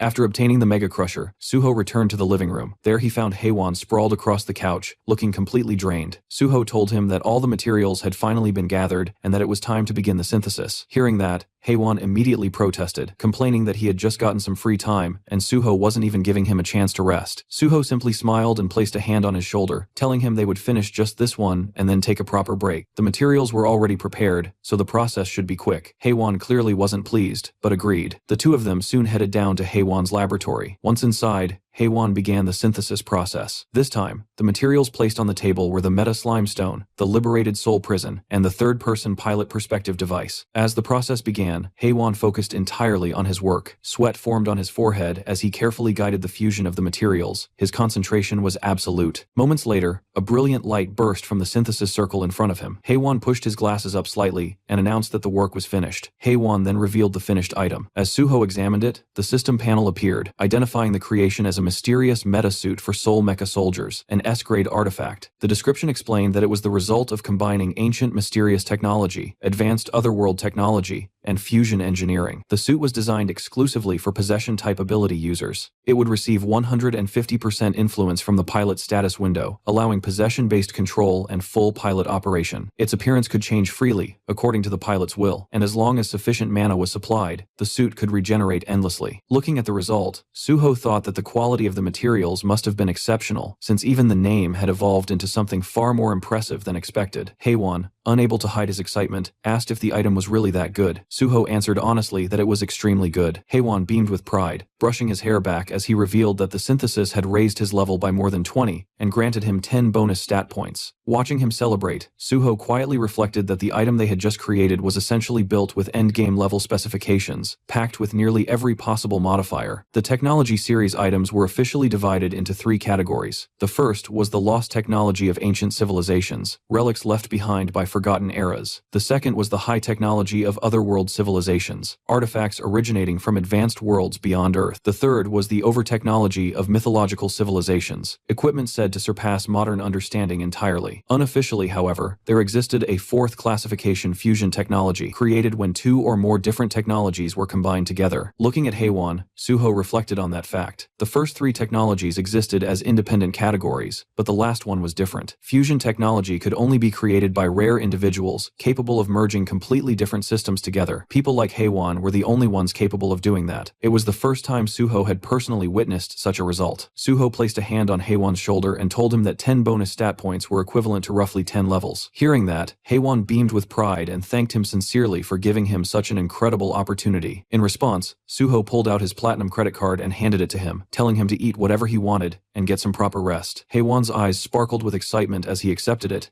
and happily thanked him again. Meanwhile, down in the underground basement, Kang Solgi slowly began to regain consciousness. He suddenly woke with a sharp gasp and immediately looked down at his stomach. When he realized that the Mega Crusher was gone, disbelief spread across his face. Just then, Suho arrived and calmly greeted him, saying that the treatment had gone well and asking how his body felt. Overwhelmed, Kang Solgi immediately dropped to his knees in front of him, thanking him desperately and saying he would never forget this kindness. Suho simply brushed it off, replying that he had only helped in exchange for compensation. But Kang Solgi shook his head, still filled with gratitude. Even if money was involved, he said, patients still thanked their doctors. Suho had approached him first and saved him when he had no one else to rely on. To him, Suho was nothing short of a lifesaver. Suho laughed lightly and told him that if he felt that way, then he should take good care of him while they were both working at the association. Kang Solgi immediately agreed, promising that he would help Suho with anything he could. Watching him, Suho quietly thought that in the resource department, he had successfully recruited someone worth nurturing. Once Pisangyeol's faction was pushed out, this man would become extremely useful. The groundwork was already mostly finished. The next day, the scene shifted to the Korean Hunter Association headquarters. Outside the building, reporters had completely swarmed the entrance. Cameras, microphones, and broadcasting vans filled the area as journalists waited eagerly for Suho to appear and give an interview about his clearing of the Valley of Iron Gate. But what they didn't realize was that Suho had already arrived. Using a concealment skill, he moved quietly through the crowd, slipping past the reporters without anyone noticing his presence. As he walked toward the building entrance, he briefly thought that he was sorry for disappointing them today, but he would soon give them even better material to report on. Once inside the association building, Chulmin was the first to notice him. Suho greeted him with a casual "good morning," and Chulmin returned the greeting while looking slightly surprised. He pointed out that reporters were completely covering the entrance outside, yet Suho had somehow made it in anyway. Suho simply replied that he had managed to avoid them and slipped inside. Chulmin frowned slightly and commented that the reporters outside didn't look like the kind of people who could be avoided so easily. The two of them stepped into the elevator together. While the doors closed,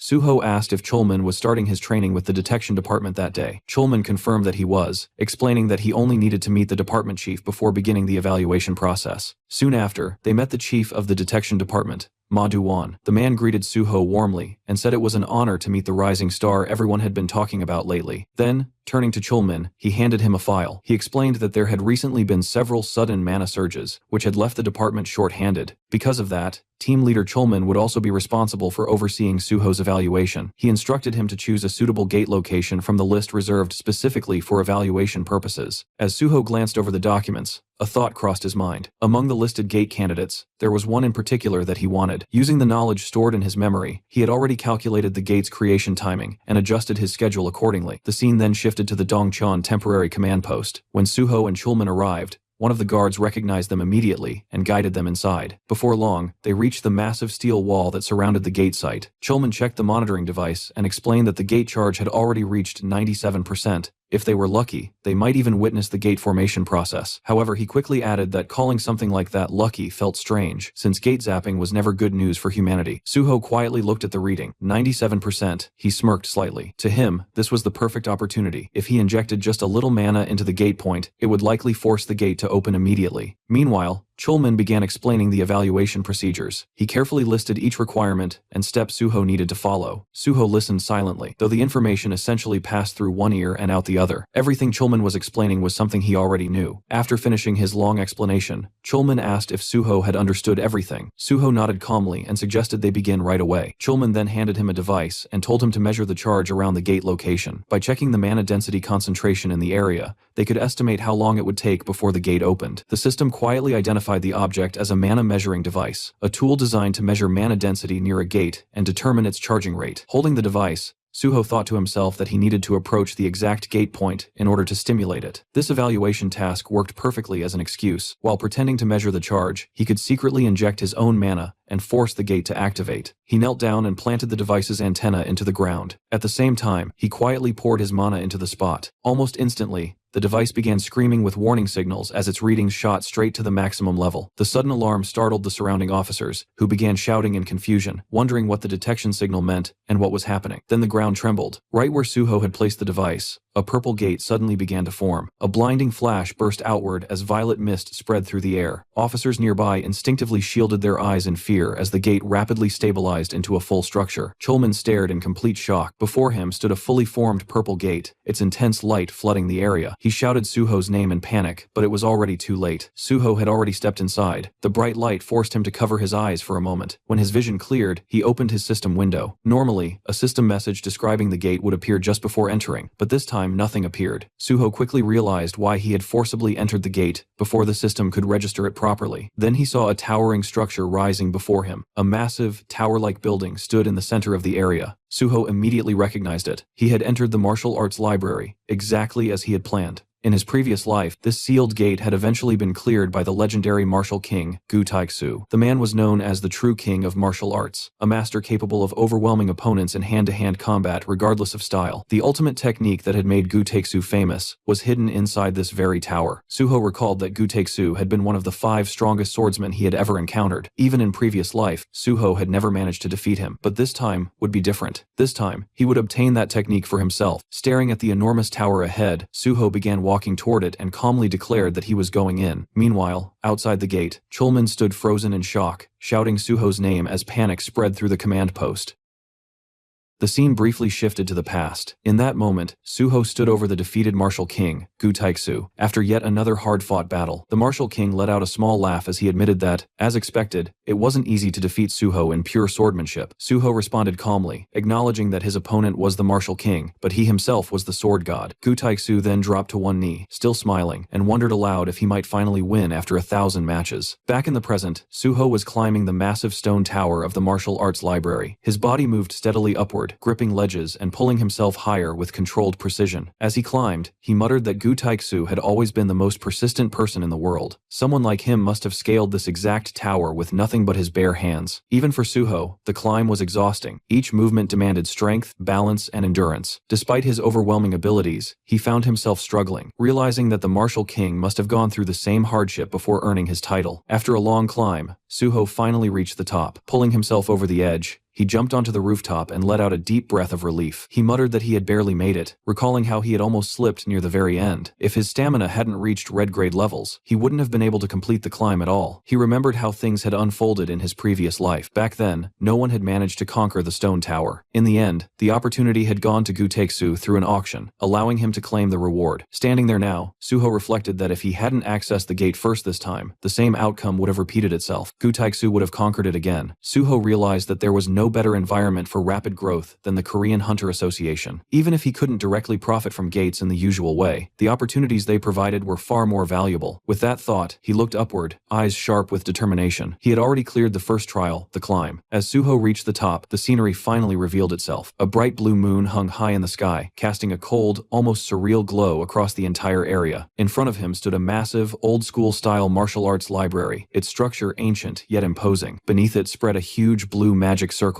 quietly pulsing with energy. This place was known as Seogopyeong. Suho stared at the library and immediately understood this wasn't the end yet. To enter it, he would have to pass another trial. He recalled Gu Taeksu mentioning that the library was filled with martial arts manuals, countless techniques hidden within its walls. As he walked forward, he observed his surroundings more carefully. At a glance, the terrain felt strangely similar to Kunlun, as if it had been modeled after some legendary martial domain. But the moment his foot stepped onto a specific part of the ground, something triggered. A sharp wave of air rang out. The magic circle ahead began to glow, its light intensifying as mechanisms hidden within the space came alive. Suho wiped the sweat from his face, immediately recognizing what was happening. These weren't just decorations, these were traps, or something even more advanced. The second trial had begun. A blue magical sword materialized from the circle and shot toward him at terrifying speed. Suho reacted instantly, dodging the attack by a hair's breadth. As the blade flew past him, he glanced at it and muttered that this was quite the fiery welcome. But the attack didn't stop there. The magic circle flared again, and this time two massive hammers formed behind him. They swung forward with crushing force, aiming to smash him from behind. Suho broke into a sprint, and at the exact moment the hammers came crashing down, he twisted his body and slid across the ground, narrowly escaping the impact. He quickly regained his footing, stabilizing himself as the pressure of the trial filled the air. Then, with a calm expression and a hint of excitement, Suho straightened up and settled into a cool Spider-Man position. If this was how the trial wanted to play it, then so be it. He was ready. After some time, Suho stood there completely exhausted, his entire body drenched in sweat as he struggled to catch his breath. The ground around him was shattered, cracked from the relentless attacks he had been dodging. Looking at the destruction, he couldn't help but think about Gu Taeksu. The fact that someone had cleared this place without even having red grade stats made Suho realize just how monstrous genius the martial king truly was. Wiping the sweat from his face, Suho steadied himself. If he failed here, despite having far better conditions, it would be nothing short of pathetic. With that thought, his resolve hardened. No matter what, he would conquer this place. He activated his skill, mana detection. In the very next instant, he sensed danger and leaped away. A violent mana blast struck the exact spot where he had been standing just a moment earlier. Had he been even a second late, he would have been vaporized. Watching the aftermath, Suho realized something important. No matter how much this place resembled martial arts concepts, its foundation was still rooted in the system. Whether it was called internal energy or something else, the force driving everything here was ultimately mana. As that realization settled in, the system notified him that his mana detection had advanced from grade B to grade A. Suho understood that this was the result of pushing the skill to its limits. Mana detection was notoriously slow to level up, so this alone was already a massive gain. Soon,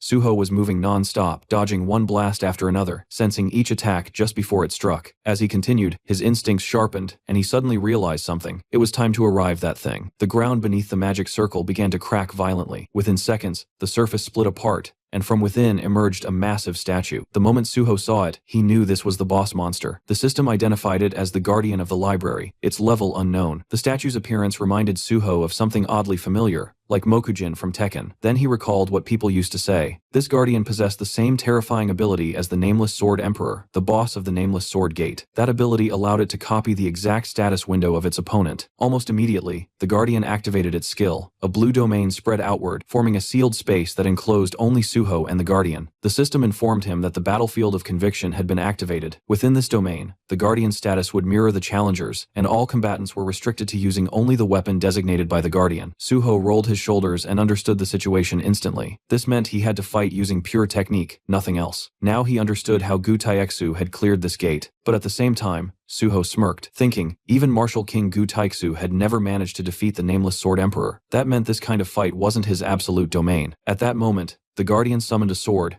and the system confirmed that the designated weapon was a sword. For Suho, known as the Sword God, there couldn't have been a better outcome. He summoned his blood weapon and pointed it toward the Guardian, asking if this would suffice. The statue silently took its stance in response. For a brief moment, the world grew still. Then the Guardian moved. It launched itself forward in a single burst of speed. Suho stepped in as well, deciding to end the fight immediately. Crimson energy surged through his body, his aura flaring as his power condensed into a single decisive strike. The next instant, their swords clashed. Just a single exchange. Suho passed through the Guardian, moving behind it as if the strike had already ended before it even began. For a moment, both figures stood still. Then, with a clean sound, the Guardian's sword split apart. The statue froze, as if unable to comprehend what had just happened. Slowly, it turned towards Suho, and then bowed. The system announced that the Guardian of the library had admitted defeat. The gate had been cleared, and the MVP of the conquest was on Suho. The system provided him extra experience points for being MVP, and his level went up. Suho looked at the Guardian and commented that it had accepted defeat quickly, just like a true martial artist. Then, shifting his gaze toward the towering library ahead, he let out a small breath and said that now that the martial trial was over, it was time to move on to something else. It was time to cultivate knowledge.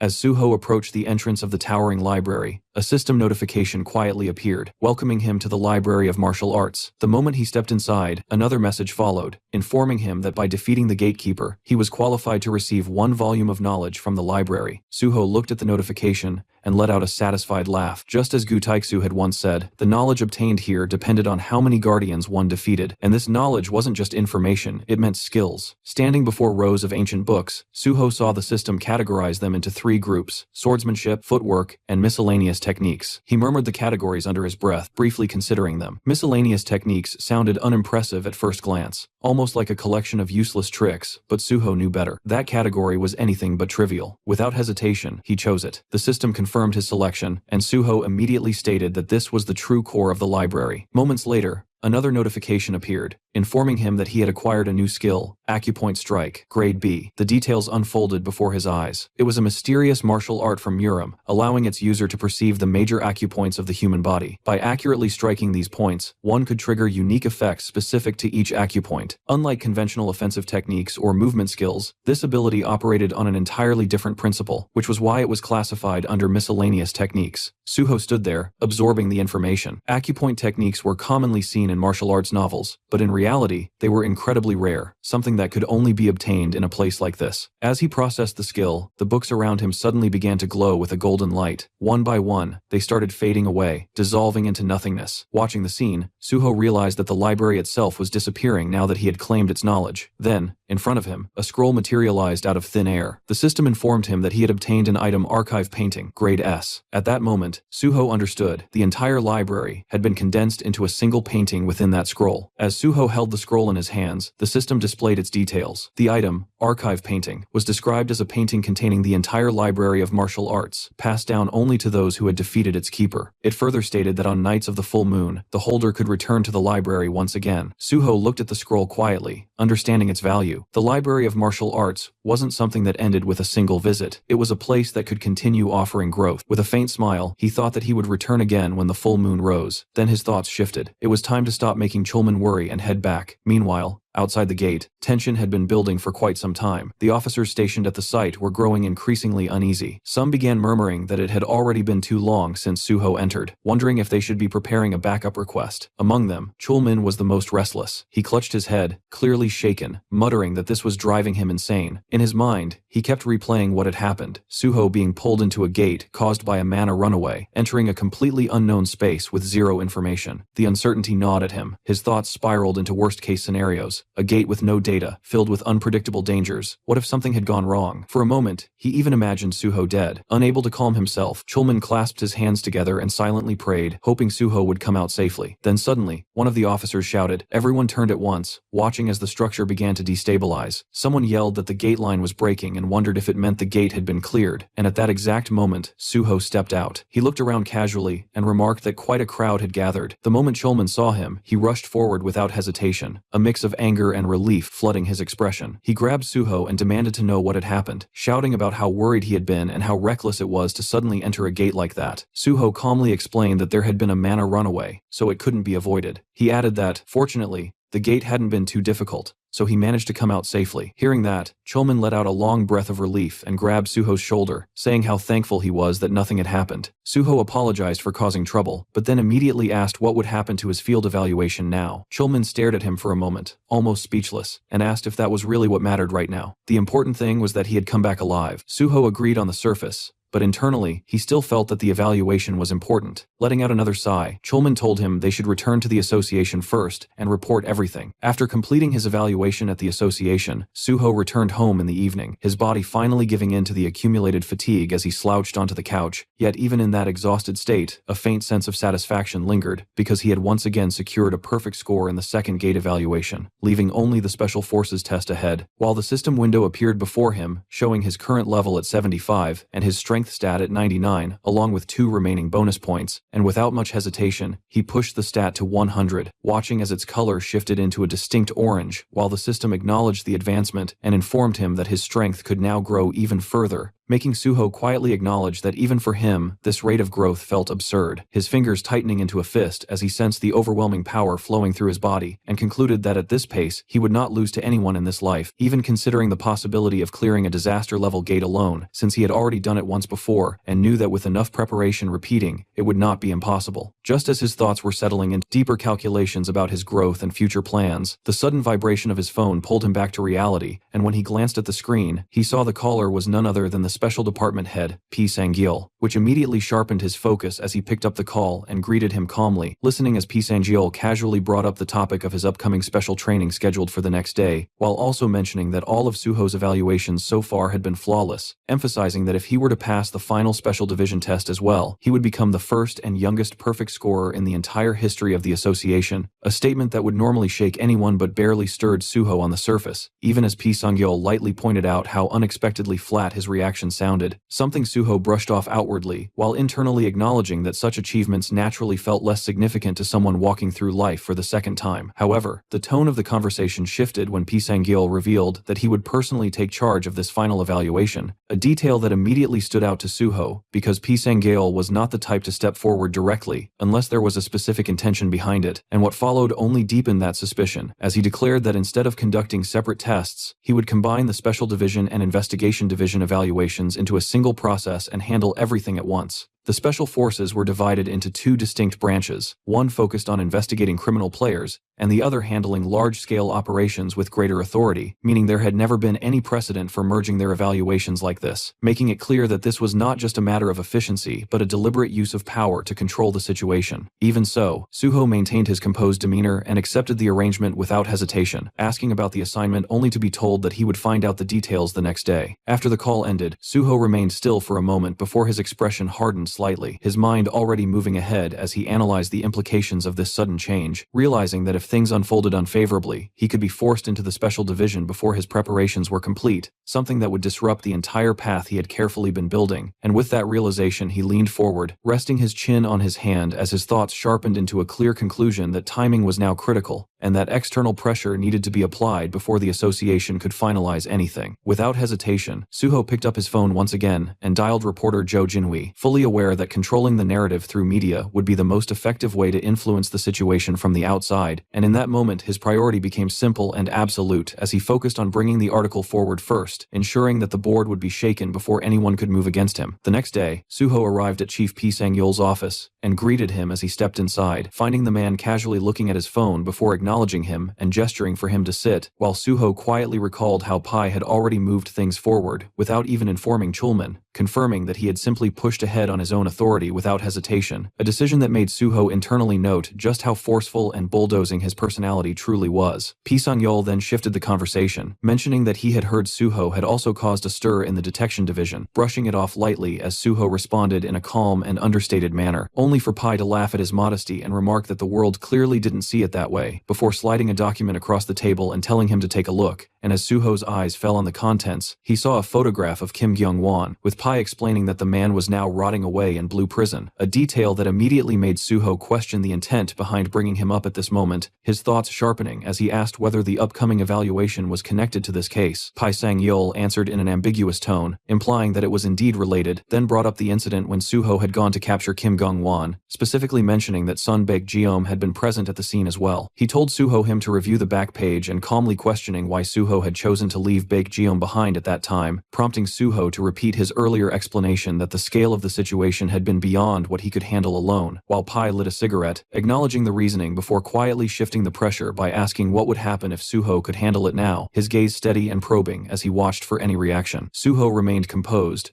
offering no immediate response outwardly, yet internally he understood the meaning behind those words with perfect clarity, realizing that this was not merely an evaluation, but a deliberate test designed to push him into confronting higher-level targets while simultaneously measuring his capabilities and loyalty, and as a faint smile formed on Suho's face, he accepted that this was the kind of man Pai Sang-yeol truly was, someone who molded people by dragging them through conflict. In response, Suho met his gaze without hesitation and stated that if it was within his ability, then he would take responsibility and handle it completely, already deciding in his mind that he would play along with this game for now, fully aware that this path would only pull him deeper into the unfolding power struggle.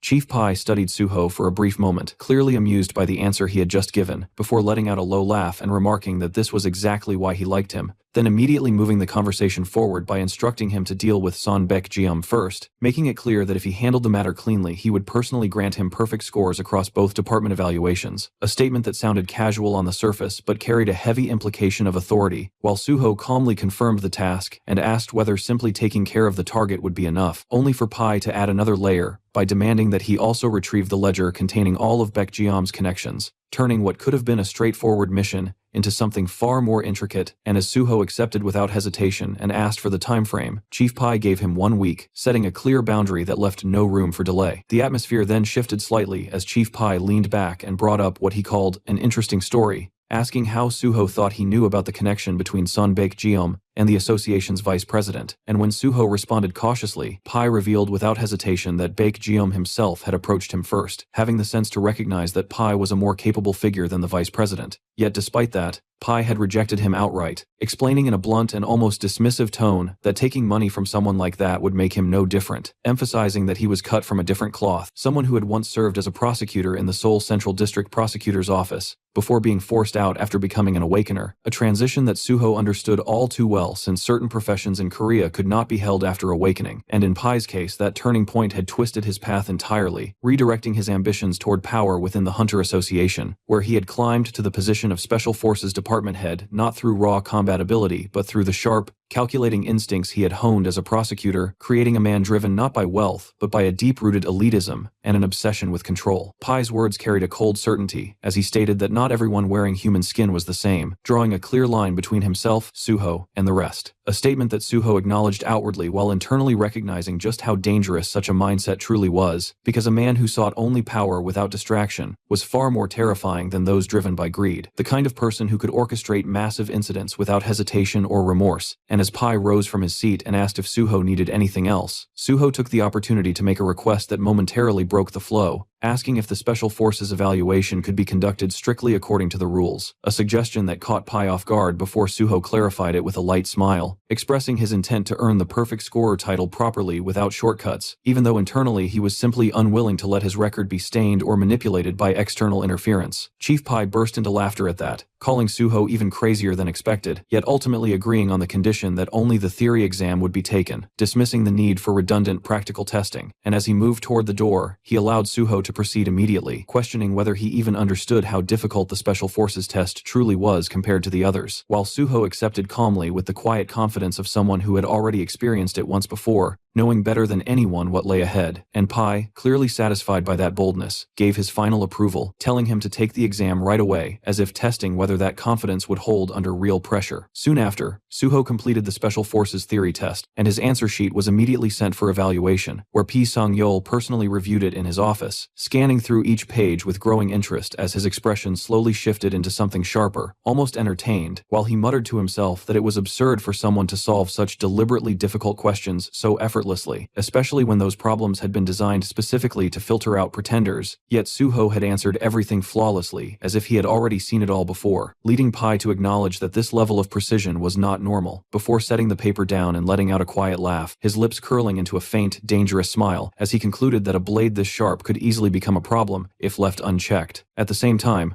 Suho stood outside the vice president's office, his thoughts already moving ahead as he recalled Pi's behavior and briefly noted how casually the man ignored even basic rules like smoking indoors, then shifted his focus to what truly mattered, calculating that 1 week was more than enough time to handle Sun Baekjeom and push the article forward. Yet before making any moves he needed to confirm one critical detail, and with that in mind he stepped inside, where the vice president greeted him with a practiced smile, only for Suho to immediately bring up his meeting with Pai Sang-yeol and the assignment he had been given, then directly question the current state of the vice president's relationship with Sun Baekjeom, asking whether everything had truly been cleaned up. The question struck harder than expected, instantly breaking the man's composure as sweat formed on his face and his posture collapsed into hesitation, struggling to produce an answer before eventually bowing his head without any proper explanation, a reaction that irritated Suho, who watched the scene with growing frustration as he thought about how absurd it was that someone holding such a high position could fail to handle something so basic. Yet at the same time he felt no real disappointment, because he had never expected competence from him in the first place, reinforcing his belief that relying on others was meaningless, and that in the end, he could only trust himself to resolve matters properly. Without wasting time, Suho extended his hand and demanded the man's wallet, receiving it without resistance as the vice president complied in silence, then calmly confirmed that the money received was still intact, before asking about the remaining cases tied to Sun Baekjeom, to which the vice president replied with forced confidence that most of them had already been handled, and that everything would be resolved within a week, allowing Suho to draw a clear conclusion that if he personally dealt with Sun Baekjeom, there would be no remaining leverage left against the vice president, and with that understanding he gave a final warning in a cold, controlled tone, telling him to stay quiet and behave while making it clear that he would not repeat himself, because if any further issues surfaced, the consequences would be far worse than before, a threat that the vice president understood immediately as he nodded in submission. The scene shifted to Gangnam Payment Plaza, deep within the underground parking lot where the dim lights cast long shadows across the concrete, and Suho stood alone as he calmly made a call to Sun Baekjeom, informing him of his presence and ordering him to come down immediately, his tone casual yet leaving no room for refusal, and not long after, the elevator doors slid open to reveal Baekjeom stepping out along with nearly 20 armed men, their presence filling the space with tension as Suho looked at them and simply laughed, as if the numbers meant nothing to him. Without even acknowledging the hostility, Suho casually tossed his car keys toward one of the bald men, treating him like a valet, and instructing him to park the car and handle the fee separately, an act so dismissive that it instantly provoked anger. Yet before the man could properly react or speak, Suho moved in a flash and grabbed his jaw with overwhelming force, silencing him instantly, while coldly remarking that he clearly did not understand his place, tightening his grip as the man's resistance turned into panic. And although the surrounding thugs instinctively reached for their weapons, the situation froze when Baekjeom shouted at them to stand down, fully aware of the gap in power between them and Suho, who then released the man with a flick, and commented that it was absurd for them to even think they could win, casually noting that those beaten earlier had apparently failed to pass along the warning. The atmosphere shifted as Baekjeom led Suho upstairs to a luxurious 2-floor suite that radiated wealth, complete with a grand chandelier and wide sofas. Yet even in such an environment, Suho remained completely unfazed as he took a seat like he owned the place, observing that Baekjeom seemed to be using it as a full residence, before moving straight to the point and questioning why, despite the association president returning the money, Baekjeom had refused to take it back, a question that struck deeply as the man admitted that accepting it would have been meaningless, revealing his anger and resentment toward being discarded after everything he had invested, believing that if he was destined to be thrown away anyway, then dragging others down with him was the only choice left. Suho listened without interruption, his expression calm but his presence growing heavier, and after acknowledging the reasoning without any real interest, he leaned slightly forward and fixed his gaze on Baekjeom, the faint smile on his face carrying an unsettling weight as he asked a single question, whether he wanted to live, and the moment those words fell, Baekjeom's body reacting instinctively to the killing intent hidden behind that calm tone, while Suho's expression hardened and his eyes turned cold, making it clear without needing repetition that this was not a question open to interpretation, but a line that would decide everything from this point onward.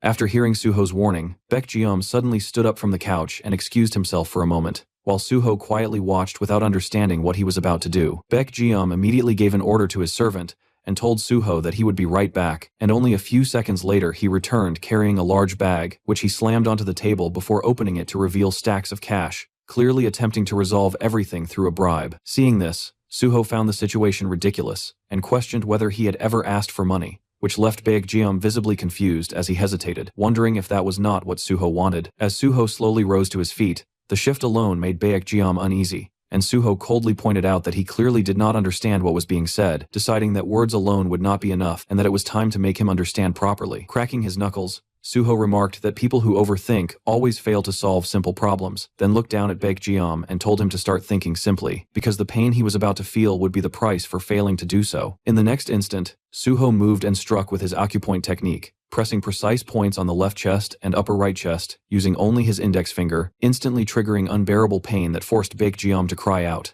the sound echoing through the room and alerting the guards who rushed in demanding to know what was happening. The moment they saw their boss being attacked, they charged towards Suho with killing intent, but Suho simply glanced at them and activated his coercion, releasing a blue aura from his body that slammed them to the ground as if an immense weight had crushed them, pinning them in place without resistance. Without even sparing them another look, Suho calmly told them not to interrupt the conversation, then turned back to Baekjeom, who was now kneeling in front of him, trembling and crying in extreme pain. Suho explained that he had pressed one of the most painful acupoints, then pressed it again briefly before releasing the effect, allowing Baekjeom to gasp for air as he struggled to recover. Watching him, Suho pointed out that when the mind fails, the body suffers, making it clear that this was the result of his inability to understand simple things. Still kneeling, Baekjeom immediately submitted and declared that he would do whatever was asked, and Suho told him to bring what he needed, which only confused him further for a moment, until Suho clarified, with a calm smile but threatening intent, that he wanted the ledger containing every detail of the bribes given to Park Cumin, including every record used to maintain those connections.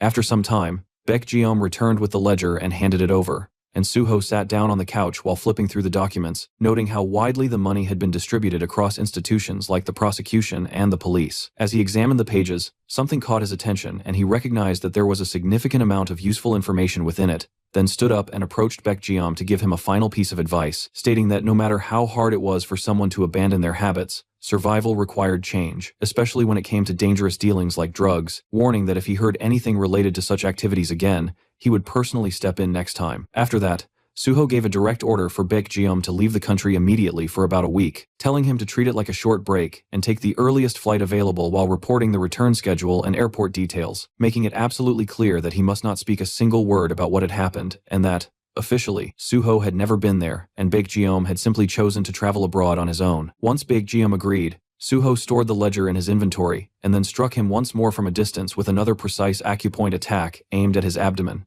embedding a hidden condition as insurance. Baekjeom collapsed to the ground in confusion, unable to understand what had just been done, while Suho calmly explained that it would not cause pain but would prevent him from engaging in night activities for a while, revealing that he had targeted a specific point to ensure compliance. The realization hit Baekjeom with horror, that he had become impotent. Suho turned and walked toward the exit, leaving behind a final condition that if Baekjeom wished to return to normal, he would have to keep his promise without fail. After finishing things with Baekjeom, Suho settled back into his car and parking lot. He immediately made a call to reporter Jinwi, telling him that he had forwarded the file he had just secured, and instructed him to dig out every piece of personal information connected to the names listed inside, making it clear that the work needed to be completed within a week if possible. Jinwi responded with visible excitement, saying he had been itching for something like this. And as the call ended, Suho pulled out the ledger again, briefly scanning it, while thinking that the next 7 days would require precise and efficient movement. Just then, another call came through, this time from Kim Jion, and Suho picked it up without hesitation, only to hear that Jion had just finished dealing with his own situation and wanted to speak before making any decisions. Suho immediately asked whether Nexus had contacted him, and when Jion confirmed that they had, but that he chose to speak with Suho first, Suho decided to head over personally, mentioning that he had something to give him. Not long after, Suho arrived and knocked on Kim Jion's door, and when it opened, Jion commented on the effort it must have taken to come all the way there, stepping aside to let him in, as Suho walked into the room and observed him carefully. Suho noted that Jion was still in his original body, and remarked on whether he was intentionally maintaining that state, to which Jion explained that he was trying to get used to it, and only switched when necessary to care for his sibling, a response that Suho acknowledged as a good mindset. With that, Suho brought out the item he had prepared, stating that he had kept his promise, and presented the compact form of the item he had made earlier combining multiple items, and explained that while it appeared simple, it was capable of transforming when used properly. The moment Jion realized it was an S-rank item, his expression shifted into shock and confusion, unable to understand why something so valuable was being handed to him, but Suho calmly reminded him that he had promised to give him a path forward, and wanted him to return as an active hunter. Holding the item, Jion hesitated for only a moment before agreeing to try it, placing it beside the bed and activating his possession ability as instructed, allowing a purple light to form around his hands as the energy wrapped itself around the object. And in the next instant, the transformation triggered, the suit materializing around him in a seamless motion, until it fully enveloped his body in a sleek, assassin-like form. As the process completed, Jian trembled slightly while adjusting to the sensation, and Suho observed him closely as he tested his movements, quickly realizing that the suit responded as if it were a natural extension of his own body, something Jian himself confirmed as he experienced a level of control he had not felt before. Watching this, Suho felt satisfied that there would be no issues even if Jian engaged in real combat from this point onward. Suho then stated that before heading to Nexus, there was something that needed to be handled first, and Jian asked what it was, only for Suho to directly state his intention to recruit him. Jian felt flattered, pointing out that he had not even fully understood the capabilities of the suit yet, and that joining something like Nexus felt too soon. But Suho clarified that this had nothing to do with Nexus. It's a personal call from him, proposing that they work together directly. Hearing this, Jian was left stunned, unable to immediately process the idea, as the weight of the offer settled in.